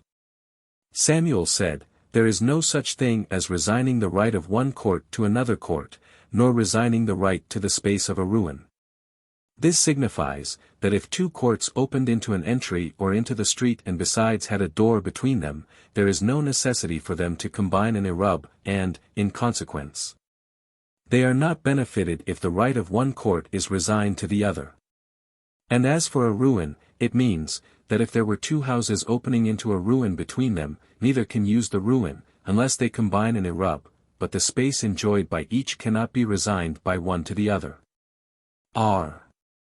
Johanan, however, said that both in the case of the court and of the ruin the right to the space may be resigned by one to the other. It was necessary for us to be told of both instances wherein they differ. For if we had been told, that Samuel only prohibited the resigning of the space by one court to the other, we might have assumed, that he did so because each court had a right in itself without combining a joint Erub, but as for a ruin, he might have held, that as an Erub must be effected by the 2 houses on each side, if the use of the ruin is desired, the resigning of the space was permitted. If the difference concerning the ruin only were related, it might be said, that our Johanan permits the resigning of the space of the ruin only. Because an Erub must be effected by the houses desiring its use, whereas in the case of the court, he agrees with Samuel. Hence both instances are quoted. Abai said, the prohibition of Samuel regarding the resigning of the space by one court to another refers only to 2 courts that had a door between them. If, however, one court was contained within the other and did not have a separate entrance to the street, they may mutually resign their space, because they are bound to combine an Erub. Rabbah said, in such a case, they at certain times may do so and at other times they must not, and this will be explained at the end of this chapter. When our Hista met our Shesheth his lips would tremble, for knowing that our Shesheth was so well versed in Mishnah and Borethoth, he was afraid to render a decision lest our Shesheth would contradict him with another Mishnah or Beretha. On the other hand our Sheshetha's whole body would tremble when he met our Hista, for knowing that the latter was very shrewd, he was afraid of our Hista's sagacity. Our Hista propounded the following question to our Shesheth. If there were 2 houses on each side of a wide street, public ground, and some Gentiles made a partition around the street on the Sabbath, what is the law? According to those who maintain, that it is not allowed for one court to resign its space to another, there is no question. Because if the 2 courts had desired to make an Erub on the preceding day they could have done so and still they are not allowed to resign their spaces to each other. So much the more in our case, where the 2 houses could not have combined an Erub on the preceding day on account of the intervening public ground which had not yet had a partition, they are not allowed to resign their space to each other. I am asking, however, considering the Tana who maintains, that the 2 courts may resign their space to each other. Shall I assume, that it is permitted in the case of the 2 courts because they could have made an Erub on the preceding day, but in the case of our 2 houses which could not have made an Erub on the preceding day, it is not permitted or, as there is a partition around the intervening public ground, they may do so? Our Shesheth answered, nay, it is not permitted. Our Hista queried again, how is it, if two Israelites living in the same court with a Gentile and not having made an Erub or rented the place of the Gentile, the latter died on the Sabbath. May they mutually resign their space to each other? According to the Tana, who holds that one may rent a place on the Sabbath, there is no question, because if they did not make an Erub they may rent the place from the Gentile and then resign their places to each other. Thus if two things may be done on the Sabbath, one certainly may be done. I ask thee according to the Tana who prohibits renting on the Sabbath. May the two Israelites in this case where the Gentile is dead and they need not rent his place resign their places to each other or not? Rejoined Sheshith, I say that they may. Because if they had chosen to rent the place yesterday and then effect an Erub they could have done so, but Hamnuna does not allow them to do this. Jehudah said in the name of Samuel, if a Gentile have in his court a door, 4 spans wide and 4 ells high, opening into a valley, even should he lead cattle, camels, and wagons through the entry to the court all day long. He does not interfere with the Israelites inhabiting the court, because his door is of more use to him than the common entry, and serves to separate him from the others. The schoolmen asked, how is the law, if the door of the Gentile opened into a woodshed? Naaman bar Ami said in the name of some learned men, even if the door of the Gentile open into a woodshed and a common entry into the street, he also does not interfere with the Israelites inhabiting the court. Rabbah and Joseph both say, if the woodshed was not more than of 2 saws capacity, the Gentile does interfere with the Israelites, because he cannot derive as much comfort from the woodshed as he can from the street. But if the woodshed was larger than that the Gentile does not interfere. With Israelites it is the reverse, if the woodshed, into which the separate door opens, be no more than of 2 saws capacity and the Israelite had not combined in the Erub with the others, he does not interfere with them. Because a woodshed of that size may be used by him on the Sabbath. But if the woodshed be larger, he does interfere with the other Israelites. Rabbah bar Haklai asked of Huna, how is the law if a Gentile have a door opening into a woodshed, and Huna answered, the sages have already decided this. If the woodshed be of 2 saws capacity, he interferes with the Israelites, but if of more than 2 saws capacity he does not. It happened that some warm water was spilled and more was needed for a child on the Sabbath. So Rabbah said, let some warm water be brought from my house. Said Abai to him, why? No Erub has been made.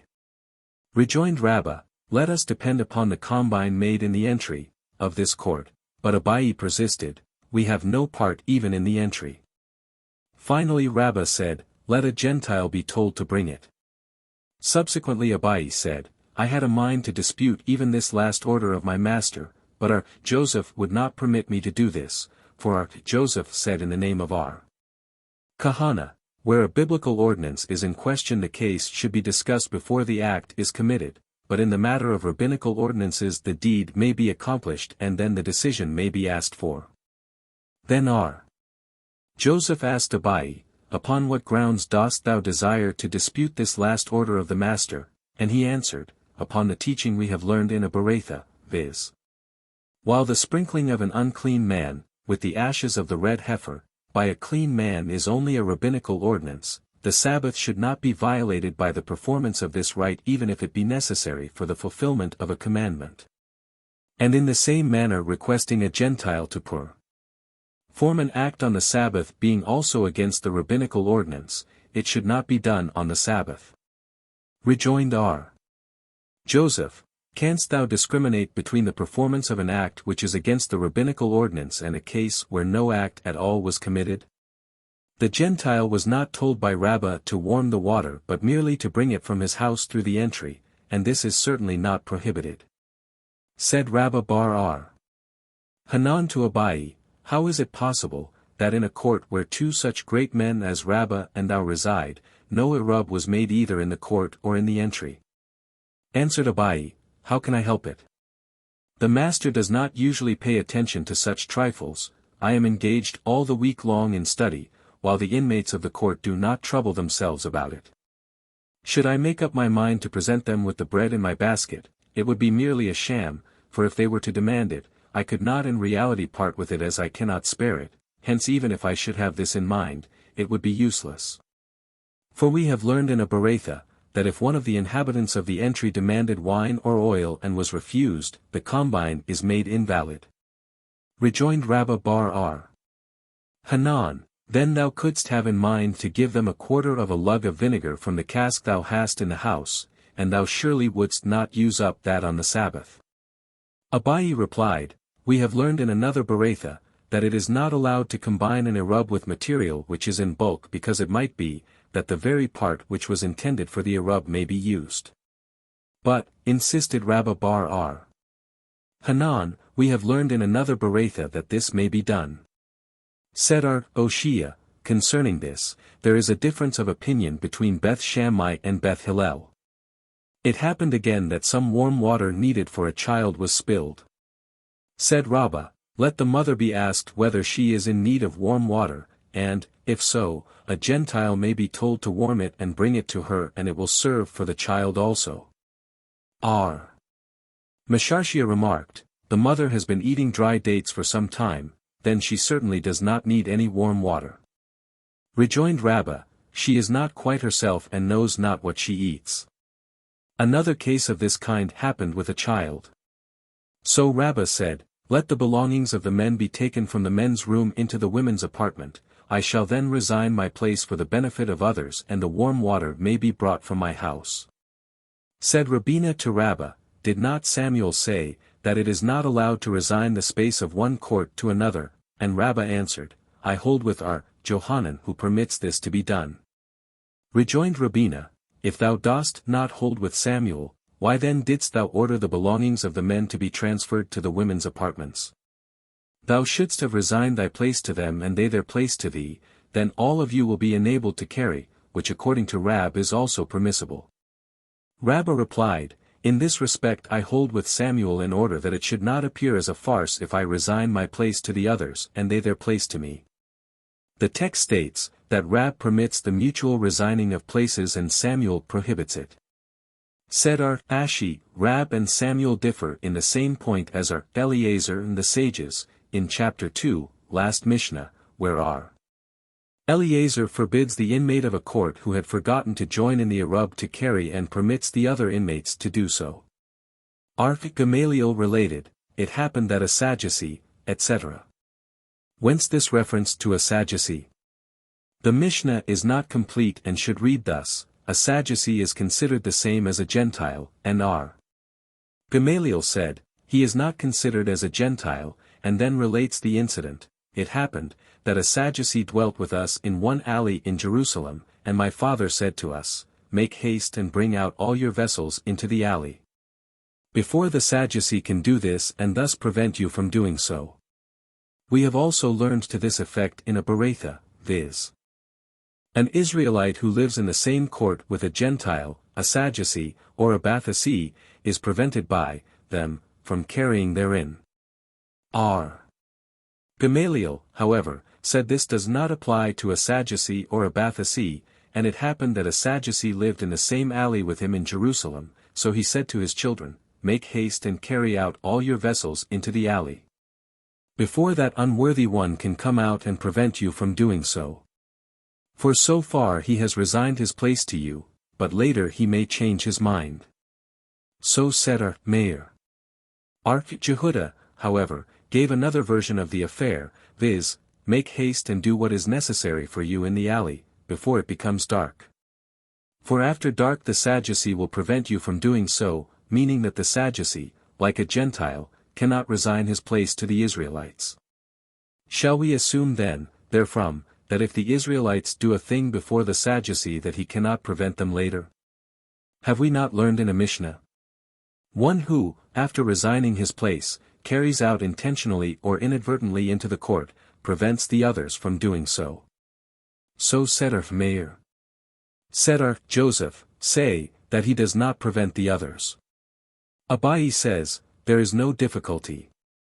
The Mishnah by stating that he prevents the others means to say, if he had previously carried out things, before the others did so, as we have learned in a Beretha, if after resigning his place, a man carried out things into the court. Either intentionally or inadvertently, he prevents the others from doing so, so said R. Meir. R. Jehuda said only if he did so intentionally. All agree, however, that such is only the case, if the other inmates of the court had not carried out things before he did, but if they had done so, he does not prevent them at all, whether he had carried out things intentionally or unintentionally. The master said, R. Jehuda, however, gave another version of the affair. Then R. Jehuda holds, that the Sadducee is considered as a Gentile, and in the Mishnah we have learned, that R. Gamaliel said, lest the Sadducee bring out his vessels, etc. This presents no difficulty. There are two kinds of Sadducees. One who publicly violates the Sabbath is considered as a Gentile, and one who does so secretly, is not considered as a Gentile.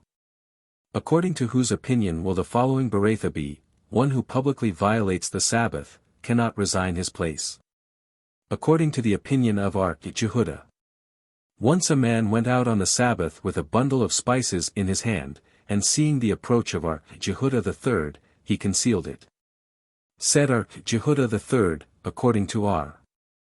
Jehuda, a man of this kind may resign his place, as we have learned in another Beretha, an apostate who does not violate the Sabbath in the markets may resign his place, but one who does violate the Sabbath in the markets cannot do so. For it was said, that only an Israelite may resign his place or accept ground resigned to him by another, but from a Gentile the place must be rented. How may a place be resigned by Israelites? One says to the other, my place is sold to thee or my place is resigned to thee, and no token of acceptance is necessary.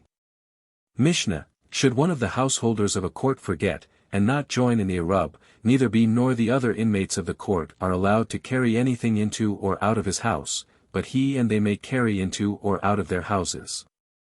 If the other inmates have resigned to him their common right to the court, he is permitted to carry therein, but they must not do so. Should there be two persons who have neglected to combine in an Erub, they mutually prevent each other. For one individual can resign his right to the court or can acquire that right, but two persons, though permitted to jointly resign their right, cannot jointly acquire the right to the exclusive use of the court. From what time is the right to be conferred? Beth Shammai hold, while it is yet daylight, but Beth Hillel maintains, even from dusk, on the eve of Sabbath. Whoever resigns his right to the court, and afterwards either intentionally or inadvertently carries within it, prevents, renders it unlawful for, the others from doing so. Such is the dictum of R. Meir. R. Jehuda, however, said, if he carries, within the court, intentionally, he prevents them, but if inadvertently, he does not. Gemara, is it unlawful only to carry into and out of his house, but carrying into and out of the court it is lawful? How was the case? If he resigned his right to the house, why should it be unlawful to carry into the house? If he did not resign his right to the house, why should they all have a right to the court? In this case, the man had resigned his right to the court alone but not to his house, and the sages maintain, that by resigning his right to the court he did not also resign his right to his house. And there are men who live in houses that have no court. Why then is it lawful for him to carry in and out of their houses? Because he is considered as a guest. If the other inmates have resigned to him, etc., will they then be considered as his guests? One man can be the guest of five, but 5 men cannot be considered the guests of one. Can we adduce from this clause in the Mishnah that this resigning of the right to a place can be repeated mutually several times? The Mishnah may mean to state that the other inmates had already previously resigned their rights to the one man, in which case it becomes lawful for him, but not for them. Should there be 2 persons, etc. Is this not self-evident? The case is, if after having forgotten to join in the Erub, one of the 2 persons resigned his right to his house and also the right to the part of the court renounced to him by the others. We might assume that this could be lawfully done. We are therefore told that the other inmates having resigned their rights to the 2 persons jointly, one of them individually cannot resign his right, because he had not an individual right at that time. For one individual can resign his right, etc. This was just stated in the Mishnah, what need is there of the repetition? We have learned both concerning resigning and acquiring a right. The latter part of the clause, which teaches that two persons may resign their right, but must not acquire it, is essential. This, however, is also self-evident. We might assume that a precautionary measure is necessary prohibiting two to resign their right, lest one resign his to two, therefore we are told that such a precaution is not necessary. Two persons cannot jointly acquire the right. Why this repetition again? Here we are told that two persons must not acquire the right even when presented with the ground in question outright, so that they have the privilege of transferring it to others. Abaye asked of Rabbah, if 5 men inhabited one court and one of them had forgotten to join in the Erub, must he resign his right to each of the others individually or can he do so collectively? Rabbah answered, he must do so to each individually. Rejoined Abaye, we have learned that one who had not joined in an Erub may resign his right to another that had, and two persons who had joined in an Erub may resign their right to one who had not. Two who had not joined in an Erub may also resign their right to two others who had not. But one who had not joined in an Erub must not resign his right to another in the same condition, nor may two who had not joined in an Erub resign their right to two others, who were similarly situated. It says, then, that one who had not joined in an Erub may resign his right to one who had. The one who had, certainly must have had another person to combine an Erub with him, then it seems to be sufficient if he, who had not joined, resigned his right to the one man only and not to the other also. Rabbah replied, he certainly had a companion in the Erub, but it may be the case, that the companion died and he was left alone. Rabbah asked her, Naaman, may an heir, whose father died on the Sabbath, resign his right or not? Shall I say, that because he could not prepare the Erub, on the preceding day, not having his own property, he cannot resign his right on the Sabbath, or that he, being a descendant of his father, has also inherited his father's right? Answered R. Naaman, I hold, that he may, but the disciples of Samuel maintain, that he must not.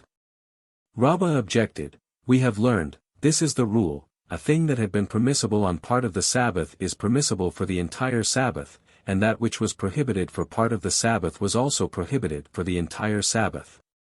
What is meant by, had been permissible on part of the Sabbath, e.g., a door which was used for making the Erub and had become closed up during the Sabbath, and, by prohibited for part of the Sabbath, is meant, e.g., 2 houses, each one of which stood on the opposite sides of a wide street and a partition was made by Gentiles on the Sabbath. The exception is as regards one who resigned his right, i.e., although a man had forgotten to join in an Erub before the Sabbath, he was not permitted to carry on part of Sabbath, still he may on the Sabbath resign his right to the place and carry. It says, however, that only the man may carry but not his heir. Replied Naaman, learn, instead of, the exception is as regards one who resigns his right, the exception is the law pertaining to the resigning of a right. Rabbah raised another objection, we have learned, if one of the householders of a court died and left his right to the ground to one living in the market, if the death took place while it was yet day before the Sabbath. The man living in the market impedes the inmates of the court. But if the death took place after dusk, he does not. If a man, however, living in the market, was possessed of a house and having died left his right to his place to one of the inmates of the court, then the reverse is the case, i.e., if he died before Sabbath set in, the inmate of the court does not impede the others, because he could have joined in an Erub, but if the man died on the Sabbath, he does impede the others. Now if thou sayest, that the heir may resign the right, let him do so, why should he impede the others? Answered Naaman, this means, that he impedes the others only until he resigns his right.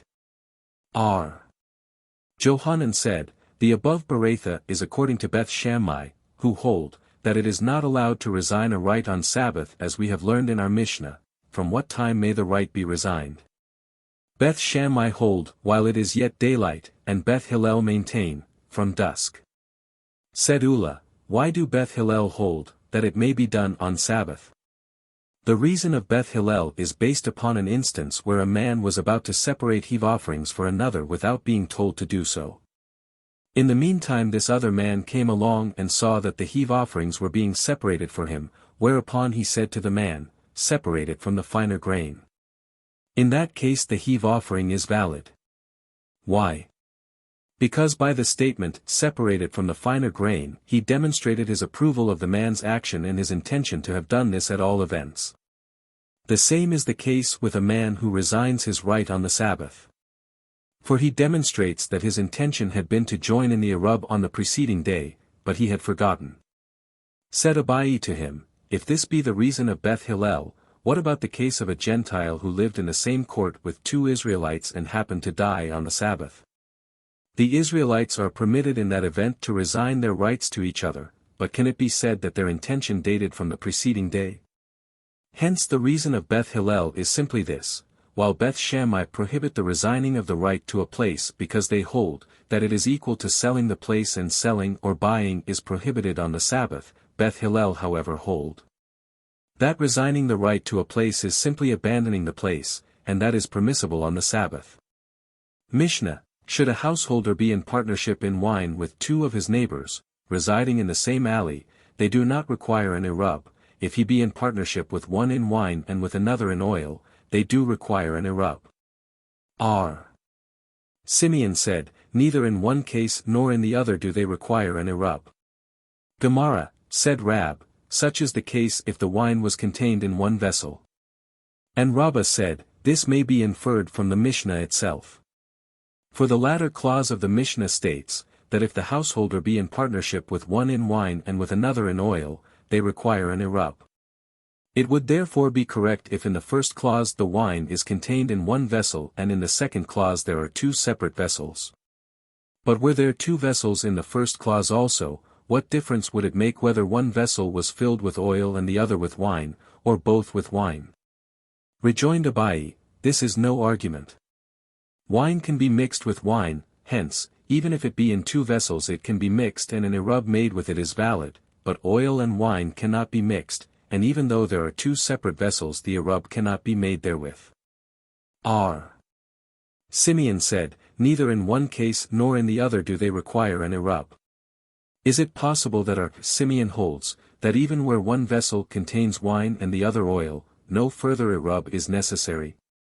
Said Rabbah, "The case referred to applies to a court between 2 entries, alleys, and R. Simeon holds to his theory, as we have learned in the case of the 3 courts opening into each other and also into the street. That communication between the middle court and the 2 outer or between the 2 outer ones and the middle one is permissible. Thus in this case R. Simeon means to imply, that the court made an Erub with one of the entries by means of wine and with the other by means of oil, hence no additional Erub is necessary, and communication between the court and both entries is permissible. Abai objected, "How canst thou compare the 2 instances?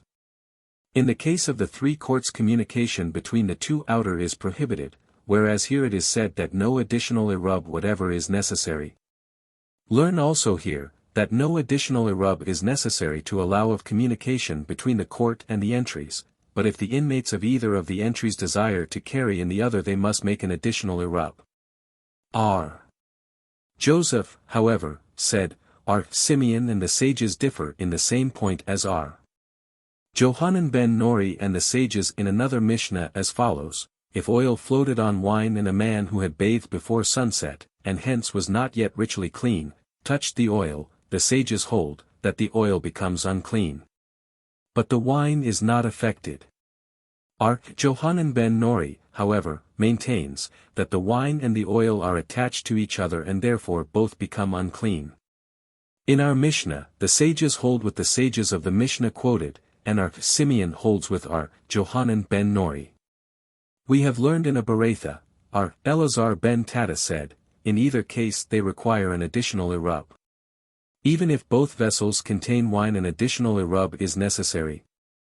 Answered Rabbah, the case is thus: if 2 men each bring a jug of wine and pour the wine together, there is no question but what that constitutes a legal Erub, but in this instance R. Elazar ben Tata means to state that if 2 men bought a cask of wine jointly and had not yet separated their shares, the Erub is not valid because it cannot be made with anything owned in partnership. And he holds thus for the reason that he does not accept the theory of premeditated choice. The sages, however, permit this mode of procedure, because they accept the theory of premeditated choice. R. Joseph said, R. Eleazar ben Tata and the sages differ on another point, namely, the question whether the inmates of the court can depend upon the combine made in the entries. All agree that carrying in the entries is permissible if the Erub has been made there, but R. Eleazar ben Tata holds that this is not permitted in the court because the combine made in the entries cannot be depended upon, while the sages hold that it may be depended upon. R. Joseph continued, whence do I know that this is the point of difference? From the statement of our Jehuda in the name of Rab, to the effect that the halakha prevails according to our Meir, and the subsequent statement of our Brona in the name of Rab, that the halakha prevails according to our Eleazar ben Tata. Therefore, we must assume that our Meir and our Eleazar have one and the same reason. Said Abai, this may be so. But why did Rab say at one time that the halakha prevails according to our Meir and at another time according to our Eleazar ben Tata? Would it not be sufficient to state that the halakha prevails according to one of the two? And R. Joseph answered. Rab desires to inform us that wherever the laws of Erub are concerned and two Tanaim differ as to the details, but agree as to the main issue of the halakha, and we say that the halakha prevails according to both. We need not abide by the more rigorous decisions of each but, on the contrary, should accept the more lenient decrees of both.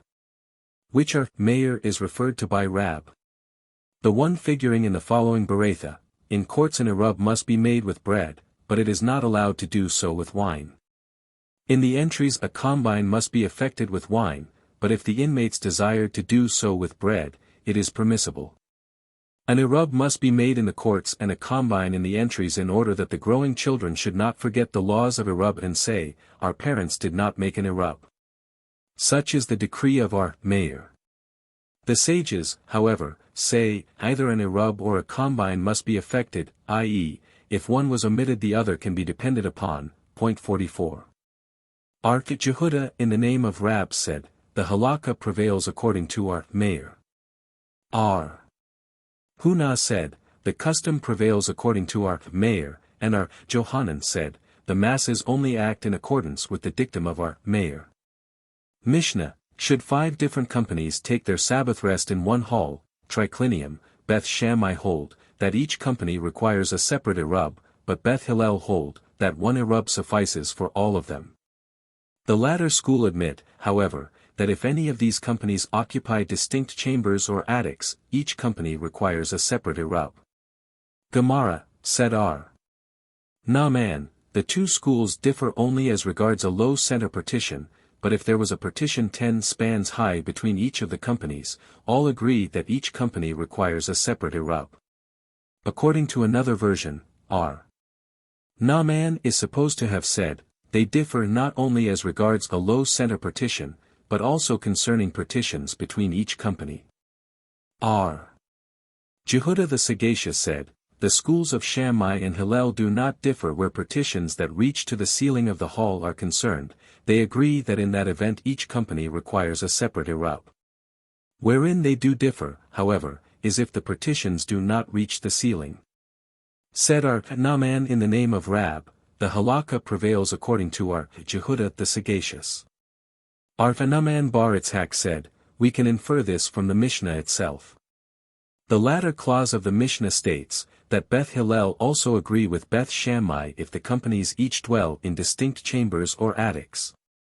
What is meant by distinct chambers and attics? Shall we say, that they are really chambers and attics? Then it would be self-evident. We must say, then, that they are similar to chambers and attics, i.e., that the reference is to partitions which reach to the ceiling. Hence the deduction that the decree of our Jehuda the sagacious is correct. We have learned in a Beretha, the difference of opinion between the two school centers in the question whether the companies deposited their Erubin elsewhere. But if the Erub is deposited in the hall occupied by them, all agree that one Erub is sufficient for all. According to whose opinion will be the statement of the following Beretha, that if 5 men combined in Erub, 1 Erub is sufficient for all of them? This is in accordance with the opinion of Beth Hillel.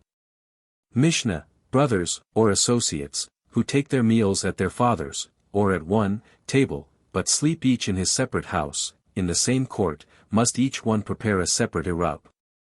Therefore if one of them had forgotten and not prepared an Erub, he must resign his right, to the common court. When is this the case? When the Erub had been deposited in some other place. But if the Erub has been placed with them, or if there are no other inhabitants in the court, they need not prepare any Erub whatsoever. Gemara, from this Mishnah it may be adduced, that an Erub should be made in the place where a man sleeps and not where he takes his meals, and further, we will observe, that Rab holds, that an Erub must be made where the man takes his meals. Said Jehudah in the name of Rab, the Mishnah means to say, that the brothers did not actually eat at their father's table but merely received from their father the means with which to obtain their meals. The rabbis taught, one who had a vestibule, a gallery, or a balcony in the court of another, and did not join in an Erub with the other inmates of the court does not impede the other inmates. If he had a hayloft, a cattle pen, a woodshed, or a granary in the court of another and did not join in an Erub, he does impede the others. Jehudah, however, said, nothing except a dwelling house can prove an interference, and he continued, it happened that an inhabitant of Naphha 45 who had 5 courts in Usha did not join in an Erub with the inmates of those courts, and the question was laid before the sages whether this was an impediment to their carrying within the courts, and the sages replied, nothing but an actual dwelling house can prove an impediment. What is meant by a dwelling house? A house occupied as a dwelling. What is to be understood by occupied as a dwelling? Rab said, the house where a man takes his meals, and Samuel said, the house wherein a man sleeps. An objection was made, the shepherds, those that guard the fig trees, the inhabitants of huts in the country and the guards of the fields, when passing the night in a town have the same rights as the townsmen. But when passing the night at their posts, they have only the right to 2,000 ells from the place where they are situated. From this we can see, that the place where one passes the night is considered as his abode. This is no proof. For we can testify, that those men would be much better satisfied if their meals were brought to them at their posts, hence their posts are not only their places of abode but also their eating places, and as for those who pass the night in the town, they evidently also take their meals in the town for the time being. The rabbis taught, concerning 5 women who receive from their husbands the means for securing their food and 5 slaves who receive the means from their masters to procure their sustenance and who live in separate houses in the court, are. Jehudah ben Bethira permits the women to carry within the court and prohibits the slaves to do so, but Jehudah ben Baba on the contrary allows the slaves to carry but prohibits the women to do so.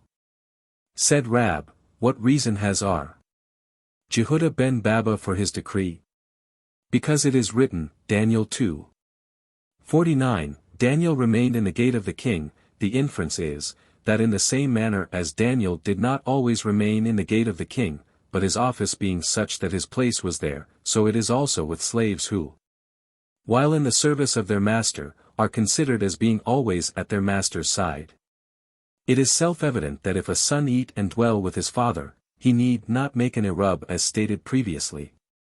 As for a woman who has a husband and a slave who belongs to a master, there is a difference of opinion between Jehudah ben Bethira and Jehudah ben Baba.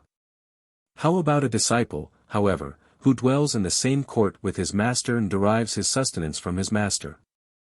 Come and hear, when Rab still dwelt with Hiah he said, we need not join in an Erub because we depend upon the table of Hiah, and when Hiah still dwelt with Rabbi he also said, we need not make an Erub because we derive our sustenance from Rabbi.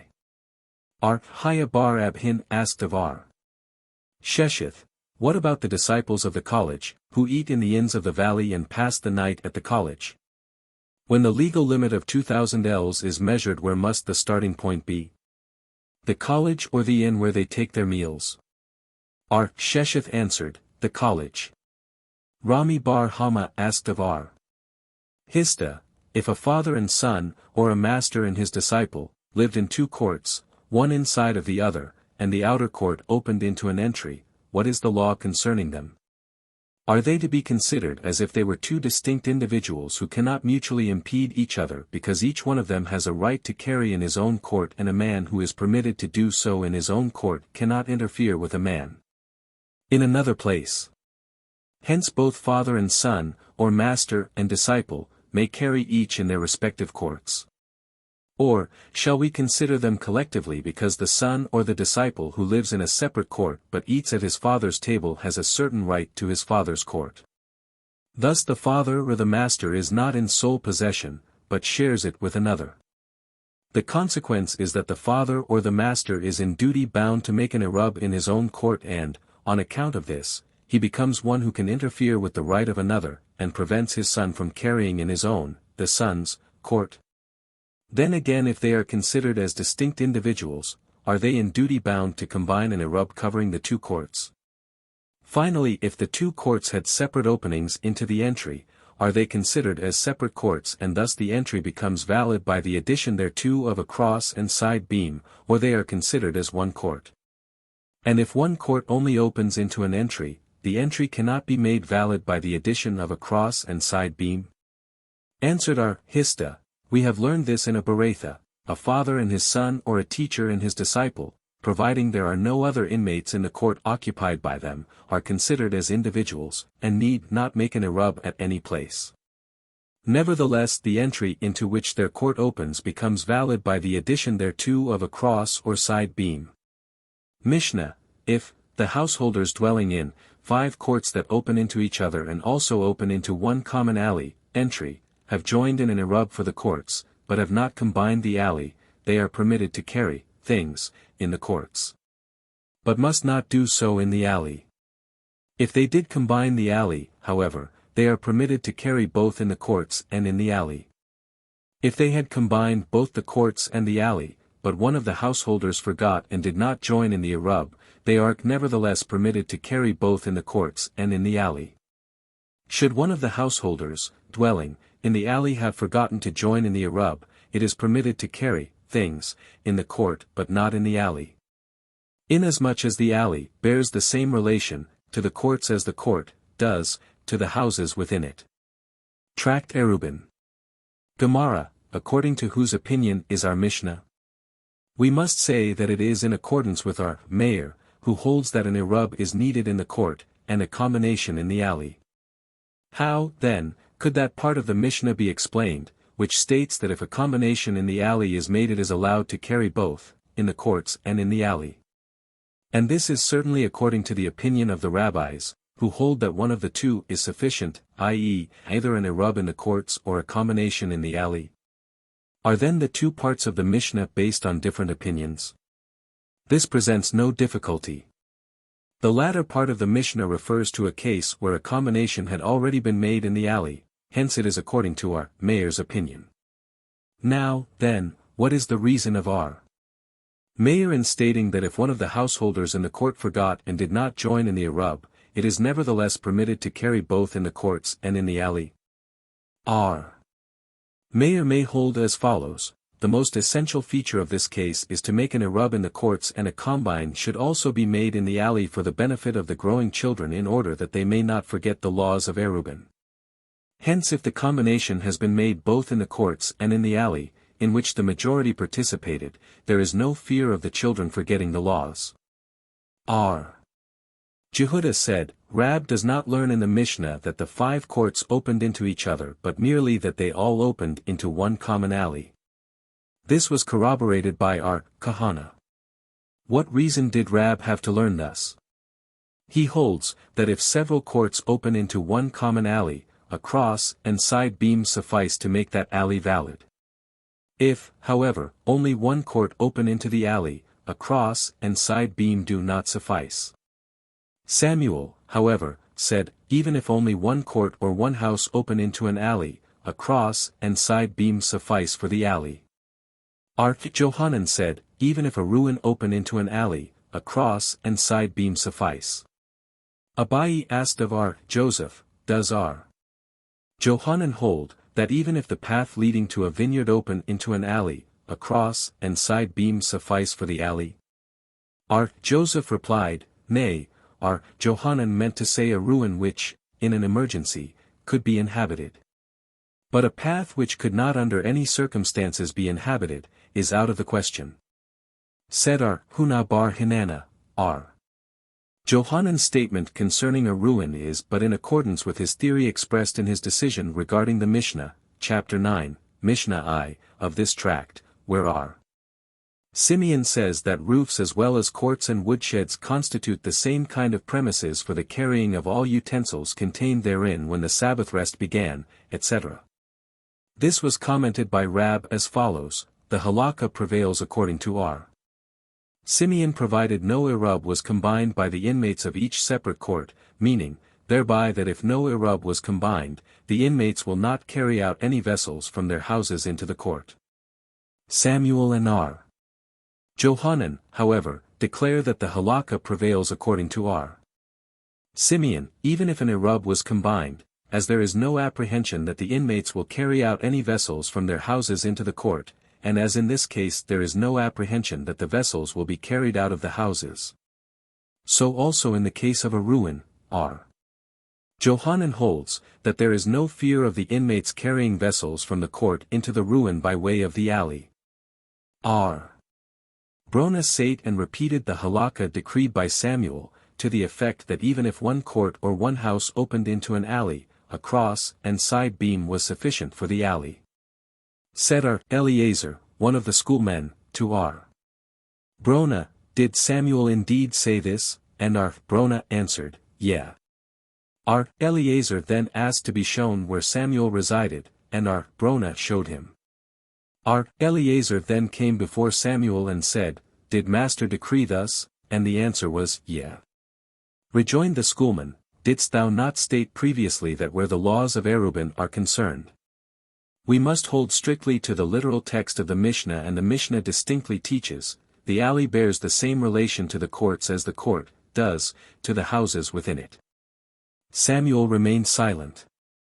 Does the silence of Samuel signify that he accepted R. Eliezer's view or that he did not care to reply? Come and hear, a certain Abath bar Ihi dwelt in an alley and erected a side beam therein.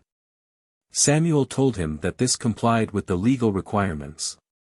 After the death of Samuel, R. Anan came and destroyed the side beam.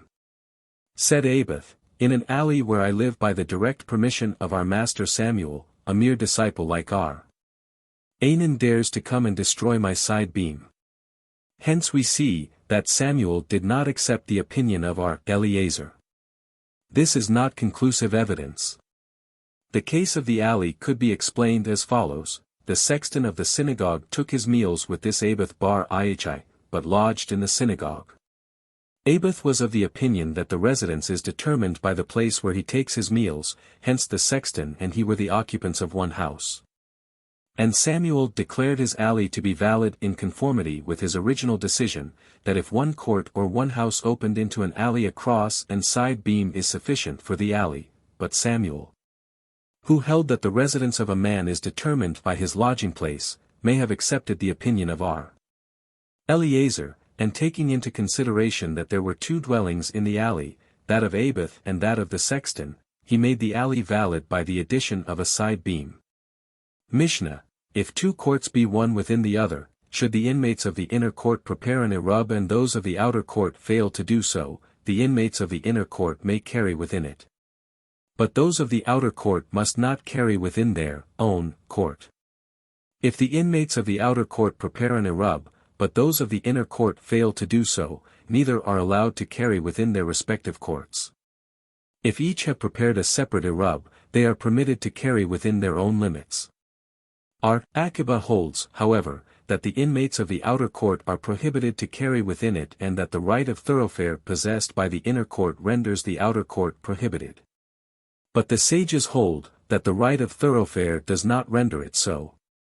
Should one of the inmates of the outer court forget to join in the Erub, it is permitted to carry within the inner court, but carrying within the outer court is prohibited.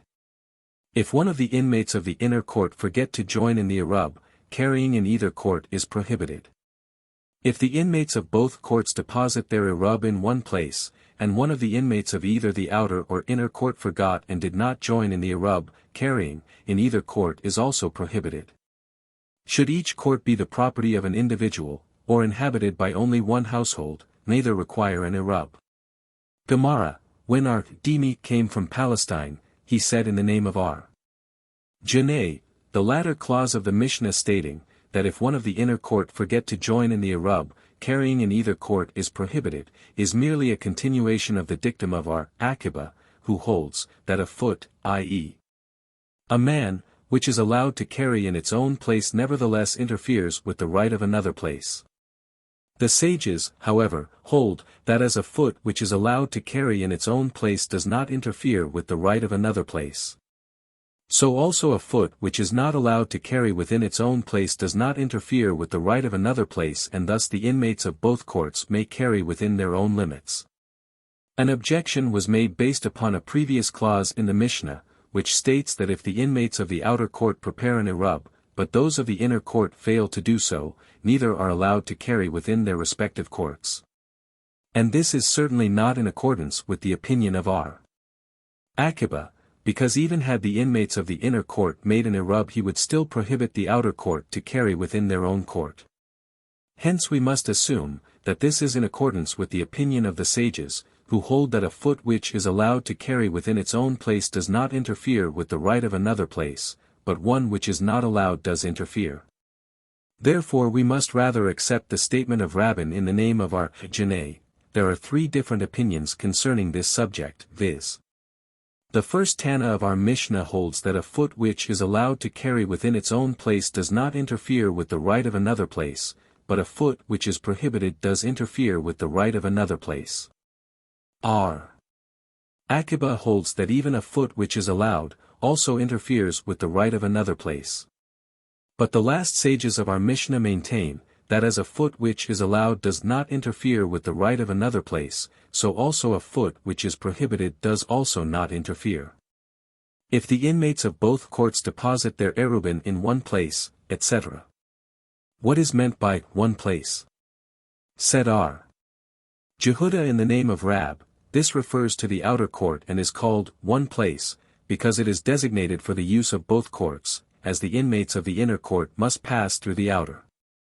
We have also learned in a Beretha, in support to Jehuda, if the Erub was placed in the outer court, but one of the inmates either of the outer or inner court forgot to join in the Erub, carrying in either of the courts is prohibited.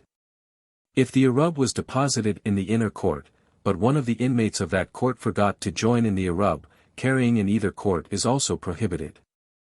If one of the inmates of the outer court forgot to join in the Erub, carrying in either court is prohibited. Such is the dictum of Akiba. The sages, however, maintain that in the last instance carrying is permitted within the inner court, but prohibited within the outer court. Rabba bar Hanan asked Abai, why do the sages permit carrying within the inner court? Because they can close their door and say all the inmates of our court have joined in the Erub. Why should Akiba not take the same view? Let him also say, that they can close their door and assert their right to carry within their own court. Abai answered, the Erub deposited in the outer court accustoms the inmates of the inner court to make use of the outer. Said Rabba bar Hanan again, and the sages, do they not hold that the Erub of the outer court accustoms the inmates of the inner court to walk in the outer? The sages may maintain, that the inmates who have deposited their Erub can say to the one who forgot to join, we have included thee in our combination for thy convenience, but not to our detriment. Why can they not do this according to Akiba also? According to Akiba, the inmates who have joined in the Erub may say to the one who had forgotten, we will resign our right to the place in thy favor. Why can this not be said according to the sages? Because the sages do not admit of the resigning of one's right to a place in one court in favor of one who resides in another court. Should each court be the property of an individual, etc. Said Joseph, Rabbi taught, that if there was a third court between the two also belonging to an individual, it is not permitted to carry in either of the three. Said Bibhai, to the schoolmen, do not listen to Joseph. Rabbi did not teach this. For I myself said it in the name of our Theta Bar Ahaba and gave as a reason that the outer court will be traversed by the inmates of 3 courts. Therefore I also prohibited carrying within the middle court, lest a mistake be made and things be carried in the outer court also. Joseph then exclaimed, Lord of Abraham! I confounded the word rabbim, many, with rabbi. For before I was ill I heard from our Bibhi that the outer court will become a court for many, 3, and when recovered from my illness I quoted the Beratha in the name of Rabbi. Samuel, however, said, It is always allowed to carry within courts for many, even if there be 4 or 5, provided there is only one household in each court, but if there be 2 in one court it is not permitted. Said Eleazar, according to Samuel, if a Gentile live in one of the courts he is considered as many others and he impedes the outer courts. Jehudah in the name of Samuel said, If there were 10 houses one within the other and the house on the outside opened into the court it is not necessary for the inmate of each house to combine in an Erub with the other inmates of the court. But it is sufficient if the inmate of the innermost house, who must pass through all the others, do so, but Johanan says that, each inmate must combine, even the one living in the house opening directly into the street. Even the one living in the uttermost court. Is not the uttermost court to be regarded as a vestibule? By uttermost he means to say the one next to the uttermost. Upon which point do Samuel and Johanan differ? Their point of difference is regarding the definition of a vestibule. Samuel holds, that all the houses leading to the innermost are considered as vestibules hence they require no Erub, while Johanan maintains that only the uttermost house, through which all the other inmates must pass, can be considered a vestibule, but even the one next to the uttermost through which the 8 other inmates must pass is also not a vestibule. Naaman in the name of Rabba Bar Abahu quoting Rab said, There were 2 courts between which stood 3 houses opening into each other and the 2 houses on each side of the middle house opened into their respective courts. If the inmates of the courts desired to place their Erub in the middle house, they used the houses opening into the courts as thoroughfares to the middle house.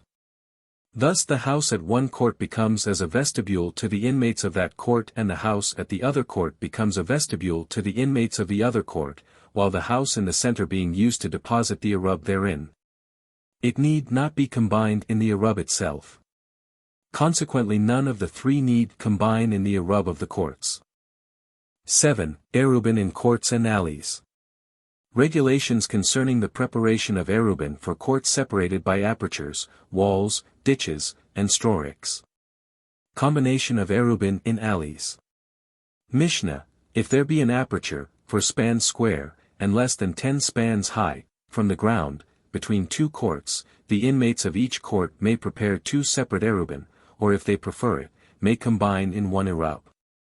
If the aperture be less than 4 spans square or over 10 spans from the ground, they are each obliged to prepare a separate Erub, and must not combine in one.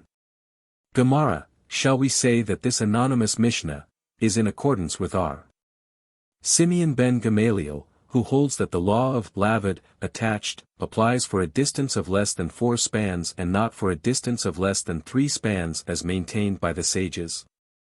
Nay. This Mishnah may be even in accordance with the opinion of the sages, for the question of lavid does not arise here. It is merely a case of an aperture which is less than 4 spans square, hence it is not considered a door, and this is admitted by the sages also, who hold that if an aperture is 4 spans square or more, it is considered a door. But if less than 4 spans square it is not.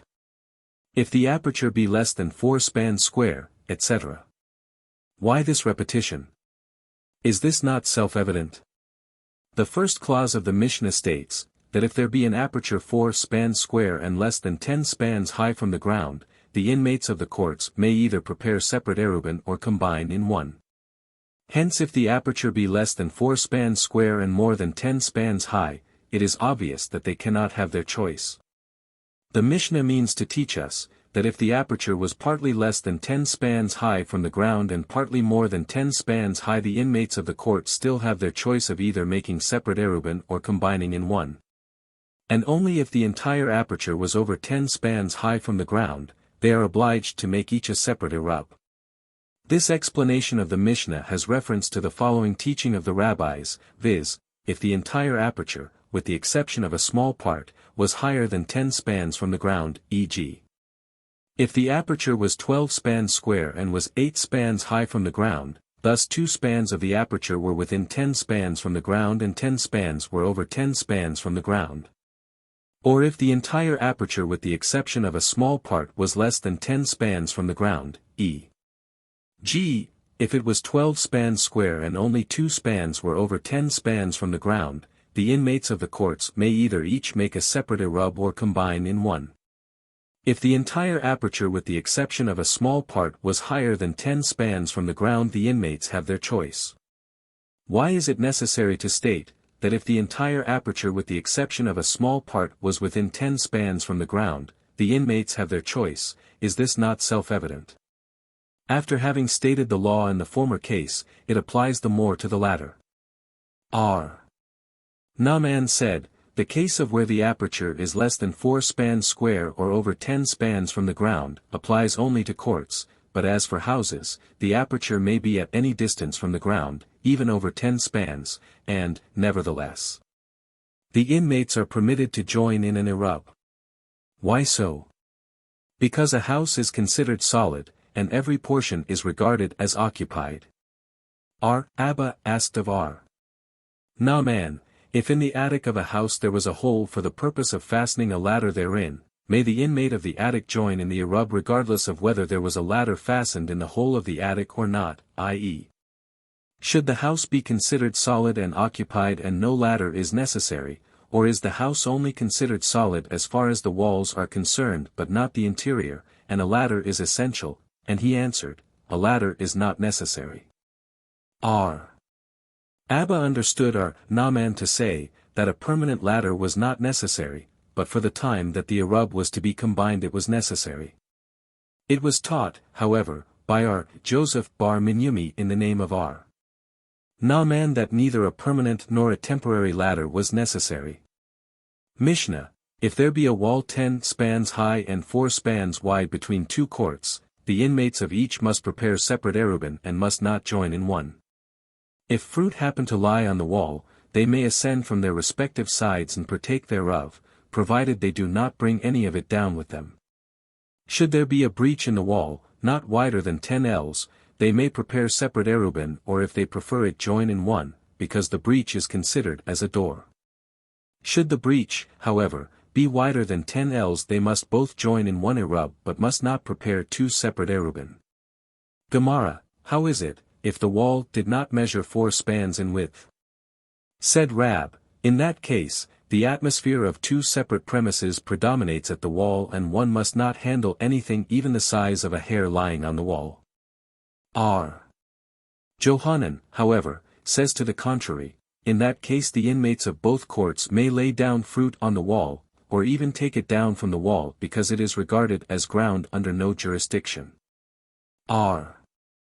Johanan will therefore explain the Mishnah thus, if the wall was 4 spans wide it is permitted to ascend on either side and partake of fruit lying on the wall, but it is not permitted to bring up any.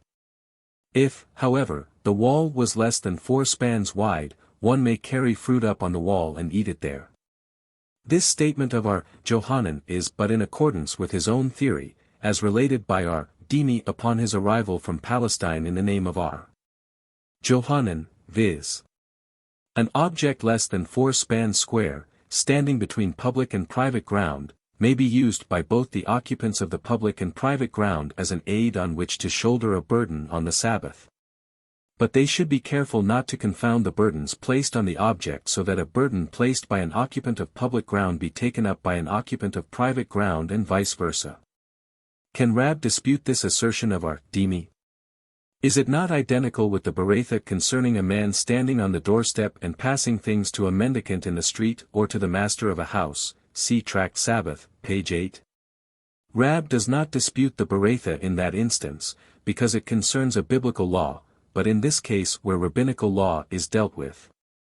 The rabbis assume the privilege of reinforcing ordinances so as to preclude the possibility of transgression. Rabba bar R. Huna in the name of R. Naaman said, if between two courts there was a wall, which was 10 spans high from the ground of one court, but on a level with the ground of the other 46, the wall is ceded to the latter court and considered part of its ground. But to the former court it is an ordinary wall 10 spans high. Why so? Because the use of the wall is more convenient for the latter than for the former, and where an object is more convenient for one than for another it is generally ceded to the former. Said R. Shesby, R. Naaman rendered the same decision concerning a ditch that was situated between two courts and was on a level with the ground on one side.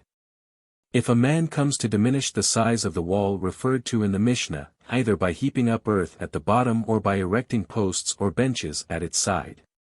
Such was the original definition of the manner by which the size of the wall was diminished, and this was done to the extent of 4 spans, or more, he may make use of the entire wall. But if less than 4 spans he can use only as much of the wall as has been diminished. What do you mean to say? In either case there is an objection. If by diminishing the wall to the extent of less than 4 spans the wall is actually diminished, why should it not be allowed to use the entire wall, and if this does not constitute a diminution at all? Why should it be allowed to use that part, where the earth was heaped up or the posts erected to the extent of less than 4 spans? Said Rabina, in this case the Mishnah does not mean to say, that the wall was diminished by heaping up earth or erecting posts but simply that a part of the wall was removed at the top. If the breach made in this manner exceeded 4 spans it is considered as a door, and the entire wall may be used, and if it was not quite 4 spans the entire wall must not be used, but that part of the wall containing the breach may. Because its height is lessened. Arth Yehiel said, if a basin was set down, bottom side up, at the bottom of the wall is diminished thereby. How can a basin serve to diminish the wall? A basin may be handled on the Sabbath, and is it not a fact that any vessel which may be handled on Sabbath cannot serve to diminish a wall because it can be removed? Arth Yehiel means to say, if the basin was fastened to the ground. And if it is fastened to the ground may it not be removed nevertheless? By the statement, it was fastened to the ground, is meant if it was fastened so that a hoe or a pickaxe was required to remove it. An Egyptian ladder does not diminish a wall but a ladder of Tyre does. What is meant by an Egyptian ladder? One that has not 4 rungs. So said the school of R. Janae. Said R. Aha the son of Rabbah to R. Ashi, dost thou know why an Egyptian ladder does not diminish a wall? And R. Ashi answered, didst thou not hear the statement of R. Aha bar Ada in the name of R. Hamnuna, quoting Rab, to the effect that it was an article which may be handled on the Sabbath and any article which may be handled on the Sabbath cannot serve to diminish a wall. If such be the case, why can a ladder of Tyre serve to diminish a wall, may it not also be handled on Sabbath? A ladder of Tyre can serve because it is so heavy that it would require the efforts of several men to remove it. Abai said, if a wall 10 spans high was between 2 courts and a ladder 4 spans wide was placed at each side of the wall, if the ladders were placed so that they are 3 spans apart, i.e. the ladder placed on the other side was 3 spans further up or down alongside of the wall than the other ladder, the wall is not diminished, but if they are not 3 spans apart the wall is diminished. If the wall, however, was 4 spans deep so that a man can walk on it, it makes no difference how far apart the ladders are. R. Bibhai Barabai said, if one erected 2 benches one above the other at the foot of a wall, and the lower one was 4 spans wide while the upper was less, the wall is thereby diminished. If the lower bench however was less than 4 spans wide and the upper 4, or more, the wall is also diminished thereby, providing the 2 benches were less than 3 spans apart. R. Naaman said in the name of Rabba bar Abahu, that the same rule applies to a ladder where there is empty space between the rungs, i.e., where one side of the ladder is not closed with boards. R. Naaman said again in the name of Rabba bar Abahu, if a cornice 4 spans square protrude from a wall and a ladder, no matter how narrow, has been placed against the cornice, the size of the wall is thereby diminished. Provided the ladder was placed directly against the cornice, but if placed underneath the cornice against the wall, the cornice was merely enlarged but the wall was not diminished. R. Naaman says again in the name of the same authority, a wall which is 19 spans high must have an additional cornice, a ladder which should be placed in the center of the wall so that the space should not attain 10 spans at the top or at the bottom. If the walls, however, measure 20 spans, 2 cornices are needed to make them valid. One cornice a trifle less than 10 spans from the ground and another above that also a trifle less than 10 spans from the lower. Said R. Hista, providing the cornices are not exactly opposite each other, to prevent a ladder being placed on the bottom cornice. R. Huna said, if a peg be placed on a pillar in public ground 10 spans high and 4 spans wide, which is legally private ground, the pillar is diminished. Said R. Adabara Haba, providing the peg is 3 spans high. Abayi and Rabbah both said, even if it is not as high as 3 spans. Why so? Because the peg makes the pillar useless. R. Ashi, however, said, even if the peg be 3 spans high it does not diminish the pillar and does not make it private ground because a peg of that kind can be used as a hanger. R. Ha the son of Rabbah asked R.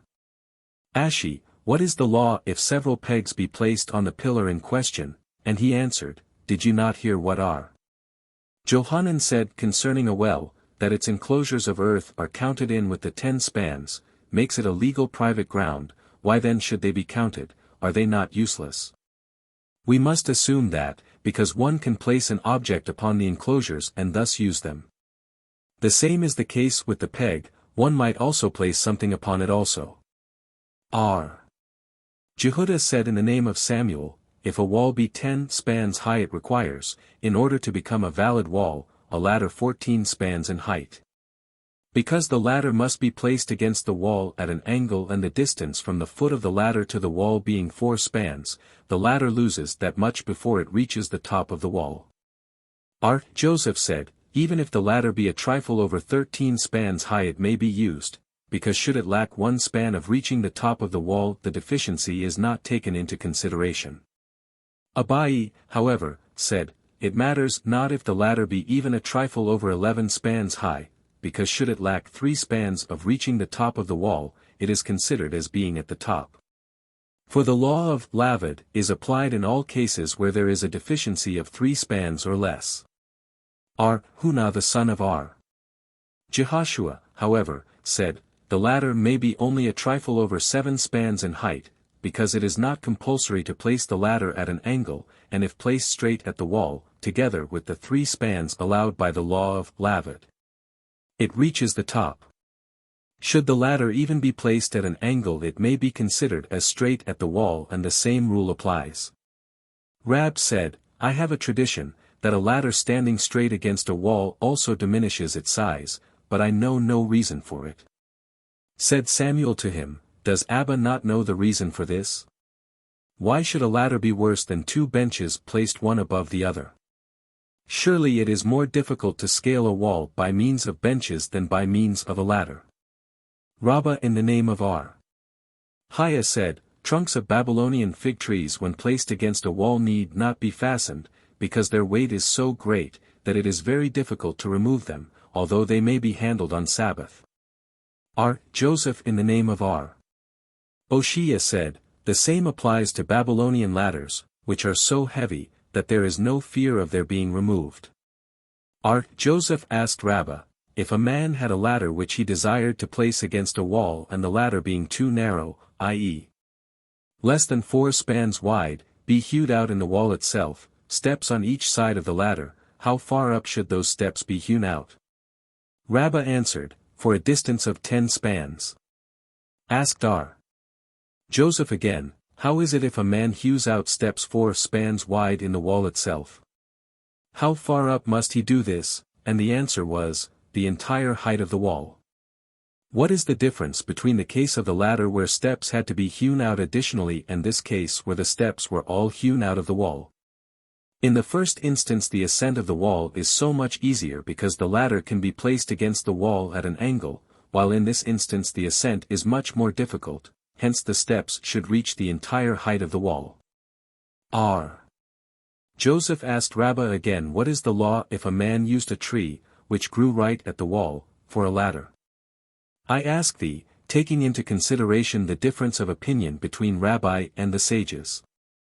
According to Rabbi, who holds that rabbinical ordinances were not surrounded with precautionary measures for the sake of twilight, it may be said that in this case, where the tree will be used during the whole Sabbath day, even Rabbi might decide that it would not be allowed to make use of the tree.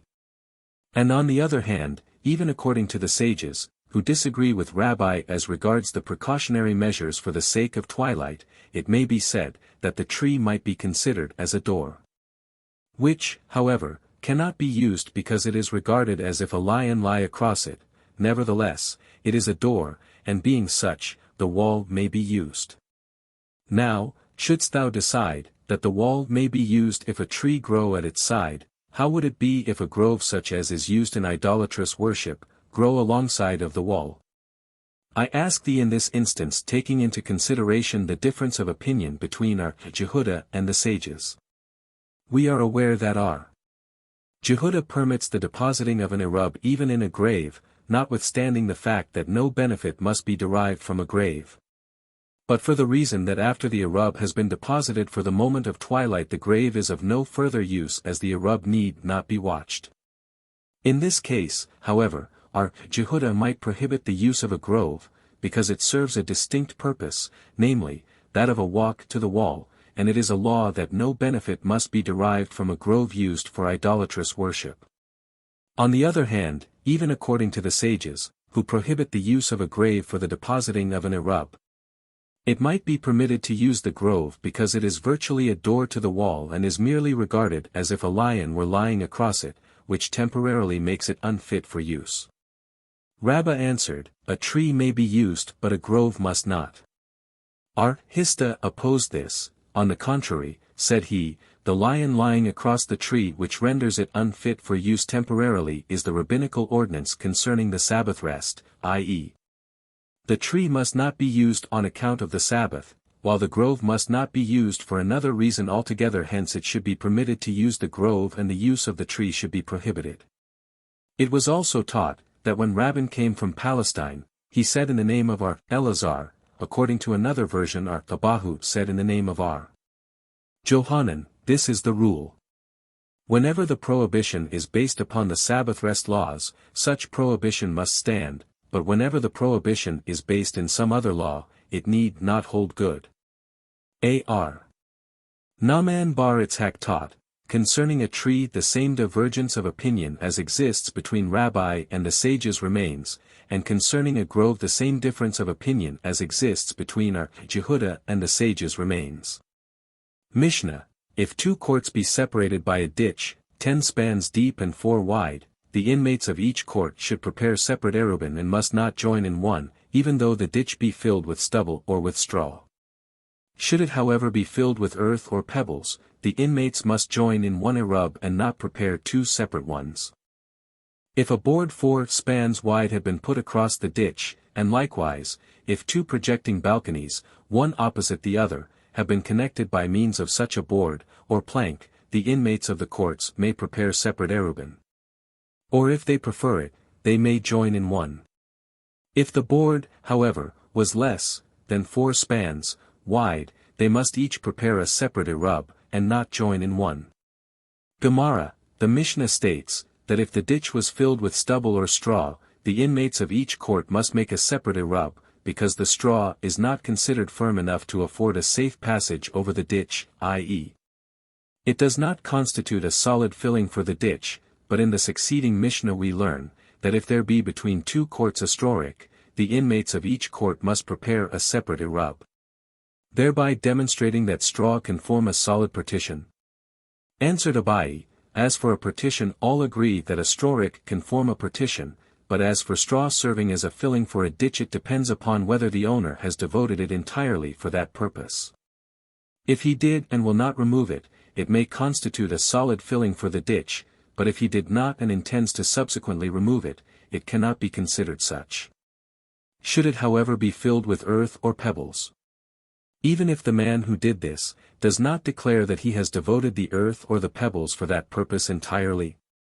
Have we not learned in a Mishnah, that if a man filled a room, which had contained a corpse, with straw or pebbles and declared that he does not intend to make any further use of either the straw or the pebbles, the room is regarded as filled up and is not considered a tent, but if no such declaration was made, the room is still considered a tent. Thus we see, that one must declare the straw and pebbles to be devoted for such purpose only, and our Mishnah does not state anything in regard to this. Said R.S.C., this Mishnah treating of Erubin is in accordance with the opinion of R. Jose in a Tosefta, in Tract Ahalath, who holds, that in the case of straw no express declaration is necessary. R. Huna, the son of R. Jehoshua, however, said, Thou wouldst prove a contradiction from a law pertaining to uncleanness to a Sabbath law. Leave out the prohibition of Sabbath. For a thing which must not be handled on Sabbath is at all events sacrificed even if it be a purse of money, because it must not be handled on Sabbath. With straw it is different, because that is food for animals, and hence may be handled on Sabbath. R. Ashi, however, said, Thou wouldst base a contradiction on an ordinance concerning a room to that concerning a ditch. A ditch was made to be filled up, but is then a room also made to be filled up? If a board 4 spans wide had been put across the ditch. Said Rabbah, when must the board be 4 spans wide? If it was laid crosswise across the ditch, but if it was laid lengthwise across the ditch it makes no difference how wide the board is, because the width of the ditch was decreased to less than 4 spans. If 2 projecting balconies, one opposite the other, etc. Said Rabbah, the statement in the Mishnah, one opposite the other, might be construed to signify, that if they were not directly opposite each other, no connection could be made. Such is the case, however, only if they are 3 spans or more distant one from the other. Should they be less apart than 3 spans, it matters not whether they are directly opposite, diagonally so, or even one above the other, a connection may be made and it is simply considered a crooked balcony, but a balcony nevertheless. Mishnah, if there be between 2 courts a strorik, 10 spans high, the inmates of both courts must prepare separate erubin, and must not join in one. Cattle may be fed from each side of the rick, and no fear need be entertained, that it will become less than 10 spans high. Should the rick become less than 10 spans high, the inmates must join in one erub and not prepare 2. Gemara, said R. Huna, cattle may be fed from each side of the rick, providing the straw is not removed by a man and placed in the crib of the cattle, because the straw was designated as a partition since the preceding day, hence it must not be handled. Did we not learn in a Beretha, if a house which was filled with straw stand between 2 courts, the inmates of each court must make a separate erub, but must not join in one, and may remove the straw from the house to their respective courts and place it in the crib for the cattle? Thus we see, that it is allowed for the inmates of each court to remove the straw to their respective courts and place it in the crib. Why does our Huna prohibit this? I will tell thee, in a house, on account of the roof, it will become noticeable if the heap of straw becomes lower than 10 spans, but a strorik standing in the open air might be overlooked as to its height. The above Beretha continues as follows. If the heap of straw contained in the house became less than 10 spans high, neither of the inmates of either court are permitted to carry unless the inmates of one court resign their right to the place in favor of the inmates of the other. Thus, if the heap of straw was 10 spans high, it still serves the purpose of a partition, even though it does not reach the ceiling. We may adduce therefrom, that any partition if it be only 10 spans high, though it should not reach the ceiling, is valid. From the statement in the Beretha, that neither of the inmates of either court are permitted to carry, we can also infer, that any dwellings which may have been added on the Sabbath are included in the prohibition. This is not conclusive evidence. It may be that the Beretha refers to a case where the heap of straw was diminished to less than 10 spans height before the Sabbath set in. The Beretha continues further, the one wishing to make use of his court should lock up the house and resign his right to the ground. What, do both? Lock the house and resign his right to the ground? Yeah. Both are necessary, for for the man is accustomed to use the house on Sabbath, 47 and he might perchance, if he leave it unlocked, come and use it. Continuing, the Beratha states, if he did so, he must not carry, but his neighbor may. Is this not self-evident? We might assume that the man's neighbor must also do as he did, hence we are told, that the Tana holds repeated resignation of the ground to be prohibited. Mishnah, how are alleys, entries, to be combined? A man places a cask of wine, in the alley, and says, this shall be for all the inmates of the alley, and he may transfer the right of possession, which he has in the cask, to them either through his adult son or daughter, or through his Hebrew manservant or maidservant, or through his wife. But he cannot transfer his right of possession through his minor son or daughter, or through his Canaanitish bondman or bondwoman, because their hand is virtually the same as his. Gemara, said R. Jehuda, the person that accepts the transfer of ownership should lift the cask of wine at least one span from the ground at the time of acceptance, saying, I have accepted this for the other inmates. Said Rabbah, these two things were said by the old sages of Pumbeditha, namely, this statement of R. Jehuda just quoted and the other one is, when a man pronounces the benediction over a goblet of wine, if he tastes a whole mouthful he has acquitted himself of the duty properly, otherwise he does not. An objection was raised, we have learned in a Beratha, how are alleys to be combined? A cask of wine, oil, dates, or figs, or any other fruit, is brought, and if belonging to the one who brought it, he should transfer his right of possession to the other inmates. But if the others have a share in it to commence with, he need only inform them, that he has combined the Erub for them. While transferring the right of possession, the cask should be lifted off the ground a trifle. By a trifle the Beratha also means a span. It was taught, at the combining of alleys, the right of possession need not be transferred. So said Rab, but Samuel maintains, that this must be done. At the combining of the legal limits, however, Samuel declares that the right of possession must be transferred, while Rab holds, that it is not necessary.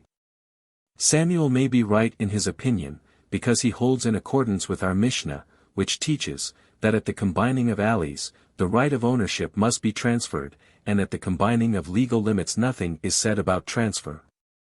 But upon what does Rab base his opinion?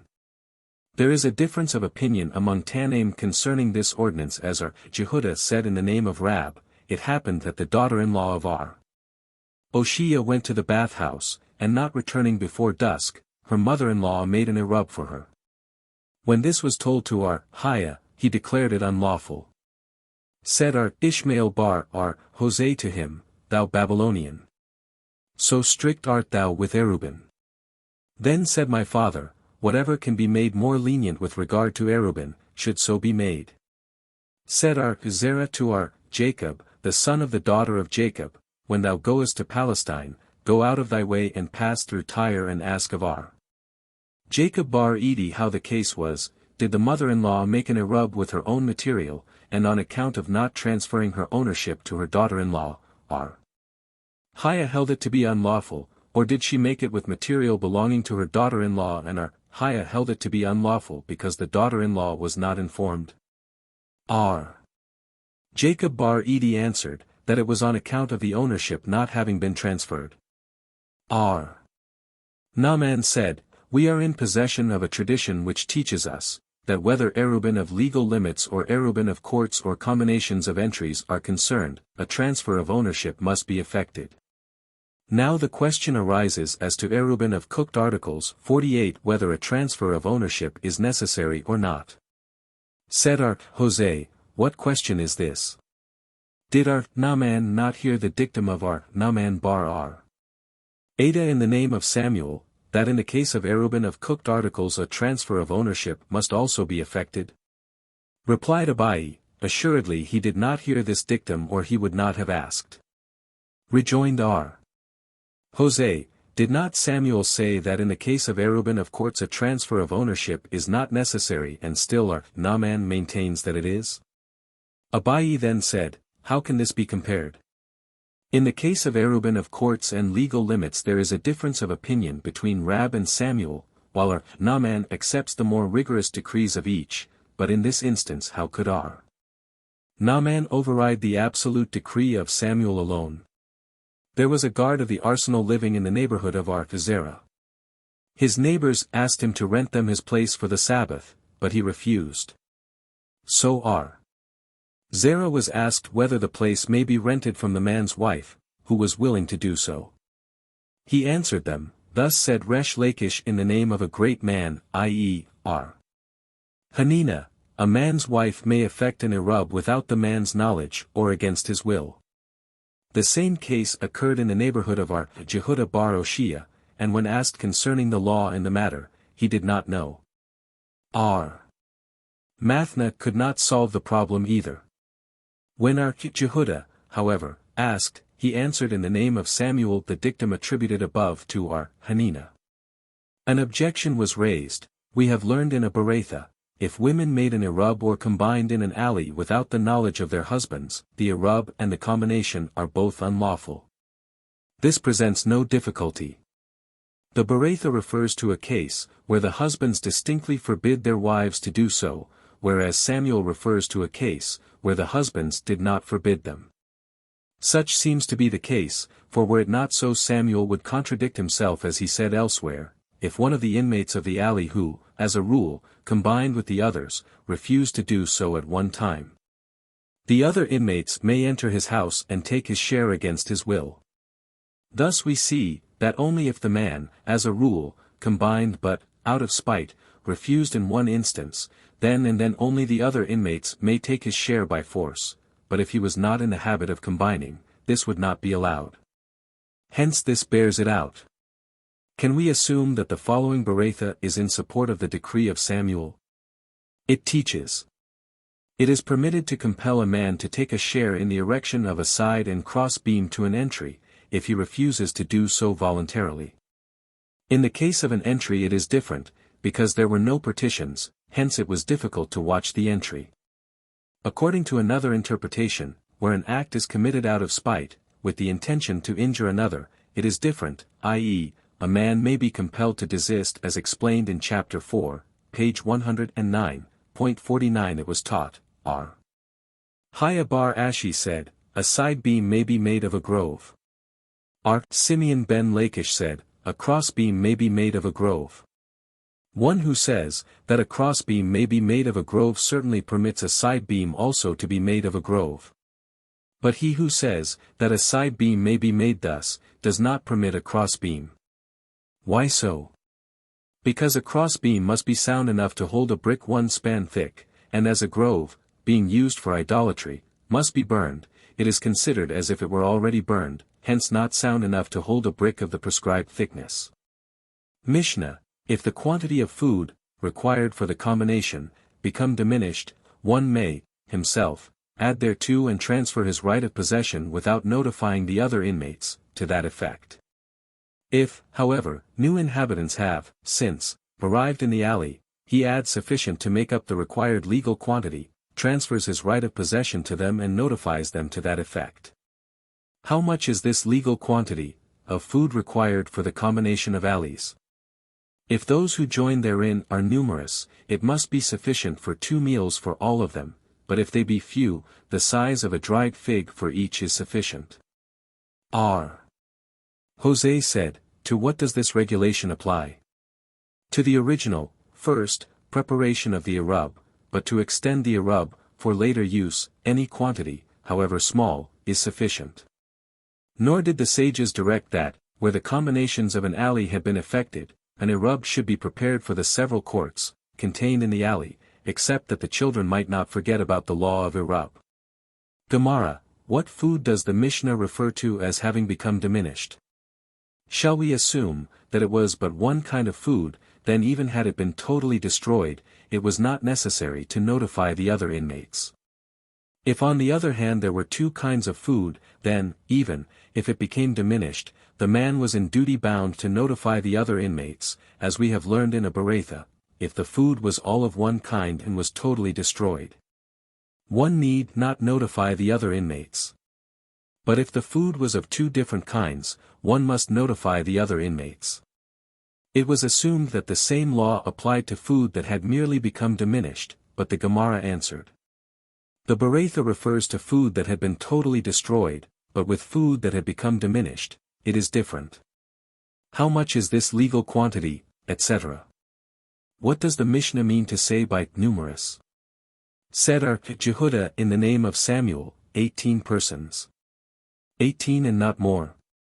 Say, from 18 on and upwards. Then why state 18 in the first place? Said Itzhak the son of Jehudah, my father explained this to me thus, if the food were divided equally amongst all and the share of each for 2 meals would not amount to the size of a dried fig, then those who took part were numerous.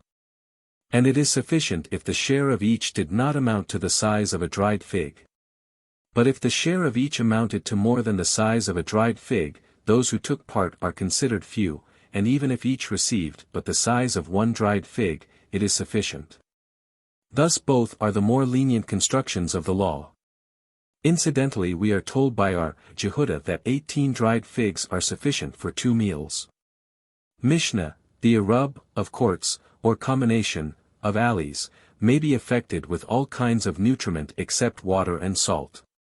Such is the dictum of Eliezer. Jehoshua, however, said, only a whole loaf of bread is a lawful Erub. Should even a whole saw of flour be baked into 1 loaf, and that be broken, it must not be used for an Erub, while a small loaf of the value of an izar, a small coin, probably the Roman, as, if it be whole, may be used for an Erub. Gemara, have we not already learned the first clause of this Mishnah, in chapter 3, Mishnah I, that the Erub or combination may be affected with all kinds of nutriment except water and salt?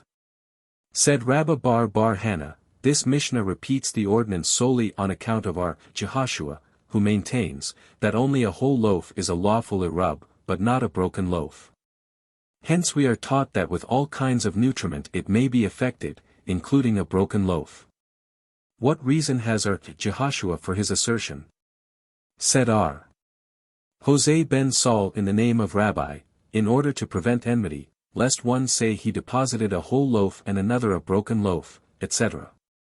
Said Aha the son of Rabba to Ashi, how is it if all deposited broken loaves? And Ashi answered, there is fear that the next time the Erubin are deposited there will be the same strife.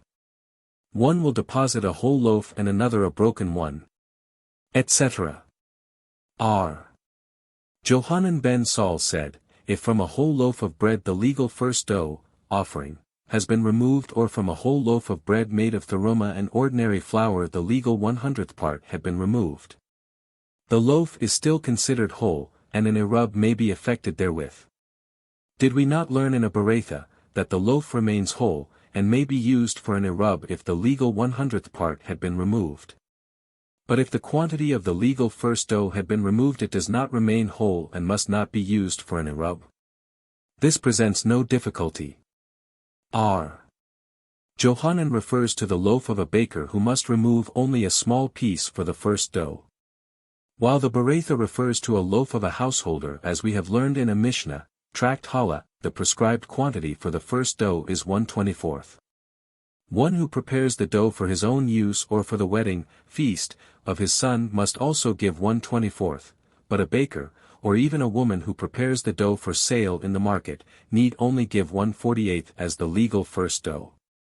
Hista said, if a man made a loaf whole again by joining the broken pieces with a stick of wood, so that it appeared like an unbroken loaf, he may use it for an Erub. Said Zerah in the name of Samuel, it is permitted to make an Erub with bread made of rice or millet. Said Mar Ukba, Samuel the master explained to me that rice bread may be used for an Erub but not millet bread. Haya bar Abin in the name of Rab said, it is also permitted to make an Erub with lentil bread. Mishnah, a man may give money to the wineseller or baker in order to acquire the right to join in the Erub. Such is the dictum of Eliezer. But the sages hold, that money cannot acquire the right for a person to join in the Erub. They admit, however, that if a man give money to another person, with the commission to effect the Erub for him, it will acquire for him the right to join in the Erub, since no Erub can be effected for a man without his knowledge. Said R. Jehuda, to what do these, preceding, regulations apply? To the Erubin of limits. In the Erubin of courts, however, a man may be included with or without his knowledge. For advantages may be conferred on a person, even though he be not present, whereas, he must not be deprived of his right in his absence. Gemara, what reason has our Eliezer for his dictum? The person giving the money to the wine seller or the baker did not draw his purchase toward him, hence no sale or purchase was effected. 50. Answered R. Naaman in the name of Rabba bar Abahu, R. Eliezer makes this case analogous with the case mentioned in the Mishnah, Tract Cholin, chapter 5, Mishnah 4, concerning a man who purchases 1 dinar's worth meat and the butcher is compelled to slaughter for him an ox worth 1,000 dinars. The question there is propounded by the Gemara, how can the sale be effective? No drawing towards himself was accomplished by the purchaser. And the answer was that the meshikah, drawing, was dispensed with for the sake of the advantage which was to be conferred on the purchaser on the 4 days or periods enumerated. In this case of our Mishnah the meshikah is also dispensed with and for the same reason. Or according to the reason of another sage in the mentioned tract, Cholin, who said that according to biblical law a sale is effective when the money for the purchase is paid. They admit, however, that if a man give money to another, etc. What is meant by another person? Said Rab, a householder, and Samuel agrees with him, meaning, that this other person must be a householder and not a baker, or a wine seller. Samuel added, that only if the man gave money to the baker he cannot acquire the right to join in the Erub, but if he gave him a vessel he does acquire the right. Also if when giving him the money, he does not say to him, with this money thou shalt give me bread sufficient to make an Erub, but says, for this money thou shalt go and effect an Erub for me.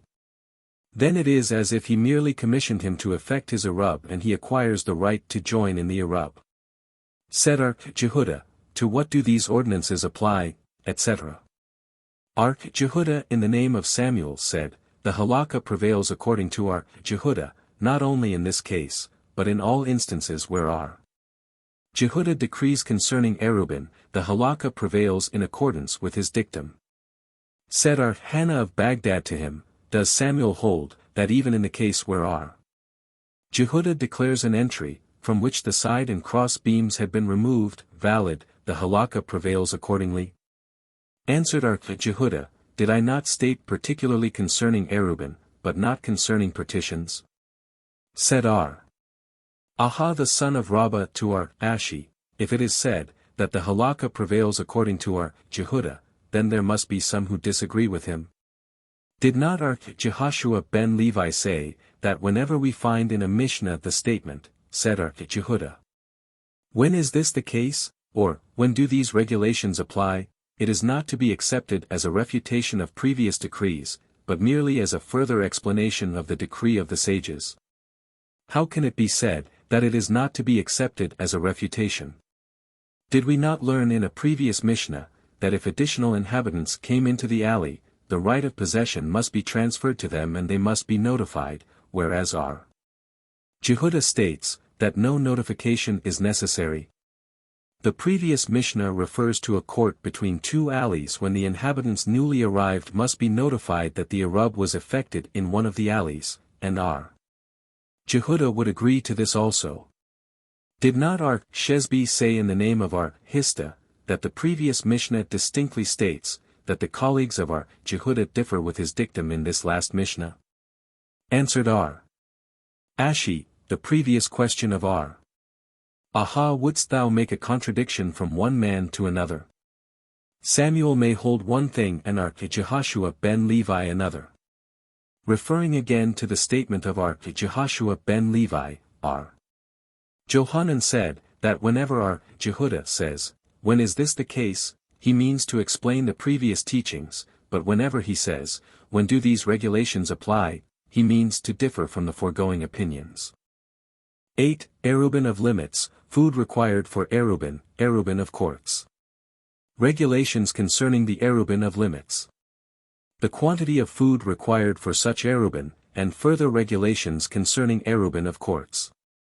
Mishnah, how are the legal limits to be combined? A man places a cask of wine, and says, "This is for all my townsmen or for all who go to the house of mourning, and for all who go to the house of feasting. Whosoever joins in the combination while it is yet day, on the eve of Sabbath, is permitted to do so. After dusk, however, it is prohibited, because an Erub must not be deposited after dark." Gemara, said R. Joseph, legal limits should not be combined except for religious duties. Is this not expressed in the Mishnah? It says for all who go to the house of mourning or the house of feasting. R. Joseph teaches that the limits should not be combined except for religious duties, lest it might, be assumed, that the Mishnah merely makes this a general assertion, because people are wont to go to such places on the Sabbath. The Mishnah states, while it is yet day. Shall we adduce, therefrom that the Mishnah holds, there is no such thing as, the theory of premeditated choice? For were it said, that the Mishnah accepts the theory, the fact that the man would make use of the legal limits on the Sabbath would demonstrate that he had the intention to do so on the previous day. Said R. Ashi, by, while it is yet day, is meant if the man was notified, of the combination while it was yet day, even though he did not agree to it until after dusk.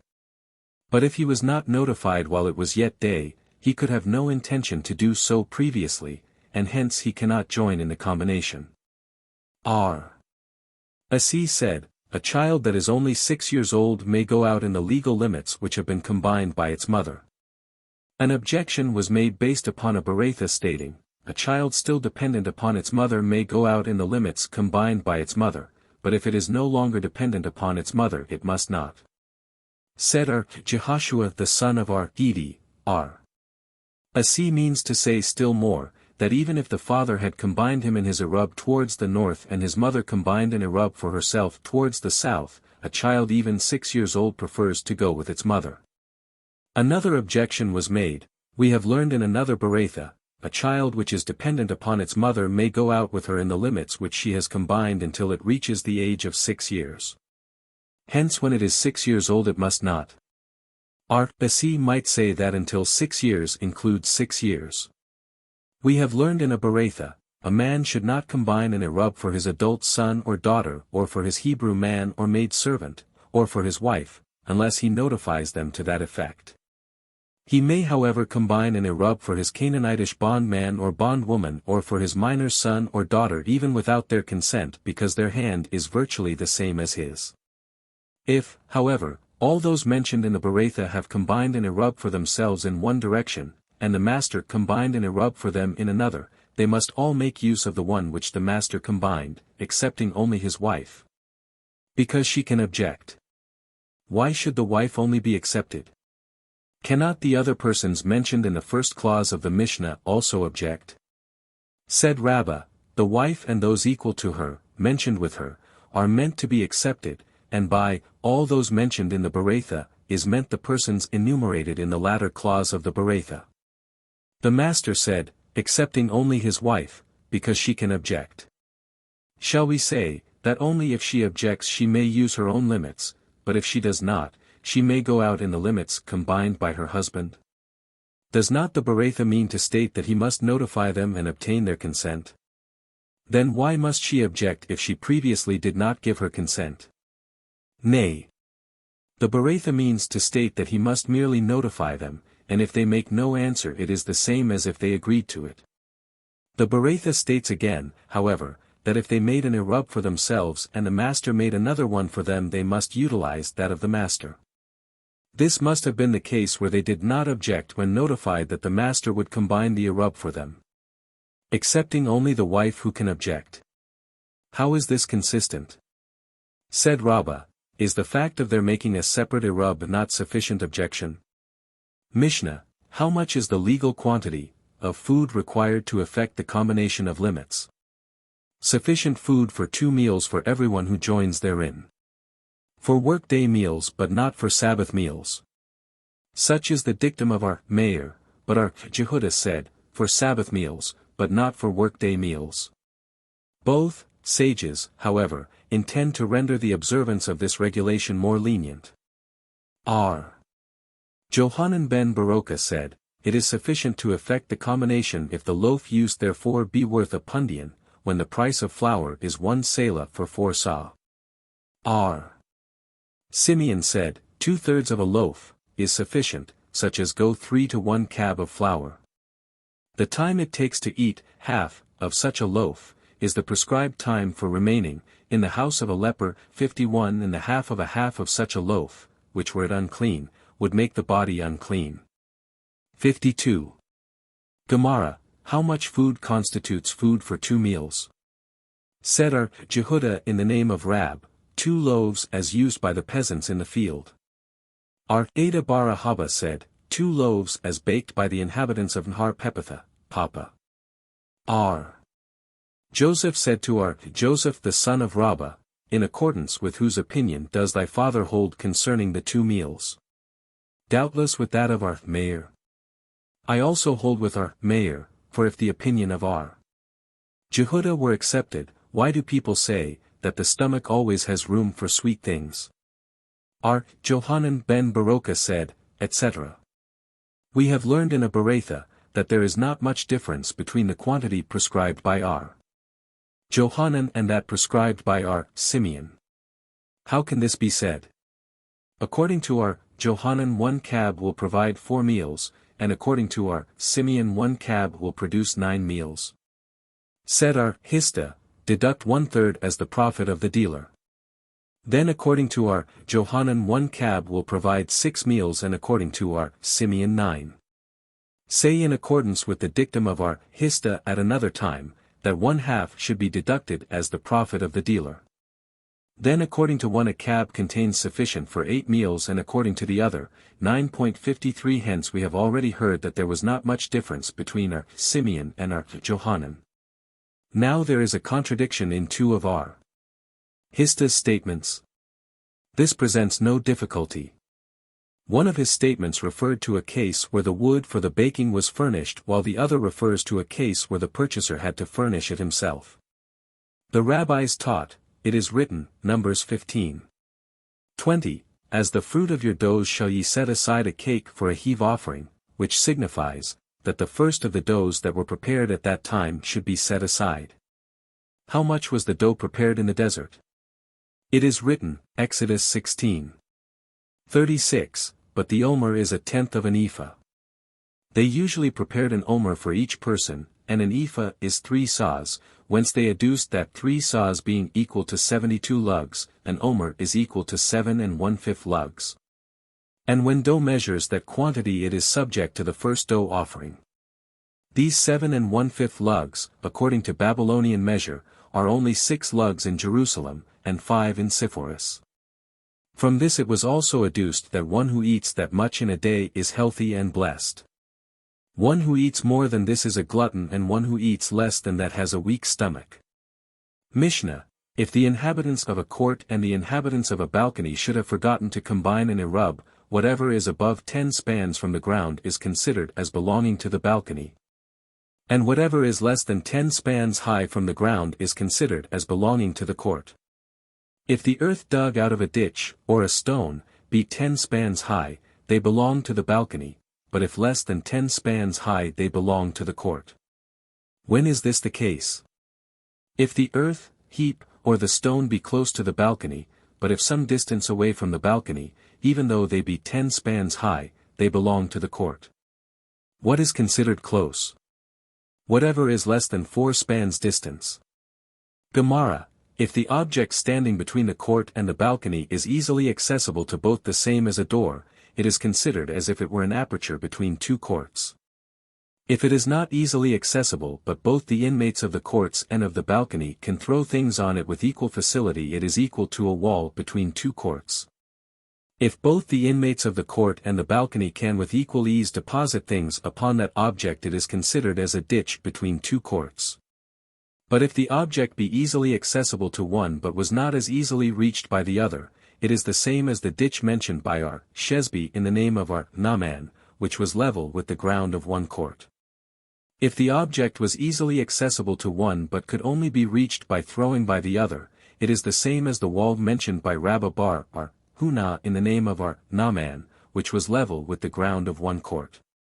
The question, however, is concerning an object which by the inmates of the court could only be reached by throwing and by the inmates of the balcony could only be reached by letting down an article upon it. Rab said, it must not be used by either, but Samuel said, it is given to those who can reach it by letting down something upon it because that is the easier way of reaching it. And it is a rule that whoever can reach an object the more easily is entitled to it. An objection was made, come and hear, if the inhabitants of a court and the inhabitants of an attic had forgotten to combine in an Erub. The inhabitants of the court may utilize the lower 10 spans and the inhabitants of the attic may use the upper 10 spans. How so? If a cornice project from the wall at a distance of less than 10 spans from the ground it may be used by the inhabitants of the court, but if it project at a distance of less than 10 spans below the attic, it may be used by the inmates of the attic. If, however, the cornice was just between the 10 spans above the ground and the 10 spans below the attic it appears that neither can make use of it, and this would be in accordance with the opinion of Rab and an objection to Samuel. Said Naaman, the case treated of by the above Beratha is where the entire wall was only 19 spans high and if the cornice was less than 10 spans high from the ground it was easily accessible to the court inhabitants the same as a door would be. But not so easily reached by the inhabitants of the attic, hence the court is entitled to it. If the cornice was above 10 spans from the ground it was easily accessible to the inmates of the attic but not so to the court inhabitants, who would have to throw in order to reach it, hence the attic is entitled to it. Jehudah in the name of Samuel said, if between two courts there was a small alley, into which the doors of the courts did not open, but which contained a well 4 spans distant from the wall of each court. The inhabitants of each court may put up a projecting board no matter how small on top of the wall, and draw water from the well through their windows. In reality this was unnecessary, because the alley was not used as a thoroughfare, but as the two courts had not joined in an Erub and used the well in common the boards were erected as a sign. Jehudah himself continued, a projecting board is not necessary, for even any small stick is sufficient. Said Abai to Joseph, the statement of Jehudah on his own account was also made in conformity with the opinion of Samuel, for according to Rab, where a place is not used as a thoroughfare it cannot prove an impediment to the adjoining grounds. Said Naaman in the name of Rabba Bar Abahu, quoting Rab, if there were 3 ruins between 2 houses, each house may use the adjoining ruin by throwing therein, but the middle ruin must not be used by either of the 2 houses. Brona was sitting and proclaiming this halakha. Said Eliezer, one of the schoolmen, to him, did Rab indeed say this? And he answered, yeah, he did. So Eliezer requested that he be shown where Rab resided. This was done, and coming before Rab he inquired, did master indeed say this? And he answered, yeah. Said Eliezer, did master not say, that if an object is not easily accessible to both, it must not be used by either? Answered Rab, dost thou then think, that I had reference to 3 ruins, that stood one after the other between 2 houses? I was speaking of ruins that stood 2 on one side and one of the size of both on the other. Now as regards the ruins into which the windows open, from the fact that access is gained by means of windows, or in other words through the atmosphere. They are permitted to be used in accordance with the opinion previously rendered that a place where there is no thoroughfare does not prove an impediment to adjoining ground. Even in this case, where the ruins being naturally broken it might be said that the atmosphere of one mingling with the other renders both unlawful for use, I have already decided, that atmosphere cannot produce such a condition. As for the other ruin, which both can reach by means of the small opening at the bottom it is not as if they were reached through the atmosphere but by actual contact. Hence the ruin being directly between the 2 houses cannot be used unless an Erub had been combined. Mishnah, if a man deposit his Erub, for the combination of courts, in a vestibule, gallery, or balcony, it is not a lawful Erub. Should a man reside in any such place, who has not joined in the Erub, he cannot prevent the other inmates of the court, from carrying therein. If a man deposit his Erub in a hayloft, or in a stable, or in a woodshed, or in a granary, it is a legal Erub, and one who dwells there, if he had not joined in the Erub, impedes the other inmates of the court. R. Jehudah said, if the householder has reserved the right of access thereto, to such a loft, stable, shed, or granary, he who dwells there does not impede the other inmates of the court. Gemara, said R. Jehudah the son of R.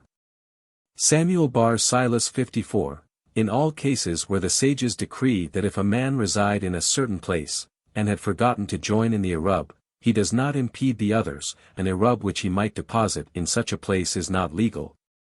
Excepting only in the case of a vestibule belonging to an individual, and in all cases where the sages decree that an Erub must not be deposited in a certain place, it is permitted to effect the combination of alleys in such a place.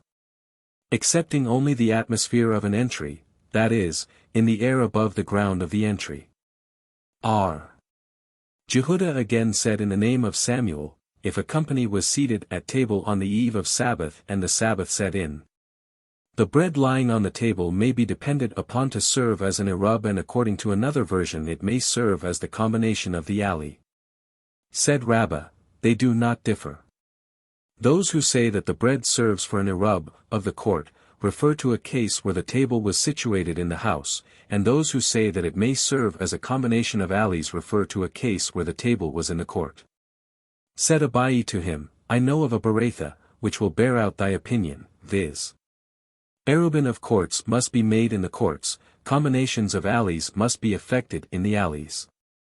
After deliberating upon this Beretha we decided that it could not be so, for we have learned in our Mishnah that if a man deposit his Erub, of courts, in a vestibule, gallery, or balcony, it is not a lawful Erub.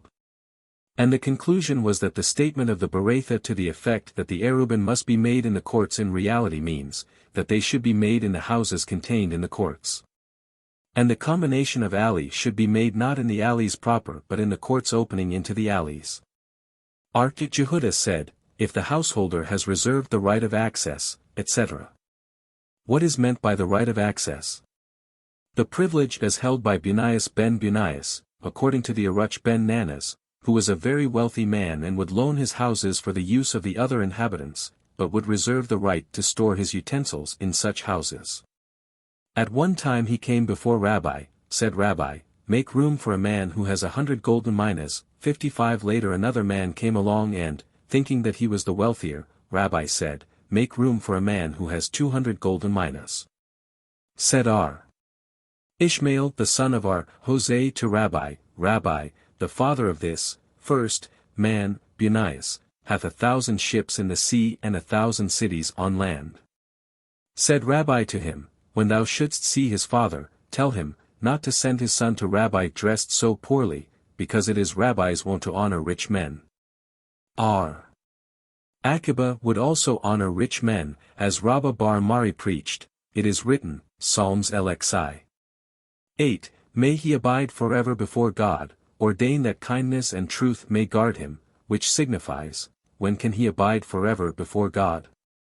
If rich men guard him with kindness and truth so that he know not want. Rabbah bar Hannah said, what is meant by the right of access? If a man have in the house any utensil, even a plowshare. Said R. Naaman, the disciples of Samuel said on the contrary, only an utensil which may not be handled on the Sabbath gives a man the right of access to a house, but an utensil which may be handled on Sabbath does not. Because he might come and remove it. The same was also taught in a Beretha. Mishnah, if a man leave his house and goes to take his Sabbath rest in another town, without previously joining in the Erub, be he a Gentile or an Israelite, he thereby prevents the other inmates of his court from carrying within it. Such is the dictum of our Mayor. Ark Jehudah saith, he does not prevent the others. Ark Hosea saith, a Gentile prevents the others, but an Israelite does not, as it is not usual for an Israelite to return on the day of rest. R. Simeon saith, even if the man left his house and had gone to take his Sabbath rest with his daughter, in the same town, he does not prevent the other inmates, since he has in thought renounced his abode for the time being. Gemara, said Rab, the halakha prevails according to our Simeon, but only if the man went to take his Sabbath rest with his daughter. If, however, he went to take his Sabbath rest with his son, he does not renounce his own abode for the time being. For people say, if thou hearest a dog bark in a house thou canst enter without fear. But if thou shouldst hear little pups squeal and their mother bark at thee, do not enter, meaning that a father is not apt to quarrel with his daughter and return to his abode. But he may do so with his daughter-in-law and be compelled to return to his own home. Mishnah, if there be a well between two courts, it is not lawful to draw water therefrom, on Sabbath, unless a partition be made 10 hands high either below, within the water, or at the edge of the well. R. Simeon ben Gamaliel said, Beth Shammai hold, that the partition must be made below. But Beth Hillel maintain that it must be made above. Said R. Jehuda, the partition is not more effective than the wall which is between the two courts. Gemara, said R. Huna, by saying that the partition must be made below, Beth Shammai mean, that it should be within the well but not so as to touch the water, and Beth Hillel by maintaining that it should be made above, mean that it should be erected over the well. Both agree, however, that the partition must not be outside of the well proper, but within its enclosures. Beth Hillel's reason for the decree is that wherever water is concerned the ordinances are to be construed in as lenient a manner as possible, as we have learned from our Tabla's question and Rabbah's answer, see page 24. Said R. Jehuda, the partition is no more effective, etc. Said Rabbah, R. Jehuda and R. Hananiah ben Akabiah said virtually the same thing. R. Jehuda said what we have learned in the Mishnah, and R. Hananiah ben Akabiah as we have learned in the Bereitha, viz. In a balcony 4L square a hole 4 spans square may be cut out and water may be drawn through that hole, and although there were no partitions surrounding the balcony, it is considered as if it reached the ground by the application of the law of Gudakith 56. So said our Hananiah ben Akabiah. This is virtually the same as the opinion of our Jehuda in our Mishnah. Said Abayi to Rabbah, perhaps this is not so. R. Jehuda, who says, that no separate partition is necessary, does so because he holds, that the wall between the two courts suffices as a partition for the well also, consequently he considers the wall as reaching down as far as the well. But, in the case of the balcony, where there is no partition at all to commence with, the balcony must first be inclined into a standing position and then be considered as reaching down as far as the well. Now while R. Jehuda may hold that the wall may be considered as if it reached down to the well, it does not follow that he also permits of a previous imaginary inclination of the balcony in addition to the supposition that it reaches down to the well and thus forms a valid partition. On the other hand, R. Hananiah ben Akabiah, who permits of both the imaginary inclination of the balcony and the supposition that it reaches down as far as the water, may have applied this only to a balcony which was erected above the Sea of Tiberias, which is surrounded by cities, banks, and woodsheds, but in the case of a balcony erected above any other waters he might not have permitted even as much as R. Jehuda. Said R. Huna the son of R.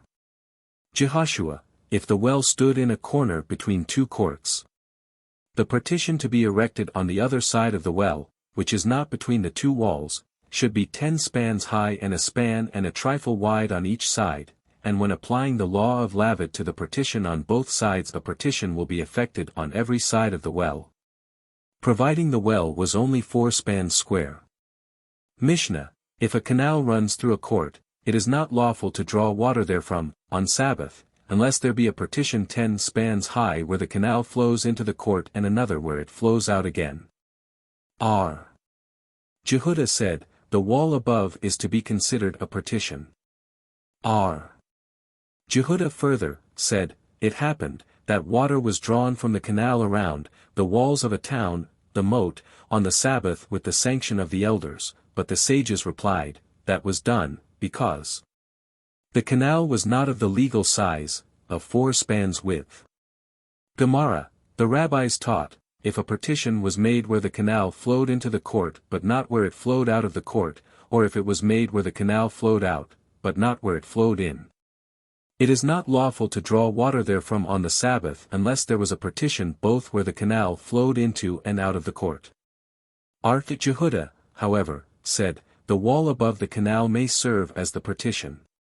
Said Jehuda, it happened that water was drawn from the canal flowing into the city of Sepphoris from the walls, around it 57, the canal flowing from the moat, with the sanction of the elders. But the sages said to him, wouldst thou place this in evidence? In that case the canal was not 10 spans deep nor 4 spans wide. We have learned in another Beretha, a canal which flows between 2 walls which contained apertures, if it was less than 3 spans wide, a bucket may be let down from the apertures and water drawn from the canal. But if it was over 3 spans wide this must not be done, on Sabbath. Simeon ben Gamaliel, however, says, that if the canal was less than 4 spans wide, water may be drawn therefrom, but if over 4 spans, this must not be done. In which class of legal ground can such a canal be placed? Shall we say, in the class of unclaimed ground?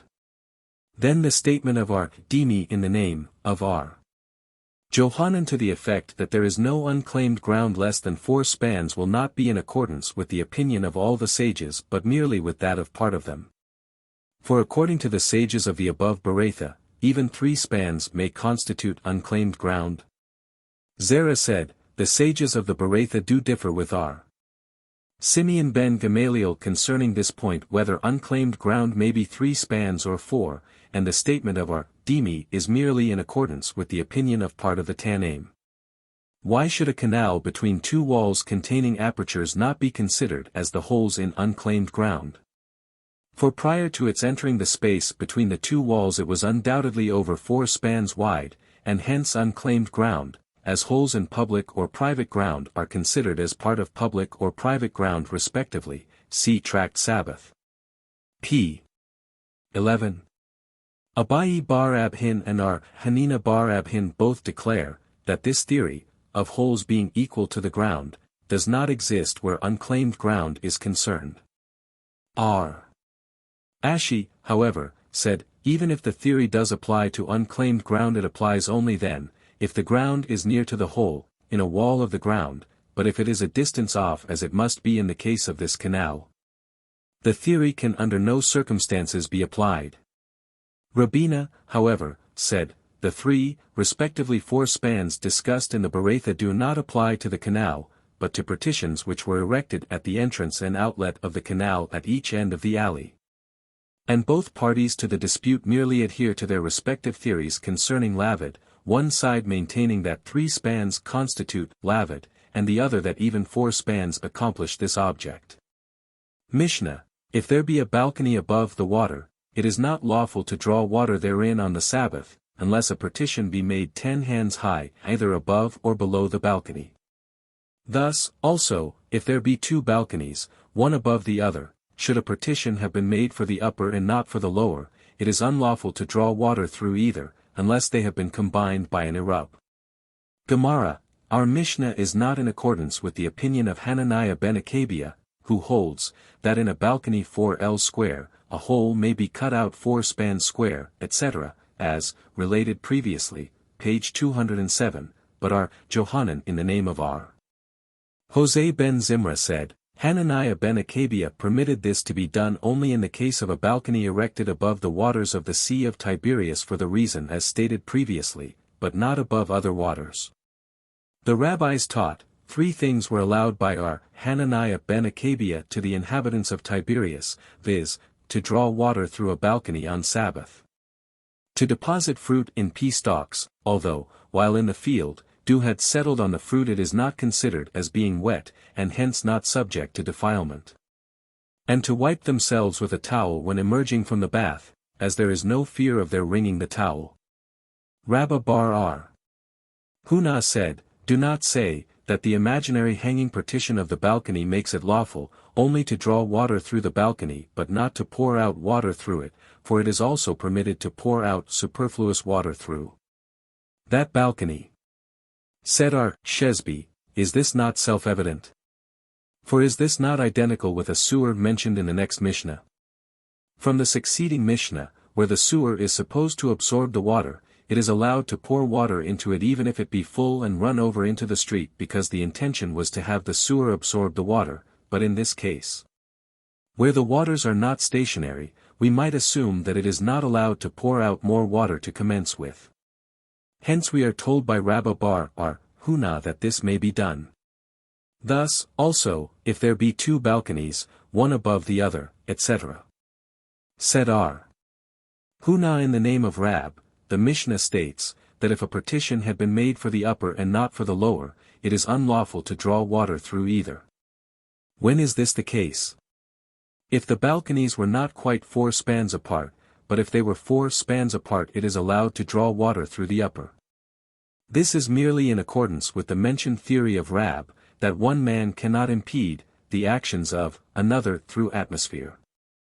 Rabbah said in the name of R. Haya and R. Joseph made the statement in the name of R. Oshia, as follows, the law concerning robbery is applicable also on Sabbath. What is meant thereby? If there was a ruin belonging to a man and another man made use of it during the week, it might be assumed that he had acquired the right to it for the Sabbath and may carry therein, for under ordinary circumstances. If a man robbed another of an article and such article is in his possession it is considered as belonging to him until the victim of the robbery reclaims his right to it by law. But we are given to understand that in this case as soon as the Sabbath sets in the property reverts to its rightful owner, without his recovering same by law. Said Rabbah, this above statement, that the law of robbery is applicable also on Sabbath, would be contradictory to our Mishnah, which says that if there were 2 balconies one above the other, and a partition was made for the upper, it is prohibited to draw water through either, etc. And for this reason, during the week the upper balcony undoubtedly makes use of the lower and thereby acquires a temporary right to it. If, then, by using the lower balcony during the week the upper balcony does so wrongfully, and on Sabbath the lower balcony reverts to its rightful owners, to the exclusion of the inmates of the upper balcony, how can the upper balcony prove an impediment to the lower, which it cannot use? 58 said or Sheshith, the Mishnah refers to a case, where the partition made for the upper balcony was joint property of both upper and lower. If the partition was made jointly, of what benefit would a partition made to the lower be to the upper? As long as a share in the partition of the upper balcony is owned by the lower, the upper cannot be used until both combine in Erub. As soon as the lower balcony erects a partition for itself, it exposes its intention to sever all connection with the upper and thus either balcony may draw water through their respective grounds. Mishnah, if a court be less than 4 L square, it is not permitted to pour water therein on Sabbath, unless a sewer is made, which has a capacity of 2 saws exclusive of the walls, either outside or within the court. If the sewer has been made outside it must be covered up, with boards, while on the inside it need not be covered up. R. Eliezer ben Jacob said, into a gutter, which is covered up to the extent of 4 ells in public ground, it is permitted to pour water on the Sabbath. The sages, however, hold, that even though the court or roof be 100 ells long, it is not permitted to pour water down the gutter, direct, but the water may be poured out on the roof, so as to drop down into the gutter. In computing the 4 ells, mentioned in the first clause of this Mishnah, the hull may be added. Thus, also, if there be 2 habitations facing each other, in one court, and the inmates of one have made a sewer, but were not joined in making it by the inmates of the other habitation, those who made the sewer are permitted to throw water into it, but those that did not make it, are not permitted to do so. Gemara, what is the reason that water must not be poured into a court less than 4 L square? Said Rabbah, a man generally consumes 2 saws of water every day. If his court be 4 L square or more he pours out the water in order to lay the dust. But if it be less than 4 L square, he merely would throw out the water in order to have it run out into the street, and that is prohibited as a precaution, lest he should pour out the water into the street direct. R. Zerah said, a quart of 4 L square absorbs 2 saws of water, hence, even should part of it run out into the street, it was not the intention of the man who poured it out that it should. But if the court is less than 4 ells square, it does not absorb that quantity of water, and part of it must needs run out into the street, hence it is prohibited to pour it out. Wherein lies the difference between Rabbah and our Zerah? Said Abai, if the court was oblong, say 8 ells by 2. It absorbs the water undoubtedly, but as for laying the dust in a court of that size, a man would not trouble himself to pour out water for that purpose. An objection was made based upon our Mishnah, which states in computing the 4 ells square of the court the hall may be added. Would this not prove that the reason is according to our Zerah? According to Rabbah, explained our Zerah, the Mishnah might refer to a hall which, surrounding the court, made it in the form of a square, e.g., if the court was 4 ells long by 2 wide, and the hall added 2 ells to the width. R. Eliezer ben Jacob said, into a gutter, etc. Our Mishnah is not in accordance with the opinion of Hananiah, for we have learned in a Beretha, Hananiah said, even if the roof be 100 ells long, it is not permitted to pour water on it. As it is not made for the purpose of absorbing the water, but for the purpose of throwing it off into the street. It was taught in a Beretha, all these regulations concerning the pouring of water apply only to summer, but during the rainy period one may pour as much water as he chooses into the court. Why is this so? Said Rabbah, because it is the intention of the man to have the court absorb the water. Said Abai to him, unclean water is certainly intended to be absorbed by the ground, still it is not permitted to pour it down the gutter. Rejoined Rabbah, why should this not be permitted during the rainy season? Can it be the intention of the man that the water should run out into the street in order that his court should not become muddy? It is already muddy. Then the reason might possibly be in the manner of a precaution, lest the man pour the water into the street direct, or others seeing water running out of a court might assume that it is allowed to pour out such water into the court even during the dry season. The precaution is unnecessary. Those who see water running out of the court will naturally conclude that it is rainwater, because of the rainy season of the year, and there is no fear of the man pouring out the water into the street, because his court being already muddy. He will not mind pouring more water into it. Said Abai, according to thy explanation, then, during the rainy season the quantity of water is immaterial, even if it be a kur or 2 it may be poured out nevertheless. If there be 2 habitations facing each other, etc. It was taught, Rabbah said, they must not pour water into the sewer, provided they did not combine an Erub, but if they did combine an Erub, they may pour water into the sewer.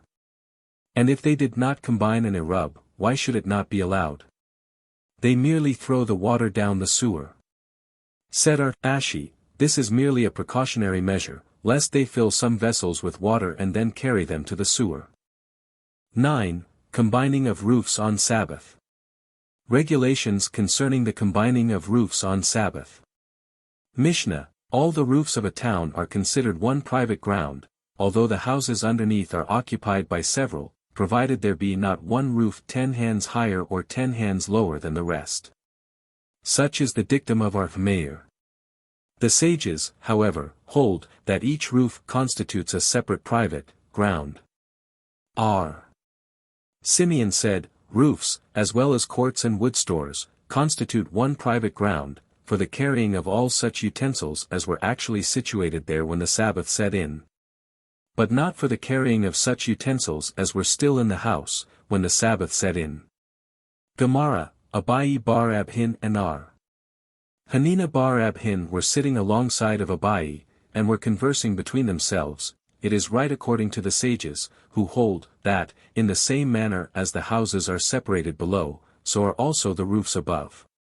Thus, unless an Erub is made between the houses, it is not permitted to carry from one roof to the other. But what is the opinion of our mayor? Does he hold, that as the houses are separated so are also the roofs? Why does he state, that all the roofs constitute one private ground?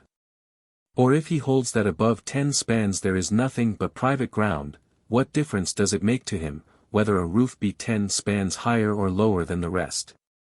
Said Abai to the 2 brothers, have ye not heard the dictum of R. Itzhak bar Abdimi to the effect, that our mayor said thus, where there are 2 distinct premises both of which, however, are legally private ground, e.g. a pillar, 10 spans high and 4 spans wide standing in private ground, and which must not be used to shoulder burdens thereon on the Sabbath, lest a heap of the same size standing in public ground be used for the same purpose. So it is also in this case, where a roof is 10 spans lower or higher than the rest, the same precautionary measure applies. The two brothers hearing this from Abai thought, that according to our Meir the same case applied to a mortar or kettle, 10 spans high. Said Abai to them, my master told me, that our Meir said, this precaution applied only to a pillar and a millstone because for these two objects special places are designated, but as for other utensils, even if they be 10 spans high, the precaution is unnecessary. The sages, however, hold, that each roof constitutes a separate private ground. It was taught, Rab said, on every roof things must not be handled except within a limit of 4 ells, but Samuel said, they may be handled in the whole extent of the roof. If the roofs are separated and the separation is apparent, all agree that carrying things on those roofs is permissible, because in this case the walls underneath are considered as if they reached up to the tops of the roofs, but they differ concerning roofs that are separated, where the separation is not apparent. Rab holds that things must not be carried on those roofs, where the separation is not apparent, except for a distance of 4 ells, because he does not admit, in this case, the theory of good asik, possibility of the walls reaching up to the tops of the roofs, while Samuel, who does admit the theory, holds that carrying is permitted in the entire extent of the roofs, because he admits of the possibility of the walls reaching the tops of the roofs. An objection was made based upon our Mishnah, the sages hold, that each roof constitutes a separate private ground. This is in accordance with Samuel's opinion but is contradictory to the opinion of Rab. The disciples of Rab said in his name, that the statement, things must not be handled except within a limit of 4 ells, meant to signify 2 ells in each adjoining roof, but in the one roof things may be handled throughout its entire extent. Abai said, if a man erected an attic on top of his house and provided it with a small door 4 spans wide, he may carry things in all the roofs. The reason for this statement is, that the fact of the man having made an attic and provided it with a door is proof, that the other inmates had resigned their right to the use of the roof in his favor. Said Rabbah, it may happen, that the small door with which the attic was provided may prevent the man from using the other roofs, even according to our Meir. How so? If the door in the attic faced a garden below and the partition made by the attic separated his roof from the others, it might be said that he made that door merely so as to be able to watch his garden and renounced his right to the use of the roofs. It was taught roofs level one to the other in which, according to our Meir, it is permitted to carry things, and a single roof which may be used according to the sages, may according to Rab be used throughout their whole extent, while according to Samuel, it is only allowed to use them for an extent of 4 ells. Would not this be a contradiction by Rab to his previous statement and by Samuel to his own former dictum? This can be explained thus, Rabbah's previous statement referred to a case where the separation between the roofs was not apparent, while in this case the separation is apparent, and Samuel's former dictum referred to a roof that had less than 2 saws capacity, while in this case it refers to a roof that has a capacity of more than 2 saw. Why should a roof of that size not be allowed to be used? The possibility of the walls reaching the tops of the roofs is not admitted, for the reason that partitions which enclose dwellings are made downwards and are not supposed to extend upwards. And of a space which is not enclosed by partitions of dwellings and has a capacity of over 2 saw, only 4 ells may be used. It was taught, concerning a ship, Rab said, one may carry things throughout the whole extent of the ship, because the space of a ship is enclosed with partitions, and Samuel said, one may carry only to the extent of 4 ells. Why so? Because the partitions were not made for the purpose of making the space inhabitable but merely to keep out the water. Said our Chaya bar Joseph to Samuel, according to whose opinion does the halakha prevail?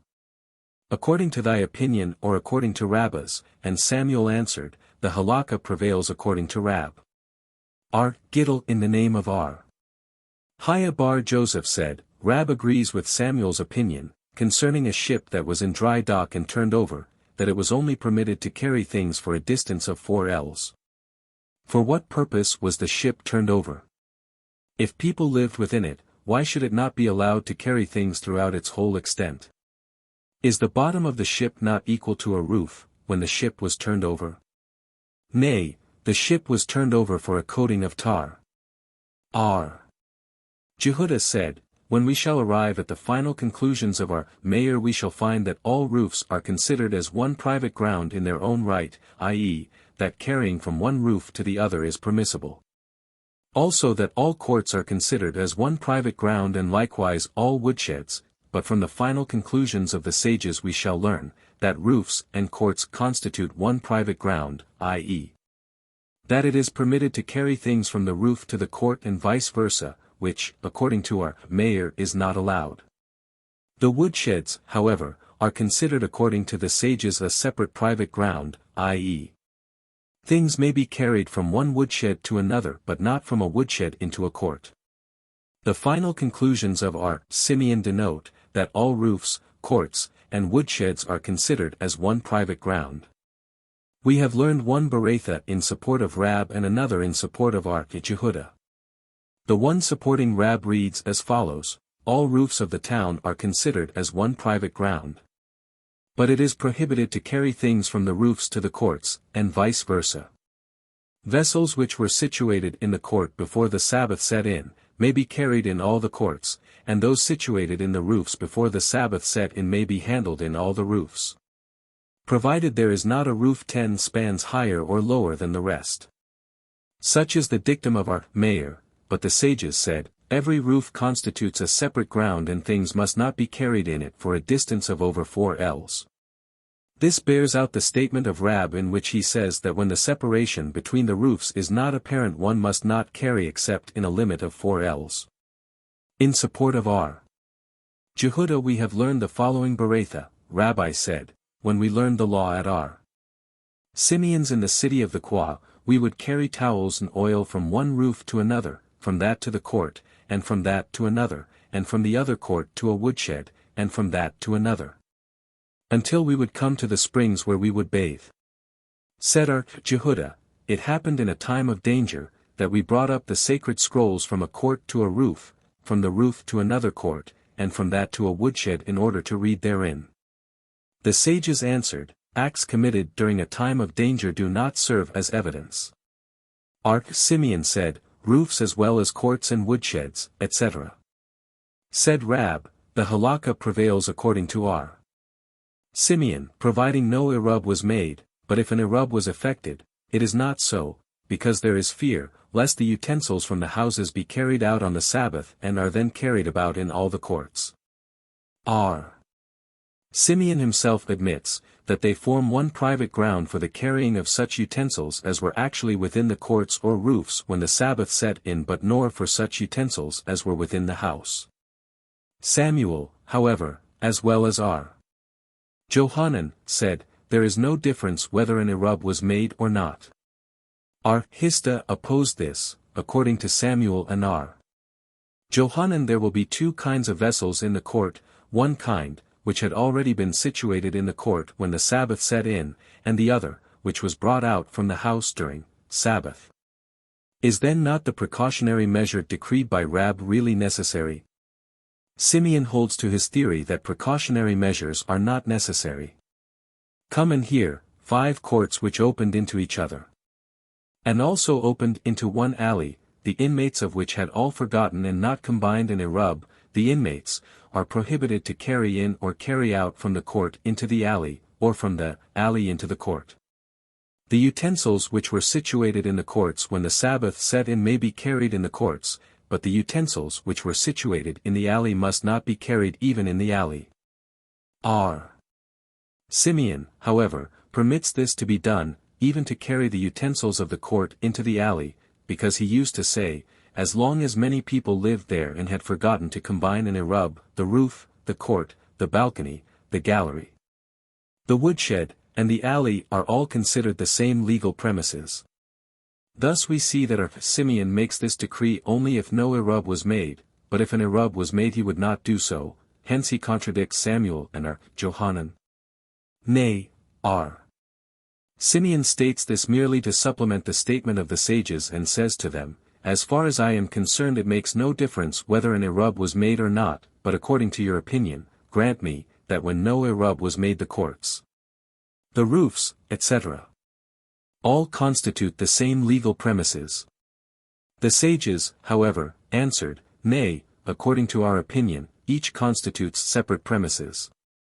Said Rabina to Ashi, is it possible that Johanan said this? Did not Johanan say, that the halakha prevails according to an anonymous Mishnah, and we have learned previously, chapter 7.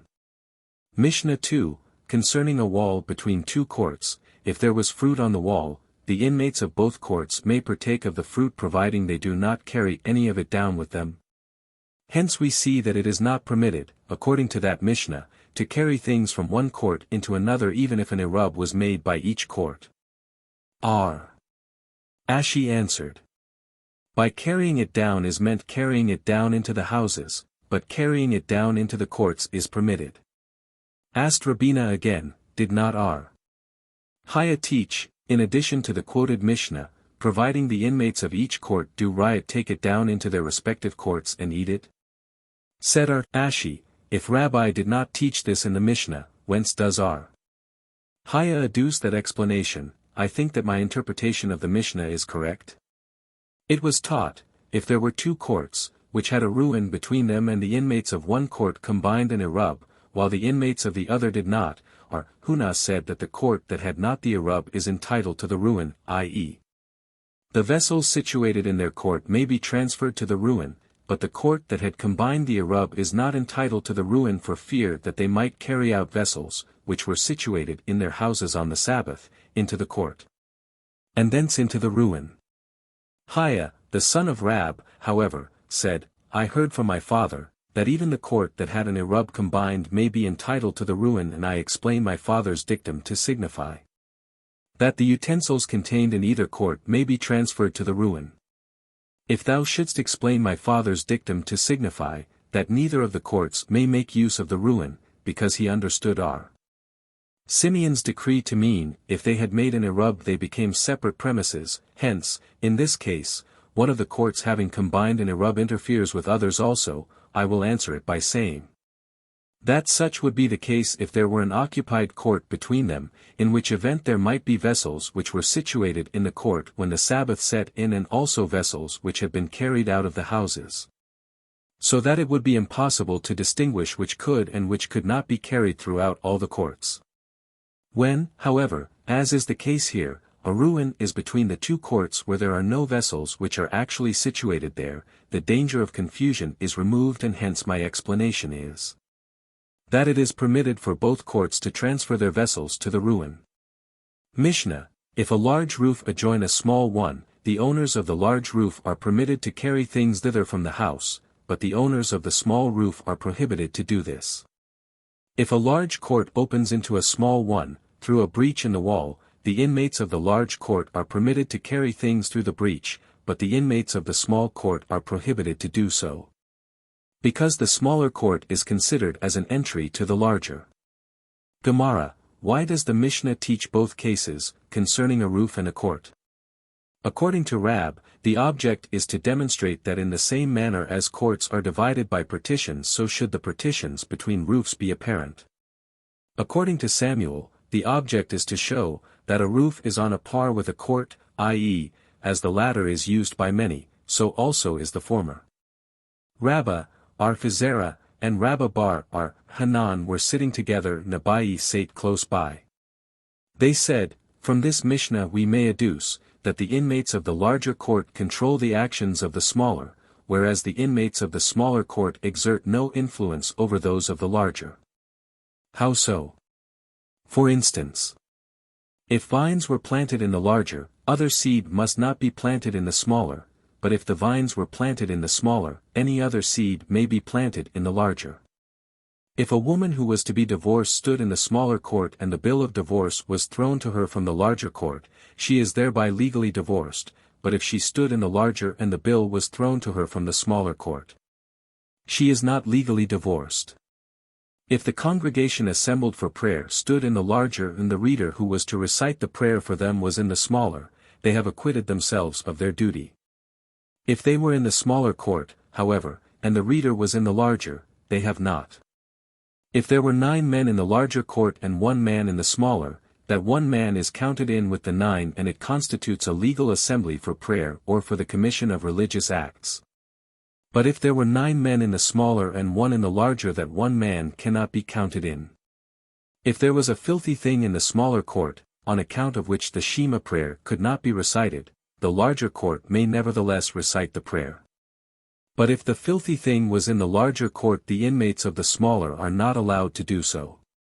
Said Abai to them, according to this then, a partition, which under ordinary circumstances should facilitate the observance of laws, would prove a detriment.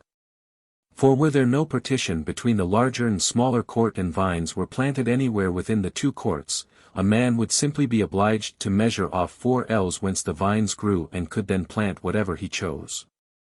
Rabbah, through our Shmeiah ben Zerah, sent the following query to Abai: do we not find as a matter of fact that a partition at times proves a detriment? Did we not learn in a Beretha, that concerning the partitions of a vineyard there are instances where they make the observance of laws more lenient, and on the other hand there are instances where they make it more rigorous? How so? If the vines are planted hard by the partition, one may on the other side of the partition plant whatever he chooses.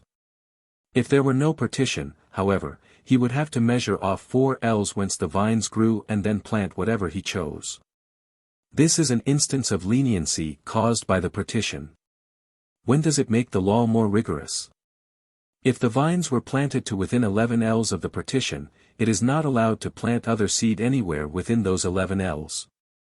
But if there were no partition, 4 ells would suffice between the vineyard and the place where other seed was to be planted. Rejoined Abai, why base thy query upon a Beretha, if in thy opinion the partition is the main issue? Why not cite the following Mishnah? Kilaim, chapter 4, Mishnah 2, smiley face.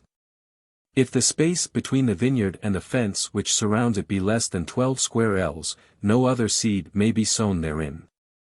But if it measure that superficies, a vacant space must be allowed for the cultivation of the vines growing near it, and the rest of the ground may be used for saving other seed.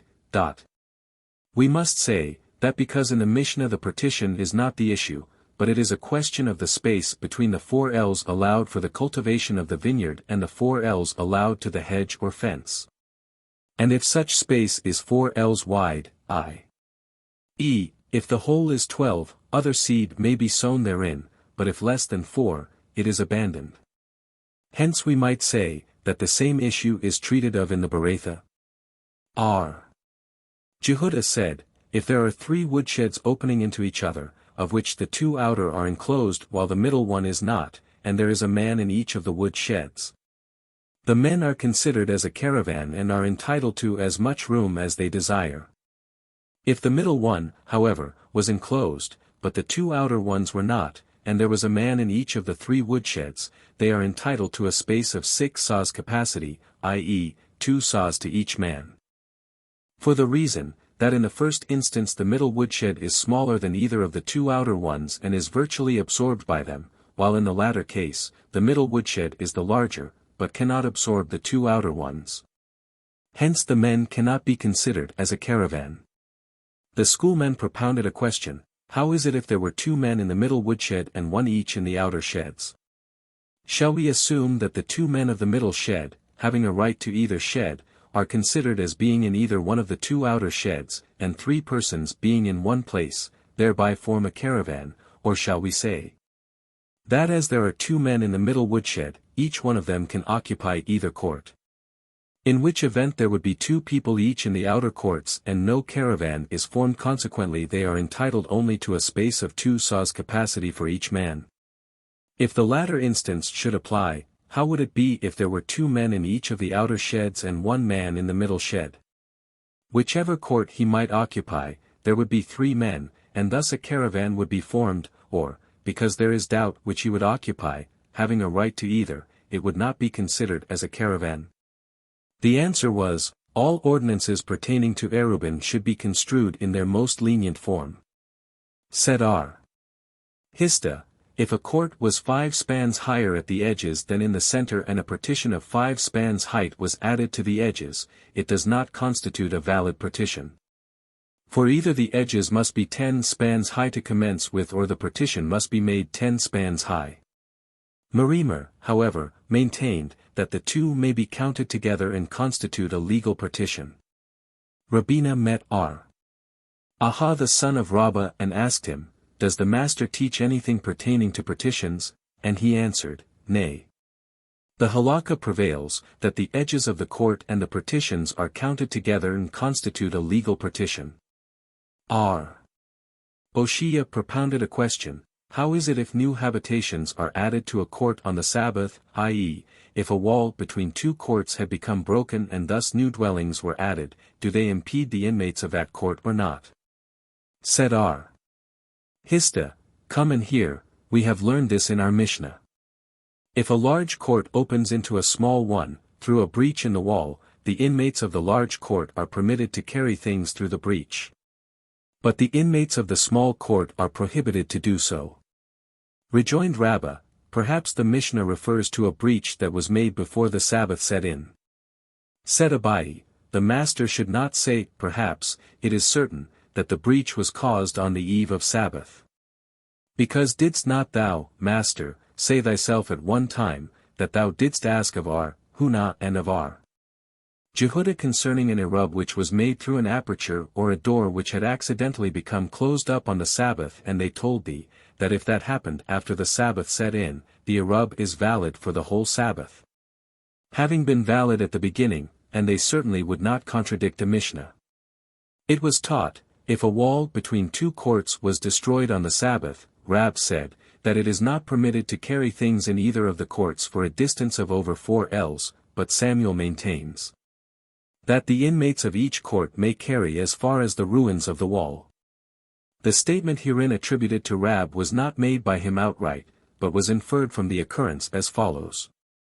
Rab and Samuel were both sitting in one court on Sabbath and suddenly the wall of the court caved in. Said Samuel to the other inmates of the court, Take a garment and hang it up in place of the wall. Rab turned away his face from Samuel. Said Samuel, If Abba, Rab, is angry, let him take his girdle and fasten the garment with it to the wall. If according to Samuel it is allowed to carry as far as the ruins of the wall, why did he order that a garment should be fastened as a partition? Samuel did not order this to be done in order to make a partition but merely to prevent outsiders from peering into the court. And Rab, if he holds that it is not allowed to carry, he should have said so.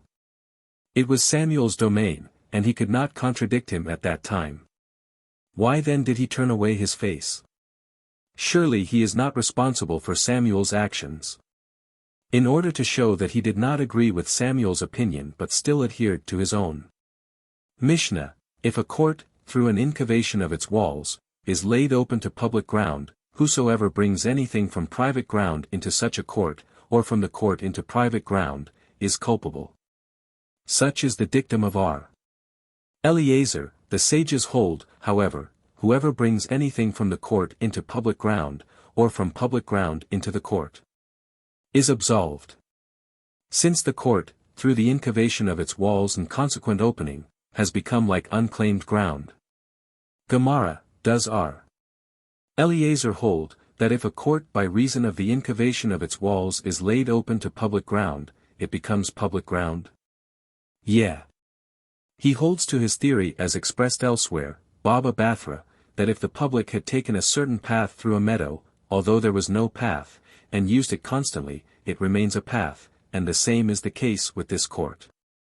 If it was laid open into public ground, it becomes the same as public ground. This is not so. Did not R. Gittel say in the name of Rab, that R.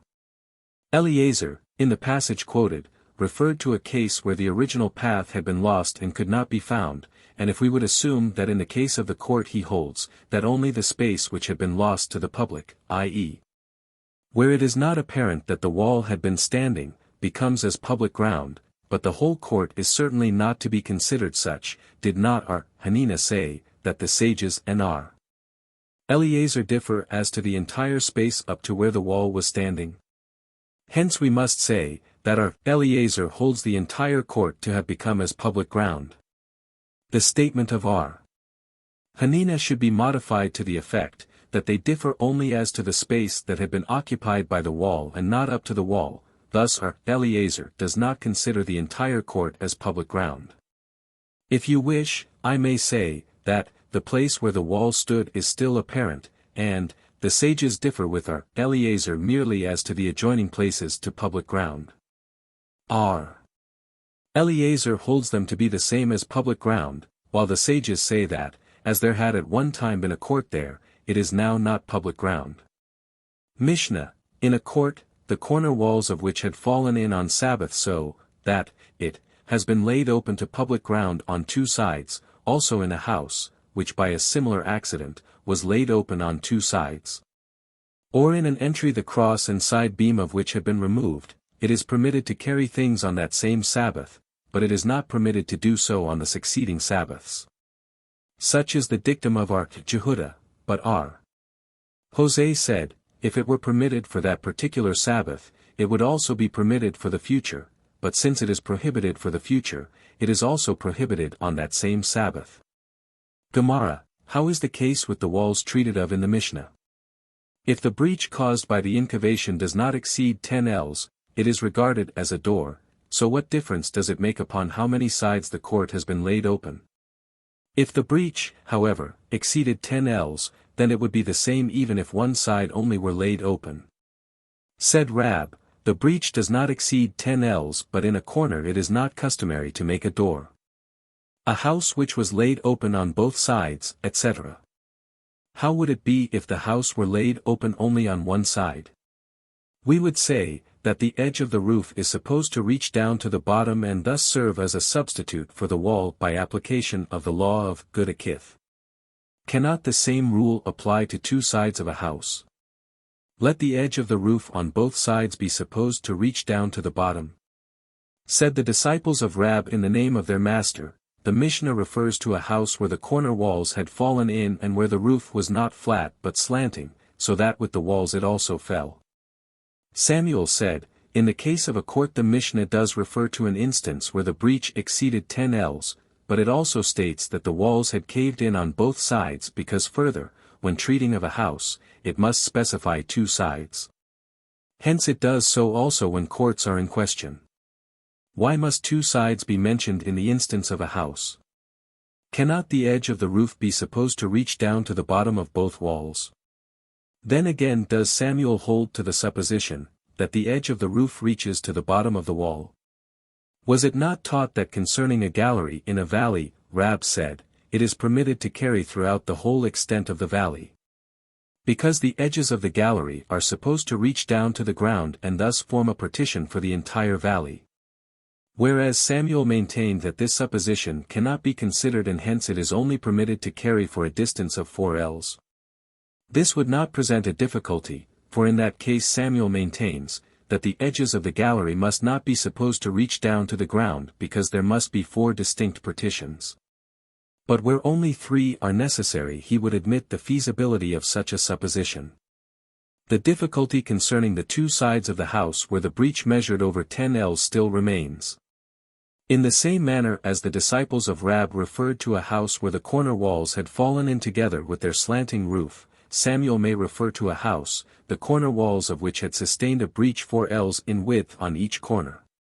Or 8 ells in all, and 5 ells in length on one side, and 5 ells and a trifle on the other side, or slightly over 10 ells in all.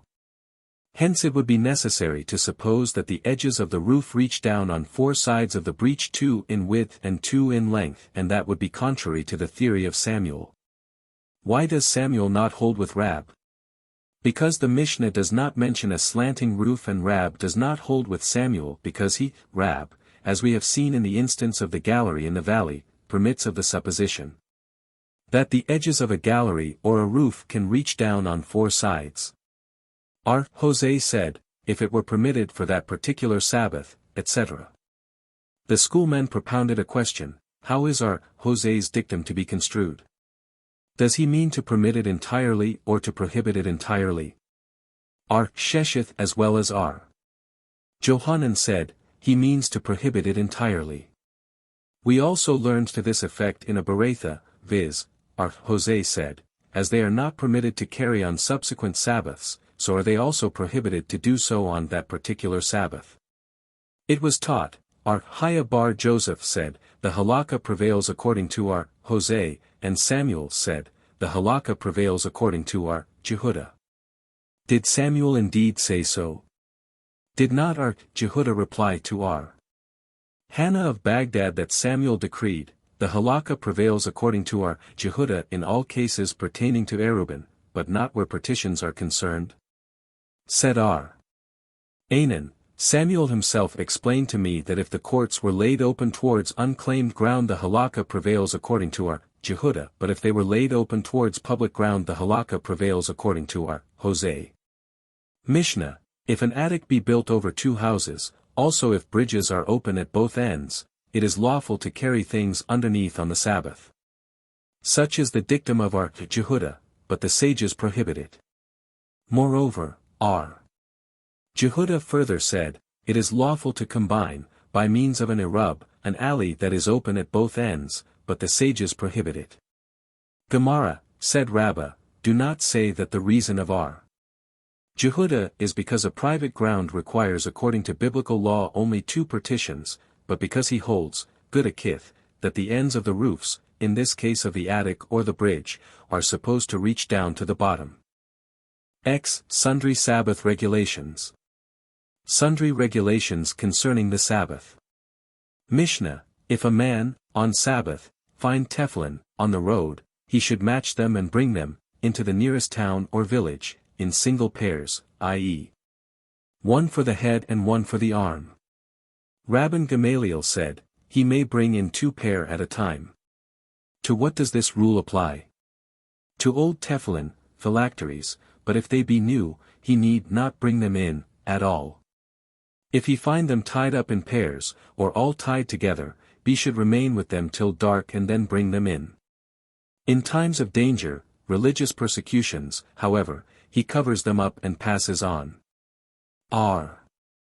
Simeon said, he should hand them to his companion, i.e., the man standing next to him, who in turn hands them to his companion, and so on from hand to hand until the outmost court is reached.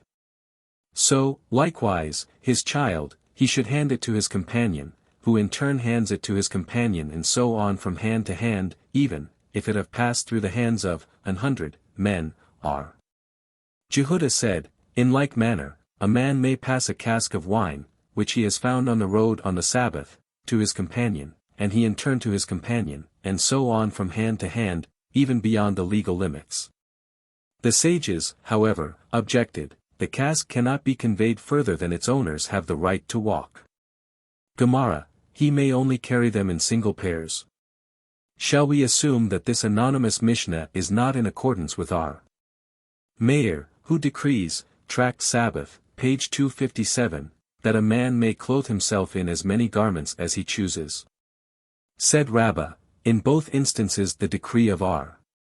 Meir is based upon the custom of the weekdays, when a man may also put on as many clothes as he chooses, and as the above-mentioned Mishnah treats of saving from fire, the rabbis permit a man to wear as much clothing as he chooses. In this instance, however, where there is no danger, and as a man only wears 1 pair of tefillin on a weekday, hence he may wear only 1 pair on a Sabbath. Thus this Mishnah can also be in accordance with the decree of R. Meir. Rabban Gamaliel said, he may bring in 2 pair. What is the reason of R. Gamaliel's dictum? Does he hold, that on Sabbath also tefillin should be worn? Then he should only have permitted 1 pair to be brought in. If, however, he holds that on Sabbath tefillin should not be worn and it is merely to save the tefillin that it was permitted for a man to wear them on his head and arm, why does he only permit 2 pair at a time? He could have permitted more. Said R. Samuel bar R. Itzhak, on the head there is only room for 2. On the hand, however, there is room for but 1. As there is room for 2 on the head, according to R. Samuel, there is room for 2 also on the arm. Shall we say that the first Tana of the Mishnah differs with Rabban Gamaliel upon the point advanced by our Samuel Bar or Itzhak, maintaining that there is only room for one on the head or arm, while our Gamaliel holds there is room for two? Nay. All agree that there is room for two, but they differ as to the legality of wearing tefillin on the Sabbath. The first Tana holds that they should be worn on Sabbath, while Rabban Gamaliel holds that they must not.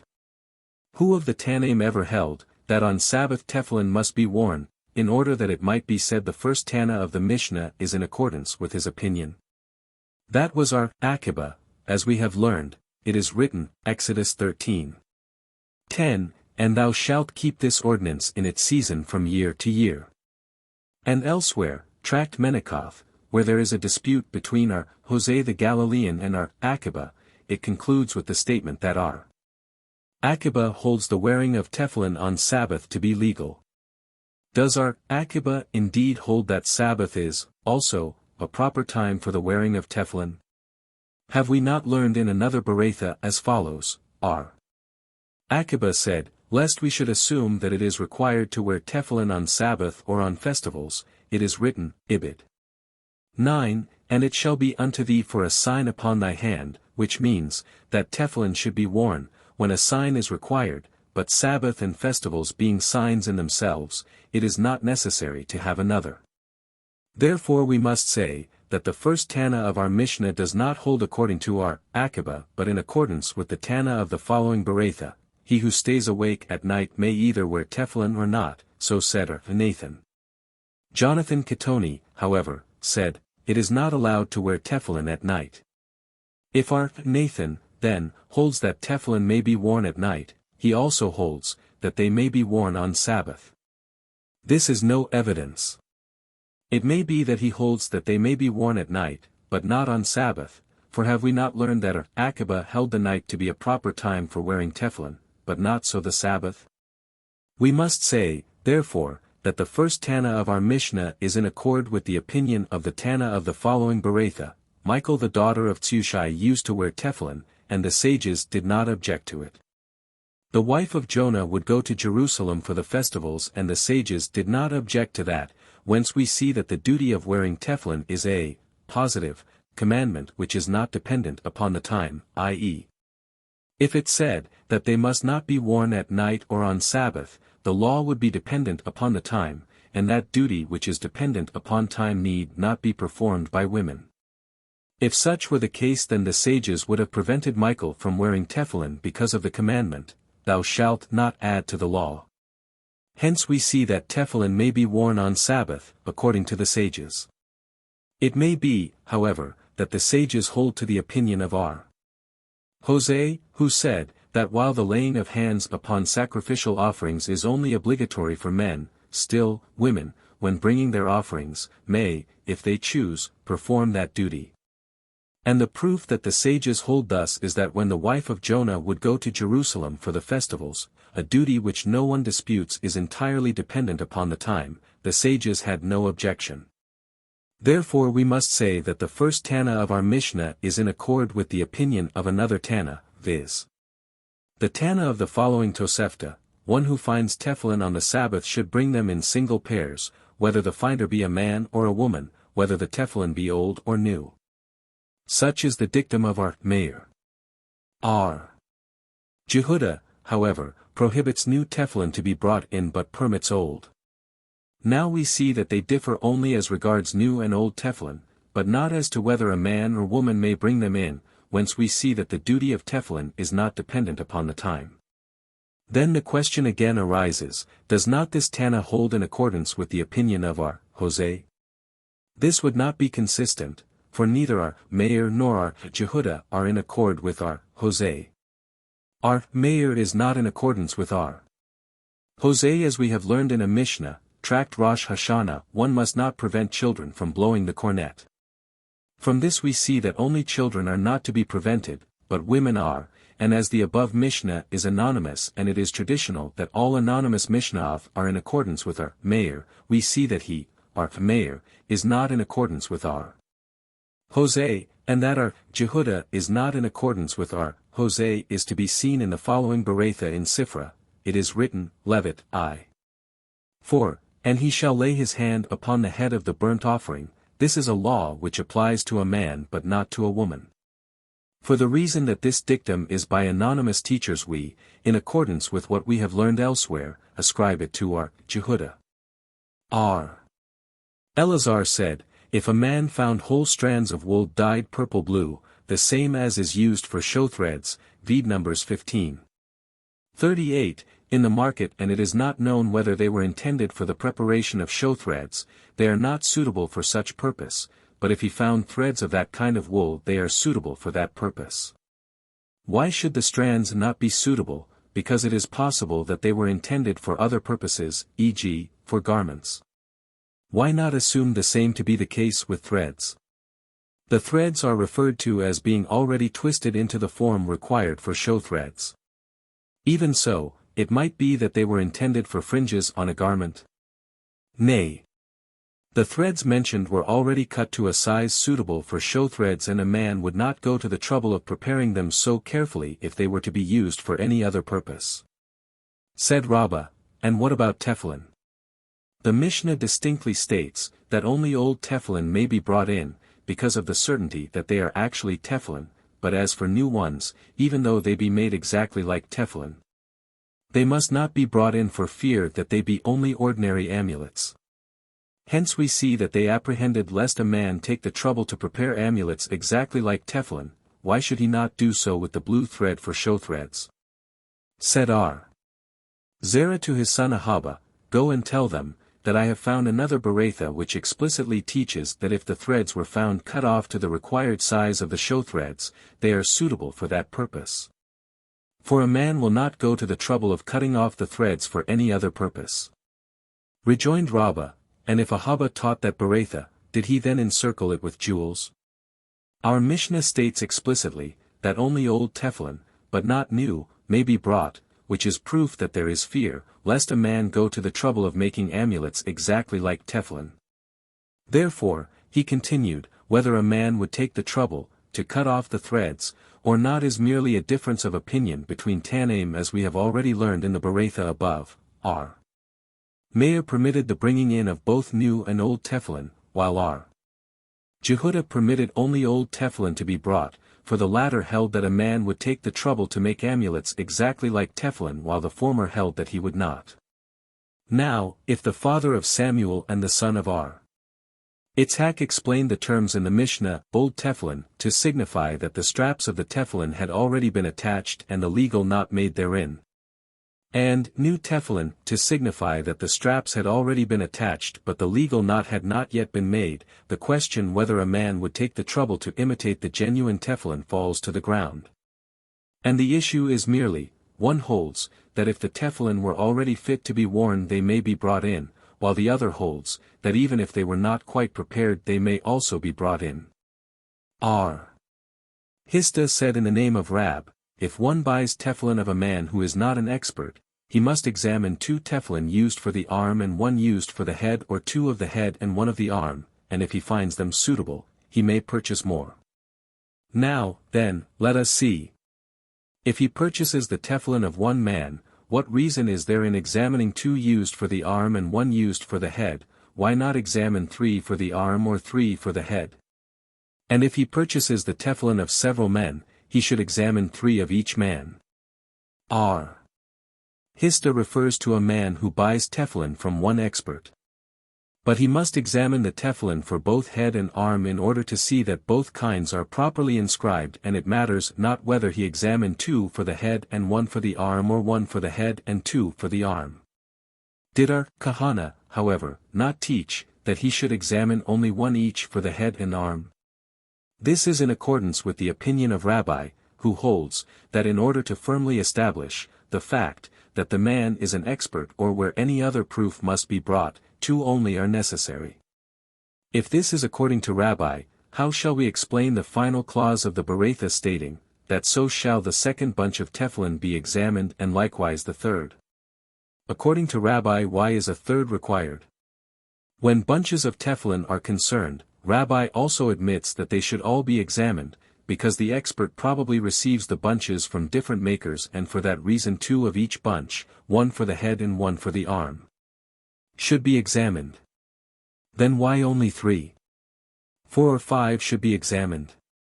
Such is really the case. Any amount should be examined, but 3 only are mentioned as a rule, that in this instance the theory of Hazakah 59 does not apply. He should remain with them till dark and then bring them in. Why not bring them in single pairs? Said Itzhak the son of Jehudah, my father explained the Mishnah thus: if the man can bring them all in, pair by pair, before darkness sets in, he may do so, but if he cannot, i.e., if some would still remain, by the time it gets dark, he should rather remain with them until it becomes dark and then bring them all in at once. In times of danger, however, he covers them up, etc. Have we not learned that in times of danger he should carry them less than 4 ells at a time? Said Rab, this presents no difficulty. Our Mishnah treats of times of danger arising from religious persecutions by the Gentiles, while in the Beretha the danger is supposed to be that arising from robbers. Said Abai 60 to him, thou sayest that our Mishnah treats of danger arising from religious persecutions, how then will the latter clause of the Mishnah correspond with this? Simeon said, he should hand them to his companion, etc. Would this not involve still greater danger? Answered Rab, the Mishnah is not complete and should read thus: in times of danger, however, he covers them up and passes on. When is this the case? When the danger arises from religious persecutions, but if it be dangerous on account of robbers he should carry them for a distance of 4 ells at a time. Simeon, however, said, in the latter case, he should hand them to his companion, etc. Upon what point do Simeon and the first Tana differ?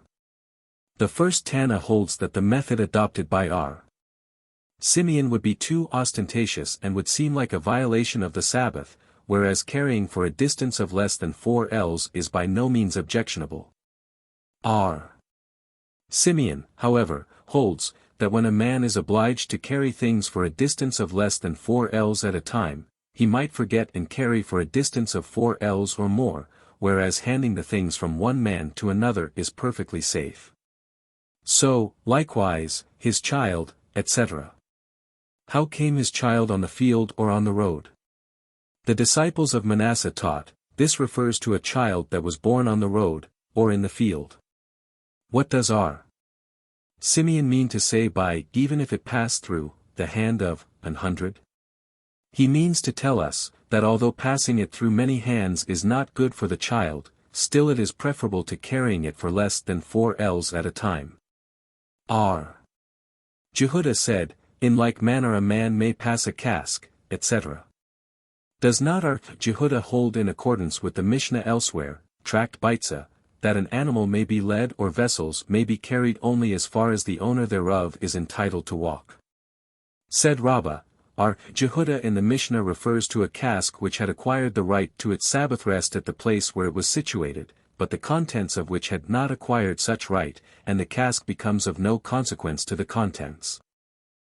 Joseph objected, we have learned in a Beretha, Jehudah said, when a caravan was encamped a man may hand a cask to his companion, he in turn to his companion, and so on. Thus we see, that this is said only of a caravan but not under ordinary circumstances. Hence Joseph explained, that the dictum of Jehudah in the Mishnah also applies to a caravan only. Mishnah, if a man reads in a scroll, of sacred scriptures, on the threshold of the house, and the scroll slips out of his hand, he may draw it back again. If a man reads in a scroll of the scriptures on the roof of his house and the scroll slips out of his hand, he may, if it has not rolled down for a distance of 10 spans, from public ground, draw it up again. 61 But if it reached down to a distance of 10 spans, from public ground, he should turn the written side over, downwards to the wall, and leave it there till nightfall. Jehudah said, if the scroll be but the breadth of a needle from the ground, the man may roll it back again to himself. Simeon said, even though it be completely on the ground, the man may roll it back to himself, for no ordinance regarding the Sabbath rest supersedes the veneration due to sacred scriptures. G. E. Mara, what was the threshold? Shall we say that the threshold was private ground and the space before it public ground, and no precautionary measure is ordained which would forestall his picking up the entire scroll if it fell into that public ground? Hence we must assume that this is in accordance with the opinion of our Simeon, who holds that no ordinance regarding the Sabbath rest supersedes the veneration due to sacred scriptures. If, then, the first clause of the Mishnah is according to our Simeon, then comes the dictum of our Jehuda, then again the dictum of our Simeon, it is obvious that the first and last clauses of the Mishnah are in accordance with the opinion of our Simeon, while the intervening clauses are our Jehuda's. Said our Jehuda, yeah, so it is. Abai, however, said, the threshold referred to was not private ground but unclaimed ground, and the space before it was public ground. If the scroll had rolled out into that public ground entirely but for a distance of 4 ells only, the man would not be culpable even if he picked it up and brought it back to the threshold. Hence in this case it was allowed him to bring it back to commence with. But if it fell for a distance of more than 4 ells, he would, should he bring it back, be culpable, because he would have carried more than 4 ells in public ground. Hence it was not allowed under those circumstances to bring it back in the first place. If a man reads, etc., on the roof, the Mishnah teaches that he should turn the written side of the scriptures over. Is this then allowed? Have we not learned in a Beretha, that the scribes who write scriptures, Tefillin, or Mezuzot were not permitted to turn over the vellum in order to prevent it from becoming dirty, but must cover it up with a cloth? Where this can be done it should be done, but where it is impossible, rather than desecrate the sacred scriptures, they should be turned over. If it fell from the roof and remained hanging alongside of the wall, it did not rest in any place because the wall is perpendicular, and it is necessary that it should actually rest on some object. The Mishnah is in accordance with the opinion of our Jehuda and is not complete but should read thus, he should turn the written side over. When is this to be done? If the wall was a slanting wall. But if it was straight, he may draw it back even if it be less than 3 spans from the ground, because our Jehuda said, if the scroll be but the breadth of a needle from the ground, the man may roll it back again to himself. Why so? Because it is necessary, that it should rest on some object. Mishnah, on a ledge outside a window it is permitted to place vessels and to remove them therefrom on the Sabbath. Gemara, where does the ledge project? Shall we assume that it projects into public ground? Then there is fear, lest they fall to the ground and the man might bring them back into the house. Or shall we say that it projects into public ground, then it is self-evident, that it is permitted. Said Abai, the ledge is supposed to project into public ground, but the vessels which may be placed are brittle, and hence, should they fall, they will be broken and there is no fear that they will be brought back into the house. We have also learned to this effect in a Beretha. On a ledge outside a window, which projects into public ground, may be placed bowls, goblets, jugs, and glasses, and the whole wall down to within 10 spans from the ground may be used. And if there be another ledge underneath, but over 10 spans from the ground, the wall underneath the lower ledge may be used entirely, but the upper ledge must only be used to the extent that it faces the window. Mishnah, a man may stand in private ground and move things that are in public ground, or he may stand in public ground and move things that are in private ground, provided that he does not move them beyond 4 ells. A man must not, standing in private ground, make water in public ground on Sabbath, nor may he standing in public ground make water in private ground. In like manner he must not, standing in one kind of ground spit into another. R. Jehuda said, he who, when coughing, has brought up phlegm into his mouth, must not go 4 ells before expectorating. Gemara, said our Joseph, if he did so, meaning if he expectorated, etc., he is culpable and liable for a sin offering. But is it not necessary in the first place, that there be a transfer from a certain fixed place and that the article transferred rest in another fixed place of 4 ells square?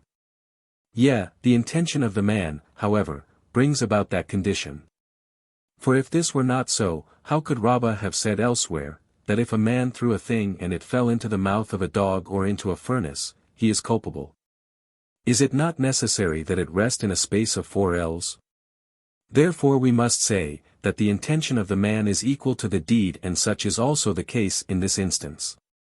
Jehudah said, he who has brought up phlegm, etc.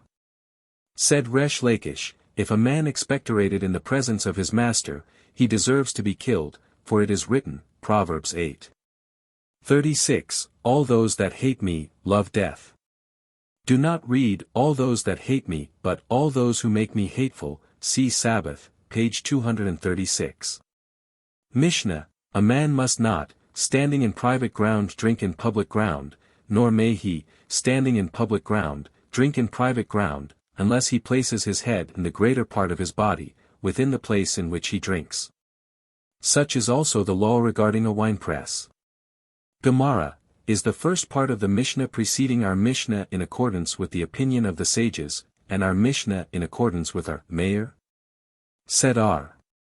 Joseph, the preceding Mishnah refers to objects which are not of absolute importance, while this Mishnah refers to objects which are a necessity to the man. Hence the precautionary measure forestalling the probability of the man's carrying them into the other ground is instituted. The schoolmen propounded a question, what is the law regarding unclaimed ground, i.e., if the man stood in private or public ground and drinks out of unclaimed ground and vice versa? Said Abai, the same law applies to unclaimed ground. Rejoined Rabbah, this ordinance is merely a precautionary measure. Shall we then institute one precautionary measure as a safeguard to another? Answered Abai, I deduce this from the further teaching of the Mishnah stating, such is also the law regarding a winepress. For the winepress must needs be considered unclaimed ground, as in the event of its being private ground, why should the repetition be made? And Rabbah replied, the law regarding a winepress is not for the sake of the observance of the Sabbath. But it means to imply, that a man may drink the wine made at the press without waiting for the tithes to be acquitted thereof. Thus also said R. Shesheth, as we have learned in a Mishnah, a man may drink from a winepress, whether he mix the must with warm or cold water, and need not first acquit the tithes thereof. Such is the dictum of our Meir, but R. Elazar ben Zadok prohibits this, if the man mixes the must with water, because by that act he turns it into a beverage. The sages, however, hold that if he mix it with warm water he turns it into a beverage and is culpable, but if he mix it with cold water he is not culpable, as it is not considered a beverage, for he can, after quenching his thirst, pour it back into the press. Mishnah, a man may catch water dropping from a spout on the roof, within 10 hands from the ground, but from a projecting spout he may drink in any manner he chooses.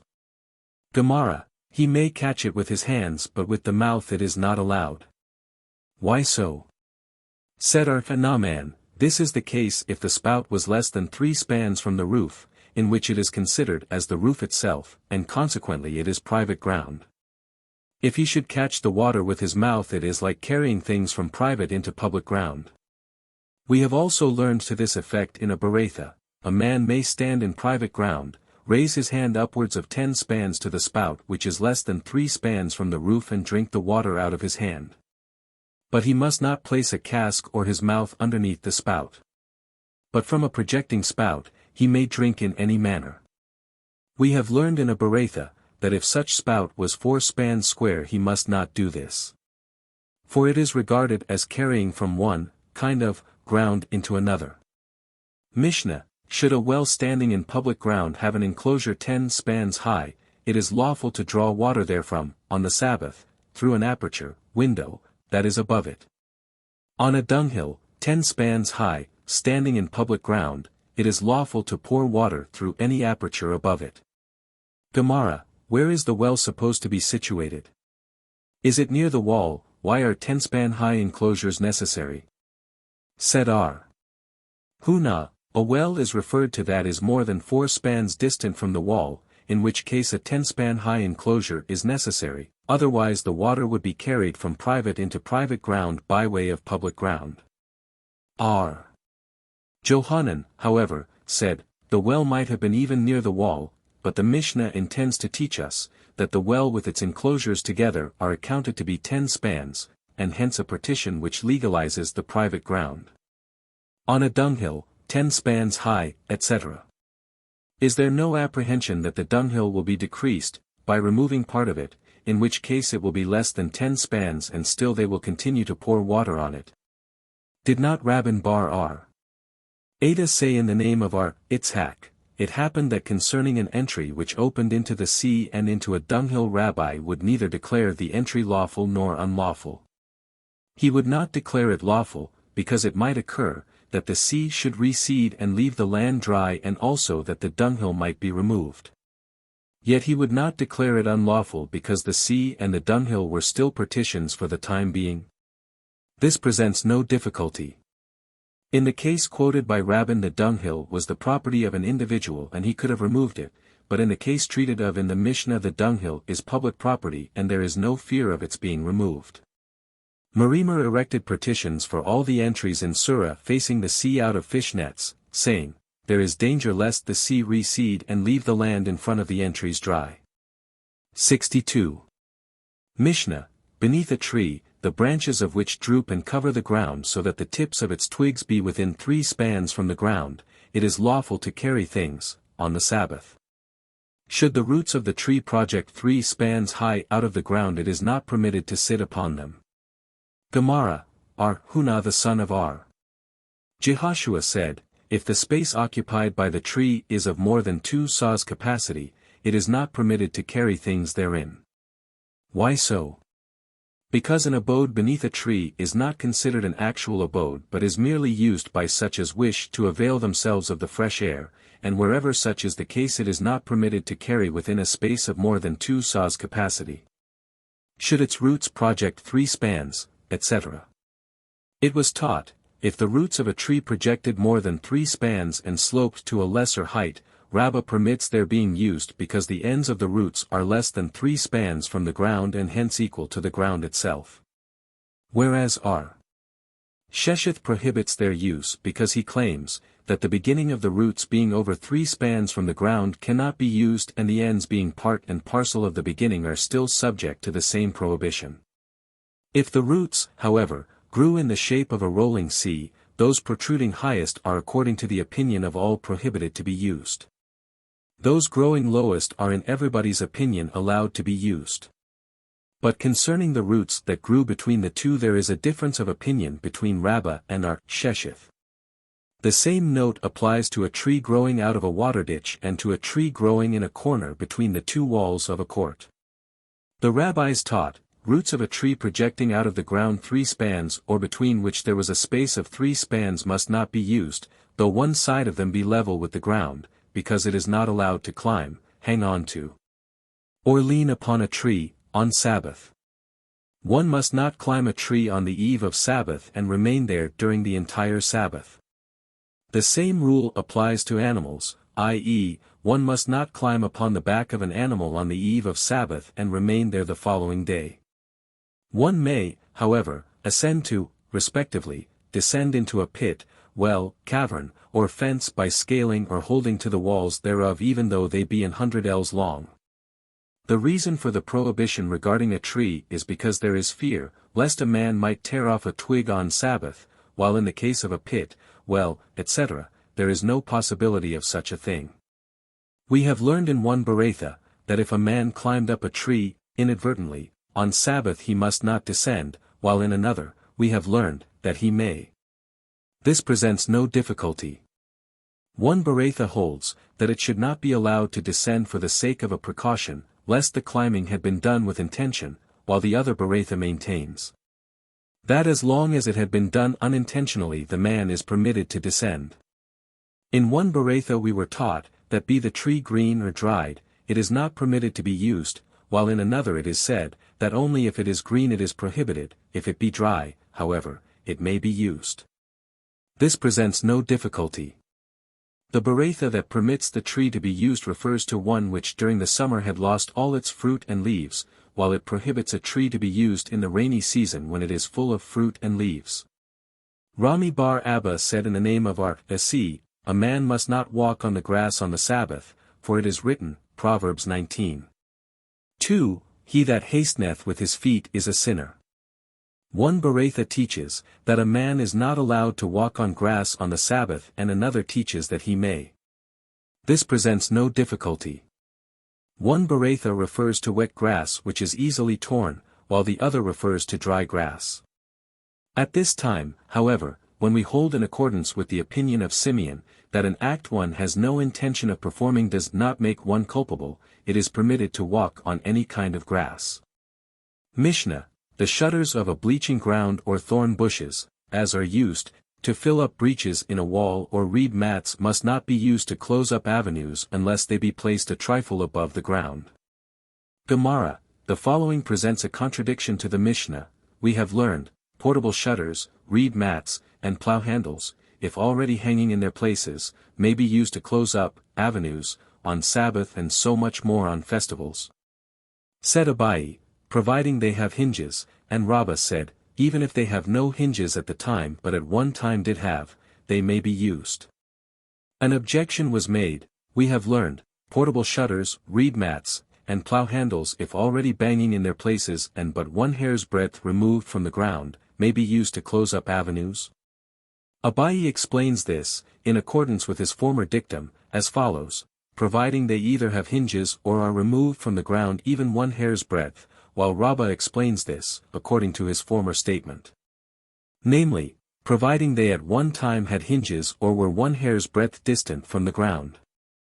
The rabbis taught, thorn bushes, or bundles of thorns, which were prepared for filling up a breach in a wall, may, if they were tied together and already hung up, be used to close up avenues on the Sabbath and so much more on a festival. R. Haya taught, a movable widow door may not be used to close up avenues on the Sabbath. What is meant by a widow door? Some say if it had only one board, which appears to be as a part of the wall, while others say that it may be even a 2-board door but had no joints. R. Jehudah said, bonfires may be made on a festival provided they are ignited from the top, but they must not be ignited from the bottom, because the flames would envelop the fuel and make it appear like a tent of fit. The same rule applies to eggs. Pots, folding beds used in the field, and casks, i.e., they must not be piled up in the form of tents, and in the case of eggs they must not be cooked over a fire which has the appearance of a tent. A Sadducee said to R. Jehoshua ben Hananiah, ye, all Israelites, are compared to thorns, because it is written concerning you, Micah 7. 4. The best of them is like a briar. Replied R. Jehoshua, look further into the verse, thou fool, where it is written, Ibid. The most upright is sharper than a thorn hedge, which signifies, that as a thorn hedge is used to fill up a breach in a wall, so do the upright among us shield us from all evil. Mishnah, a man must not, standing in private ground, unlock with a key something in public ground, nor may he, standing in the public ground, unlock with a key something in private ground. Unless he had previously made a partition 10 hands high, round the spot on which he stands. Such is the dictum of our mayor, but the sages said to him, it was the custom in the poultry dealers' 63 market, at Jerusalem, to lock up the shops, and place the key in the window, aperture, above the door. R. Jose said, this was done in the wool market. Gemara, the sages object to the dictum of our mayor, who speaks of public ground, by citing an instance in Jerusalem which is unclaimed ground. Did not Rabba bar Hannah say in the name of R. Johanan that Jerusalem, if the gates were not closed at night, would be considered public ground as far as Sabbath is concerned? Said R. Papa, our Mishnah treats of Jerusalem after its fortifications had been razed to the ground when it became public ground, but Rabbah said, the sages did not object to the dictum of R.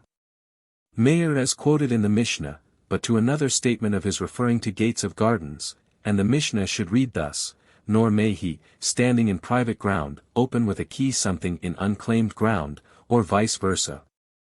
Unless he had made a partition 10 spans high. Such is the dictum of our mayor, but the sages objected, it was the custom in the poultry dealer's market, etc., etc. The rabbis taught, the doors of the gates of gardens if leading into a porter's lodge on the inside may be locked from the inside.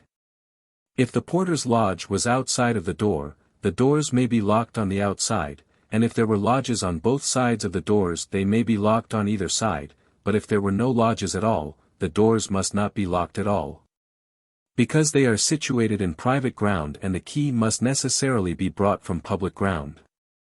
The same rule applies to shops that opened into public ground. If the lock of the door was less than 10 spans from the ground, the key should be brought on the eve of Sabbath and deposited on top of the door, and on Sabbath he may take it down, lock the door, and put the key back in its place. If there was an aperture above the door, he can place the key in that aperture providing the aperture was not 4 spans square, for if it be 4 spans square it constitutes a separate ground in itself. And the man would carry from one kind of ground into another. Mishnah, a loose bolt with a knob to it, is prohibited to use on Sabbath. Such is the dictum of our Eliezer, but our Jose permits its use. R. Eliezer said, in the synagogue of Tiberias it was customary to use such a bolt, until Rabban Gamaliel and the elders came and prohibited it. But R. Jose replied, on the contrary, they refrained from using it as unlawful, until Rabban Gamaliel and the elders came and permitted it. Gemara, if the bolt was fastened to a cord, rope, and when holding the cord the bolt was also held, all agree, that it may be used, but they differ as to a bolt that was not fastened to a cord. One master holds that if it had a knob on top it is regarded as a vessel and may be used, while the other master said, as it cannot be held with the cord it cannot be considered a vessel and must not be used. Mishnah, a loose bolt, that is fastened to a rope, and hangs down towards the ground, may be used to fasten within the temple only, but not in the country, but a bolt that is fixed to the building itself must not be used in either place. R.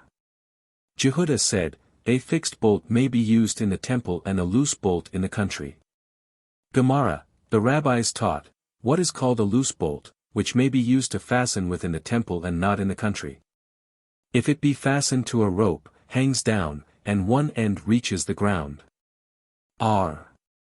Jehudah, however, says, that a bolt of that kind may even be used in the country, but a bolt which must not be used except in the temple, is one that is not fastened to a rope and hangs down, but which is fixed to the building itself and when taken out is placed in a corner.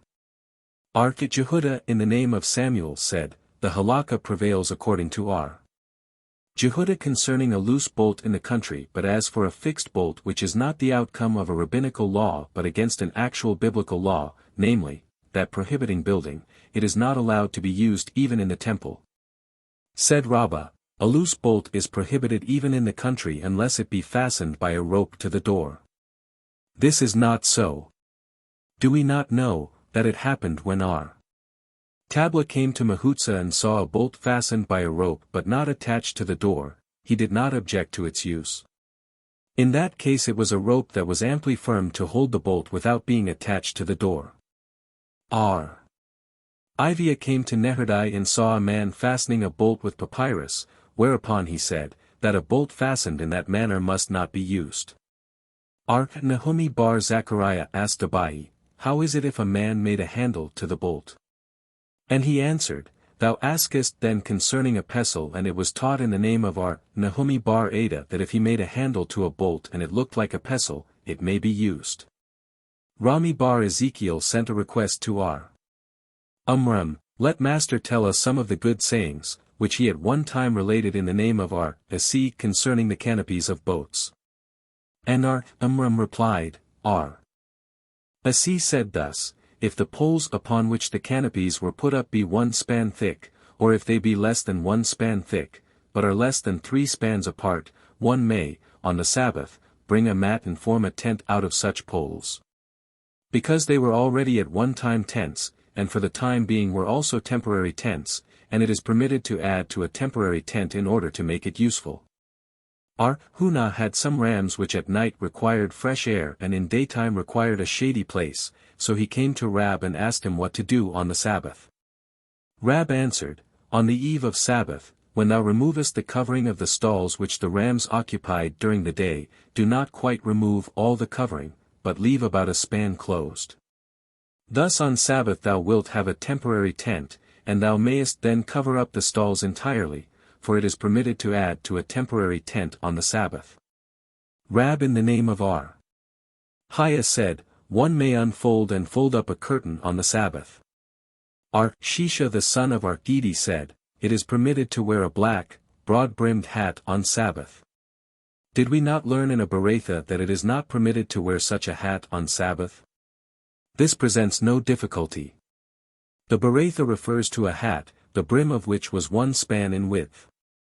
If that be the case, then it would not be allowed to let down any garment more than a span. Therefore we must say, that the Beretha prohibits the wearing of such a hat only if it is not tied to the head and not because of its similarity to a tent. But for fear that the wind might blow it off and one would be forced to carry it more than 4 ells in public ground, while R. Shesheth refers to a hat that is tied to the head and there is no fear of its being blown off. Mishnah, in the temple the lower hinge of a cupboard door may be refitted into its place, on the Sabbath, but this must not be done in the country. The upper hinge must not be refitted either in the temple or in the country. Ark Jehudah said, the upper hinge may be refitted in the temple and the lower one in the country. Gemara, the rabbis taught, the lower hinges of a door of a cupboard or a chest or a tower may be refitted into their places in the temple, but in the country they may only be temporarily replaced, but not refitted. If the upper hinges had become unfastened it is not allowed to even temporarily replace them as a precaution lest they be refitted with tools, for should this be done the act involves liability to bring a sin offering. The doors of cellars, vaults, or gables must not be refitted, and if this was done, the man is liable for a sin offering. Mishnah, they, priests who minister, may replace a plaster on a wound, which plaster had been taken off to perform the service, in the temple, but this must not be done in the country. To put the first plaster on a wound on Sabbath is prohibited in either place. Gemara, the rabbis taught, if a plaster became removed from a wound it may be replaced on Sabbath. R. Jehudah said, if it was moved up it may be moved down and if it was moved down it may be moved up, and it is permitted to remove part of the plaster and cleanse the exposed portion of the wound, then replace the plaster, remove another part. Cleanse the exposed wound and again replace the plaster, but it is not permitted to cleanse the plaster because by so doing one would rub the plaster and if this was done it involves liability for a sin offering. Said Ark Jehudah in the name of Samuel, the halakha prevails according to Ark Jehudah. R. Hista said, the statement of the first Tana to the effect that a plaster may be replaced applies only to a plaster that had fallen on a vessel but a plaster that had fallen to the ground must not be replaced. Mar the son of R. Asi said, it happened once that I was standing before my father and a plaster which he had on a wound fell on a cushion and he replaced the plaster. Said I to him, does master not hold in accordance with the opinion of R. Hista, who said that the first Tana and Ark Jehudah differ only as to a plaster that had fallen on a vessel, and Samuel said that the halakha prevails according to Ark Jehudah. How then could master have replaced it? And my father answered that he did not agree with Ark Hista. Mishnah, they, the Levites performing on musical instruments, may tie a string, of an instrument which had burst, on Sabbath, in the temple, but this must not be done in the country. To put a new string on the instrument, on Sabbath, is in either place prohibited. Gemara, there is a contradiction. Have we not learned that if a string of an instrument had burst, they only made a loop but did not tie it into a knot? This presents no difficulty. This latter is the opinion of our Simeon, while the Mishnah is in accordance with the opinion of the rabbis, as we have learned in the following Beretha, if a Levite had burst the string of an instrument he may tie it, R. Simeon, however, said, he may only make a loop in the string. Said our Simeon ben Elazar, if he merely makes a loop, the sound will be affected. Hence he should loosen the string at the top and draw it down to the bottom or loosen it at the bottom and draw it taut to the top. Mishnah, they, the priests who minister, may remove a wart from an animal on Sabbath in the temple, but this must not be done in the country, by means of an instrument it is prohibited to do so in either place. Gemara, there is a contradiction. We have learned, concerning the paschal lamb, which must be carried on the shoulders or brought from without the legal limits and the blemish of which must be removed, these acts must not supersede the due observance of the Sabbath. R. Elazar and R. Jose bar Hanana differ. One holds, that the Mishnah and the Bereitha both treat of a case where the wart is removed merely by hand and not with an instrument, but the Mishnah, which permits such removal, refers to a wart which had dried and is easily crumbled, while the Bereitha treats of a suppurating wart which involves a deal of trouble to remove. The other, however, maintains, that the Bereitha refers to the removal of the wart with an instrument. R. Joseph said, both the Mishnah and the Bereitha treat of a case where the wart was capable of being removed by hand, and they do not differ. The Mishnah maintains, that any rabbinical prohibition which applies to the service of the temple may be disregarded in the temple, while the Bereitha holds that any act pertaining to the service of the temple which is generally prohibited must not be performed in the country, outside of the temple.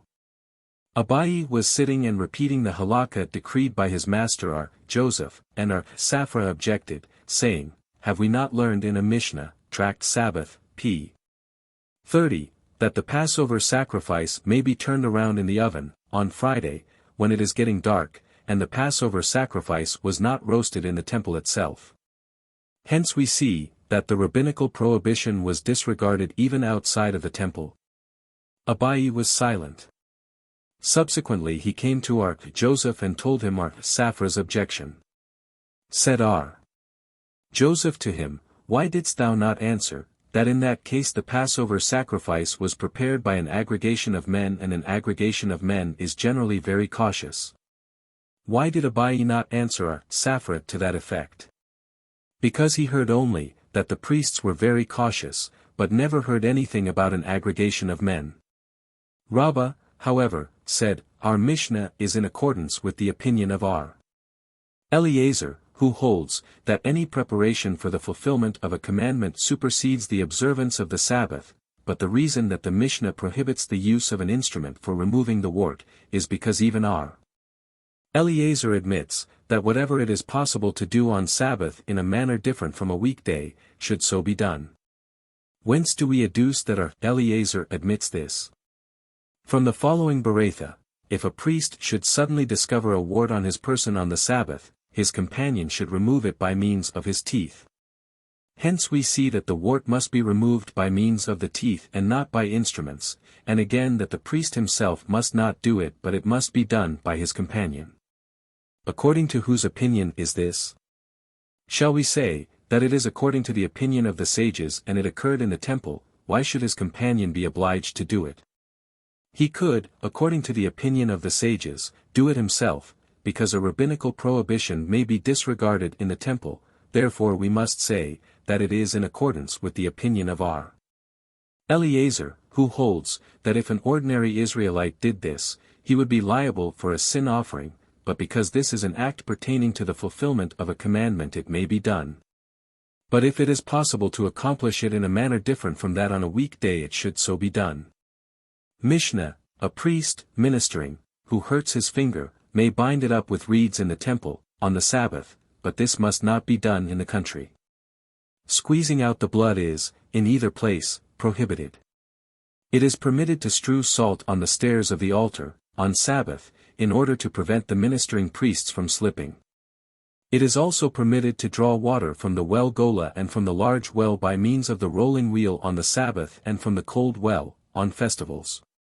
Gemara, R. Ika of Pashrunia propounded a contradictory question to Rabbah.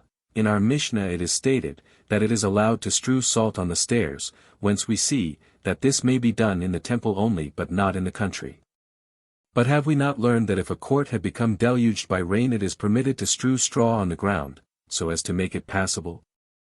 Answered Rabbah, with straw it is different. For he can eventually remove the straw and use it for another purpose. Rabbah related, if a court had become deluged by rain, one may bring straw and spread it out on the ground, of the court. Said R. Papa to him, have we not learned, however, that he should not spread the straw in the same manner as he does on a weekday, i.e., through a basket or crate, but through the sides of a broken basket.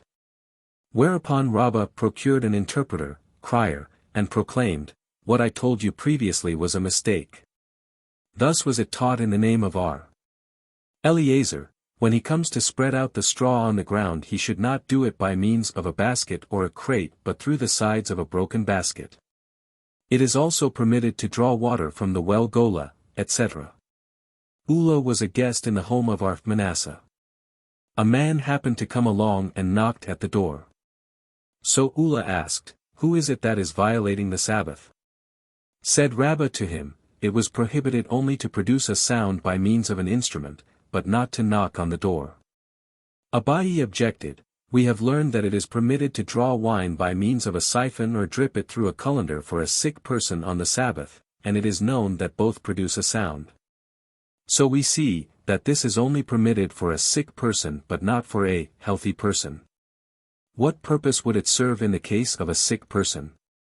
To arouse him from slumber. Hence it is not permitted to produce a sound for a healthy person. Nay. Dripping wine through a colander is supposed to produce a sound similar to that of a cymbal, and it is done in order to induce sleep in the case of a sick person who had dozed off in slumber.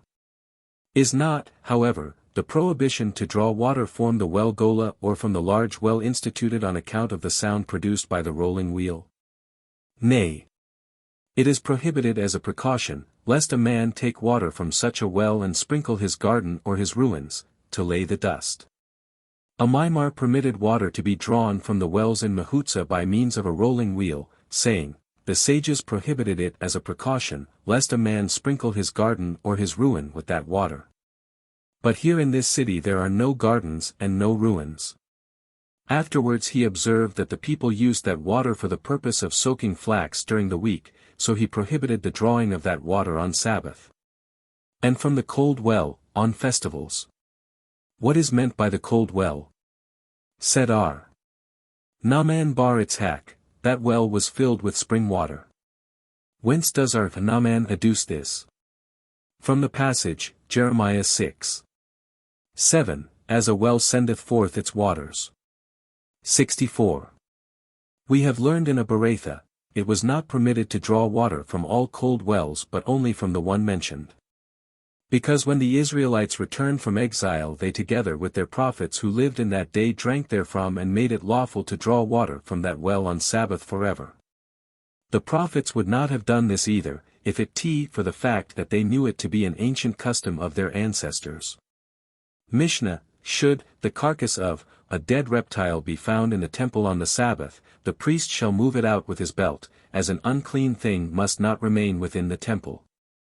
Such is the dictum of our Johanan ben Baroka, but our Jehuda said, it should be removed with wooden pincers, in order that the uncleanness spread not further.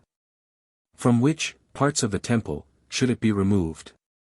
From the inner temple, from the hall, and from the interspace between the hall and the altar. Such is the dictum of our Simeon ben Nanos, but our Akiba said, it should be removed from every place, in the temple, which, if entered by an unclean person intentionally, lays him liable to the punishment of Kereth, being cut off, and if entered inadvertently, makes him liable for a sin offering. In all other parts of the temple, the carcass of the reptile should be covered with a copper cooling vessel, sayupsalan kaitaro, till the Sabbath is over and then be removed.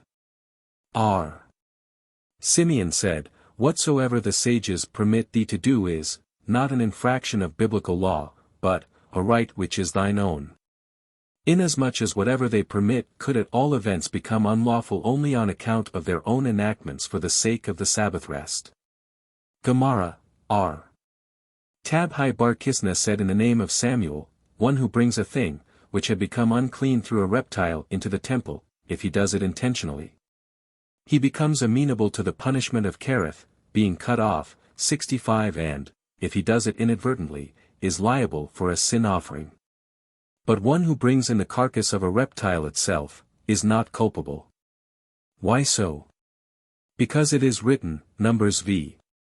3, both male and female shall ye send out, and this refers to such as have become unclean, but by taking a legal bath, mikvah, can become clean. The reptile itself can never be clean, however, hence one is not culpable, if he brings it into the temple. Shall we assume that the point of variance between our Johanan ben Baroka and our Jehuda in our Mishnah is based upon the above halakha of Samuel, i.e., our Johanan, when stating that an unclean thing must not remain in the temple means to say, that if a man brought in a reptile, he is culpable, while our Jehuda, who states that the reptile should be removed on account of the possibility of its spreading uncleanness, means to signify that a man who brings in a reptile is not culpable. And the reptile itself is merely a means of spreading uncleanness.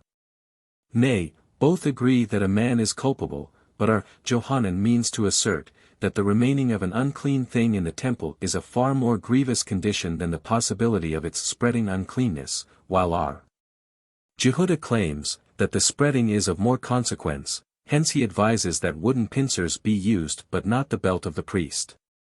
Thus we see that whether a man is culpable or not is not the point of variance between the two teachers of the first clause in the Mishnah but between the Tanaim of the second clause commencing, from which parts, of the temple, should it be removed. He who says that it should be removed only from the inner temple, from the hall, etc., holds that if a man brought in a reptile into the temple, he is not culpable, but our Akiba, who says that it should be removed from every place, etc., holds that the man who brings in the reptile is culpable. Our Johanan said, both Tanaim, our Simeon ben Nanos and our Akiba, adduced their teaching from one and the same passage, viz., 2 Chronicles 29:16, and the priests went into the inner part of the house of the Lord to cleanse it, and they brought out everything unclean which they found in the temple of the Lord into the court of the house of the Lord. And the Levites received it, to carry it out abroad unto the brook Kidron. R. Simeon ben Nanos means to say, that because the Levites received the unclean things from the priests for further conveyance, it is evident, that only as far as the place where the transfer was made to the Levites. It is important that no uncleanness be found, and a rabbinical ordinance may be violated in order to remove such uncleanness. But from that place and further it is not of sufficient consequence to permit of the infraction of an ordinance instituted for the sake of the Sabbath rest. R. Akiba, however, means to say, that the finding of uncleanness in any part of the temple is of sufficient importance to permit of the infraction of a rabbinical ordinance. And the reason that the priest transferred the unclean things to the Levites was because where Levites could carry it, the priests are exempt, but up to the place of transfer. Although the priests were not permitted under ordinary circumstances to traverse the space except for ministerial duties, in that case the matter was of such importance that they were allowed to disregard that regulation. The rabbis taught, it is permitted for anyone to enter the temple for the purpose of building, repairing, and also for the purpose of removing an unclean thing. It is a better fulfillment of that religious duty if a priest does so, and in lieu of a priest a Levite, but if there is no Levite on hand, an ordinary Israelite may go. All of them, however, must be, ritually, clean, notwithstanding the fact that they are about to become unclean. R. Simeon said, whatsoever the sages permit, etc. What does R. Simeon refer to with this dictum? He has reference to, or in fact supplements his dictum in the 4th chapter of this tract, last Mishnah, to the effect that, if a man was even 15 ells beyond the legal limits he may nevertheless go back, and referring to this he states that this is merely the man's own right, as the land surveyors are liable to err in the measurement. As whatever they permit could at all events become unlawful, etc. What would our Simeon refer to with this part of his statement? This latter part of his dictum refers to his statement in the Beretha concerning a new string for an instrument, previously mentioned, when he decrees, that if the string is broken the Levite may tie it into a loop. And here he supplements it by saying, that whatever the sages permitted was only such an act as could not involve liability for a sin offering. But any act which could involve liability for a sin offering was not permitted by the sages to be performed. Tract Shekalim. Explanatory Remarks. In our translation we adopted these principles. 1. tenon of the original we have learned in a Mishnah, Tanya we have learned in a Beretha, Itmar it was taught. 2. Questions are indicated by the interrogation point, and are immediately followed by the answers, without being so marked. 3. When in the original there occur two statements separated by the phrase, Lishna akrina or Webeath ima or Ika diamri, literally, otherwise interpreted, we translate only the second. 4. As the pages of the original are indicated in our New Hebrew edition, it is not deemed necessary to mark them in the English edition, this being only a translation from the latter. 5. Words or passages enclosed in round parentheses denote the explanation rendered by Rashi to the foregoing sentence or word. Square parentheses contained commentaries by authorities of the last period of construction of the Gemara. Preface to Tract Shekalim. Among the treatises contained in the section mode of the Babylonian Talmud is to be found that of Shekalim, which consists, however, only of Mishnahs, the Babylonian Talmud having no Gemara. The Palestinian Talmud contains a Gemara for this tract also, and there is an additional commentary by Maimonides. While we are translating only the Babylonian Talmud, we would not care to omit Shekalim, which is of peculiar historical value and may prove quite interesting to the reader. But the Mishnah, without any explanation whatever, would naturally seem obscure, and in some instances would be absolutely incomprehensible. And the Gemara of the Palestinian Talmud, as well as the commentary of Maimonides, consisting of very complicated and intricate series of arguments, inferences, and explanations, which would be not only difficult of translation but also immaterial to the subject, the insertion of which would be a deviation from our method, and unnecessary, as would explanations of Barthanora, Tosfot Yom Tab, etc. We were forced to provide the text with a commentary of our own, drawn from the most authentic sources. This, we trust, will serve to elucidate any obscure passages not quite comprehensible to the general reader. Accordingly, every sentence or word in the Mishnah requiring an explanation is distinguished by a number or an asterisk, and has a corresponding reference in the commentary printed below the text. We may add that, for our personal satisfaction and to guard against any possible errors, we have given this tract for revision to some noted Russian scholars who are competent to judge upon it, and they find it very intelligible. As stated above, we have taken our commentary from the most authentic sources we could find. We do not, therefore, solicit leniency on the part of worthy critics, but ask them to restrain their criticisms until they shall have carefully studied the commentaries mentioned, as well as our commentary, with proper consideration. For ours is derived from the Palestinian Talmud, Maimonides, etc. Conscientious critics will do so without our solicitation. And as for others, who are ready to criticize everything impromptu as soon as it leaves our pen, such a request would be of no avail. We nevertheless will be grateful to anyone who will call our attention to things which are not comprehensible in the commentary, this being our first venture of the kind. More especially as we think we shall be compelled to do the same with other Mishnayos to which the Babylonian Talmud has no Gemara. A separate introduction to Tract Shekalim we think unnecessary, as the contents of this speaks for itself. We nevertheless will return to this when we come to Tract Midoth, Measures. In compliance with our promise in our prospectus, we add to this volume the Hebrew text of the Tracts Shekalim and Rosh Hashana of our new edition, for the benefit of students and scholars who may desire to compare the translation with it. M. L. Rodkinson. New York, May, 1897. Synopsis of Subjects. Chapter 1. Mishnah treats of, what were the duties of the Beth Din in the month of Adar in the time of the Second Temple. When the Megillah, Book of Esther, was to be read in the fortified cities. For what purpose messengers were sent out, and what were the things to be heralded. Mishnah B treats of, what was the punishment for not obeying the commandments of Kaleim in the former times and later. Mishnah C deals with, when the money changers, with their tables, began their work in the countries of Judea and in Jerusalem. The time for pledges which were taken for not paying the Shekalim.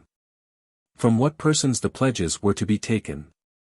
If a father might pay the Shekalim for his children. Mishnah D treats of, What ordinance Ben Bukhri proclaimed in Jamnia in behalf of the priests, and what Johanan b. Zakkai rejoined.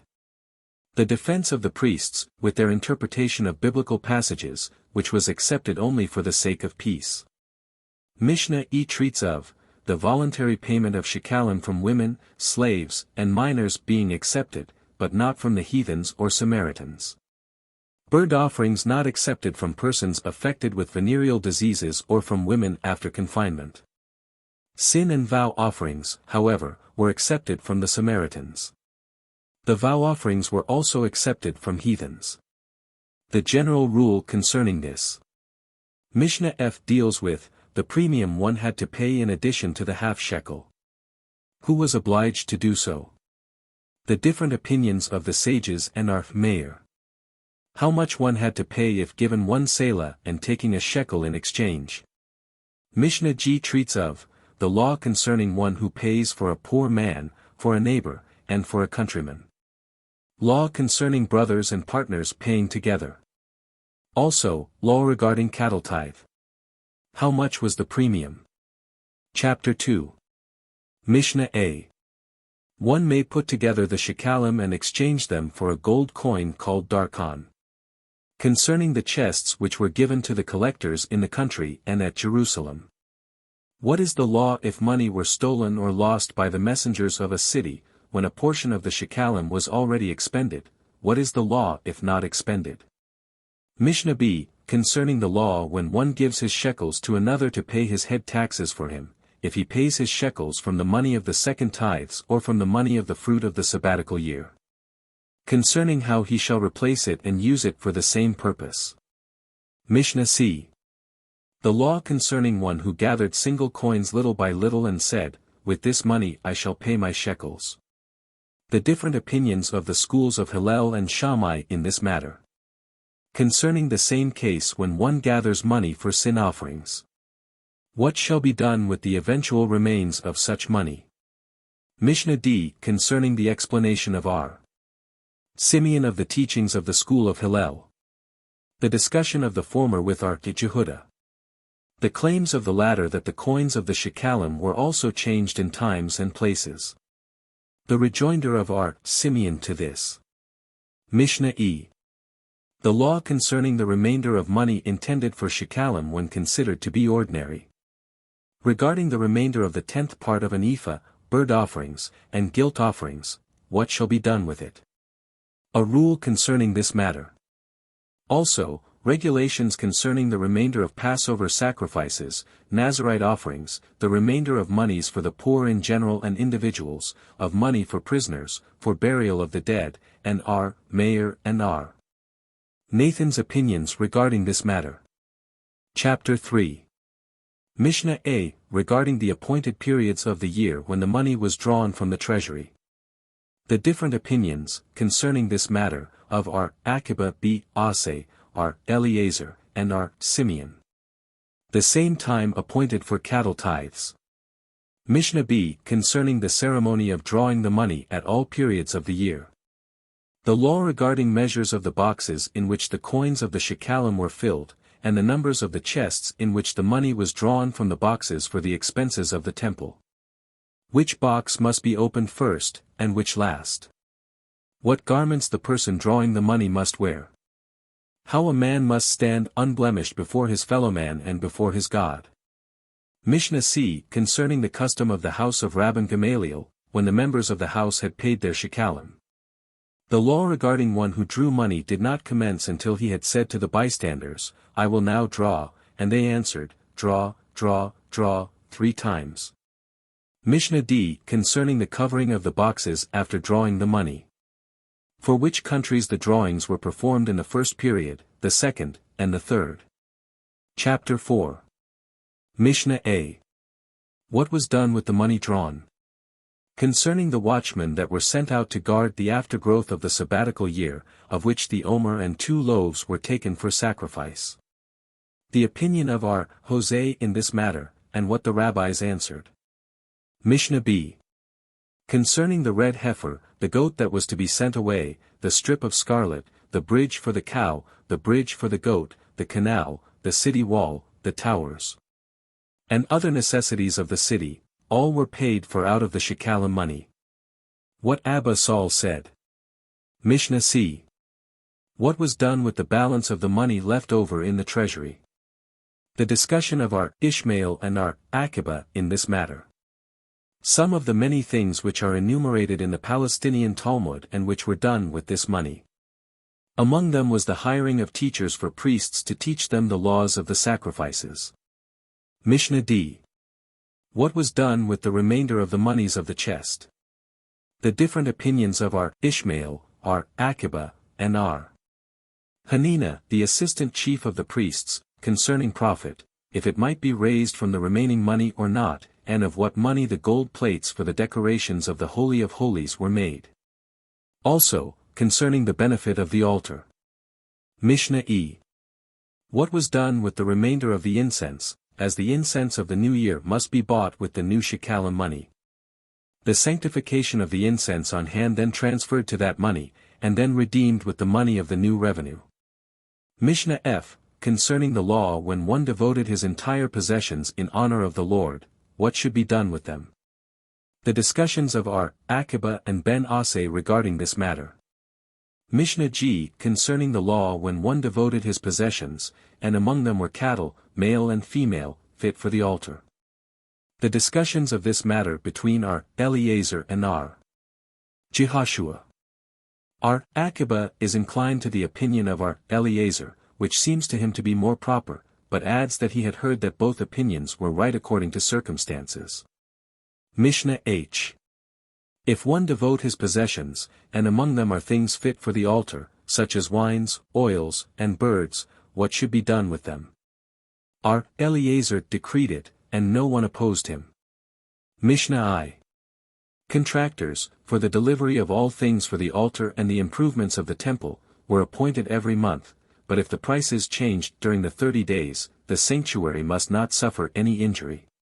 Such was the agreement made between them. The illustration of this. Chapter 5. Mishnah A. Concerning some names of the offices and the heads of them in the sanctuary during the entire period when the Second Temple was in existence. What were the officers' duties, and how they officiated? Mishnah B. Concerning the order of the head officers. Namely, the king, the high priest, his assistant, 2 Catholicoses, and 7 chamberlains, not less than 2 officers being put in charge of public moneys. Mishnah C. Regarding the seals that were in the sanctuary, serving for the beverages and meat offerings which must be brought, according to the Bible, with every sacrifice. Concerning the inscription on the seals and their usage. Ben Azai added 1 seal for the poor sinner.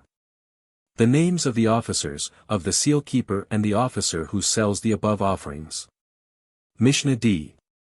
The date must be put on every seal. The law regarding surplus money being found in the treasury of the seal keeper, to whom it belongs, and if a deficit, who must supply it. Mishnah E. The law concerning one who lost his seal, what must be done. Mishnah F. Concerning the 2 chambers in the sanctuary, of which one was called Chamber of Silence, and the other, Chamber of Utensils. What was done there, during what time they were investigated, and what was done with the presented utensils which were useless for the temple. Chapter 6. Mishnah A. Concerning the 13 covered chests and 13 tables which were in the sanctuary. How many prostrations took place in the sanctuary? How are Gamaliel and our Hanina, assistant chief of the high priest, added 1 in the place where the ark was hidden. Mishnah B. Relates how a blemished priest who was engaged in selecting and peeling wood had noticed the place where the ark was hidden, but before he had time to tell it to the others he expired. Mishnah C. Concerning the directions where the prostrations were made. How many gates were in the temple, their names, and why they were so named, also, different opinions of the sages concerning this. There were 2 gates which were nameless. Mishnah D. Of what material the 13 tables were made, where they stood, for what purpose they were used. Concerning the golden table in the temple itself, upon which the showbreads were constantly lying. Mishnah E. Concerning the inscriptions on the 13 covered chests in the sanctuary, and what was done with them. The different opinions of our Jehuda and the sages as to using certain money put in some chests. Mishnah F. Concerning the amount of articles to be furnished in payment of a vow one made, who did not explain how much he intended to give, for instance, wood, incense, gold coins, etc. A rule that was made concerning this. The hides of all sacrifices belong to the priest. Chapter 7. Mishnah A. If money was found in between the differently marked chests, to which chest the money belonged. Concerning this the rule was, one must be guided by the proximity, even in the case of the less important, etc. Mishnah B. Concerning money found in Jerusalem, in the court of the temple, in the times of the festivals and in the ordinary times. Mishnah C. Concerning meat found in the court of the temple, in the city, and any place where Israelites resided and where Gentiles and Israelites together resided. Mishnah D. Concerning cattle found between Jerusalem and Migdal Eder, and in the vicinity of the city in all directions, what the law prescribes. The different opinions of some sages. Mishnah E. Relates how, in former days, the finder of such cattle was pledged to bring drink offerings, and how afterwards the high court decreed to furnish them from the public monies. Mishnahs F and G, R. Simeon named 7 decrees which were promulgated by the high court, and the above decree was one of them. Jehuda, however, does not agree on some points with him. Jose has also something to say about this. Chapter 8. Mishnah A. Concerning streets in which people must walk during the time of the festival in Jerusalem, for the sake of cleanness. The different opinions, in this matter, of our mayor and the sages. Mishnah B. Regarding utensils found on the way towards the plunge baths, if they are clean or not, and the different opinions of our mayor and our Jose. Mishnah C. Regarding the butcher knife, if it was found in the street on the 4th of Nisan.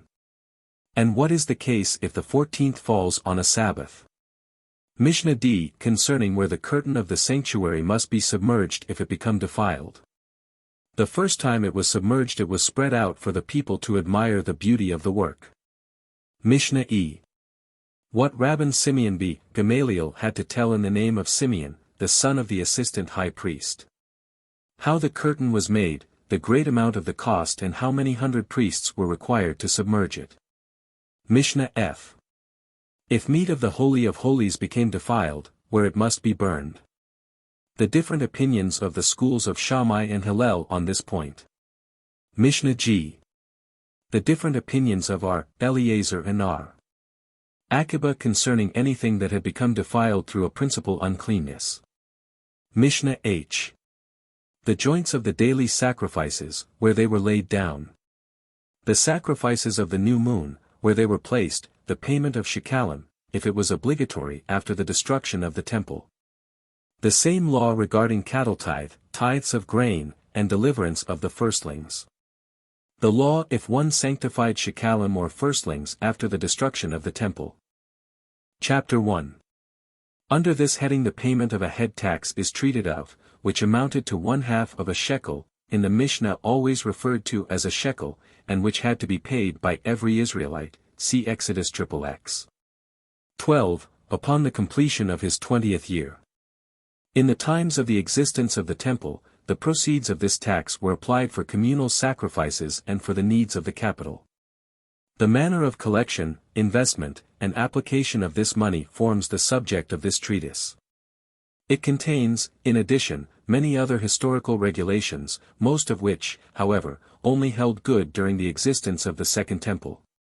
Mishnah A. On the first day of the month of Adar, warnings are heralded, from Jerusalem, concerning Shekalim 66 and Kalaim 67, the prohibition concerning the use, for plowing together, of an ox with an ass. And the sowing together of different kinds of seeds. On the 15th day of that month the Megillah Esther 68 is read in the fortified cities, and the same day the improvement of country roads 69 marketplaces, and legal plunge baths is proceeded with. Public affairs are again taken up 70.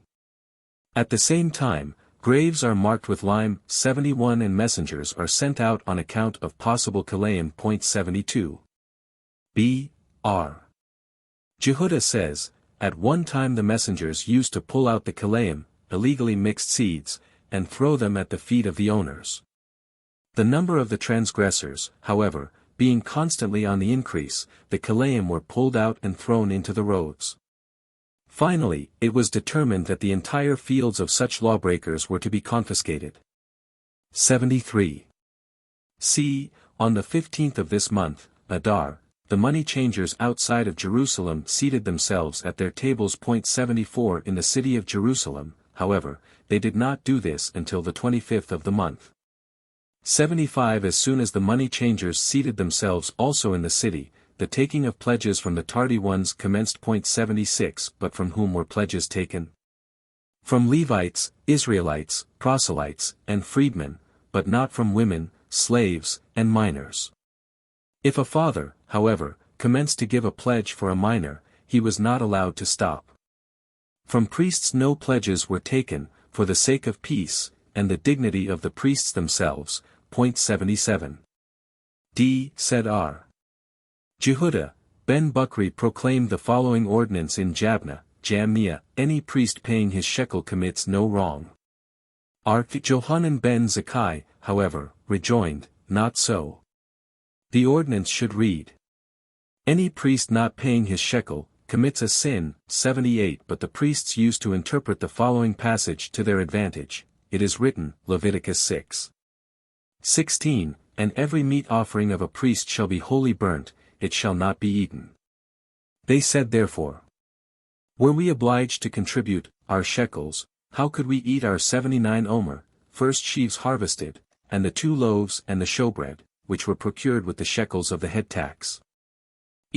Although it was ordained that no pledges were to be taken from women, slaves, and minors, if they offered to contribute, their money was accepted. From heathens and Samaritans it was not accepted. Nor were burnt offerings, for men or women afflicted with venereal disease and for women who had recently been confined, accepted, nor sin and guilt offerings. 80 Vowed and voluntary offerings, however, were accepted. 81 The following is the rule: everything which was vowed as an offering and all voluntary offerings were accepted. Anything not vowed for offering or given voluntarily was not accepted from them, heathens and Samaritans. So it is explicitly declared in Ezra, for it is written, Ezra 4. 3. It is not for you and us, both, to build a house unto our God. F. The following are obliged to pay a premium. 82, in addition to the half-shekel Levites, Israelites, proselytes, and freed men, but not priests, women, slaves, and minors. If one pay the half-shekel for a priest, woman, slave, or a minor, he is exempt from paying the premium. If he pay for himself and another, however, he must pay a premium for one. R. Mayer says, he must pay 2 premiums. One who pays a selah, whole Bible shekel, and receives in return a half Bible shekel must pay 2 premiums. 83. G. If one pay for a poor man, for a neighbor, or for a countryman, he is exempt from a premium, because it is charity. If he only advances them the money, he is not exempt. Brothers who, after dividing their inheritance, have their business in common, or partners, when they become obliged to pay a premium, are exempt from cattle tithe. 84 As long, however, as they must pay cattle tithe, they are exempt from a premium. How much does the premium amount to? According to our Mayer, to 1 silver miah, 1/24 of a shekel, but the sages say, to 1/2 of a miah. Chapter 2. Mishnah, A. One may put together the Shekalim and exchange them for darkens. 85, Greek coins of permanent value, in order to be able to carry them more readily. Just as the money chests were on the order of horns in the city of Jerusalem, so were they also in the country. 86 If the inhabitants of a town sent their Shekalim to the city of Jerusalem, by messengers, and the money was stolen from them or was lost by accident, if the treasurers had already drawn their share, from the communal Shekalim, the messengers of the city must swear to the fact before the treasurers. If the share had not yet been drawn, they, the messengers, must swear to the facts before the inhabitants of the town, and the latter must make the amount good. 87 If the money was recovered or returned by the thieves, both amounts are considered as shekalim, and nothing is credited to next year's account. b. If one give his shekel to another to pay his head tax for him, and the man appropriates it to pay his own tax, he, the latter, commits embezzlement if the share had already been drawn. The same is the case with one who pays his shekel with sanctified money, after his share had been drawn and an animal was sacrificed for it. 88 If he took the money from the second tithes or from the sabbatical year fruit, he must eat the full value of same in the city of Jerusalem. 89.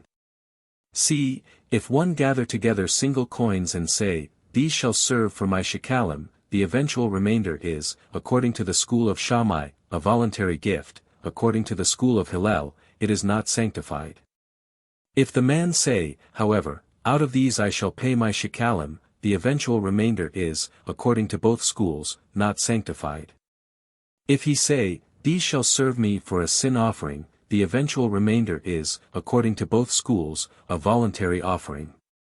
If he say, "Out of these will I bring a sin offering," the eventual remainder is, according to both schools, not sanctified. 90. d. Art Simeon says, "What difference is there here between the shekalim and the sin offerings?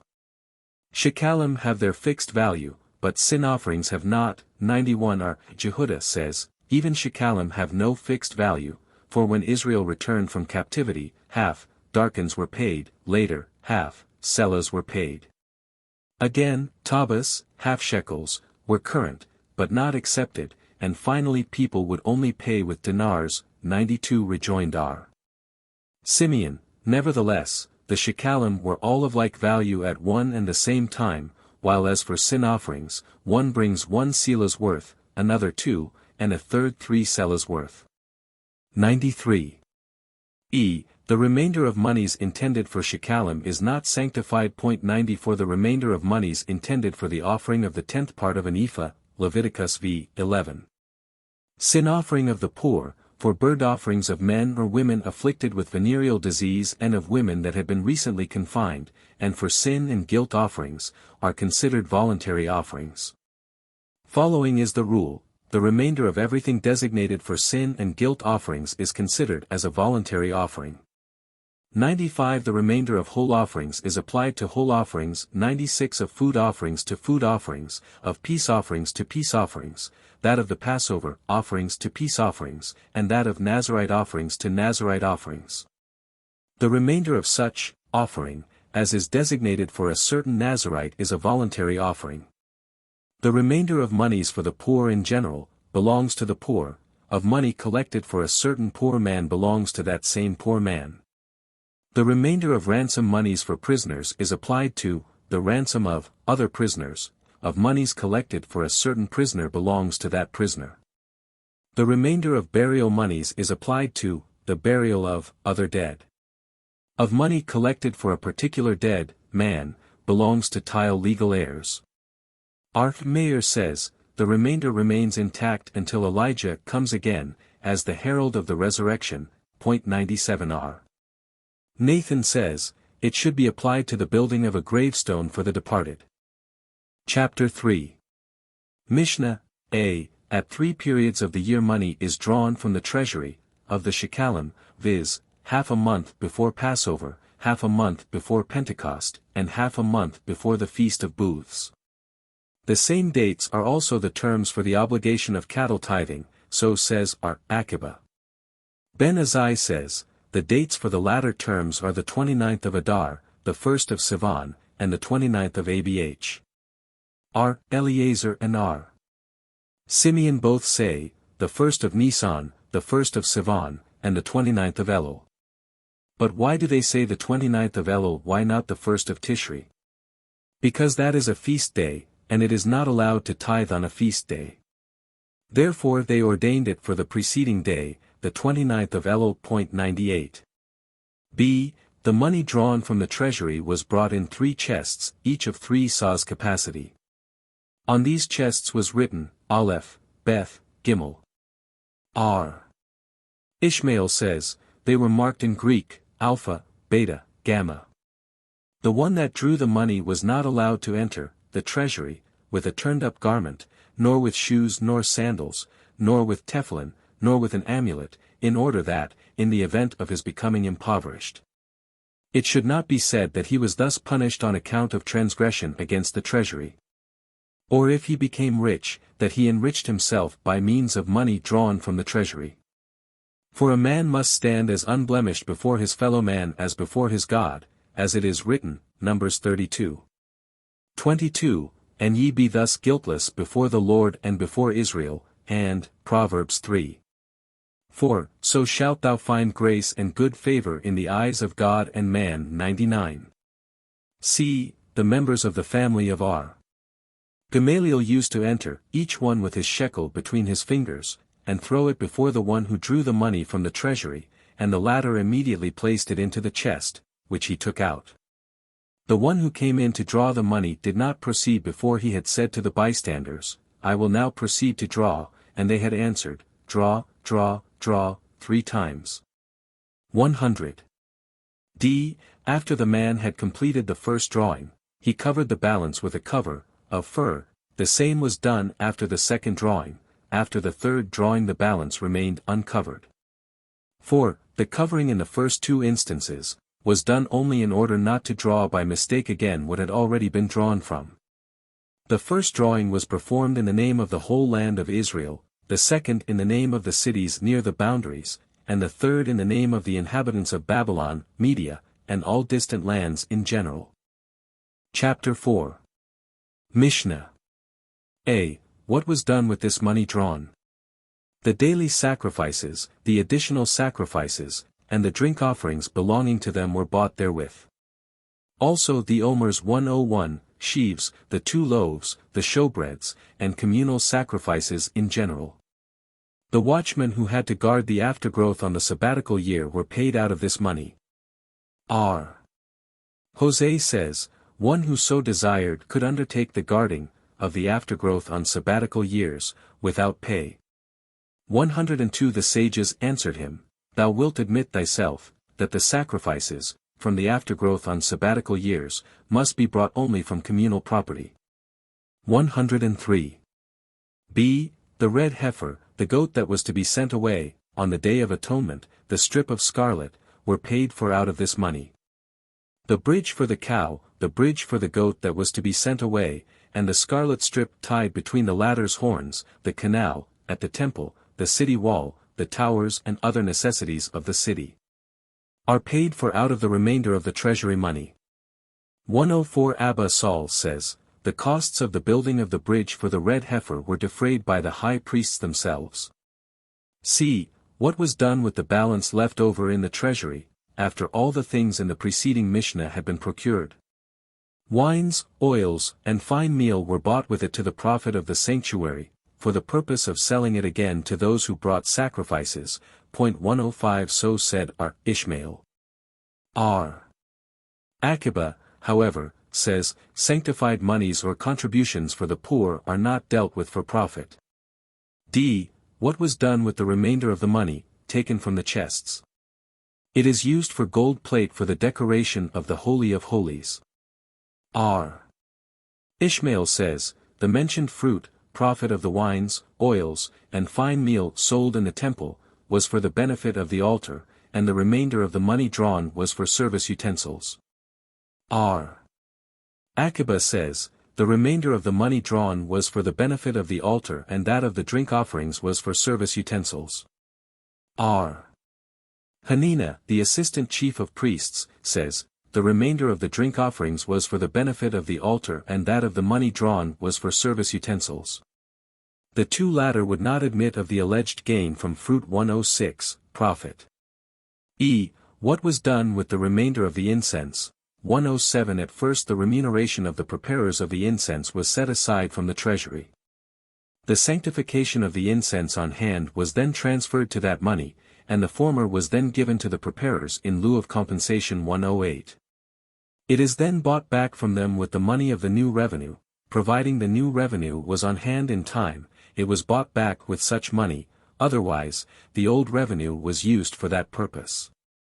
F. If one devote his entire possessions in honor of the Lord, and among them are things which are fit for communal sacrifices, e.g., incense, the preparers of the incense should be paid therewith. So teaches our Akiba. Ben Azai answered him 109, such is not the right mode of procedure. The compensation of the preparers must first be separated from such possessions, then the sanctification of those possessions transferred to money.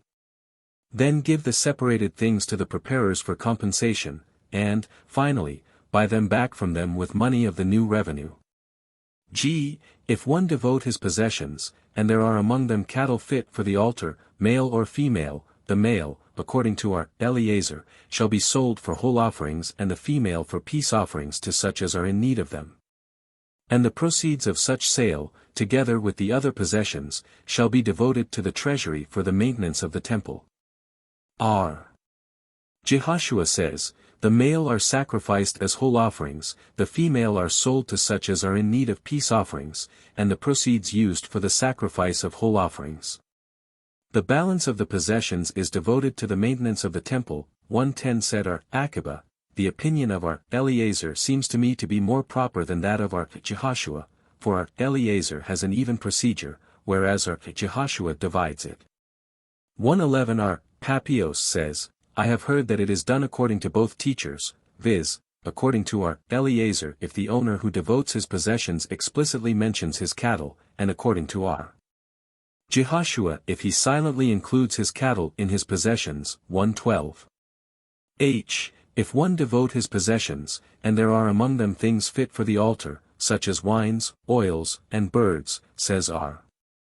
Eliezer, the latter things should be sold to such as need offerings of these kinds, and the proceeds used for the sacrificing of whole offerings, the balance of the possessions goes toward the maintenance of the temple.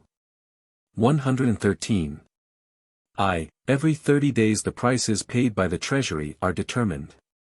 If one contract to furnish flour at the rate of 4 sa, for 1 sela, and the price is raised to 3, he must nevertheless furnish the same at 4 sa, for 1 sela. 114 If he contract at the rate of 3 and the price fall to 4, he must in that case furnish 4, for the sanctuary always has that prerogative. If the flour become wormy, it is the loss of the contractor. And if the wine becomes sour it is also his loss, and he does not receive the money for his wares until the purchased wares have been favorably accepted as sacrifices at the altar. 115. Chapter 5. Mishnah, A. The following were the heads of offices. 116 In the sanctuary, Johanan, son of Pinchas, keeper of the seals. 117, Ahia, superintendent, of drink offerings, Matthia, son of Samuel, superintendent, of the casting of lots. 118. Pethahiah, superintendent, of burnt offerings. 119 Pethahiah is Mordecai, but why do they call him Pethahiah? Because he used to expound and interpret scriptures, and was master of 70 languages. Ben-Ahia was, superintendent, of the cures of priests suffering with abdominal diseases. 120 Nehemiah was master of the well. 121. Jabini was herald. 122 Ben-Gabhar was turnkey of the gates. 123 Ben-Bibay was master of the temple guard. 124 Ben-Arza was master of the kettledrums, which were beaten as a signal for the Levites to commence their chant. Hygros, son of Levi, was leader of the singing. The family of Garmo superintended the making of the showbreads. 125 The family of Abtinos superintended the preparing of the incense. 126 Eleazar superintended the making of the curtains. 127 Pinchas superintended the vestments. 128. B. No less than 3 treasurers and 7 chamberlains must be appointed. 129 And no less than 2 officers were put in charge of public moneys. Exceptions were made in the cases of Ben-Ahia, superintendent of the cures of the sick, and Eleazar, superintendent of the preparation of curtains, because they were unanimously elected by the community. C. There were 4 seals in the sanctuary, inscribed with the words Egel, Calf, Sacher, Ram, Gdi, Kid, and Hut, sinner, meaning here one covered with sores. Ben Azai says, that there were 5 seals, and the inscriptions were in Aramaic, meaning, calf, ram, kid, poor sinner, one afflicted with sores, and rich sinner, one afflicted with sores. The one inscribed with calf was used for drink offerings brought with offerings of the herds, large or small, male or female. The one inscribed with kid was used for drink offerings brought with offerings of the flocks, large or small, male or female, with the exception of rams. The one inscribed with ram served for drink offerings brought only with rams. The seal inscribed with sinner served for drink offerings brought with the 3 cattle offerings of those afflicted with sores. 130. D. One who desired to bring drink offerings, for instance, went to Johanan, who was keeper of the seals, paid his money, and received a seal. He then went to Ahia, who had charge of the drink offerings, gave him the seal, and received the drink offering. In the evening the 2 officers came together, when Ahia turned over the seal and received instead the money. If there was too much money, it belonged to the sanctuary; if too little, Johanan had to supply the deficit, for the sanctuary had that prerogative. One who lost his seal had to wait until evening. If there was a surplus sufficient to cover the seal 131 he was given the drink offering for that amount, otherwise, he did not receive it. The date of the day was on the seal to prevent fraud. There were 2 chambers in the sanctuary. One was called Chamber of the Silent, the other Chamber of Utensils. In the former, devout men secretly gave charitable gifts, and the poor of good family received there secretly their sustenance. In the other chamber, every one who desired to offer a utensil voluntarily, laid it down. Every 30 days the treasurers opened the chamber, and every utensil found to be fit for the maintenance of the temple was preserved, while the others were sold and the proceeds went to the treasury for the maintenance of the temple. 132. Chapter 6. Mishnah, A. There were 13 curved chests 133 and 13 tables in the sanctuary, and 13 prostrations took place in the sanctuary. The family of Ar, Gamaliel and of Ar. Hananiah, chief of the priests, made 14 prostrations. This extra prostration was made towards the wood chamber 134 because, according to an ancestral tradition, the ark was hidden there. B. Once a priest 135 was engaged there, and he noticed that one of the paving stones on one place appeared different from the others. He went out to tell others of it, but he had not yet finished speaking, when he gave up the ghost. Thereby it was known to a certainty that the Ark of the Covenant 136 was hidden there. C. In what direction were the prostrations made? 4 towards the north, 4 towards the south, 3 towards the east, and 2 towards the occident, i.e. towards the 13 gates. 137 The southern gates were near a corner of the western. These were, the upper gate, the fire gate, the firstling gate, and the water gate. Why is it called water gate? Because a glass of water was carried through it for the sprinkling of the altar on the Feast of Booths. R. Eleazar son of Jacob says, at that gate the waters, flowing from the Holy of Holies, commence to flow rapidly downwards, until they again flow out under the threshold of the temple. Opposite there were the northern gates, near the other corner of the western. These were, the door of Jeconiah, the gate of sacrifice, the women's gate, and the music gate. And why is the first one called the gate of Jeconiah? Because Jeconiah went through it, when he went into exile. In the east was the gate Nicanor, which also had 2 small doors, 138 one to the right and the other to the left. Lastly, there were 2 in the west, which were nameless. D. 13 tables were in the sanctuary, 8 marble ones in the slaughterhouse, on which the entrails were washed. 2 to the west of the altar sheep, 1 marble and 1 silver. On the marble one the sacrificial pieces were placed, and on the silver table the utensils were placed. 2 in the corridor on the inside of the temple entrance, a marble table and a golden one. On the marble one the showbreads were placed at the time they were brought in, and on the golden one when they were taken out. Because the principle is, that the veneration of the sacred must be heightened and not lessened. 139 Lastly, there was 1 golden table in the temple itself, upon which the showbreads were constantly lying. 13 curved chests were in the sanctuary. 140 On them was written, old Shekalim, new Shekalim, burnt offerings, doves for whole offerings, wood, incense, gold for the cover of the Holy of Holies. 6 were for donations in general. 141 The term new Shekalim is used for those paid annually. Old Shekalim were those which were paid by men who had failed to pay them in the year when they were due, and paid them in the following year. In those marked burnt offerings, the money for turtle doves was deposited, in those marked doves, money for young doves was deposited, but they were all whole offerings. So says R. Jehudah. The sages say, in the former, money for both sin offerings and whole offerings was placed, and in the latter only for whole offerings. 142. F. If one vow, I will furnish wood for the altar, he must not furnish less than 2 cords.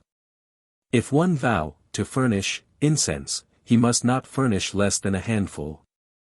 If one vow, to furnish, gold coin, he must not furnish less than a dinar. 143 6 chests, were for voluntary offerings. What was done with these? Whole offerings were bought for these, the meat of which was sacrificed to God, but the hides belonged to the priests. 140 For the following explanation was made by Jehoiada the high priest, of the expression, Leviticus v. 19, it is a trespass offering. B. hath, in trespassing, trespassed against the Lord, the rule is, with everything coming in under the name of sin or guilt offering, whole offerings are bought, the meat of which is offered up to God and the hides of which belong to the priests. Hence the 2 expressions, a guilt offering for God and a guilt offering for the priests, as it is written, 2 Kings 12. 16. The money for trespass offerings and the money for sin offerings was not brought into the house of the Lord, it belonged to the priests. Chapter 7. Mishnah, A. If money is found between the chest marked Shekalim and that marked voluntary offerings, it belongs to the chest marked Shekalim if it lies nearer to the same. And to the one marked voluntary offerings, if it be nearer that. So also does it belong to the voluntary offerings if it be found midway between the 2 chests. Money found lying between the chests marked wood and incense belongs, if it be nearer the former, to the former. If nearer the latter to the latter, and also to the latter if found midway between the 2. Money found lying between the chest marked burnt offerings, and the one marked doves for whole offerings belongs to the former if it be nearer the former. And if nearer the latter to the latter, and also to the latter if midway between the 2. Money found between ordinary monies and the monies of the second tithes belongs, if nearer the former to the former. If nearer the latter to the latter, and also to the latter if found midway between the 2. 145 The rule is, one must be guided by the proximity, even in the case of the less important. But in the event of equidistance, one must be guided, by the greater importance, of the monies. B. Money found, in Jerusalem, on the place of the cattle dealers is regarded as second tithe. 146 Money found on the Temple Mount is ordinary. 147 Other money found in Jerusalem generally, during the festivals, is regarded as second tithe, at other times of the year as ordinary. 148. C. Meat found in the outer court, of the temple, is considered whole offering if in complete joints.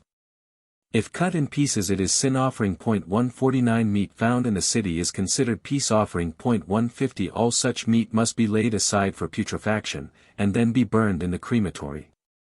Meat found anywhere else in the land is prohibited, to be used, as carrion, if found in whole joints, if found cut in pieces, it may be eaten, and during the festivals, when a great deal of meat is on hand, even whole joints may be eaten. 151. D. Cattle found all the way from Jerusalem to Migdal Eder, and in the same vicinity in all directions, are considered, if male, as whole offerings, and if female as peace offerings. R. Jehudah says, if they are fit for Passover offerings they may be used for such purpose, providing Passover is not more than 30 days off. 152. E. In former days, the finder of such cattle was pledged until he brought the drink offerings belonging to such sacrifices. Every finder, however, letting such cattle stand and going on his way, the high court decreed, that the costs of the drink offerings belonging thereto be defrayed out of the public money. Fr. Simeon says, 7 decrees were promulgated by that court, and the latter was one of them. Further, if a non-Israelite send whole offerings with the necessary drink offerings from over the sea, they are offered up. But if sent without the necessary drink offerings, the costs of the latter are defrayed from public money. If, again, a proselyte died and left offerings, the drink offerings, if also left by him, are offered up with the others. If not left, the costs of same are defrayed out of public money. It was also a decree of the court, that in the event of a high priest dying, the necessary meat offering, Leviticus 6:13, should be paid for out of the public treasury. R. Jehuda, however, declared, that this should be done at the expense of the heirs. In both cases 1/10 of an ephah should be offered. G. Further, that the priests may, at the sacrificial meals, make use of the salt and the wood, from the sanctuary, that the priests do not commit a breach of trust when misusing the ashes of the red heifer 153. Lastly, that the public treasury reimburse for paid burnt offerings that have become unfit. 154 Jose, however, says, he who contracts for the furnishing of the burnt offerings must reimburse for the spoilt.